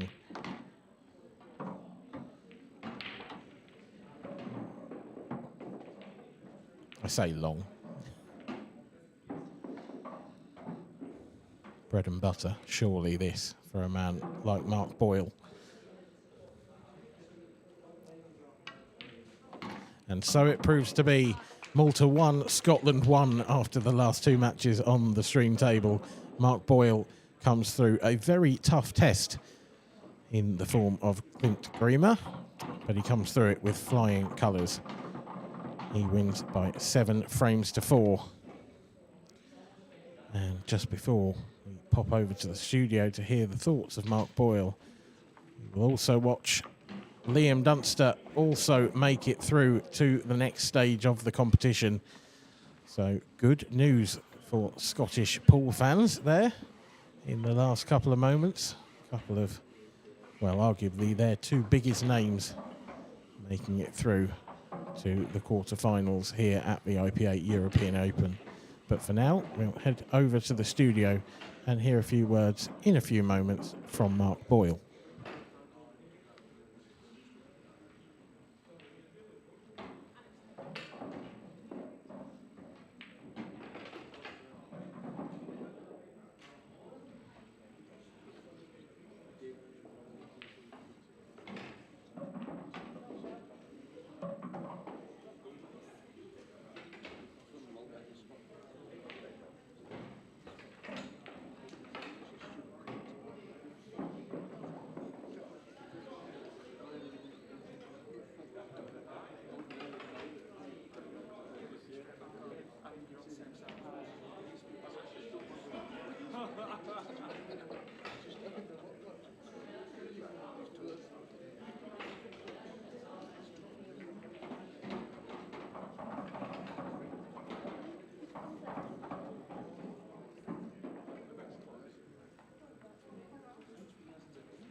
quarter-final match on table 1, please. Adam Griffiths, Lee Shepherd. Adam Griffiths, Lee Shepherd, table 1.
Sickie coming in here, no? That wee bed in the corner. Wee guy just comes here with a wee burger on chips every now and again. Just for a drink there. And a wee bottle of wine. That's it? Packed it up. Alright, you're nice there.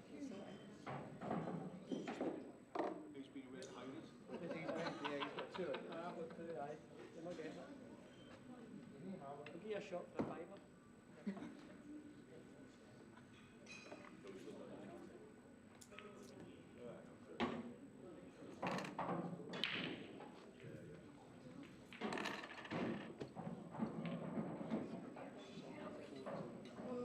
Who'd you beat there?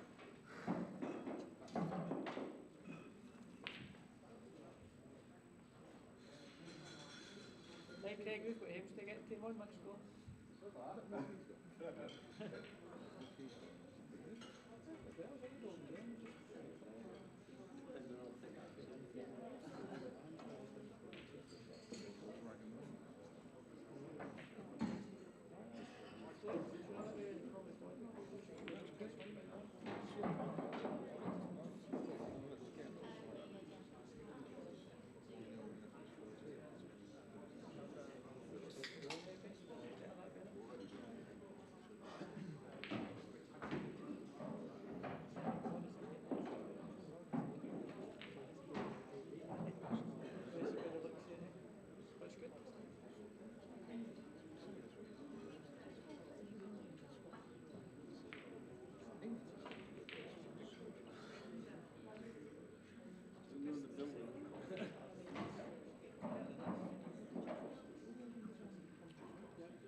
Shake hands before.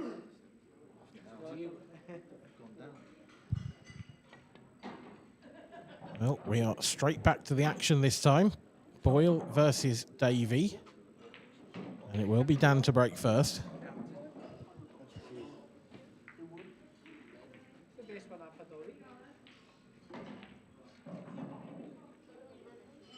Dan Davey looking to do the double here in Newcastle. Has been in spectacular form all weekend.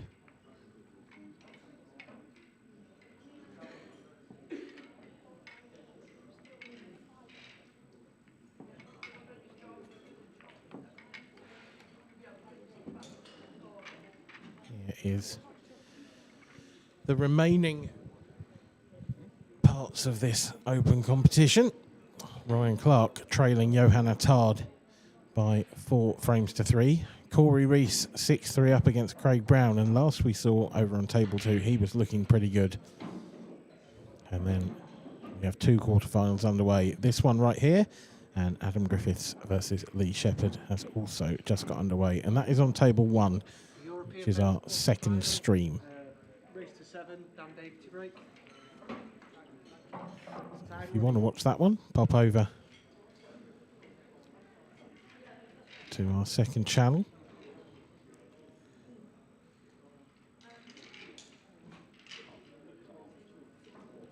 But we're going to be sticking with Boyle versus Davey here, and Dan has broken off well here in the first frame. Got a ball.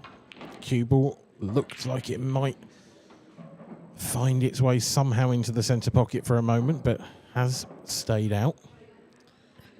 And this looks like a reasonably decent chance on either colour set. I think that yellow on the top rail will pass to the bottom right. Extension, please.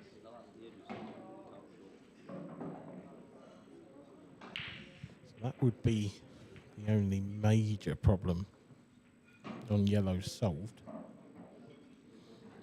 Reds are relatively nice as well. There's arguments for both here, to be honest.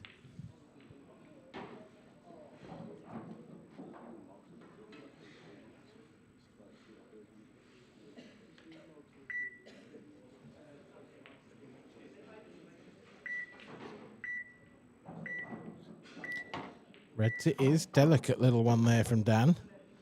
It's very well played.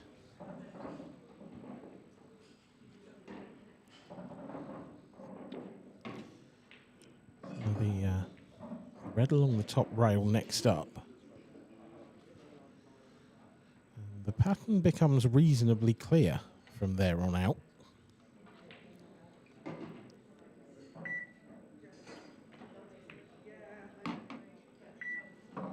Couple of shots time he'll you would think be taking on what would be the most difficult shot. Probably 2 or 3 shots time, depending on which route he goes. With that red on the side rail. I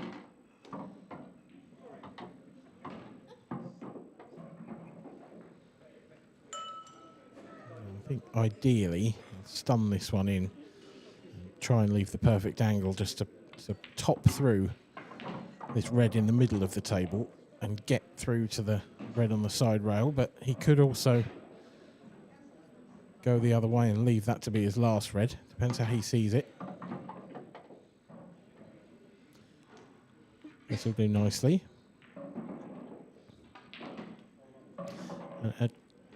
Not for the first time. There's a bit of a decision to be made here, whether you come back past the 8 ball, the top side of it, or whether you just drop this in and leave yourself low on the last red. Low it is. So now just got to be wary of that yellow above the red. That's a really nice shot. Very, very well controlled from Dan Davey, and he is starting how he means to go on here. Break dish in frame number 1. And he looks to be continuing his form from last night. Now here's Corey Reese on the 8 ball to go through. Looks like a double this. And he's missed it. Craig Brown still alive in the tournament. The winner of that match will face Kevin Kirkham. What a run he has had through to the quarterfinal. He'll be looking to go at least one stage further against the winner of Corey and Craig. And Ryan Clark trailing Johan Attard by 5 frames to 3. The winner of that one will be playing Liam Dunster next up. And Johan looking good to increase his lead there as well. So, Maltese representation in the latter stages continuing, despite that last match on the stream where Clint Greener was knocked out by Mark Boyle.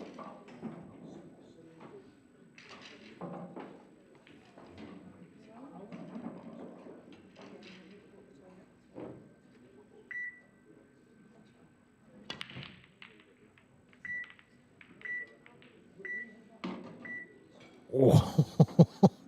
Dan was out of his chair until he heard that red drop. I think he thought Mark had gone dry. I tell you what, it's not a great table, this, for Mark Boyle.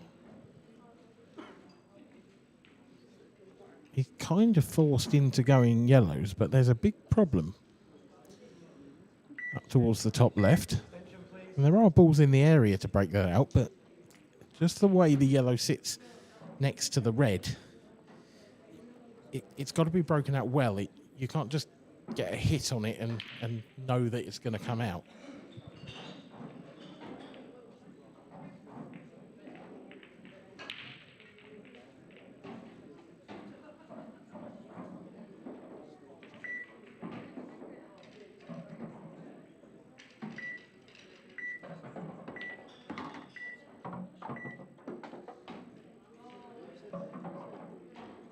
Opportunity now, though.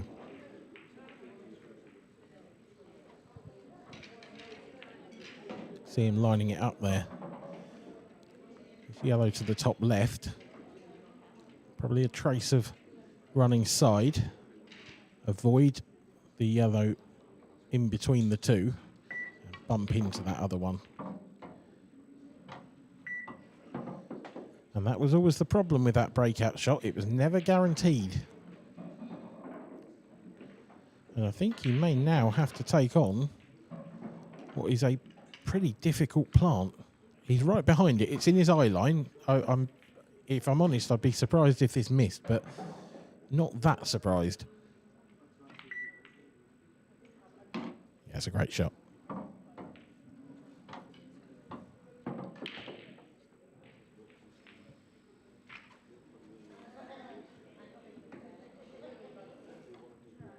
Dan Davies so laid back in his seat, he's almost laying down.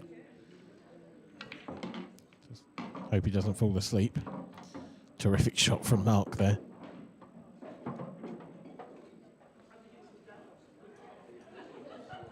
To answer the question in the comments, these are blackball rules. We play to on the IPA.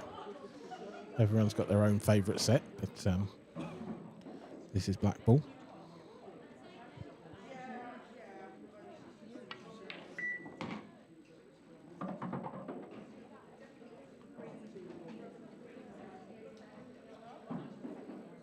Both these players looking terrific touch. Looks like it's going to be break dish followed by break dish in the first two frames.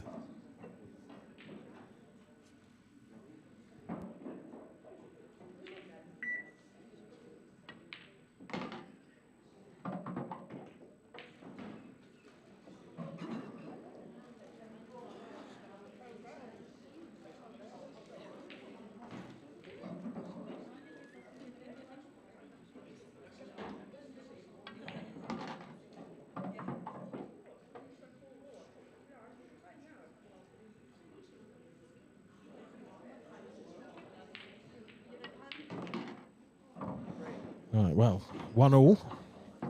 Break dish, break dish. We're going to have a little change up in the commentary box. I'm going to take a small break, and I'm going to leave you in the capable hands for a little while of Mark Pickworth, and I'll be back shortly, and I'm sure we'll do a bit more together. Yeah, absolutely, Dan. Thank you for that. And we're just trying to get refreshed, each of us.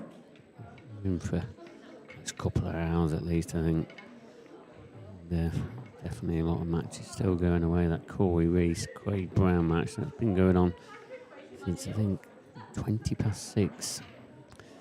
So they are pretty much having a marathon. Was pretty close when I last looked.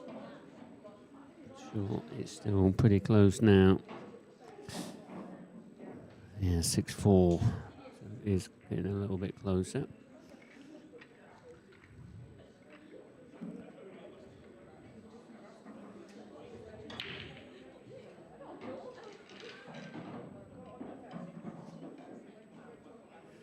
Ladies Open, that's still chipping away. I think they're getting down to the semi-finals now. Kelly Egan on the far table. Number 3, David to break, 1-0.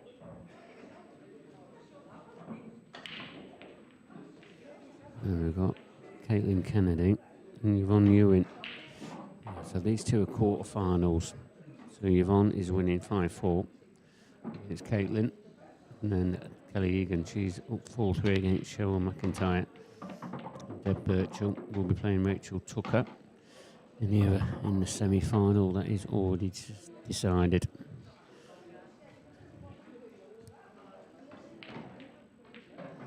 So another 2 matches to finish and 3 more matches to see who will be the winner of the Ladies Open final. So a little bit to go in that one. Now all race to 6 is that one. But we're back to this main table now.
ace to sevens in this men's open, all the way to the final.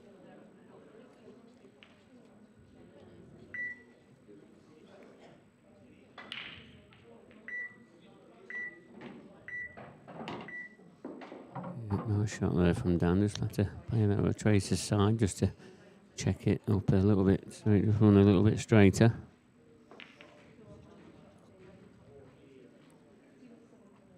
The latest score in the quarterfinals, Lee Shepherd 4-1 ahead against Adam Griffiths.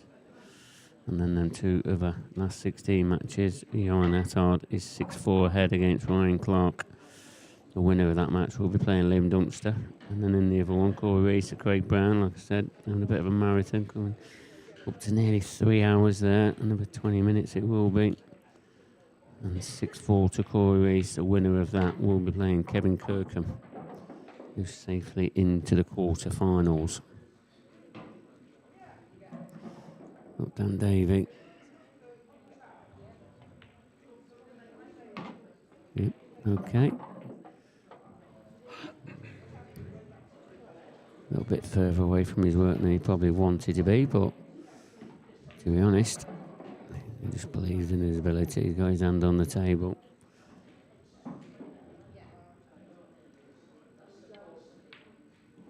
Nicely done.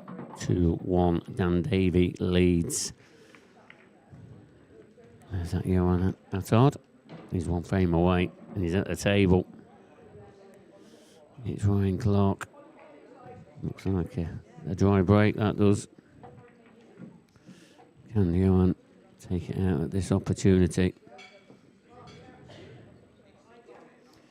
Corey's at the table as well. Remember, he's leading 6 frames to 4. So it looks like he's only got that red left. And with a possibility of a longish black. Can't really do a lot with this. Well, I don't think he's got all the pocket there. Looking at that, is he got to play it off the cushion first to try and pot that? Craig, our TV director, he's doing a fabulous job this weekend, trying his hardest to have all the shots for us. It's a big pocket. It is a big pocket. Played it well. He really geared himself up for that one. But he's not over the line yet. As you saw on the front of the table, just above him, Lee Shepherd. Looks like he's just taken a 5-1 lead now. So he's 2 frames away. Remember, that's on the other stream table, table number 1. So if you did want to watch that at the end of that match. Adam Griffiths against Lee Shepherd. That's on the other stream. So on our YouTube page, IPA Pool. Get yourself on there. I'll try my hardest to try and keep you up to date with all the latest scores. And Corey Reese has potted that black as well, so he's gone through. Bit of a marathon match there. So about 2 hours 50 minutes. But he's through. Corey into the quarterfinals. And he'll be playing Kevin Kirkham next. They'll be pretty much straight back on. We just gone 9 o'clock.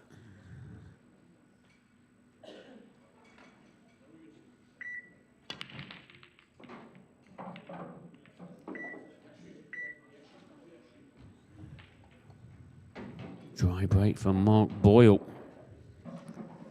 Not the one. It's been a bit of a dish fest here so far.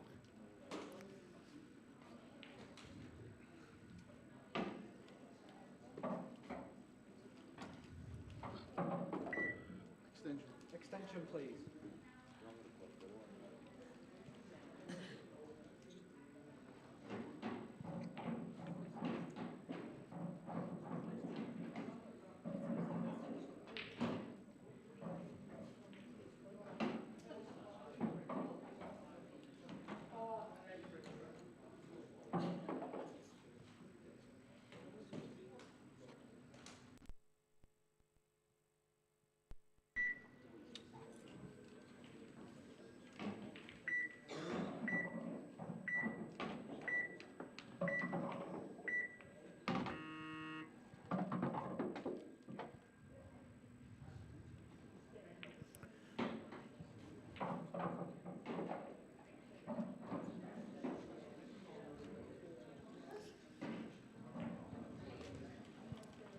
Let come down now, just open up the 2-frame lead.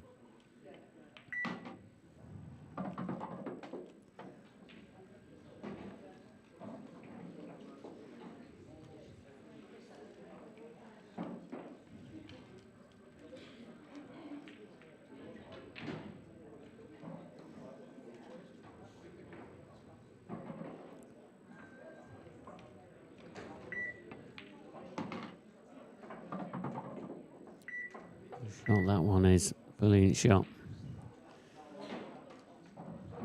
Got onto his difficult yellow. So then it'll just be down to how that plant plays. Tell you on table 4 between Ryan Clark and Johan Attard. Johan Attard has won that 7 frames to 4.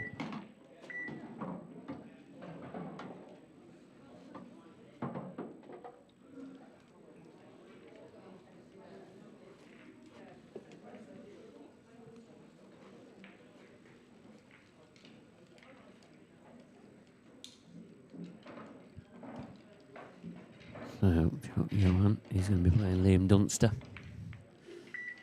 Oh, Dan.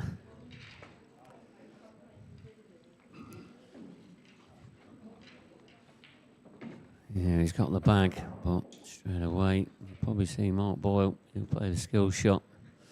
Red onto yellow. For it to be a legal shot, the red needs to follow it in.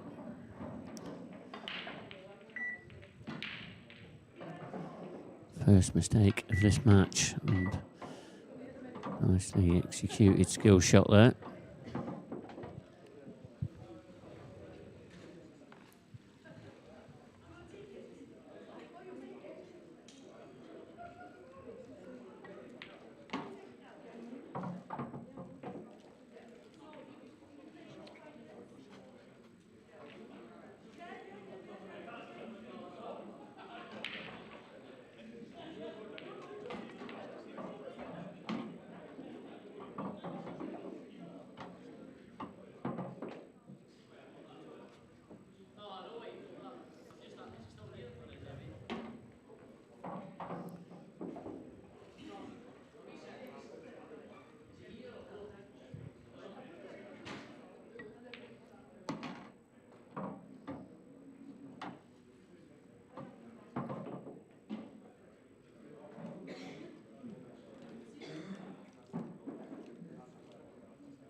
Okay, so on table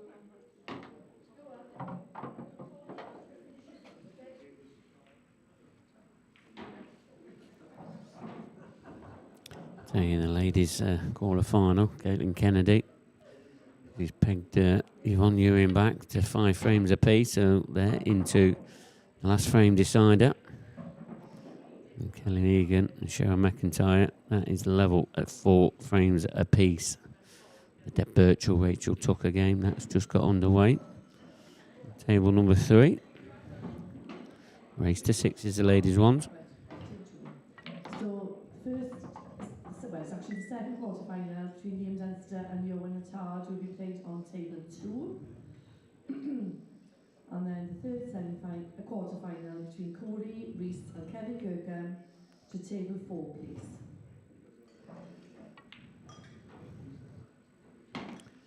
Nicely cleared up there from Mark. Levels this match up 2-2. Race to 7.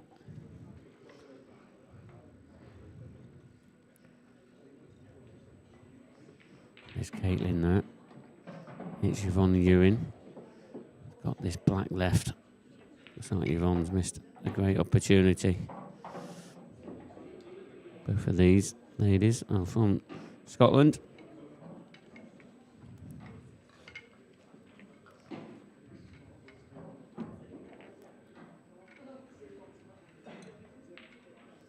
Great put black there from Caitlin. Brilliant shot.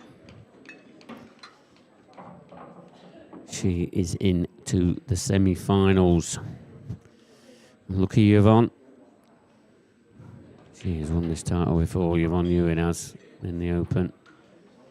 Caitlin Kennedy is into the semi-final. Who is she going to be playing? Is she going to be playing Kelly Egan or Sharon McIntyre there on that table, just above where we can see now? Kelly's at the table.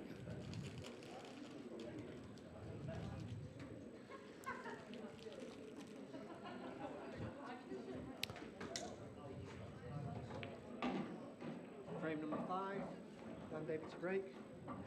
Tied at 2 games all. Yeah, it's not gone to plan, Kelly, has it? Back to the main table. I'll keep you up to date with the score on that one. Dan David to break. Gonna have a good break. Very good. Made a ball. Controlled the cue ball as well.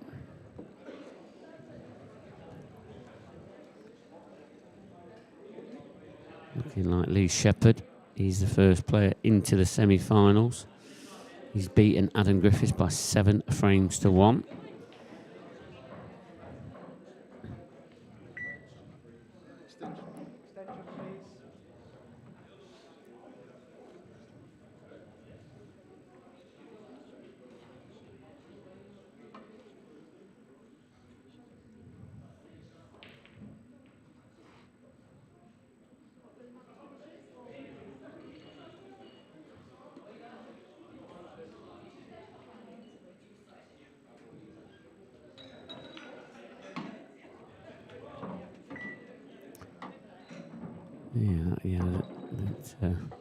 He hit to make that plant. Just travelled a little bit further than he wanted.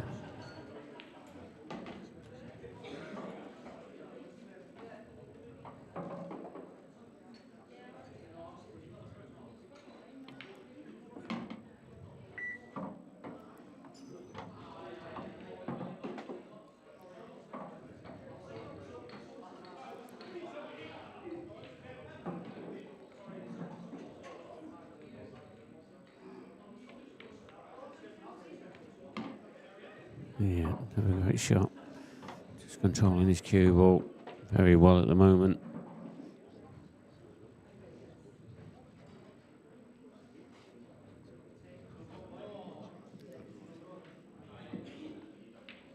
Answer to your question, Craig. Corey's going on table number 4.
Digging down on this one a little bit just to try and make sure he cannons the correct red. Yeah, that's the one he wanted.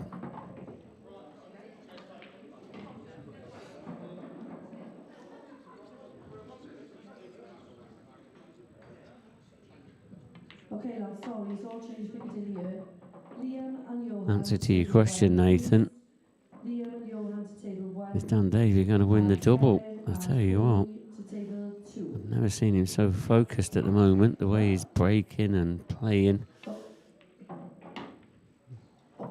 If you'd have said to me before the tour started, would he win one tournament, I think it'd have been very high odds. Never mind to win 2. But yeah, it seems to be playing as well as anybody. Still some good players left in this, like multiple IPA winners like Mark Boyle, Liam Dunster, Corey Rees. They're not going to be easy to shake off. So he's going to have the ultimate mental strength really to come through a field of that. But there's no reason why he can't do it, Nathan. He really can't. He had a pretty tough run to win the professional event. But yeah, to win the double, that would be incredible. Not too many players done that. Frame number 6, blackball to break. But there's no reason why he can't. He's playing well enough.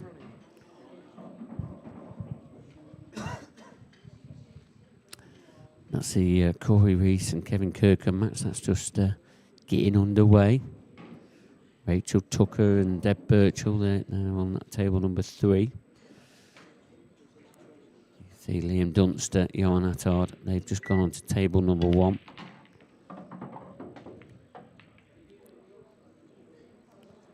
So that's your stream table if you want to watch that one.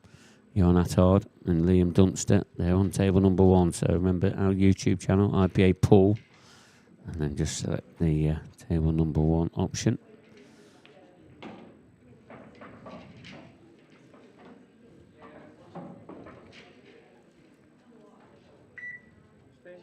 Extension, please.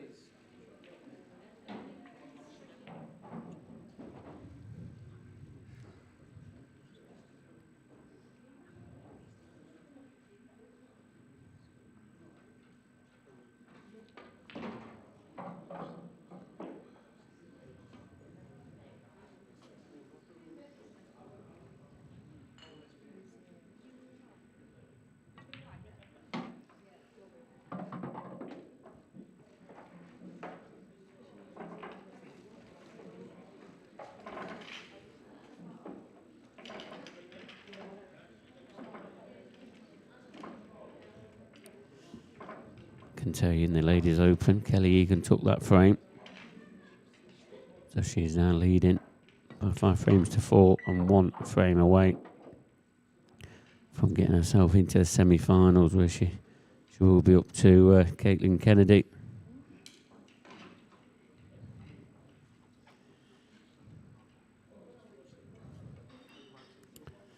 Nathan Rover giving us a few stats. Look, says Sheppy looks like he's firing nicely as well. 12 dishes and 14 frames. Yeah, that's what he can do, can't he, Sheppy? There's no doubt about that.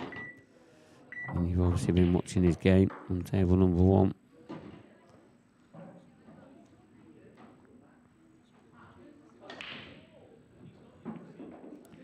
Deb Birchall, she's taken the opening frame in the semi-final against Rachel Tucker.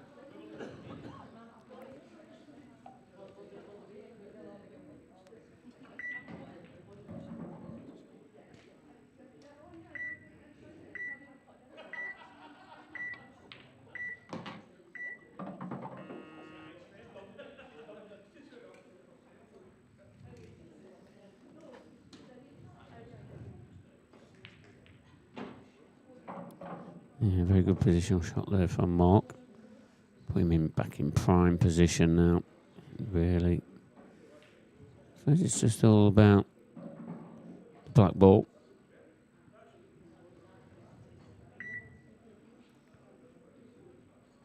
Going to draw this back, try and leave himself an angle to go around the back of the yellow. So needs to get the pace pretty right, and you know he's obviously going to play us for a bit of stun and side. So a bit of control to be had, but not bad. I mean, he'd love to have been a little bit deeper on it. So you know, it weren't such much of a cutback.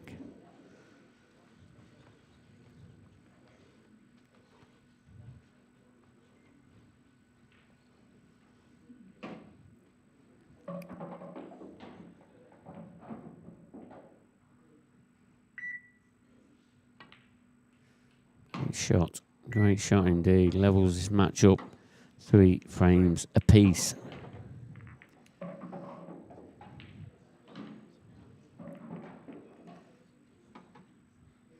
There's a Corey Reese match. The table, Corey. It's in the still the opening frame. It's not a bad little kiss, that, Corey. You'll settle for that one, won't you?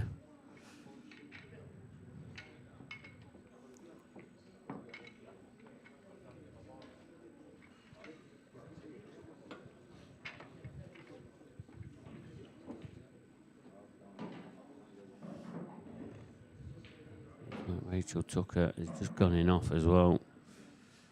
So disaster there. Time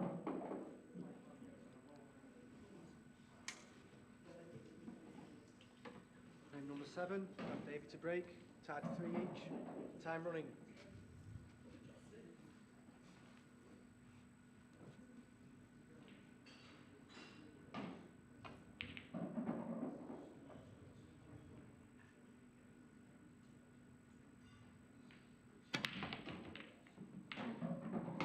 Good break from Dan Davey. Break seems to be getting stronger.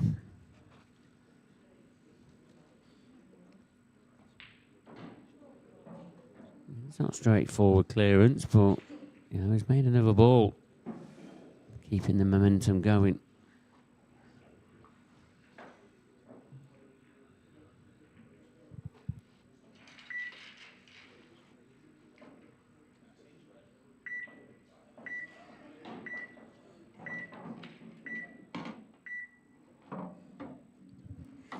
You can hear that clock ticking down, adding a little bit more pressure.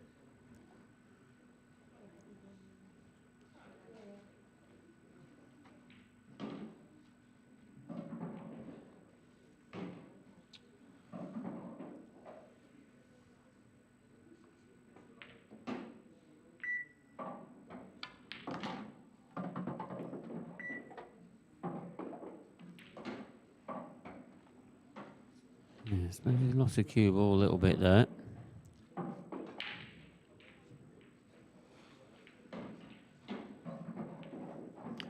Johan Attard, he's taken in the opening frame against Liam Dunster. If you're watching it, you know, remember that's on the other stream table.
Yeah, not really got the right angle on the lower red of the two.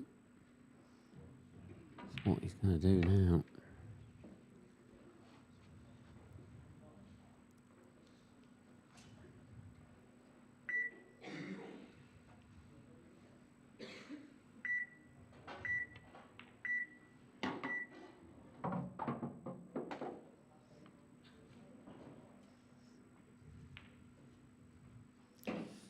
Yeah, so just drop that in.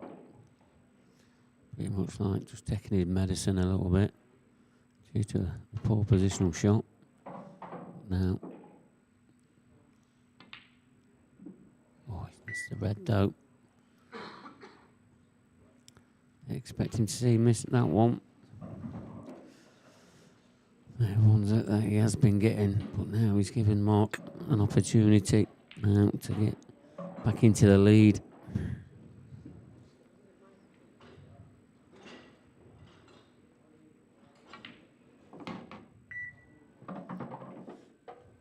So is this yellow on the top cushion? Does it go in both pockets? That's the question. Maybe, looking at the overhead.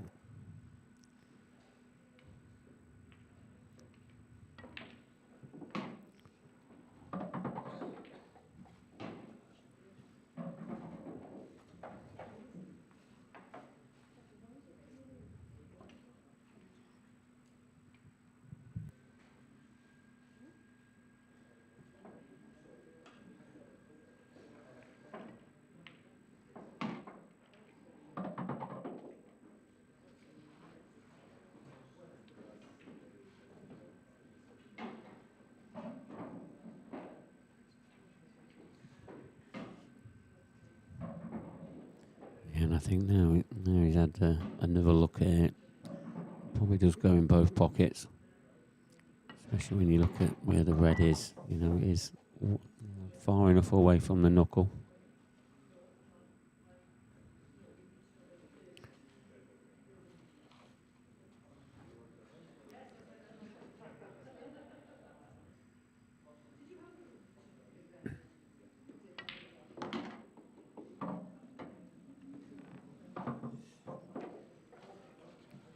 Franklin, thanks very much for your comments there on the chat. Says he's going for Mark to win, but Dan's had an amazing tourney. We just know these race to sevens, they can be pretty ruthless at times. Never out of it, are you?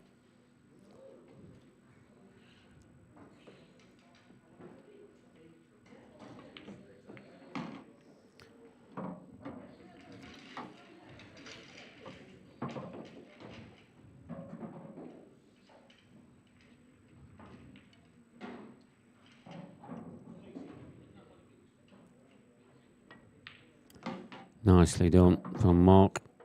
Please stand there for that miss of that red into that top left-hand corner. And 4 frames to 3, he now leads.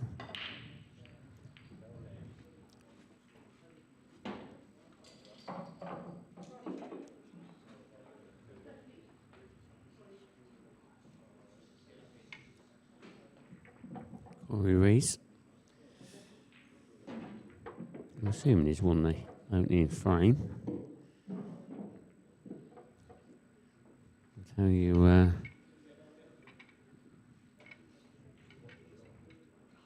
yeah, he has won the opening frame.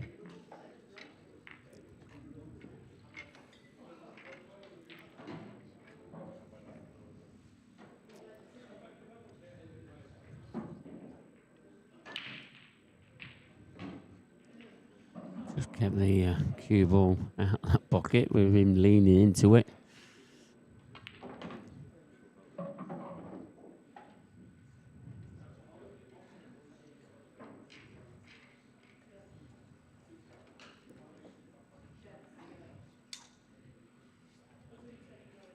Frame number 8, Mark ball to break. Winning 4 games to 3, time running.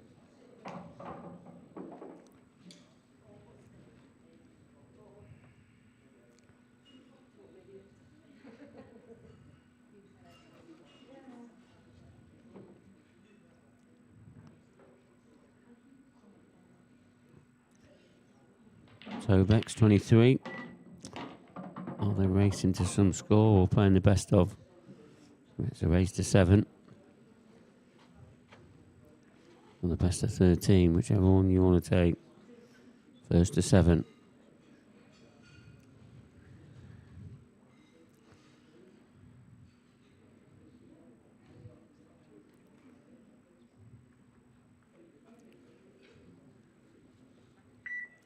Yeah, even the final, semi-finals and the final, all the race to 7 all the way through.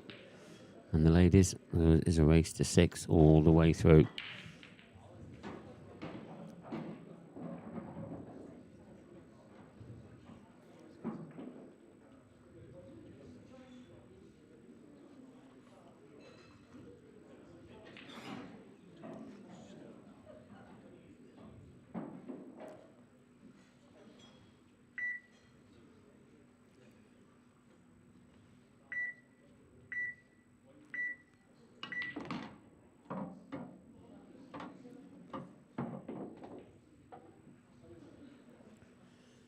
There's a Kelly Egan match, gone to 5 frames apiece.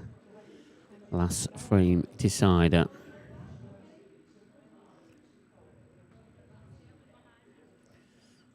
Kelly's on them reds. We'll try and get back to that one.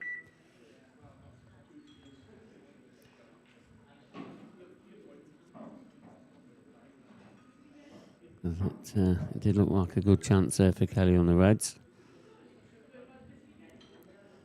But at the moment, just watching Mark Boyle. Needs to bounce off the cushion, doesn't it, Mark? Oh.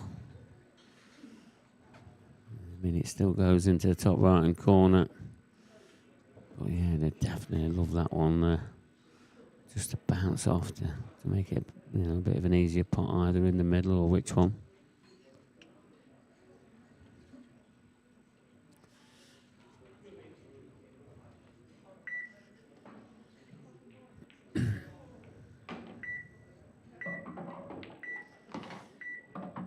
Yeah, Chris, each player gets 30 seconds per shot, and then they get one 30-second extension per frame. It's the same for both of them. Only one extension, though, per frame.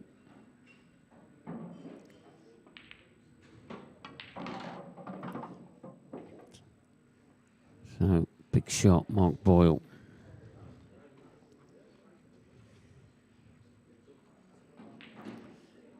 Just going to drop this in.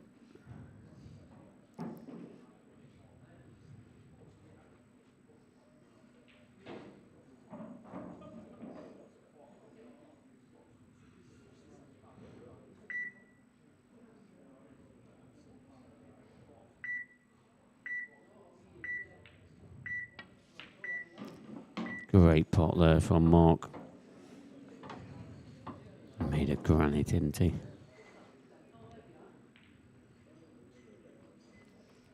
So this black.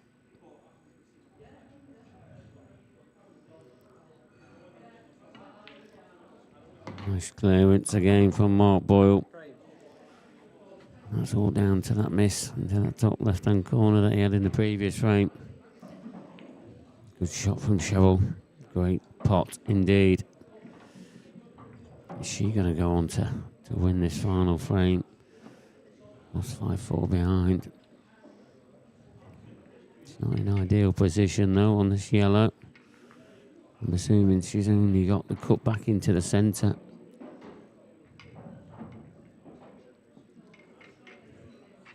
Far from easy.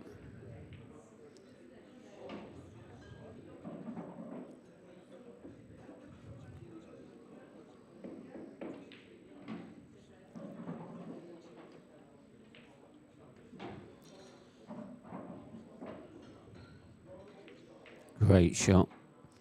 Where's the cue ball? Is it going to get round? Is she going to have a shot? Yes, she is. She's perfect. Perfect.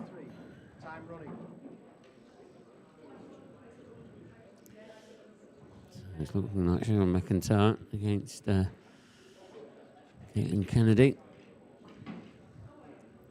in the semi-final.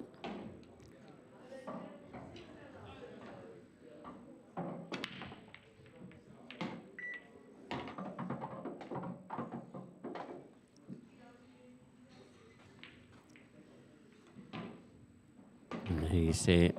She has potted the final black. And Kelly, she seems to be a little bit disappointed there. Oh, she had a few missed opportunities to go over the line earlier on.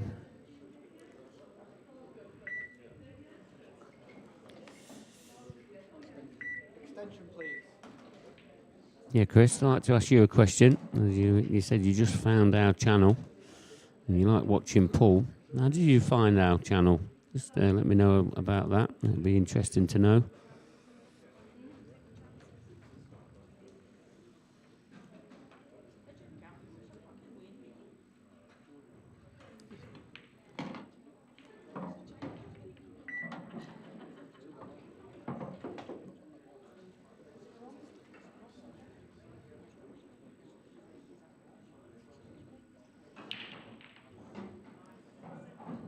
Sundown's got a bit of work to do here, especially when he's trailing 5 frames to 3. I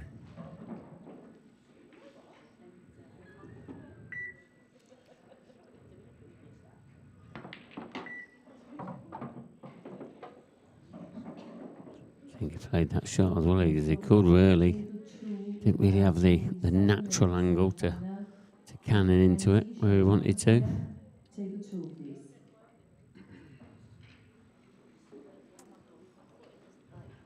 Johan Attard, 2 frames to the good against Liam Dunster.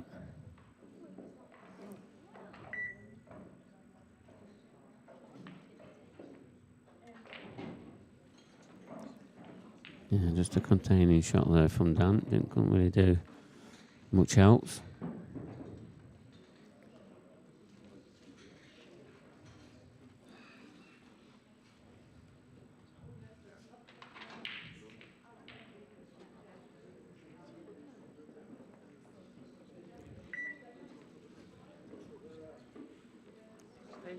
Extension, please.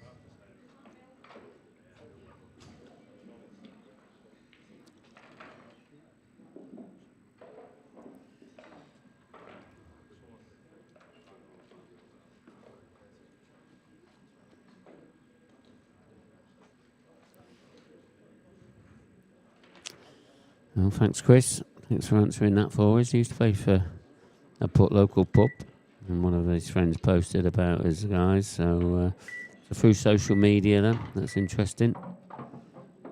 And I suppose it's just the power of social media these days really does help us do that. Well, Chris, if you can, share our stream. That helped you watching us. So please, wherever you can, try and share our stream wherever. It all helps. And especially if you enjoy it, and there's no reason why somebody else wouldn't. But thank you.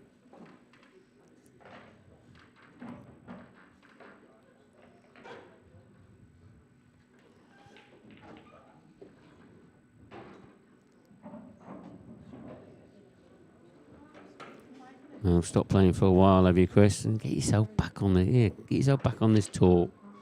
Let's come and see you. Try yourself against some of the best players. Just sort of see where you are, won't you? Well, everyone's invited to play on our tour. You can enter just one event. You don't have to enter the whole tour. There's a few places left at Coventry for the next one. All the dates, all the information, all on our website, ipapool.com.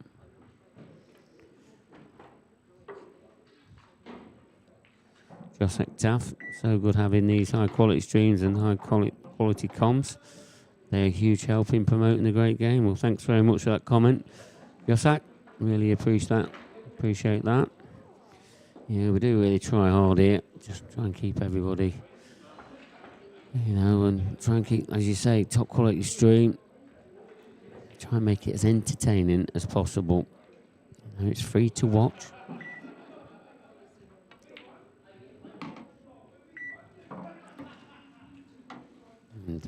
And some of the guys that are playing at this top level at the moment, they play to a very high level, and a really good set of guys as well.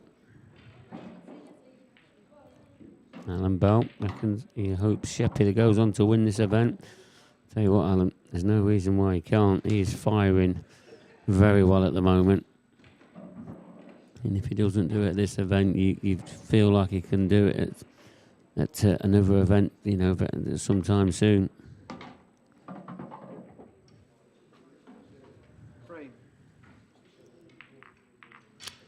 Birchall 3-0 up against Rachel Tucker now.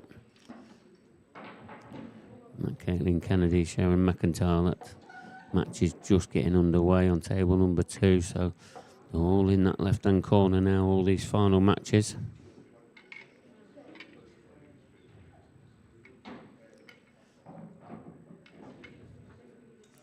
Thanks, Chris. Just shared our stream on Facebook. Really appreciate that, my mate. All helps. And, if you do get a chance to come to the tour, make sure you say hello to me. And hopefully, if you don't come to the tour anytime soon, then just keep watching our stream. We'll be back again in 6 weeks' time.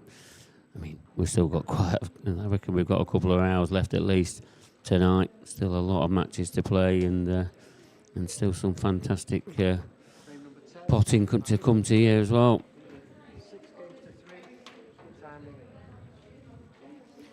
Mark Williams wins the Tour Championship, beating Ronnie 10-5. He was 5-4 up in that as well. Yeah, it'd be nice if obviously the Cuesports fans, they all stick together, either watching snooker, pool, 9-ball, whichever one it is.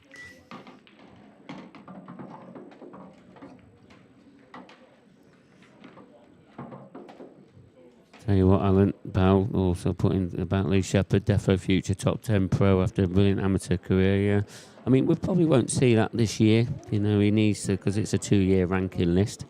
You know, that's going to take time, and it'd be interesting to see how his career unveils, because he's a terrific talent. There's no doubt about that one. Extension, please.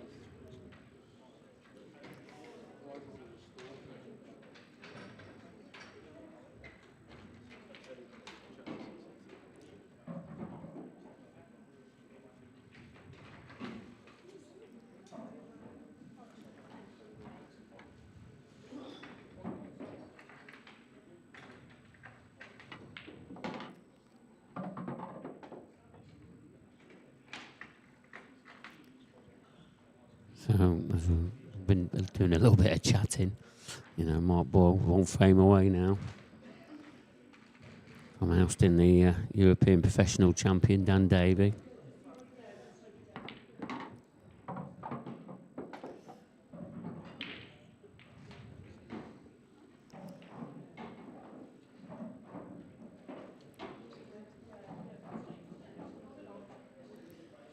Ross Dixon, stream is great all weekend and great you answer back comments. Yeah, we do try our best, we really do.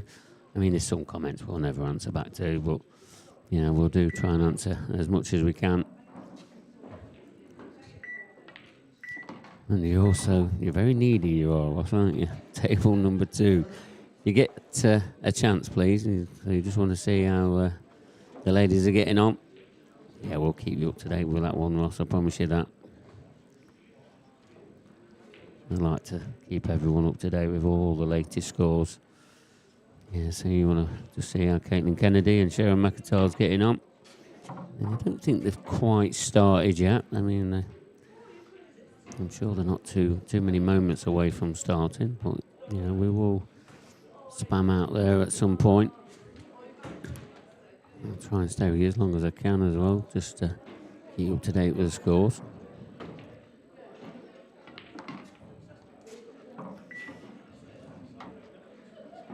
Mark is going around.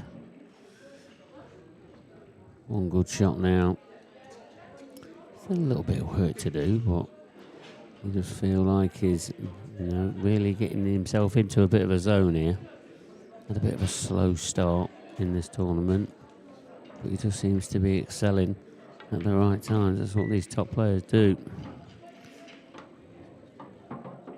You know, a lot of players, you know, fellow players, they all say that Mark Boyle's probably the best player in the world right now, especially with his very useful break.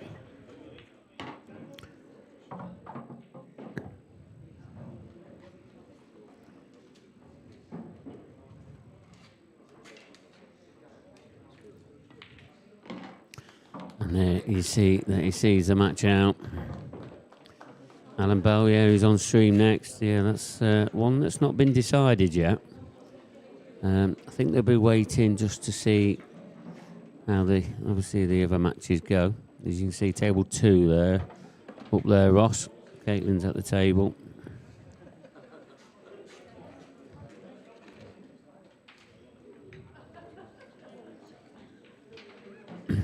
Yes, Nathan will, but it did answer your question. There's no double on now.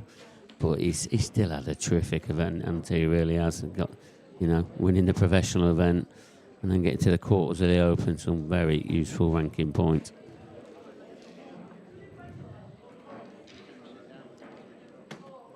Yeah, I'm not sure who's on stream next, but you know, as soon as I know, I'll let you know. But there is another stream table available that is on table number 1 on our YouTube channel. Liam Dunster is playing Johan Attard, and it's currently 3-1 to Johan Attard.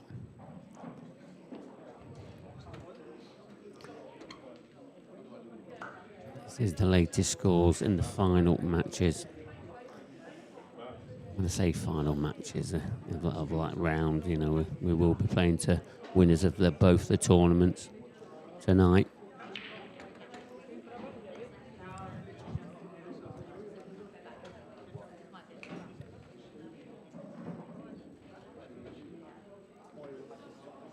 Rob Lee He's asked has any of the other pros done anything this weekend, not just about Lee Shepherd. I mean, yeah, I mean, there was a couple of them's had a pretty good run. Just 1 second. Yeah, with Mark Boyle, 2 matches on the trot on the stream table, but that performance, you must be pleased with that, was definitely the better of the 2. Who do you reckon? Yeah, played brilliant there. I just had 1 dry break. Apart from that, I think I played well, so no complaints. Because I know I had to play well to beat Dan. He's been flying, and his break's just immense. When he hits the balls, you just like he missed it. Had a chance because his break was brilliant, and he never took them out. He missed one into the top right hand corner, and that kind of that gave me momentum again to take the lead basically, and that was it really. And after that, I kind of the balls went my way. Yeah. As you said about Dan, I think he did his first 3 off the break, and you did 2 out of the first 3. So the standard was pretty high. That was brilliant. Yeah, that's the games you want to be involved in, you know, because you know you've got to play well, and any mistake is massive. How are you summoning the energy to play at that level? You know, it's been a long weekend. It's been a long day today. And still got some legs in tonight as well. You know, how are you managing to stay fresh and put those type of performances in? I just changed my batteries there, so that it's just. You got any spare? No, because it's been a long weekend. Look, you just keep going. You know, that's all you can do. You know, you just as long as you eat something in between, you know, that'll keep you going. You know, but no, I feel young, even though I'm old. Or I'm catching up on you. A long way to go to get to that. No, I'm 43, and I feel good for it. So, no, we'll just see how it goes. Yeah. And just a word about Dan. You know, what a performance he put in yesterday to beat, you know, Craig Brown, Gazibert, Ross, and then Liam. That's no fluke, is it? No. You can tell he's hitting the ball really well. His break's massive now as well. He's hitting that. He's hitting that really well. So. Put the 2 together, it'll be tough to beat. So I knew that coming in. The first 2 breaks I saw, and he ran first 3 and he ran them out. I just knew I was up against it, but kind of makes you up your game as well when your opponent's playing like that. Because or either you can just quit and get beat 7-1, you know.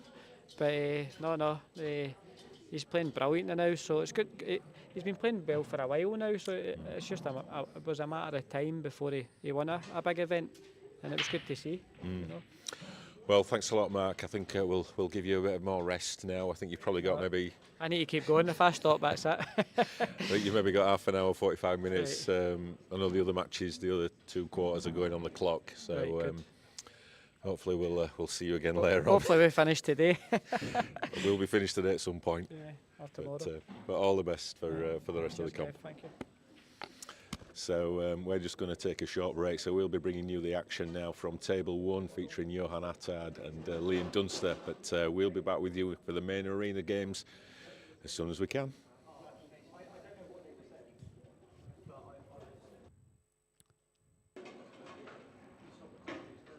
Yeah, thanks, Kevin. And I nearly interrupted his interview there with Mark Boyle. Got really involved with you guys on the chat. And excuse me again. Yeah. So just about to answer Rob Lee's question. Has any of the other new pros done anything this weekend? I mean, Rob Wilson, he got to the quarterfinals of the pro event. And, you know, some of the new pros have won at least 1 match. Riley James. Who else was it? Just looking, Connor Davidson. Greg Davis. Obviously, Lee Shepherd, we know he's doing quite well. Clint Grimer, he's had a pretty good tournament. You know, they all won at least 1 match. And, you know, winning 1 match, you know, really can make a bit of a difference in your ranking points. So it's just about, you know, how these players now can go on and try and be a bit more consistent. But yeah, Rob Wilson's probably the other player that did quite well. Lost out to Liam Dunster in that quarter-final by 9 frames to 4.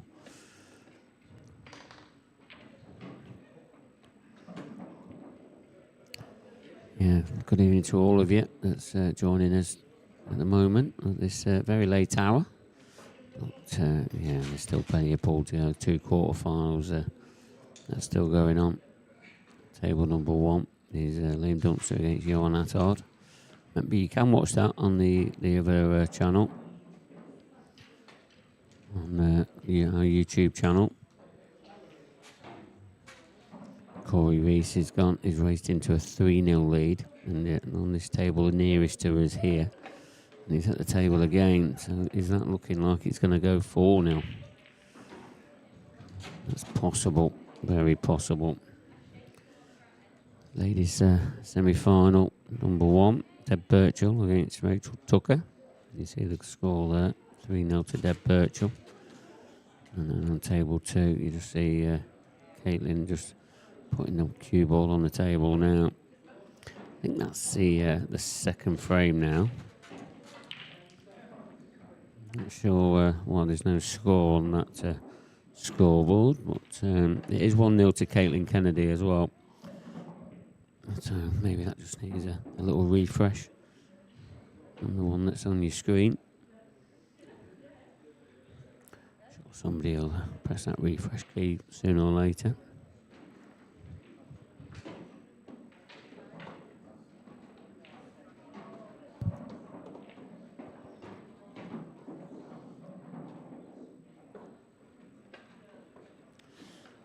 Yeah, so both ladies' semi-finals are on there. The two final, then the men's quarter-finals, they're on the opposite two tables, and we're basically just waiting for a semi-final of one of the men's event. And then that'll be the next match on the mainstream table. No signs of who that's going to be at the moment. Obviously, Mark Boyle's in the top half of the table, and then Lee Shepherd are right at the bottom half of the table. They're already into the semi-finals, so just waiting to find out their opponents. Corey Reese, he's making a bit of a late surge here. He seems to be ignited. You know, you remember, was it yesterday in a pro event, lost that pro, I think it was a pro, was it quarter-final or last 16? It was 9 frames to 0 against Liam Dunster. But he's raced into a 4-0 lead now.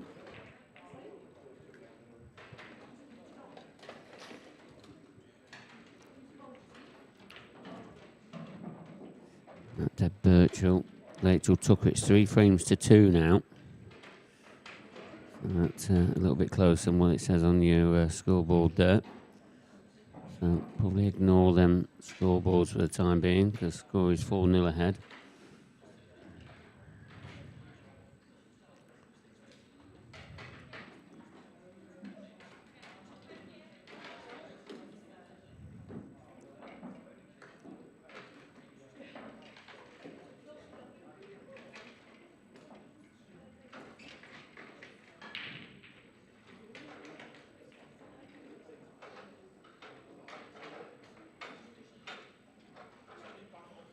Yeah, Johan Attard, he's 4-2 up against Liam Dunster. You just see Liam Dunster just racking up the balls now.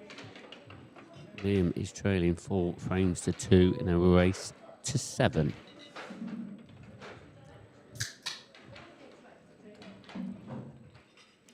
Yeah, so the scoreboard's reflected the men's correctly, but doesn't seem to reflect the correct scores on the ladies for some reason. So 3-2 to Deb Birchall against Rachel Tucker, and 1-0 to Caitlin Kennedy against Cheryl McIntyre.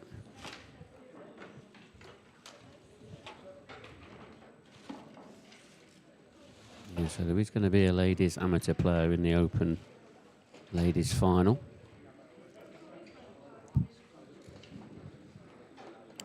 Just as I've been talking to all of you back at home, I've got a bit of company in the old commentary box again. You had some company from the audience, have we? Yeah, we have, and we got into a bit of a chat, nearly overran. Luckily, you came running in and he said, "Quick, stop! You're going to ruin the interview with Mark Boyle." So, I'm sure people would rather hear you talk to the audience. Of course, surely.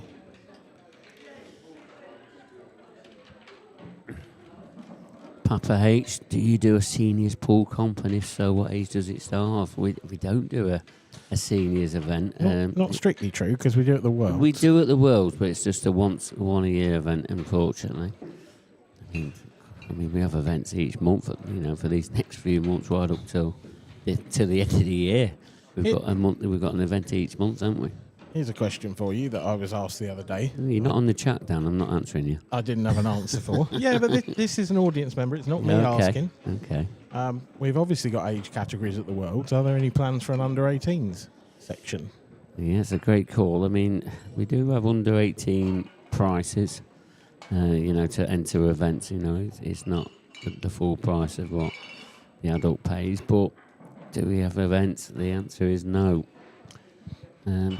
Are we looking at doing something like that? I mean, we're just so busy doing everything else. I mean, we'll never say never. That's a definite. No, I felt like it was a fair question, actually, even if just at the Worlds, possibly an extra section.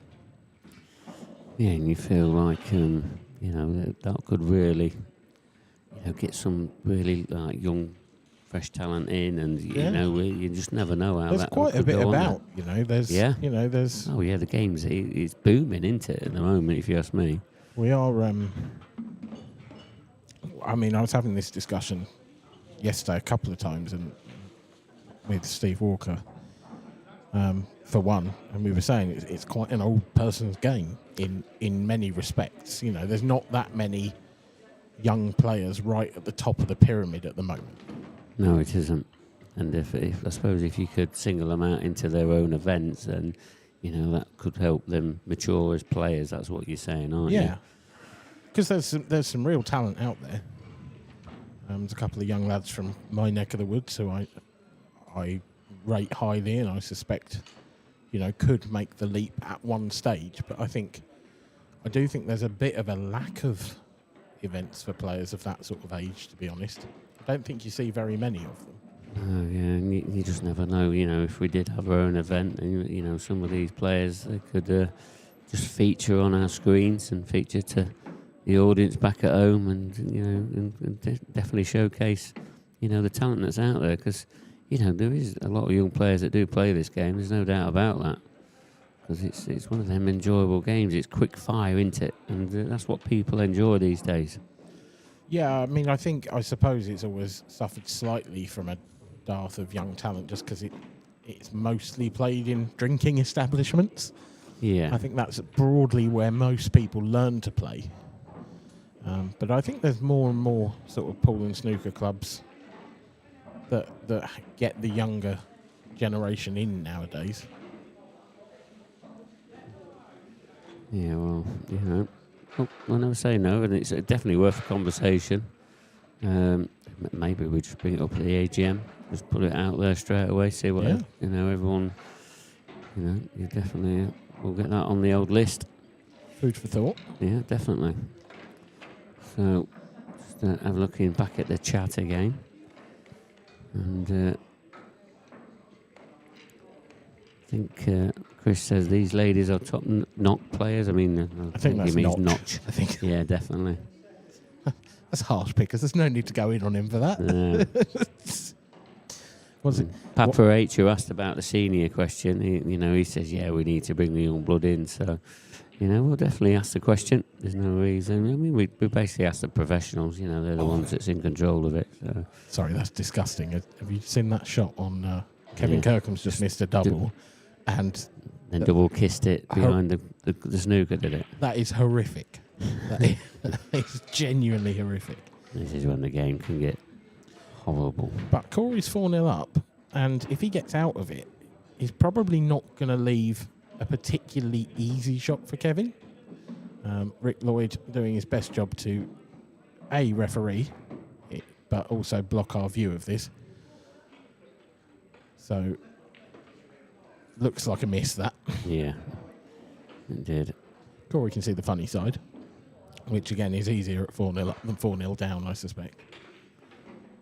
Yeah, Chris, we don't have any age categories, not currently.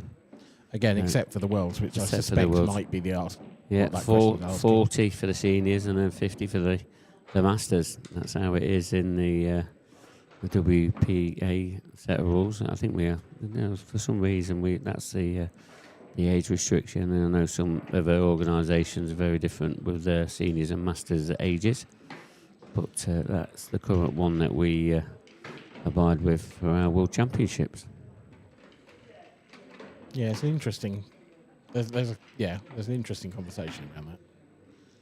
But I do feel over 40s in this game is a bit silly sometimes. Yeah. When you look at the seniors lineup, it's practically the pro lineup. Yeah, and the standard is ridiculous, isn't it? That seniors is basically like the World Championships in of its own, isn't it? It really is. Weasel number 1. Good to see the North East supporting the tour. Must be 40 lads turned out. Fair play. Yeah, they do, absolutely. Minimum, I reckon. They there's probably sabotage more. our event, don't they? And I think that's the best way of explaining it. I'd be stunned if it was just 40, to be honest. Yeah, it could be more. Yeah, it could be a bit more. You know, especially there's a few ladies here from the North East as well that have come down this time. You know, Lauren Chandler, etc. You know, because it's in the kids' holiday, it makes it more accessible for them. Because I think there's 2 of them, isn't there? There's teachers, aren't they? I'm not sure, but you carry on. Yeah. There's 2 of them that are teachers, and they come from here, but they can enter this event, but they're struggling for the next ones because it's in school term time, if that makes sense. To answer your question, is there any main table gaming coming? Yes, there is, but we need one of the other 2 quarterfinals to finish first because we don't have a semi to put on yet. No, we don't. Currently, they're the scores at the top of your screen. Johan Attard and against Liam Dunster and Corey Reese against Kevin Kirkham. Race to 7s, remember? Yep. Until one of those 4 scores hits 7, then I'm afraid you're stuck with this. So Chris says, well, I'll be in the Masters then. Well, as long as you're over 50, Chris. You could do the Masters, the Seniors and the Open, though, Chris, at the World. So yeah, you wouldn't just enter the one event, you'd be entering them all. And the doubles and the mixed doubles, potentially, if you had a partner for that too. So if you are in your 50s, there's 5 World Championships you can enter, which is quite a lot, really. It's a good percentage of winning one, isn't it? Yeah, you'd think so, wouldn't you? John Vaughan, great coverage all week. Thanks, guys. Yeah, really, we appreciate your comments. It really does. And I know some people that appreciate sometimes, but you know, we do just take it on the chin. But really appreciate the positive feedback as well. Thank you for that. Bodgecraft to Chris asking me, do I still play? No, I've hung up my queue this year. That is it. I've hung it up. It was too busy. Too busy. These guys don't do enough in here, so I have to pick up all the pieces all the time. Essentially, yeah. Because these guys all play all the time now. I've enjoyed it more just doing this, with the presenting, the commentating, and talking to you guys. It's important. Mark got bored of winning, I think. Yeah, of course. I did enjoy when I did play, but it's so hard just to try and do everything. There's too much going off here now. We just seem to be a bit of a different machine now, don't we? I can attest to that. With the setting up and all of that. It's really hard to do several jobs. Yeah, and I think you're finding some of that now, aren't you? Because obviously you're winning a few more matches than you used to. And, I am. Yeah. And you're winning a few more matches than you used to, and then you still got all your other tasks to do with the commentating and all of that. It's not easy, is it? Yeah, I've gone from a sort of very low-ranked amateur to a sort of mid-ranked amateur. Yeah, you used to win like 1 or 2 matches, but now you're winning like 4 or 5. It's a bit like the World Championships. You didn't even get involved in any commentating because you're just selfish, weren't you? Well, that was because I was carried by Dan Davey in the doubles. Sure, you played your part. Yeah, actually. Winning some of them matches. So, it was a great tournament. Yeah. It's good to see you do well as well, Dan. Oh, but also, I just know how tough it is to try and keep doing well and try and be consistent at doing some of your other tasks as well that you like to do. Yeah, I'm happy to be terrible at both. So. Terrible at one would be a start, wouldn't it? That would be a start. What is going on with these ladies' scores pickers? So, yeah, update. Ross Dixon asking me. So, the ladies' scores, Caitlin Kennedy is 2-0 ahead against Cheryl McIntyre. I did say ignore the scores at the bottom. I think it's on like a separate tab, so that needs updating. If anybody can hear me, back at HQ, with the headquarters where Craig is, you just need to refresh that bottom screen. The top ones are all accurate and that. Rach Tucker's just potted a monster in the middle.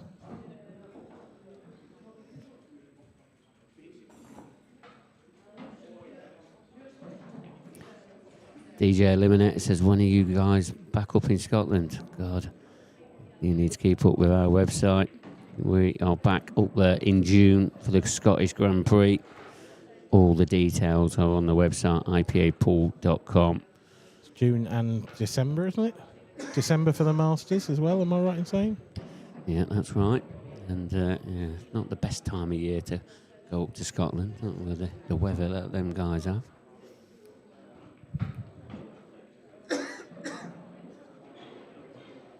I mean, that's your fault. You know, you're part of the team that organise where the tournaments are. You could put one in Tahiti if you wanted, but you don't. So, I think I'll put, definitely someplace hotter. There's no doubt about that. There's no rain or anything like that. Dave Priest has put on here on the chat. IPA stream is always spot on, never glitches, unlike other streams that cost money. You keep him well, Mark, and it's David Priest. Yeah, Dave, I remember you. We qualified for England together, didn't we? God, them were the days, mate, weren't they? Jesus. Uncle Albert in the commentary box here. Yeah, all right, mate. Yeah, steady up, Dan. During the war. Hey, we'll have less from you. Dave, get yourself down here, mate. We'll come sort this fairway lad out. He needs to be learnt a thing or two, I think. That's what it does.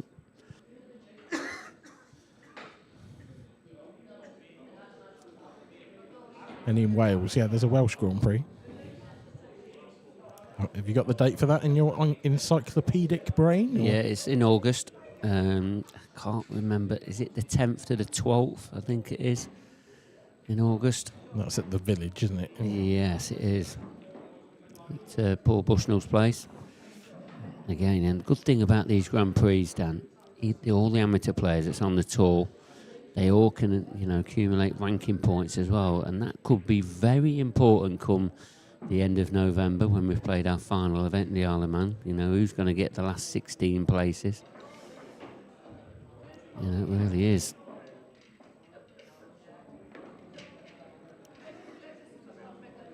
Yvonne Saunders asking, could there be a ladies section in Scotland too? Oh, wow. Asking for everything, aren't they, this guys? Fair question. I tell you, God. You guys up there in Scotland, you play so much ball.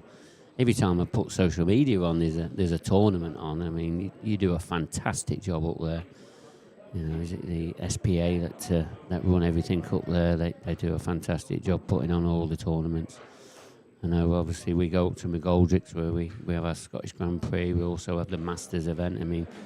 Really pleased that Paul and Natasha put them on for us and support us throughout of that. And, we're committed to them for this year as well. I think next year we're obviously negotiating again, but there's no reason why we shouldn't be going anywhere else. But, yeah, we never say never. We do always look for other venues.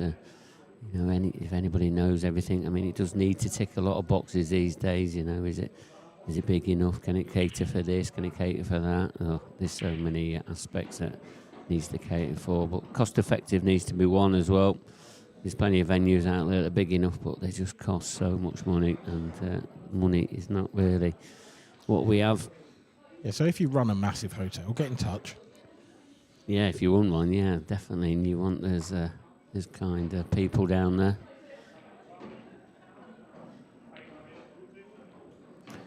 Deb Birchall with a great shot there. Anyone watching that sort of middle table, Deb's a stroke one in the full length of the rail, like it was over the bag. Superb stuff.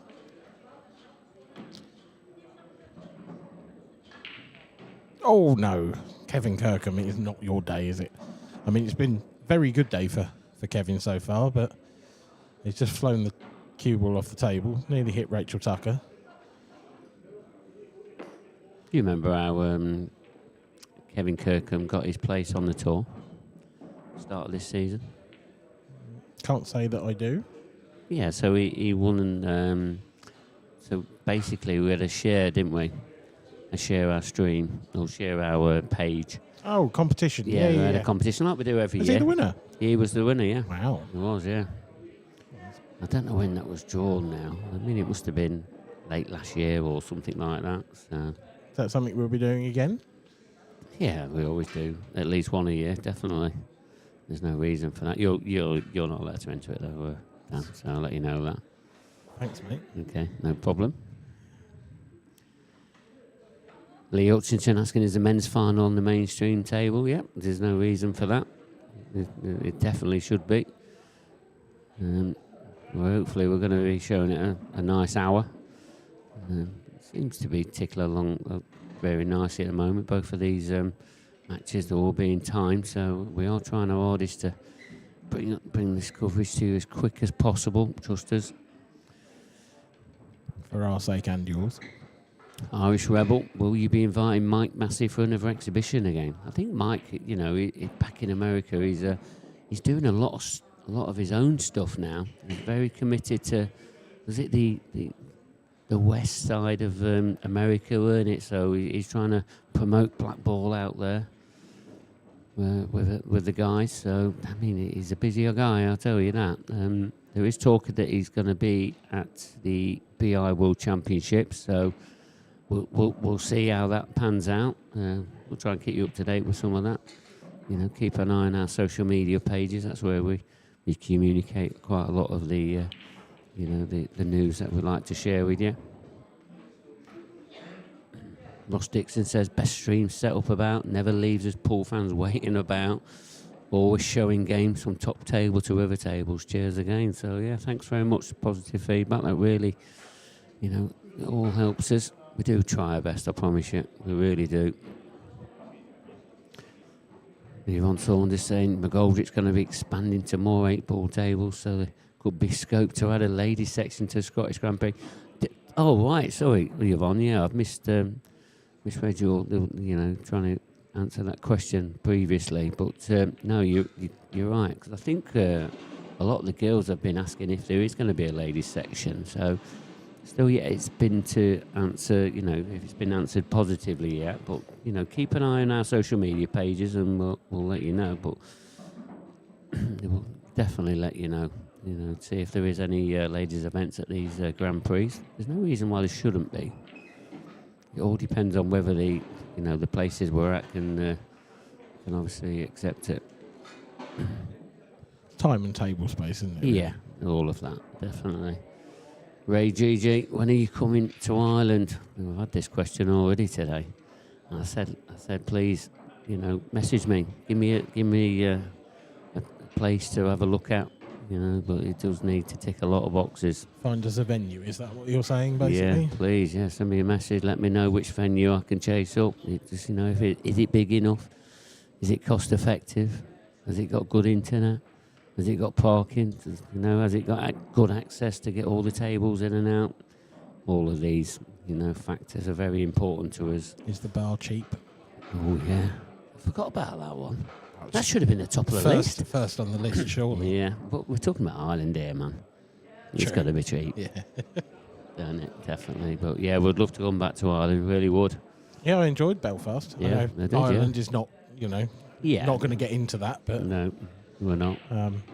It would be lovely to have a tournament in the south of Ireland, I have to say. Yeah, I've never been. It would be a nice place to go. But yeah, let us know of any venues that, cost is definitely a big point, but obviously cheap beer as well, definitely a point for Dan. Stick to vodka, actually, generally. I mean, when in Ireland. Caitlin's got a lot of support on this chat. I think she's captain of Ross Dixon's team, Team Salentire in Kilmarnock. Team what? Team Kilmarnock. Well, Saltire. Oh, Saltire. I'm not great at reading Scottish lingo. Sorry. But I got the Kilmarnock bit right. You did someone dirty in the chat earlier, so I'm returning some revenge for you. Oh, yeah. Here we go. Here we go.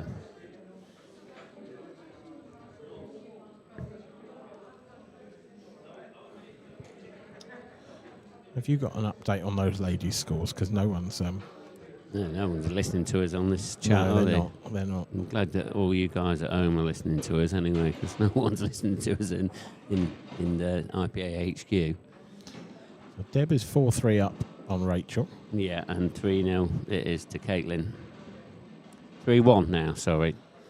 Yeah, so that obviously they're just setting up now, aren't they? So Caitlin, Cheryl has just won that previous frame. Johan Attard on 5-4 ahead. Corey's getting close, but that was not the time for him to go in off.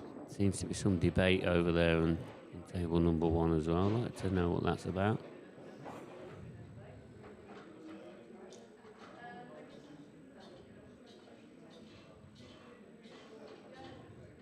I hope somebody's listening.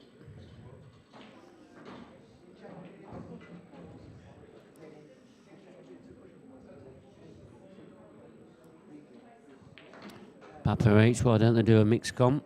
They do at the World Championships. I wouldn't say never. You know, if we can, fund it or find a venue to hold one. I mean, especially now these elite ladies are all getting higher in numbers and that. There's no reason for some of that to happen. If you're comparing it to the snooker mixed doubles and that. Don't be surprised if it happens in the future. It could well happen. I don't think I've seen that in the snooker for a number of years, actually. I don't know if they do. They do. It's just been on. Oh, is it? Where was you? Oh. It was on last weekend. Oh, okay. Yeah. Take it back. Neil Robinson won it. I can't remember who he was with now. But there was only 8 or 4. I didn't watch it myself because I was busy doing other stuff.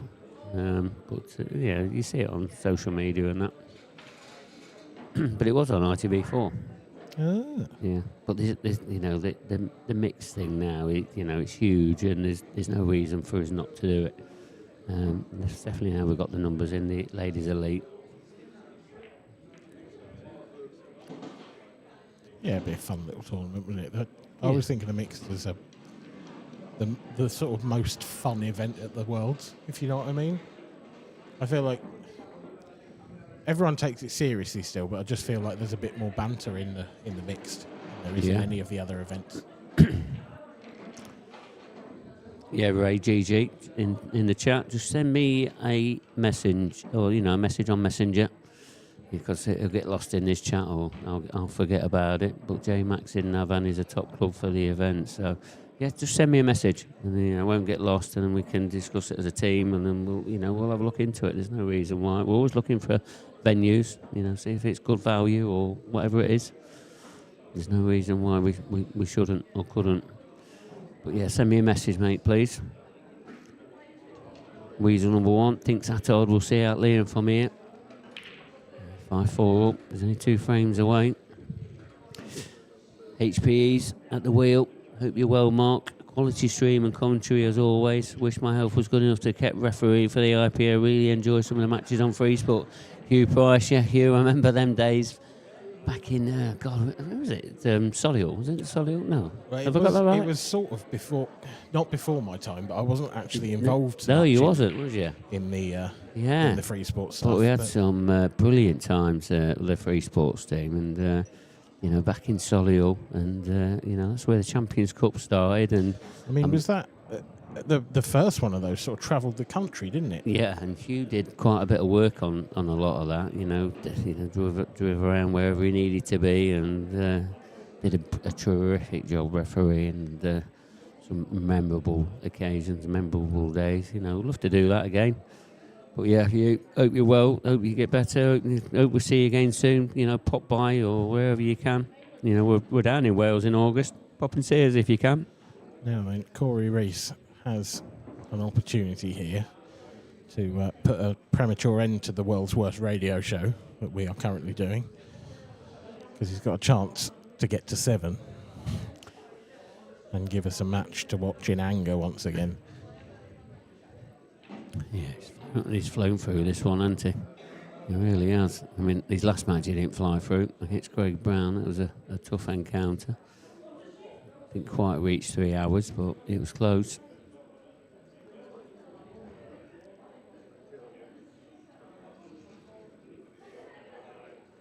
Thanks again from the wholesale tyre. And Caitlin, hope she's winning. She's knowing as the hashtag cat. Yeah, she is winning. She's 3-1 ahead. Number 1, I think. Number 1 cat. Hashtag 1 cat. Is that right? See, this is... As the hashtag Is it a cat. hash? Yeah, but is it a hash or is it number 1? Because that can mean number, can't it? Yeah, it can. Come on, Ross, we need to know. Do you mean number 1 cat or is that hashtag 1 cat? Hashtag's got more. I think it's number more 1. Modern, isn't it? The hashtag thing's more modern these days, isn't it? You have to get up to date with things, Dan. You're getting to being a bit of a dinosaur at the moment, you are, aren't you? Wow.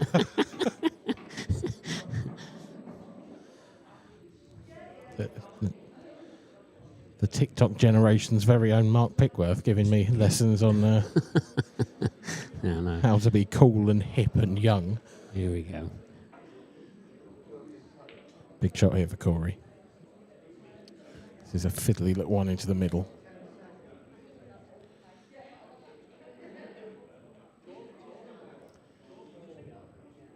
Chris has put this is not the world's worst radio show.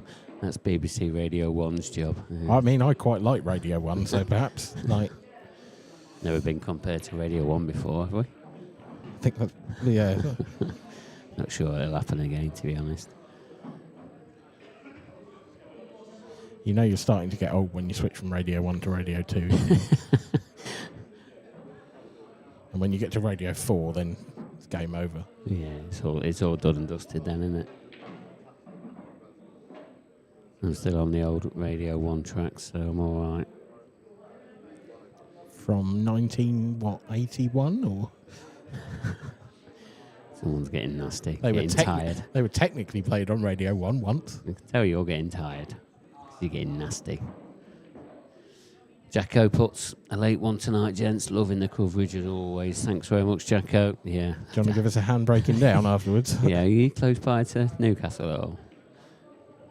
Yeah, there's no, even though when we do finish the live coverage, we still got to pack everything away because the tables are getting picked up at, I think it's 8 o'clock in the morning.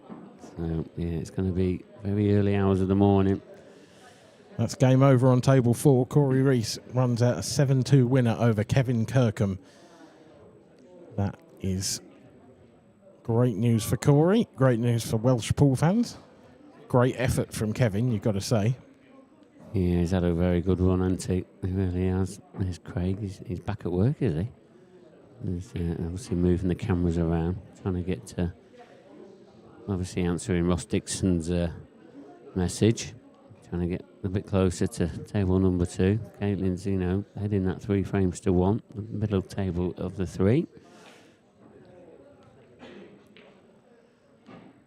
Oh, I forgot Chris was listening when he was over 50. He says, stop it, listen to Radio 4. I think you better nerve there. I think I might have done.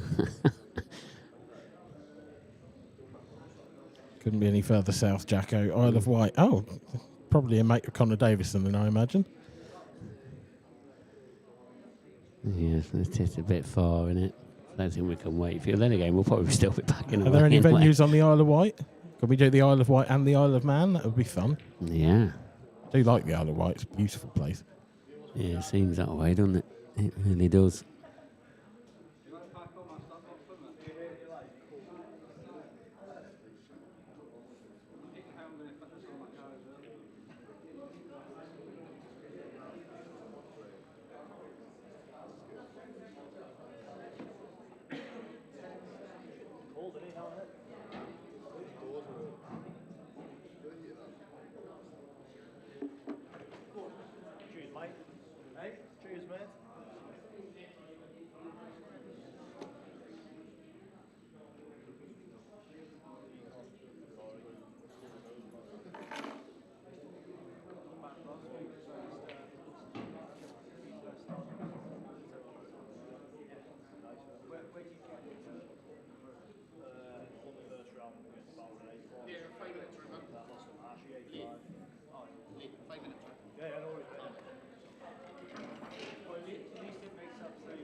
well, innit? Played well, it was gorgeous. Probably made one mistake. Nah, I played alright, I just made one mistake and that was the difference really. Confidence booster, very well. Happy to keep playing this. Yeah, that's a great thing. Where are you from? Are you from Norwich? You look like someone from somewhere. Are you like someone from somewhere? Are you from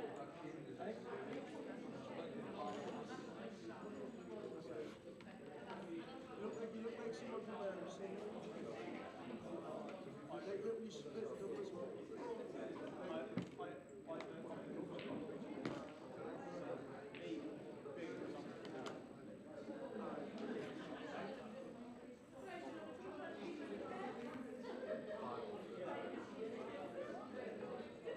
Is this race the 7 as well?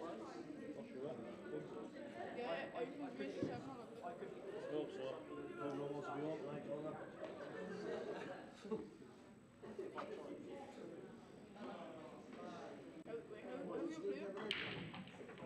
Korea. Yeah.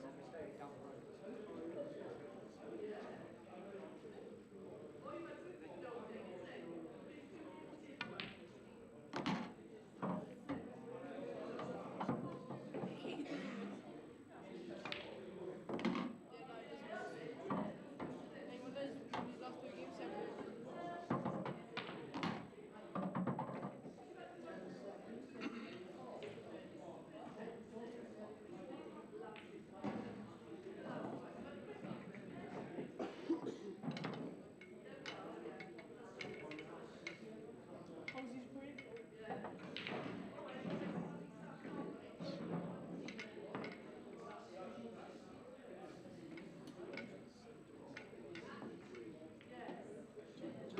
for the sevens? Yeah. Is it? So do you keep it or do you sponsor some? Do you think? Keep it? Yeah.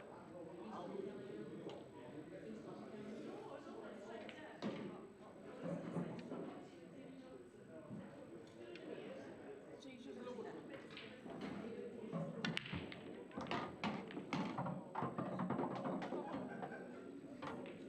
Don't want to be wasting them now while I'm practicing, do I? I think they're fun.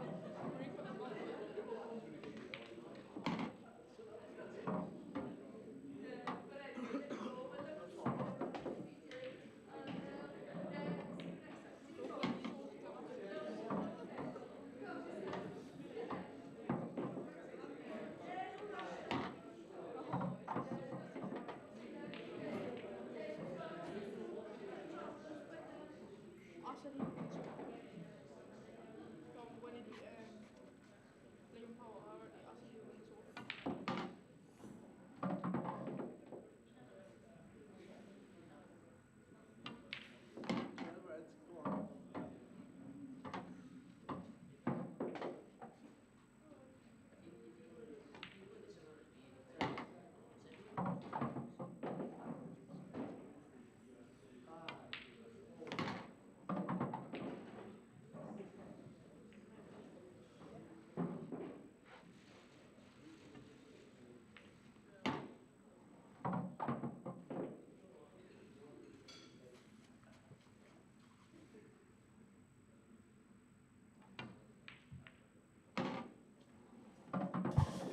Yeah, sorry about that, chat. We just got disrupted.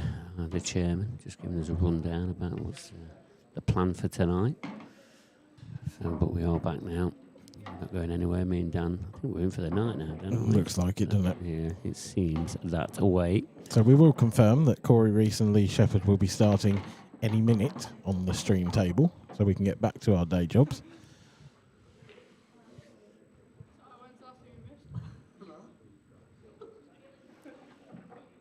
Yeah, so obviously Debs is 5-3 ahead here in this match. One frame away from getting herself into the final. Caitlin still 3-1 ahead. In the chat, John Vaughan, big hotel in Killarney, great venue, the Glen Eagle Hotel. Well, if it's cheap or if you own it, then send Mark a message.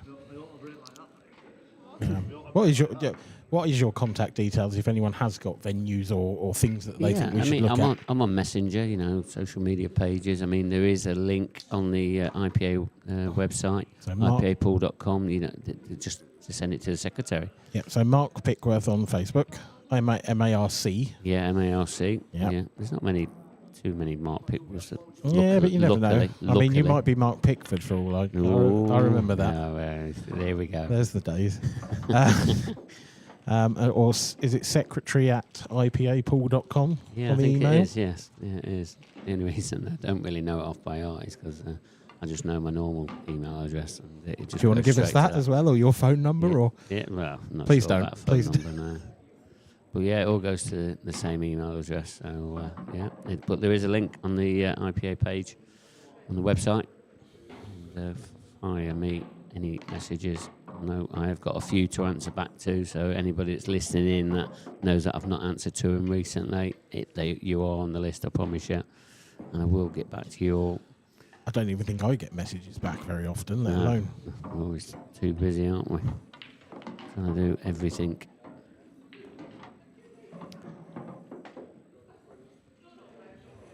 Have we missed anything on the chat? This is why we got. Almost certainly. Oh, yeah, 100%. So Jacko says it couldn't be any further south. We've already answered that one, haven't we? We've answered Chris about Radio 4. You got Radio 4 on now, Chris. Now you turned us off.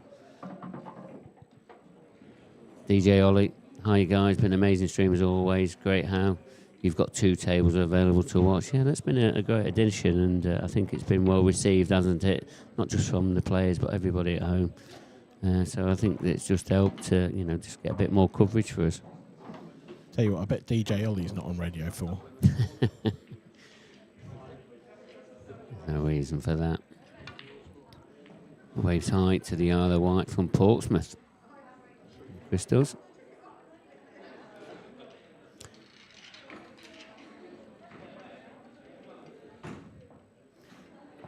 Plenty of support here for Caitlin, isn't there? James Paynton. Come on, Cat from the whole team from Saltire. And as you said, 4-1 it is. I don't think it's 5-1, Chris. I've still got 4-1 on my screen. Don't mean it's not. It's 5-4 on this match that's closest to us now, Deb Birchall and Rachel Tucker. Yeah, I feel like Deb's just struggling to get over the line here. Yeah, these don't look too inviting either. I don't know, it depends if that red goes pass that yellow into the middle. That's what you're looking at, aren't you? I wouldn't argue there's a huge amount to do if that's the case. If it doesn't, then you've kind of got to land on it possibly to the sort of top right from this camera angle.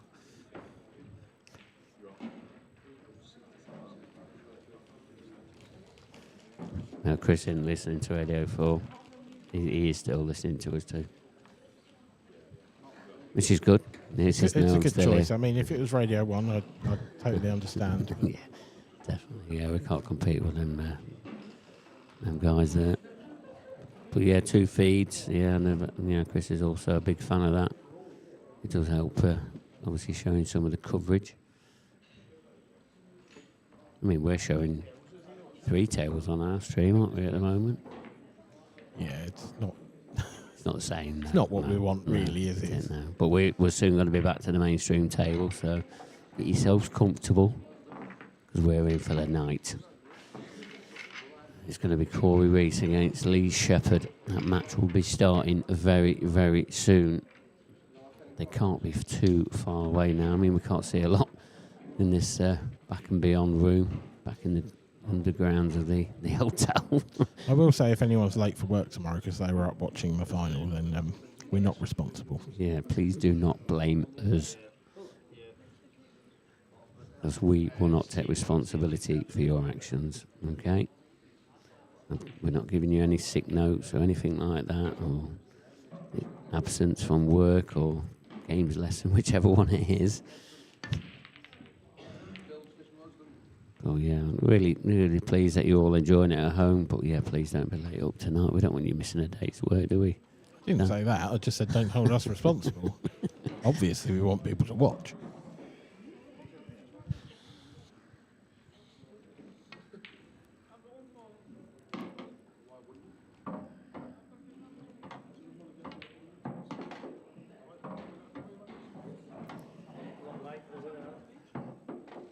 Yeah, just as we've gone past 10:30.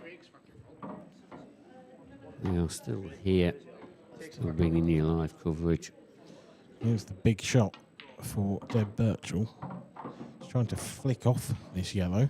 Oh, she got the flick. It was a good shot in the cue ball respect, but she took her eye off the pot.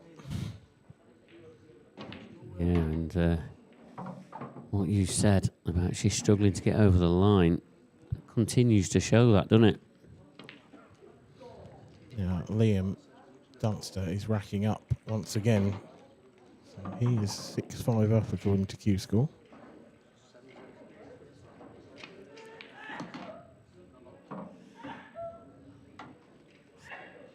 So I think Chris is trying to make his own excuse up for missing work tomorrow. He says he's got some beer, so all set and no work tomorrow. All right. It's all right for some. So on our score line for the men's, 6-all. It is 6-all. It is 6 apiece. Is it going to be the duster, Liam Dunster to break in the decider? Looks like he's getting revved up. Here he goes. We've got a decider on table number 1.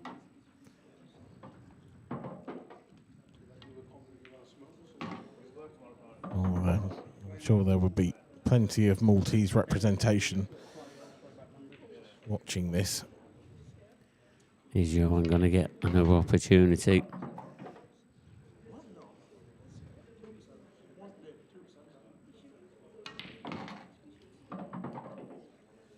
JJ, the men's is first to 7, and the ladies is first to 6.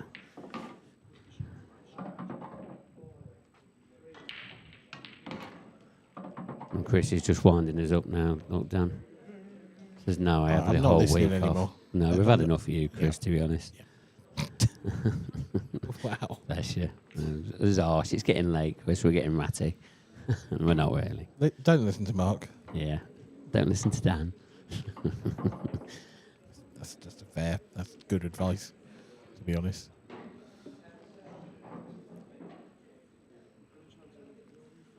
So JJ's put get the stream table on table number 1. There is another stream that's showing table number 1. Just go to table 1 on our YouTube channel.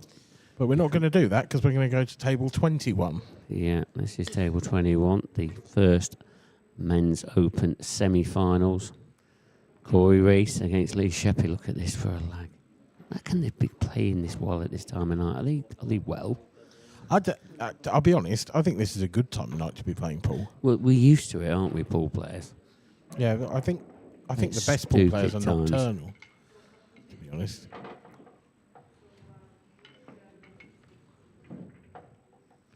I think there is some interesting games on here, though, isn't there, on these 3 tables? You know, Rachel, she's battling away for a possible decider. And we've already got a decider on table number 1 between Liam and Johan. Looks like Liam's potted off the break. Caitlin, she's in a commanding lead here with, most of the chat is supporting Caitlin anyway. So no offence to the Cheryl McIntyre fans at home. No, there's a lot of vocal support for Caitlin. There is, yeah. They're definitely very active on the chat, aren't they?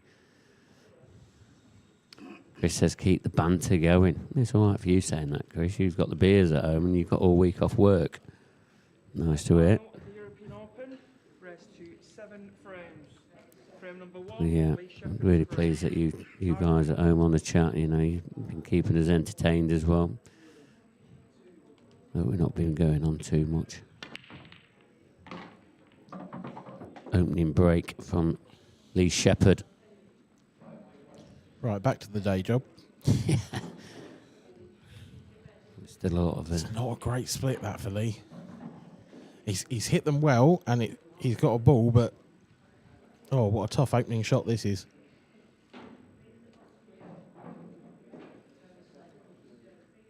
Now, Lee was, because of his exceptional performance in the amateur section last season, probably most people's pick, if you like, to go on and cause real damage in the professional and open sections as a result of that performance. I mean, I think this is proof enough already, frankly. Semi-final. Has come through his last 2 matches by 7 frames to 1. Probably the freshest of the last 4. And as quality as Corey is, and we know how good Corey is, I feel like the form Lee appears to be in, he's going to take some serious stopping.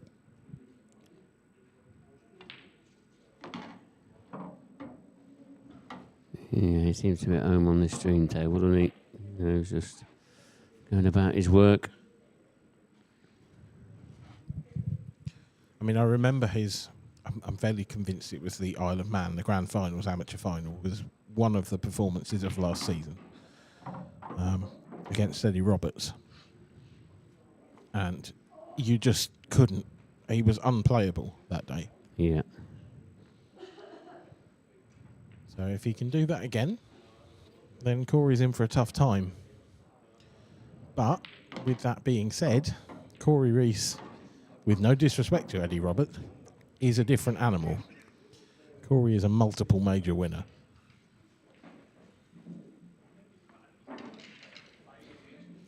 Yeah, Sheppy though, he's not wasting any time, getting down to it. Nice pot again. Very confident. Yeah, hasn't been perfect throughout this entire finish, but hasn't ever been phased by that either.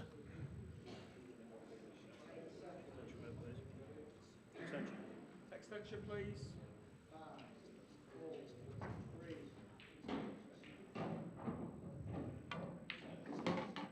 Good pot. Sheppy's going to be taking this opening frame with a break and run out. Very good. That frame is still going ahead on table number 1, the deciding one.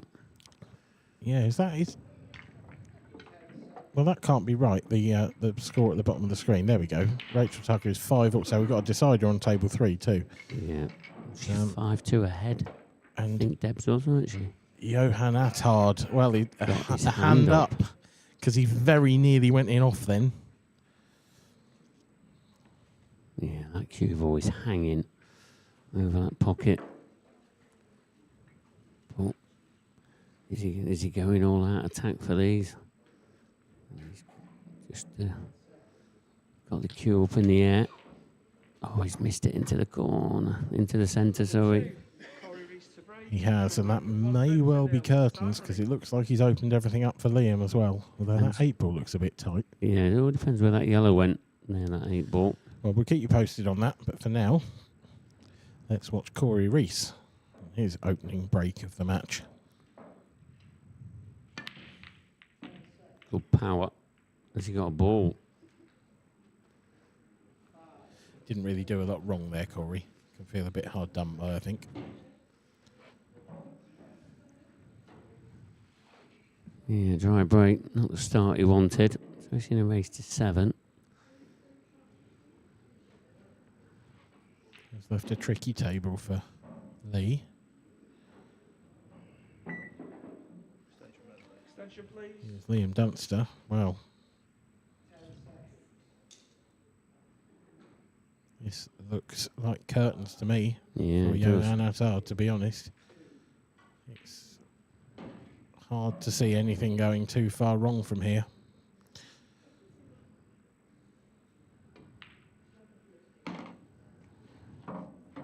Tap of the knee from Corey Rees suggests that that shot from Lee Shepherd has come out well. And it's come out really well if this one goes into the same pocket. Oh, these are all there. He's overdone that, though. Ooh. Probably about 6 to 8 inches overdone it by. And that will be the difference between the stream table and an outside table, possibly rearing its head slightly. But again, a good recovery.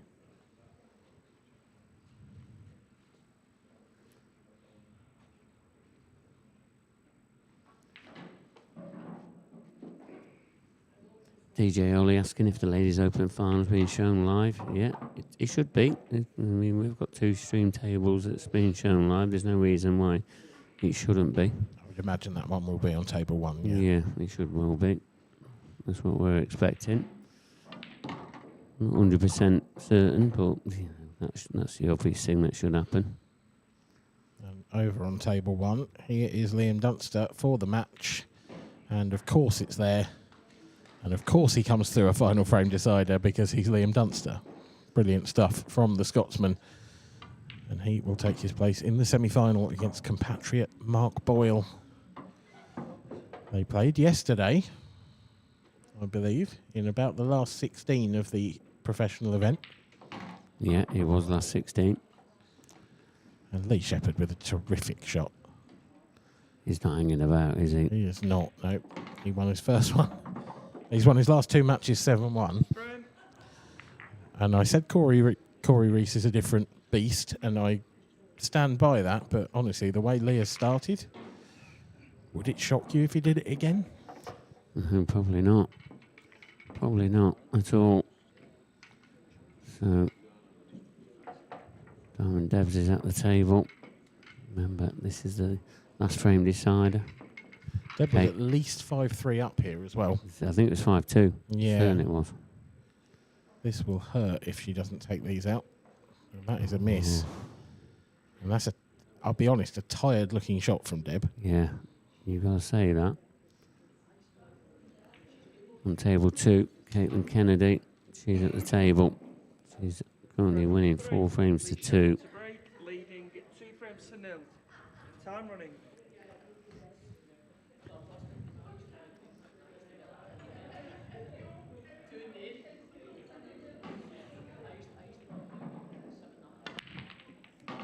Oh. Wow. Oh, look at that cluster on the right hand side. It's not horrific, but it's challenging. Well, you've got an opener on yellows into the centre pocket. You've also got a cut back to the corner pocket, so there's options. And the one yellow that's difficult near the black, if you leave that for a double and you go early at it, then you can probably get the 8 ball out too.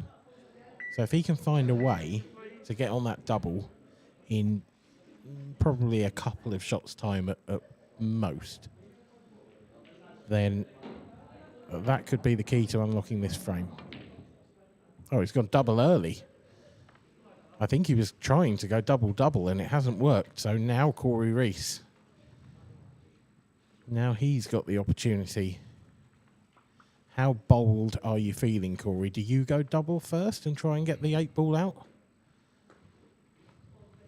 It's perfect on it.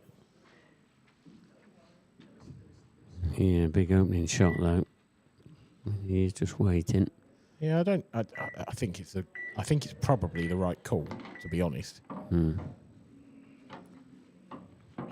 But I reckon it would have been hard to turn down, considering it looked like he'd landed absolutely perfect. Papa H asking what cloths are used on these tables. A Strachan 861 in powder blue.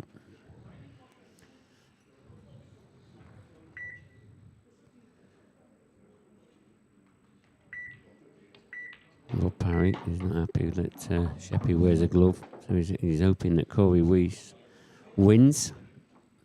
Purely I don't get it. Do you know what? I don't get the hate. I don't understand the hate for the glove. Yeah.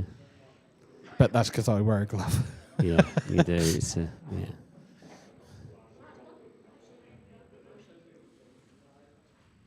But you know what? When you get to a certain level and you want consistency on every shot, I think it's personal preference, but I don't think it's a bad call. I think that's a good shot from Corey, but he's going to need another one. Yeah, he is. I mean, the black going to that left-hand side as well. You know, a bit more of a challenge. On this pot here. I kind of feel like he's got to take the one he's closest to up to the top right now. Yeah, he has. JJ's asking who does Dunster play in the semis. It's only that guy, that local guy comes in. What's his name from up north? Oh, Mark Boyle. Can't remember his name then. Yeah.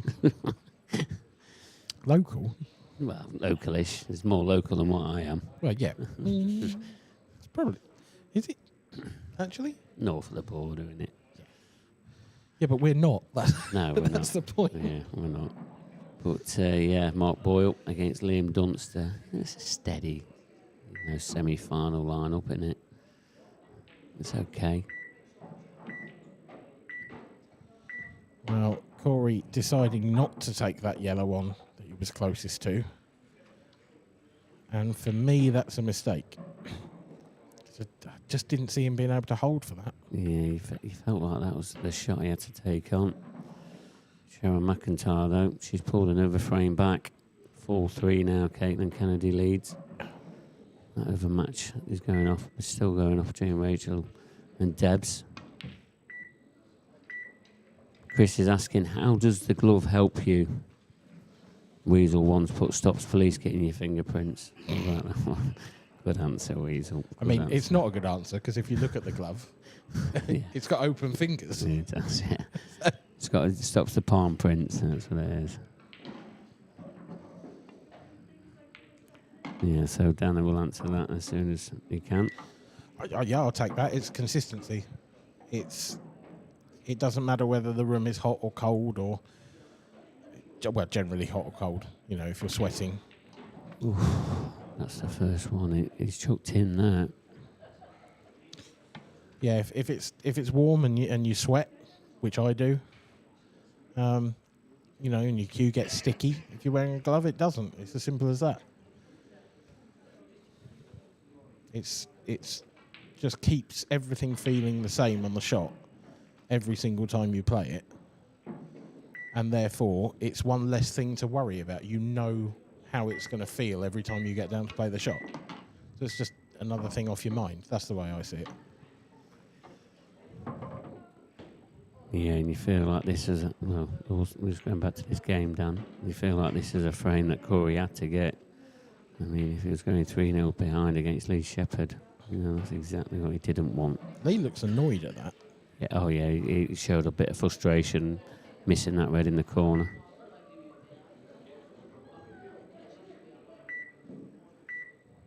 Has there been a winner on one of the ladies' games? Ooh, that white ball, sir. No. Oh, it's loose, isn't it?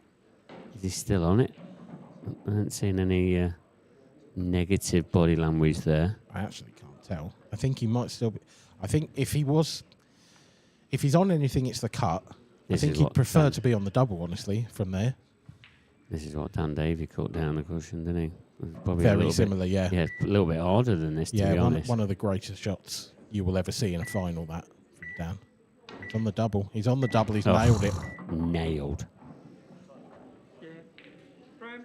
So, Lee Shepherd just running out for comfort break, trying to get his head together.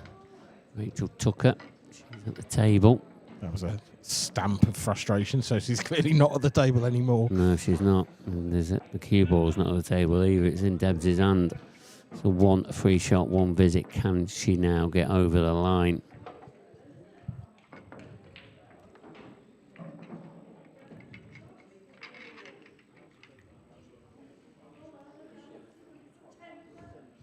Yeah, just develop that for Debs. Now, she needs to pull the trigger.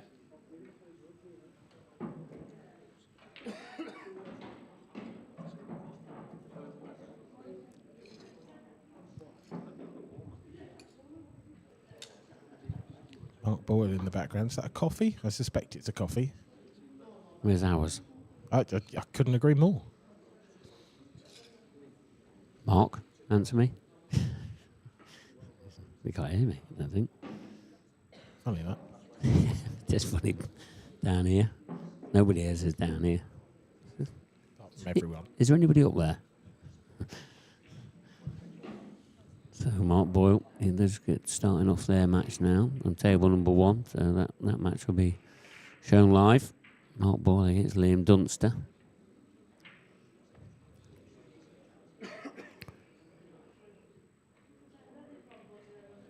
still going out, trying to get over the line here. I think that's okay.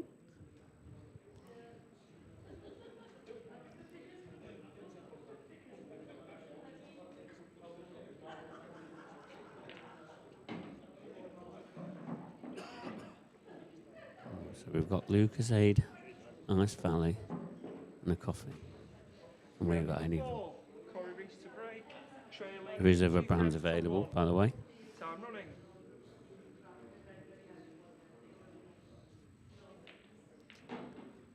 Oh, Debs. Oh,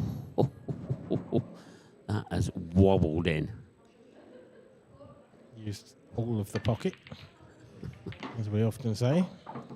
Back to the main table. Corey Reese breaks off. Interesting split, this. Horrible. I think I Top prefer of the reds. table. Yeah, top of the table's horrible. Well, the thing is, you're on your worst red now in terms of that's the one that's furthest away from the rest of your work. Yeah. So you can take that out of the equation. And there's balls in the area to move the others. Yeah, so you might be right here, Dan. That's his point, his cue.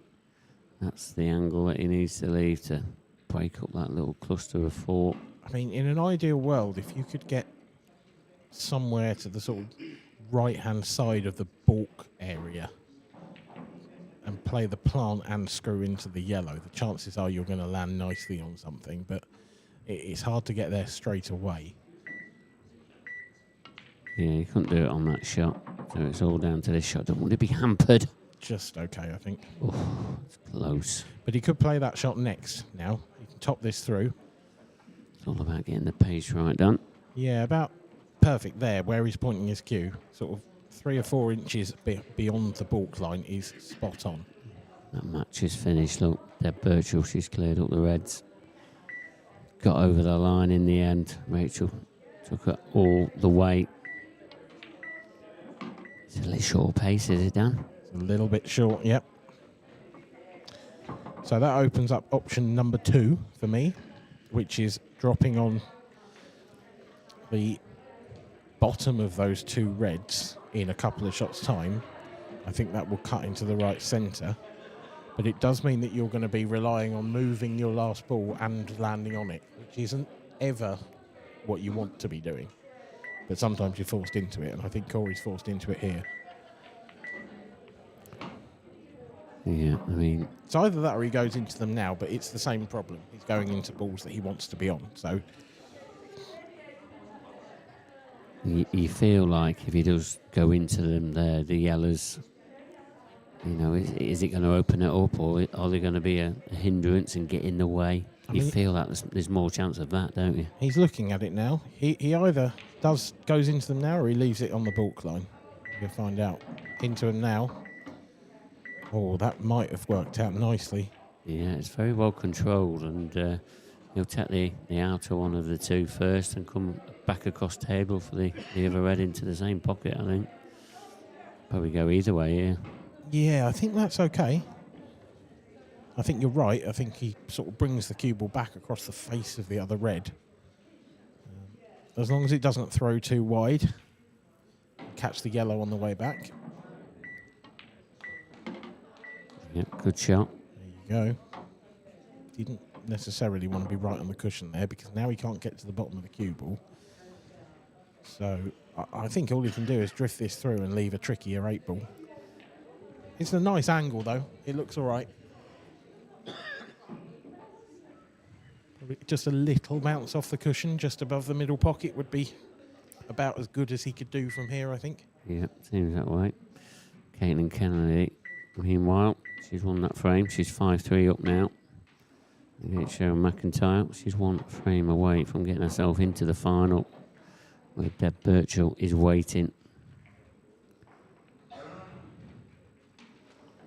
Corey making Lee suffer here a little bit.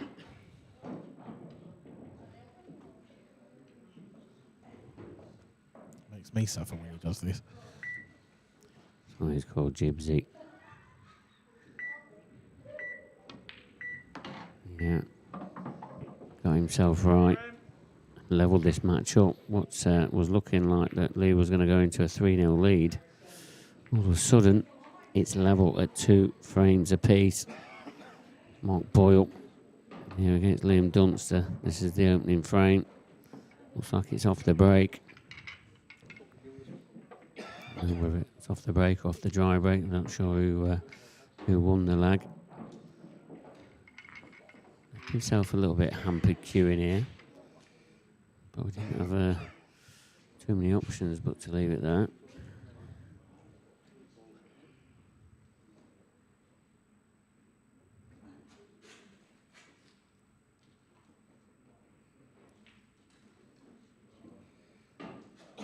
Tracked right into there, and he has taken the opening frame, Mark Boyle. Frame number 5, Lee Shepherd to break. Remember, all these matches race to 7, the ladies are the race to 6. 2-2.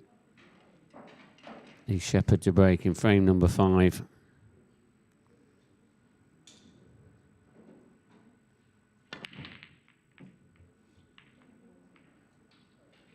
Getting good pace, but it's turned, hasn't it? Yes. I feel like it's a bit early, isn't it? Yeah, I just feel like, you know, Lee, he showed that bit of frustration a couple of frames ago. Felt like he should have gone 3-0 up. It's amazing how your mindset can turn and how things can start feeling like they're going against you very, very quickly.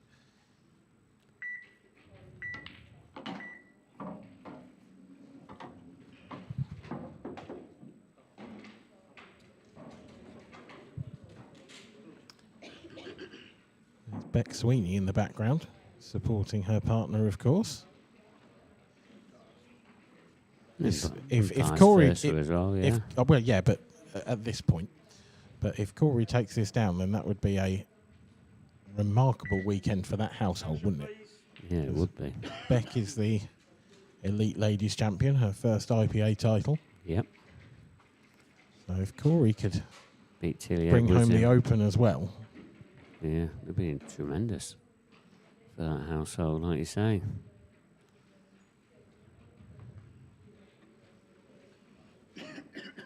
Sheppy household was nearly like that. Obviously, Louise. Yeah. She's got to the amateur final. You know, Sheppy's having a good run here. I think 2 households that should be happy with their weekend's work. Yeah, it's about, is it like the battle of the households now? Is that what it is? You need somebody else in your household to play pool to try and get as many trophies in there as possible. Is that the challenge these days? I think that's a great shout. Yeah, it is. The house challenge. No, we need a better name than that. That was awful. We do a mixed doubles tournament just for people who live together. Yeah, we don't allow them in it, do they? That's why we have random ones.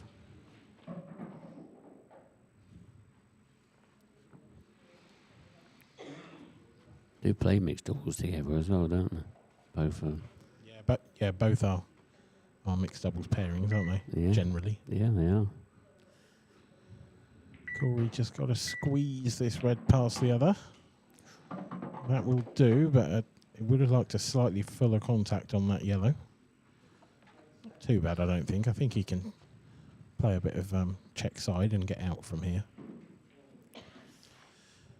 Just wants to get across for that red to middle, and then that should be all of his hard work done. Yeah, that means he has taken 3 frames on the bounce. Just needs to be careful, this one. Yeah, like the way he's overdone this, hasn't he? Has he overdone this? No, he's just all right.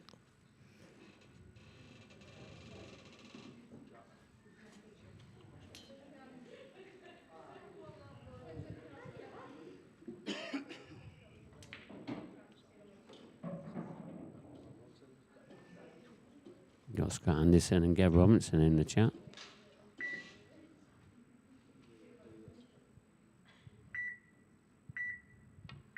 Scott's trying to be funny about the glove thing. Not an MJ fan. I don't know what sort we have. He says it's a crap game anyway. Is it Language, Timothy. Yeah, is it the real Gav Robinson? That was a great question, actually. It might not be. Yeah, Yeah. who knows? Yeah, we don't know. I mean, if it is, he's just Childish. had a bad weekend, hasn't he? Yeah. Has he had a bad weekend? I haven't seen his results, which suggests, I suppose, he probably has, because... Yeah, we won't get into a conversation about that one. We'll leave that one. Meanwhile, on the main table, Corey Reed's taking 3 frames on the bounce. 3-2, he now leads Shepherd. It's a real Gav Robinson. So he says. There's no way to know that for sure. Here's Mark Boyle. He looks in full flow.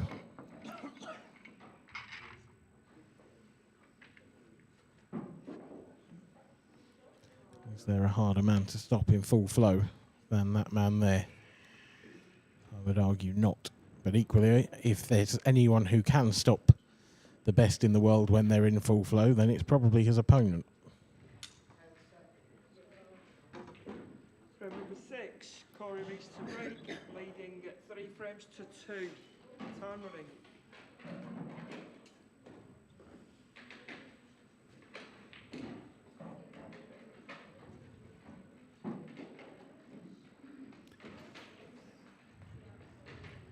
Frame number 6. Getting contacted him, okay. Just no ball down though. Corey's turn to show a little bit of frustration.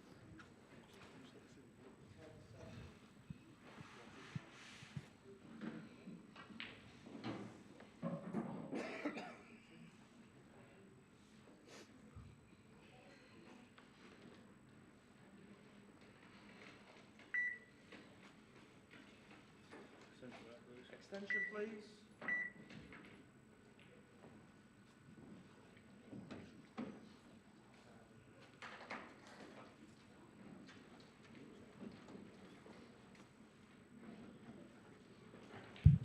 It's definitely the real Gav Robinson. Anyone reading the chat? It's definitely him. Because I don't think anyone else could say something like that. That's brilliant.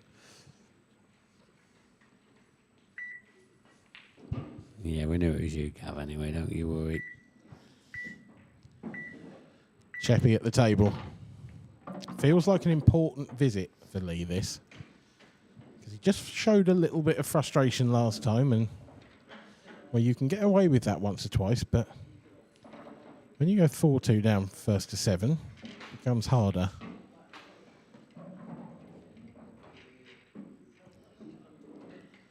The way he started this game, he just looked like he was almost unstoppable. He looked like he felt nothing was going to go against him, like the world was his oyster sort of thing.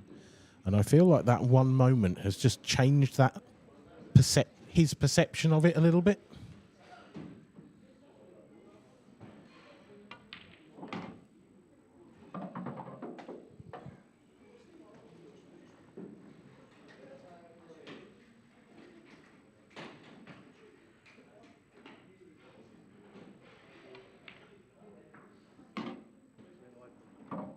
Time out.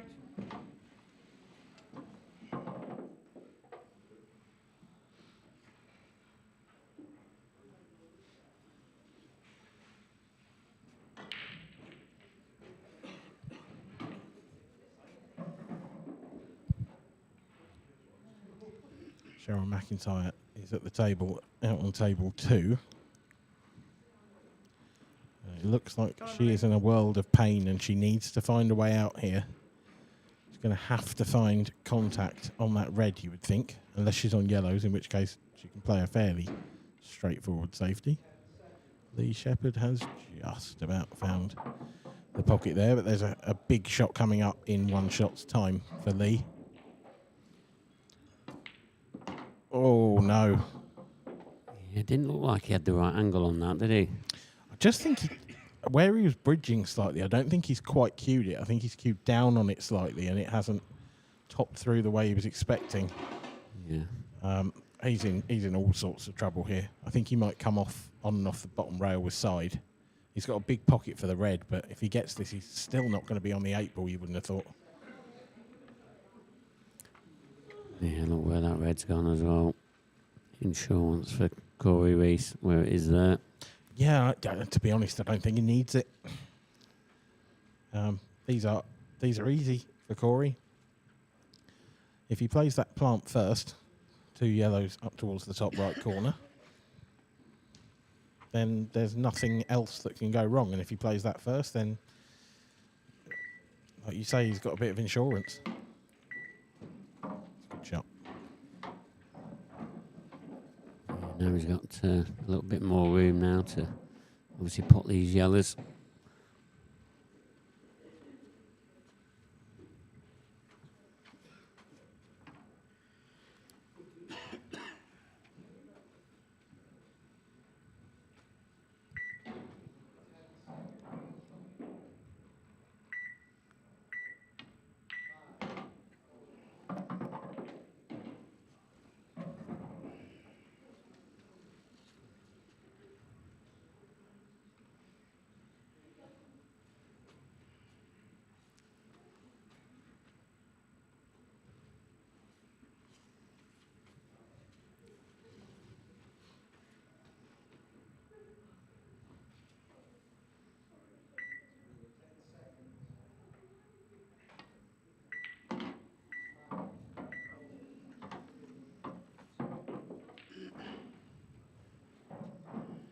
Do you feel that Corey as a player has slowed his game down in the last couple of years?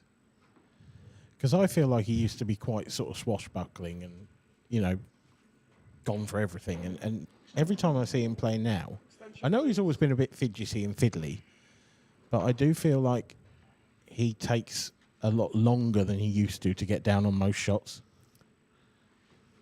Yeah, I understand why you're saying that. I really do. And but he's also got the results to prove. I'm not saying it's a bad thing. Yeah. Just for the record, I'm not saying that what he's doing is wrong or anything, but I just feel like that's a noticeable change in his game over the past couple of seasons.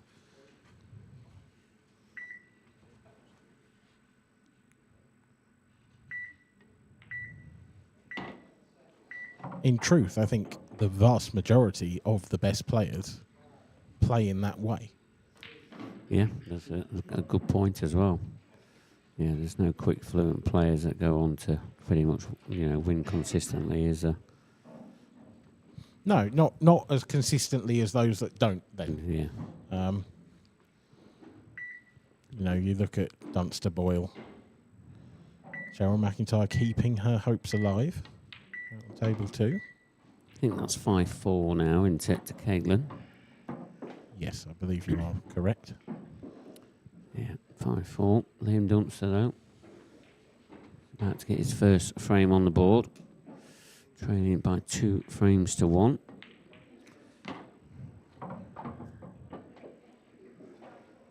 And Corey is piling the pressure on. Actually, talking of fluent players, etc., one of the more fluent players that I don't think we've seen a lot of on the stream in recent times, and I think we might see a bit more of, because I think he deserves to be on there a bit more, is Dan Davey. Yeah, oh yeah, when he's in absolute motion, he's really great to watch. I just thought about it last night. When he got to the semis, that was his first time on the stream, but he doesn't seem to get picked that often. Yeah, and he goes under the radar. He's got a really good break. Even Mark was praising him about the way that his break's working. And he's always been a head ball breaker, and he's been very, very consistent this weekend. And it's probably been one of the better players this weekend. Oh, easily. The way that he's played. Yeah, I think there's arguably there's 2 people in that conversation, to be honest, and it's Liam and it's Dan. Yeah. Liam has actually been unreal this week. We haven't seen always the Liam Dunster that we expect to see in recent times, I don't think. But the Worlds and here, I think he's been back to his absolute best. Yeah, and, you know, Liam didn't do much wrong in that final either. 7. No, he didn't. No, not at all. To break, trailing 4 frames to 2. Time running.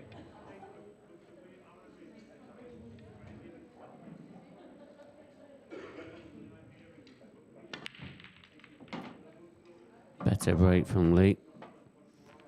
Yeah, it's a bit of a typical cut break, though. Yeah.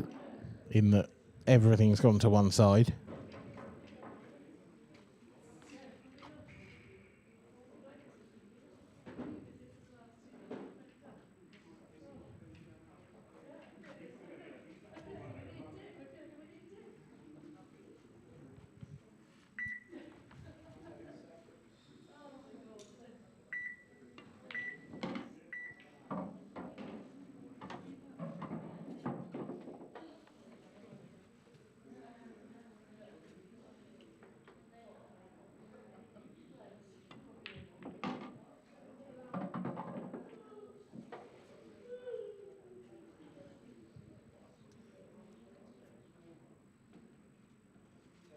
Lee running into more problems, I feel.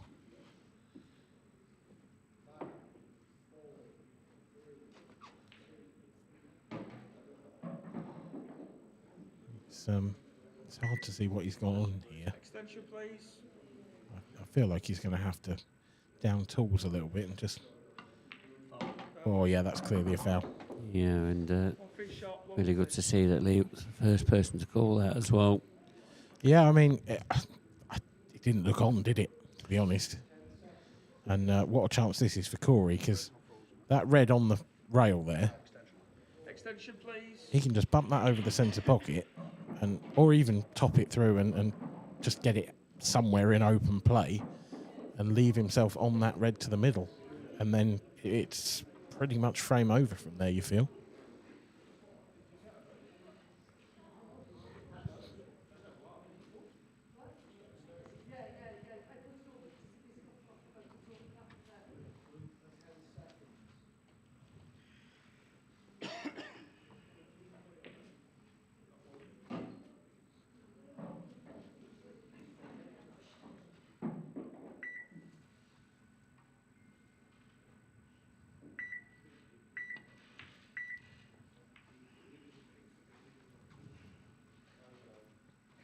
Probably would have liked the cue ball to have come through a touch more. I think he's okay, though. He's okay, but if you're straight on that red to the middle, then you can just stun it in and then take the one down the rail, and then they are all gone. Whereas now, it's not a problem. I just think he's sort of running away from a trickier ball that he could have got rid of earlier.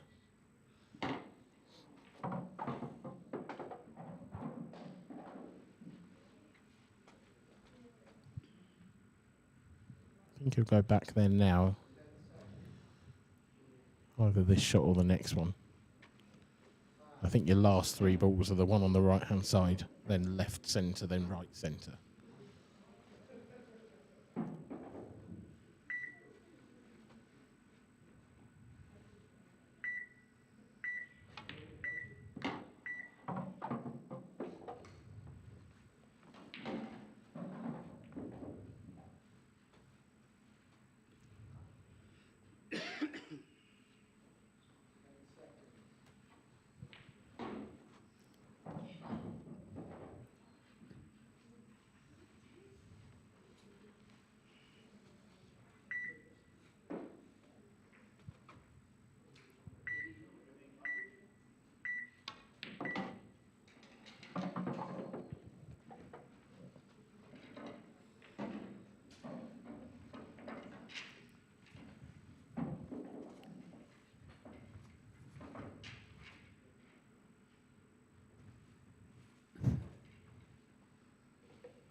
Cue ball's got away from him a little bit here.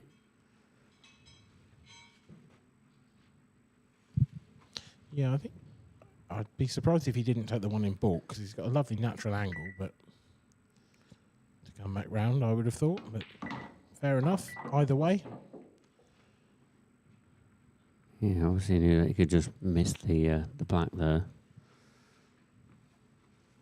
And, stunned it up, passed it very nicely.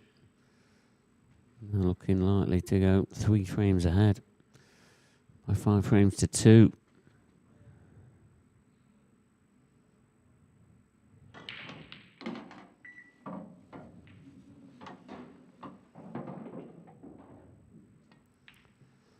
Five frames to 2 it is.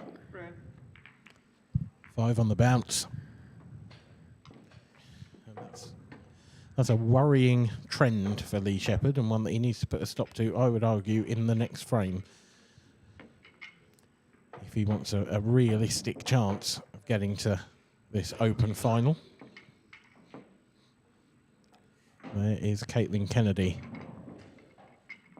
She looks very well set indeed. Those yellows look magnificent, to be honest.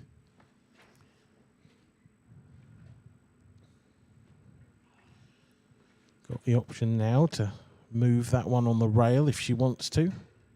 Don't see any harm in doing that, to be honest. I think she tried, but needed to get a little deeper into the cue ball, I suspect. Yeah, just glanced by, didn't it? Just clipped it.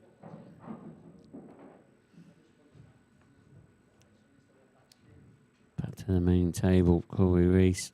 Break, you got to say his break's really not been working for him on this table yet. Been connecting well. Cue ball. He's got a ball this time as well. Do you know what? He's got every right to feel a bit hard done by there, I think. Yeah. I mean, it probably was going in the other corner, but got stopped and then got kicked across into the other corner. But you should see that happen more times than one. But here we are. Chance now for Lee Shepherd to get back into this match. After taking a 2-0 commanding lead. You okay? Get me words out. Is everything all right? Yeah. Struggling with the numbers aspect of this game. But yeah. I think you're struggling with the I was going to say struggling with the numbers aspect on the clock, because I am. Yeah, absolutely. You're not far wrong. But yeah, I mean, took that commanding lead, and he looked really positive, and obviously been rattled by something, and not been the same player. But he just needs to, believe that he can get back into this. There's a new race to 7.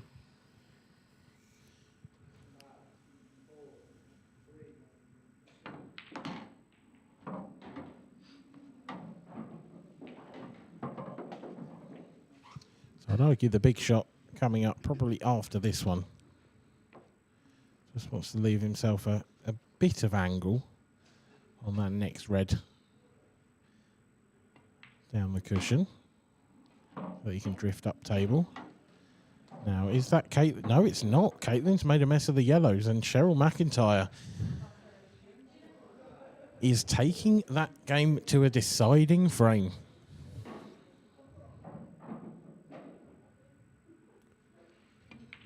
Yeah, Caitlin, she just can't get over the line. Is this going to be similar to the Debs game? Is she finally going to get over the line in the decider?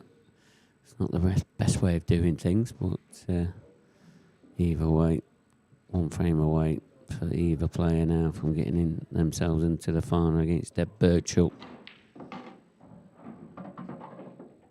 Perfect from Lee, that.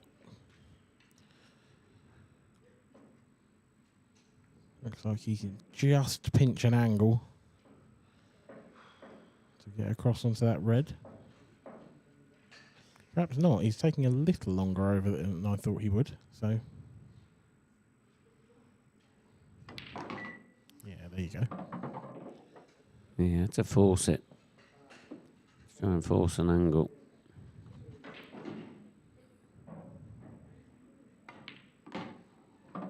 Nicely done. Yeah, again, that was...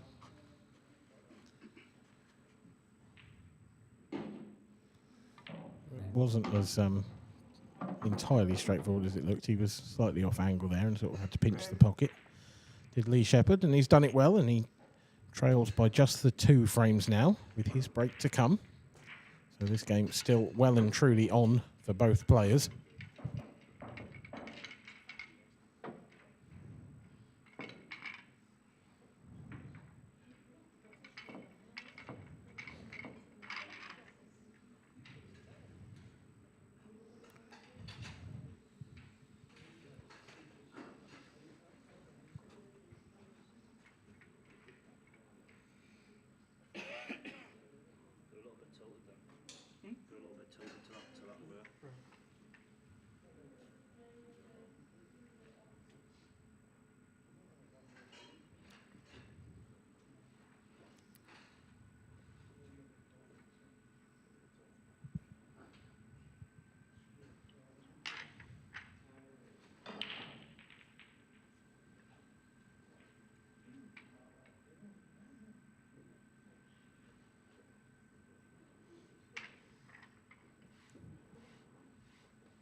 Liam Dunster has taken a 3-2 lead over Mark Boyle.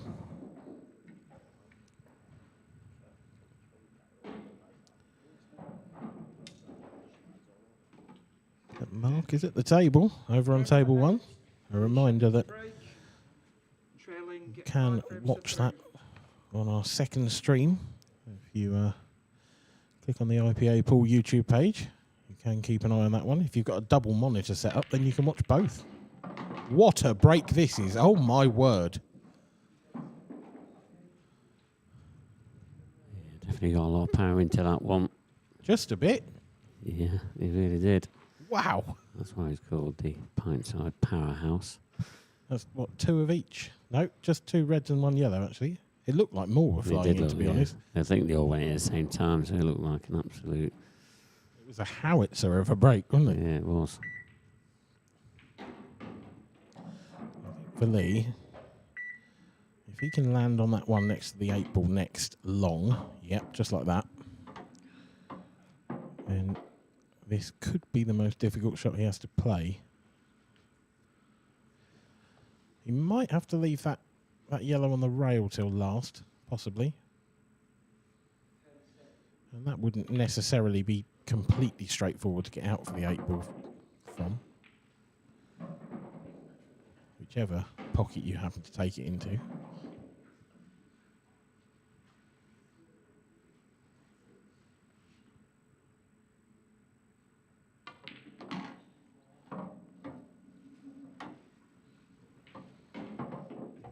Now, do you stick or twist? He's got a choice here. He could attempt to move that yellow on the rail, or he could just play it thin, the one over the pocket, or even take the other one.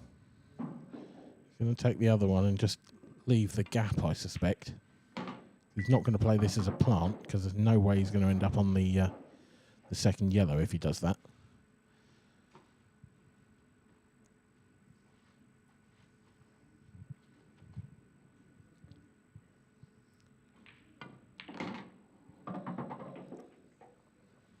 Here's the key shot.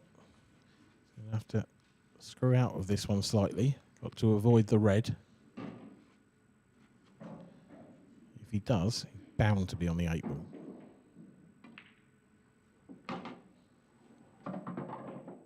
Perfect. Just as Mark Boyle knocks in the 8 ball, so does Lee Shepherd. 5-4 in this one. 3-all between Boyle and Dunster.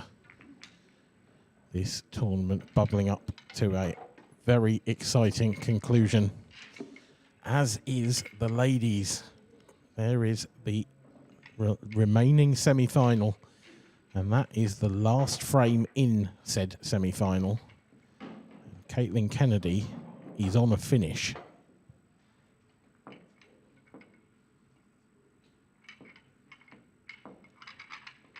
Taking what looks like the most difficult ball on, right about now.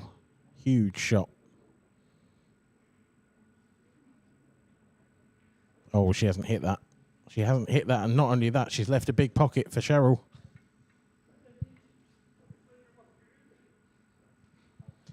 Just didn't commit to the shot there. Cheers. So you can't back foot Sterling before you even got the F out. Yeah. Yeah, cheers to that. That's what boys do. What's that? Golf out? Yeah. Oh, yeah. Because I didn't even get a chance to get the F out and you'd already got it. Just like respect again too much, mate.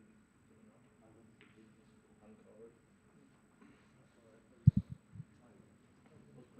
Oh, Cheryl's got the pocket covered. Caitlin is in deep trouble, you feel.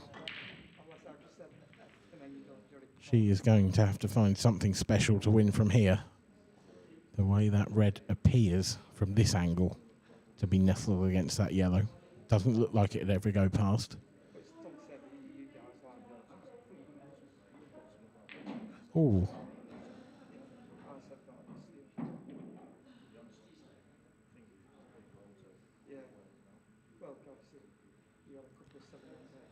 She nearly topped it through. In off. I mean, I'm assuming there's not a gap between yellow and cushion that makes that a big pocket. It really doesn't look like it, but the way Caitlin's ended up, it's almost like that's what she's played on.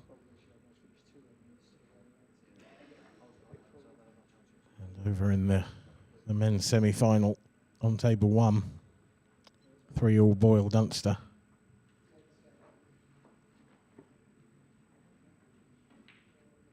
And it's Mark at the table, but this is not an easy chance.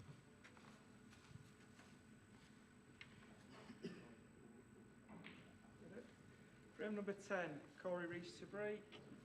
Leading, get 5 frames to 4. Time running.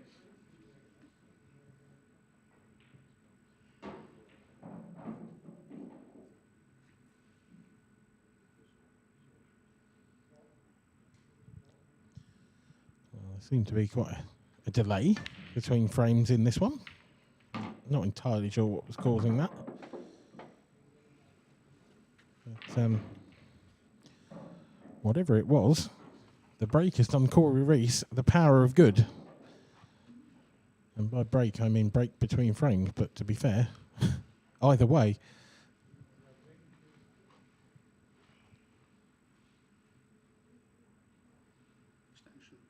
Extension, please.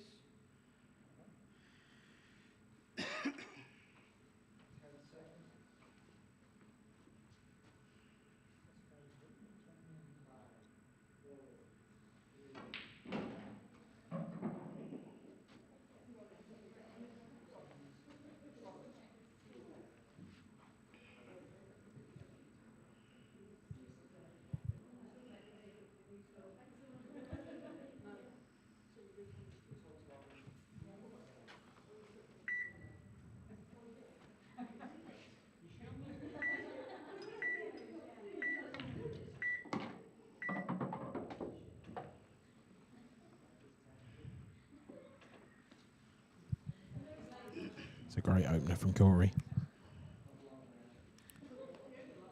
And it looks like most of the hard work, really. Well, it looks like there isn't any, to be honest, Mark. Yeah, he's navigated himself into a very good area here. And it's just all about holding himself together here. And he can put himself one frame away and getting himself into the final.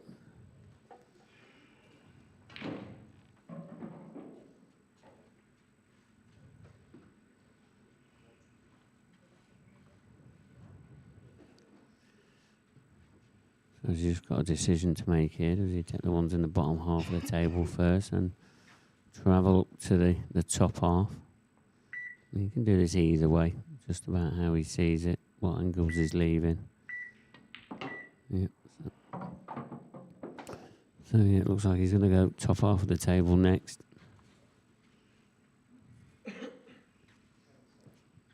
Yeah, it makes sense to me.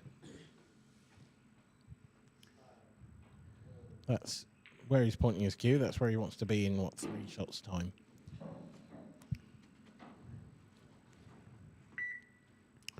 Yeah, and then he'll spin off a couple of cushions. Set the black in the same pocket. All sounds very simple. Sat here.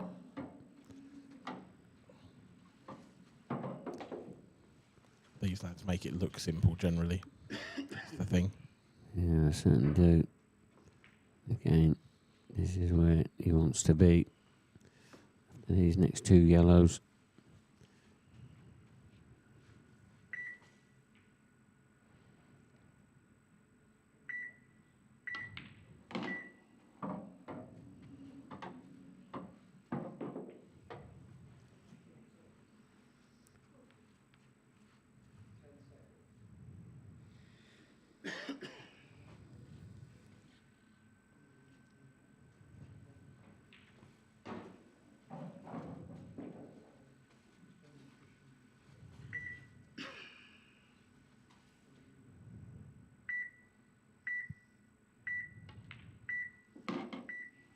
Just about past the red. That's really nicely done from Corey Reese. Yeah, he's judged that to perfection, really. If he is going to do what you said, Mark, and come round off a couple of cushions, he's just got to avoid those 2 reds. And they are sort of in the way of this shot. It's not beyond the realms of possibility that he nudges that second one, you would think. So care and attention required. Very nice. Yeah, very good. Very good indeed. Simple black into the bottom right-hand corner. Here you see it. 1 frame away there, and now done.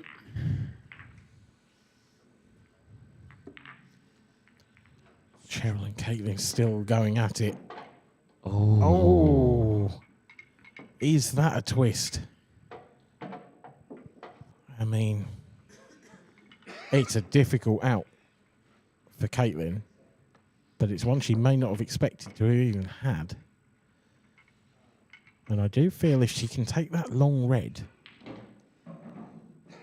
she's got a big pocket for the next one, or even just play a safe. You could play a really good safety with that red. The one closest to the 8 ball. But it would take a really exceptional pot to get there first. Frame number 11, Lee Shepherd to break, trailing 6 frames to 4. Time running.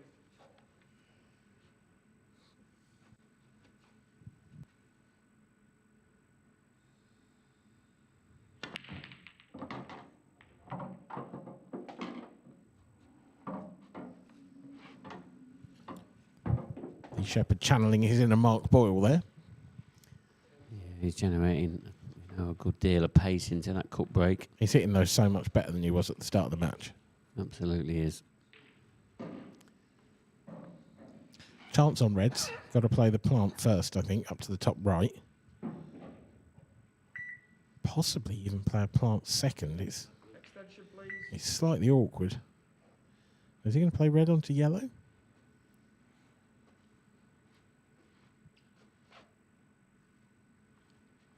I suppose if you take those 3 reds in the right order, you don't need either of those 2 bottom pockets. They will all go in the middles. But certainly the one closest to the black spot looks a bit mischievous. Because that really does only go to this right centre pocket. So he's got to work out how he's going to get there. And that is not the answer. He wanted to be high on that red. As we watch Caitlin Kennedy. Here is the 8 ball for the win. She's gone for the double. She's left the ball over the pocket, but there's a great safety on here for Caitlin, surely. Yeah, this is a shot onto that side cushion as well. not over yet in that ladies' semi-final. There is work to be done. There is work to be done here too for Lee Shepherd. Well, I think Cheryl's got a view of that 8-ball, but I don't think she can pot it. Yeah, hard to judge from here at that camera angle. This is a good shot, but I think he's going to be hampered. Lee Shepherd, has he got away with it? I think he's okay. Oh, I thought he was going to slide in behind the yellow. We heard a round of applause there. That means Cheryl has potted that black. Yep. She has. So she is through to the Ladies Open Final. She will play Deb Birchall.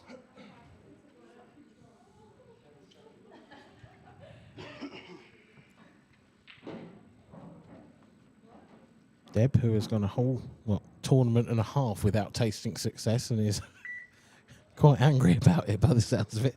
Yeah.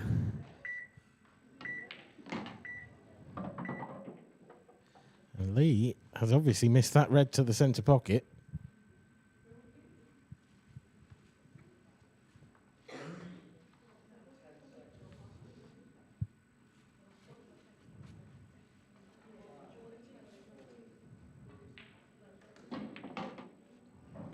So it looks like Corey Reese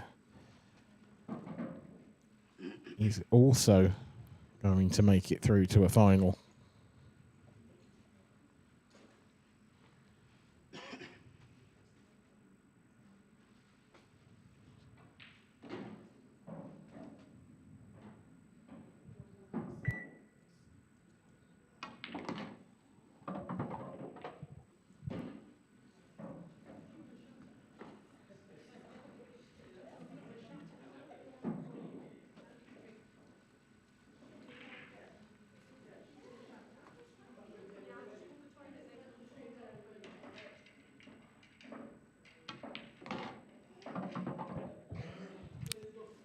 Yeah, so now we're just seeing the closing shots now, this match.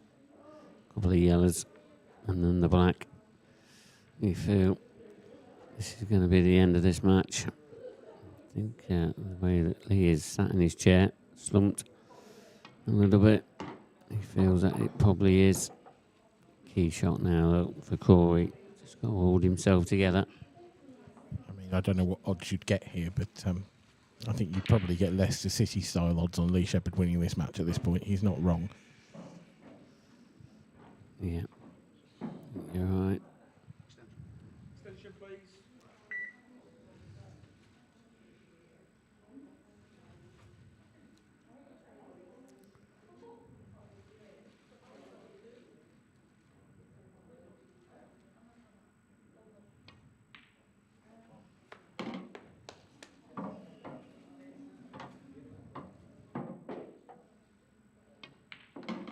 Nicely done from Corey Reese. Great match and great sportsmanship shown from Lee. As always, played in great spirit, always by these players. And he's give it the bigger than that. Corey, he's pleased to be into another final. Yeah, great performance from Corey this weekend. Didn't have a bad run in the pro from my very tired memory either. I think he played quite well in that. Gareth Jones is put in the chat late night for his Welsh lads. Get the kettle on. Yeah, all stopping up late to watch Corey. Not being funny, Gareth, but just imagine what it's like for those of us that are here. Always thinking about yourself, Dan, you are. Someone's got to. It's no one else, is it? Let's be honest. No one's been down here just to make sure we're okay. Absolutely not, no. You can have the last cat if you like. Corey definitely doesn't want to be playing on table one. Yeah, good luck there.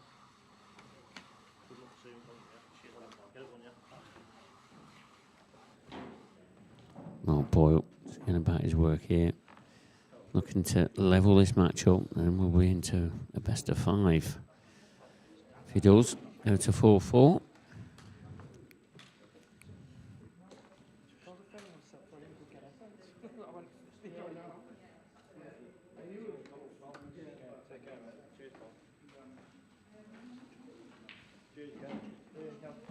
Ooh.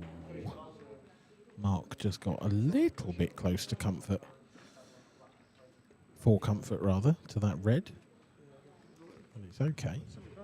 It's more than okay, it's absolutely fine. Yeah, you can move the side of the palm.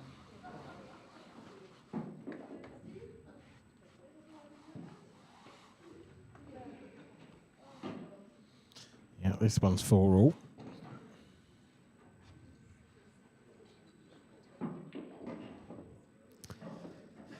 It certainly is 4-4. It is.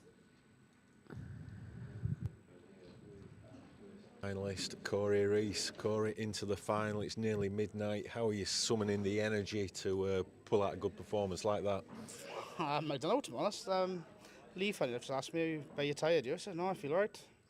To be honest, obviously, you get a bit of a buzz playing, don't you? So it sort of keeps you going a bit. So, yeah, hopefully it's one keeps going for one more game. Winning keeps you awake. That's right. That's the key, is it? Yeah. But, yeah, I mean, it's I would say it's been a long 3 days, and like you say, you're still fit and well, and still alive, vibrant and ready to go for the final, and chance to win another title here in Newcastle. Yeah, hopefully. Yeah, obviously, that's the aim, isn't it? When you turn up on a Friday. Yeah, and you kind of, if we don't, you can take some positivity if we don't win it in certain things, but the main aim is obviously to win. And a word about Lee. Obviously started off really well there. His break was on fire. The cup break is up there with one of the best cup breakers. You think it was pretty impressive from here? Yeah, very good. Fun enough, I mentioned him in Isle of Man the last tour of last year. I said your cut break needs to be banned because it's pretty nasty, to be honest. But yeah, he obviously won 2 amateurs last year, and he's not an amateur. He's already a good pro. It's a tough game to play. I think he missed a chance at 2-0 up, and I got a double on last position on the black, but got a good double. Like if I go 3-0 down the way he was playing, it was I'd have had to do something to win from there. But yeah, thankfully I won the match from there. Just shows the strength of the new professionals that have come through. You know, the likes of Lee, Rob Wilson, plenty of others. It just shows that they have really added to the strength of the professional ranks this year. Yeah, exactly. And not just that, when they're playing against top seeded pros, they don't care who they're playing against. Do they? I mean, it's not as if they're going up to players and thinking, oh my God, so they got seed number 1 he is, or whatever, blah blah. They don't care, do they? They just turn up and they start whacking balls in. You're thinking, oh God, here we go, it's another one. I know. So into the final, obviously Bex won the elite final yesterday. Could be a family house double. Yeah, that'd be handy, yeah. Yeah, I was 1 match away from the final yesterday. I didn't manage to win a frame, so at least I done better for that. So yeah, so obviously that'd be unbelievable really win it, but it is what it is. So it could be Liam or Mark in the final, so whoever you play, it's going to be another tough hurdle to get over. Exactly. But in some people's opinion, they must be the 2 best players on tour. There's always a few people in the mix. So yeah, as you said, regardless who I play, it's going to be a tough game. Well, do you think you would prefer to play Liam just to get some sort of revenge for yesterday? No, I think over the years we played each other so long, it's so many times really, and we've played so many times on the stream tables and whatnot, playing juniors. And yeah, I'm not really bothered who I play really. It's gonna, as I said, it's going to be tough regardless. Right, well, good luck in the final, Corey. We'll let you go do whatever you need to do between now and the final. Get a 10-minute nap, yeah. And yeah, we'll see you shortly in the final. Good luck. Thank you. So Corey Rees is our first finalist. Who will he be playing? Will it be Liam Dunster or Mark Boyle? They are locked in a tense battle on table 1. You can watch that now on the stream. We're going to be going over to that match.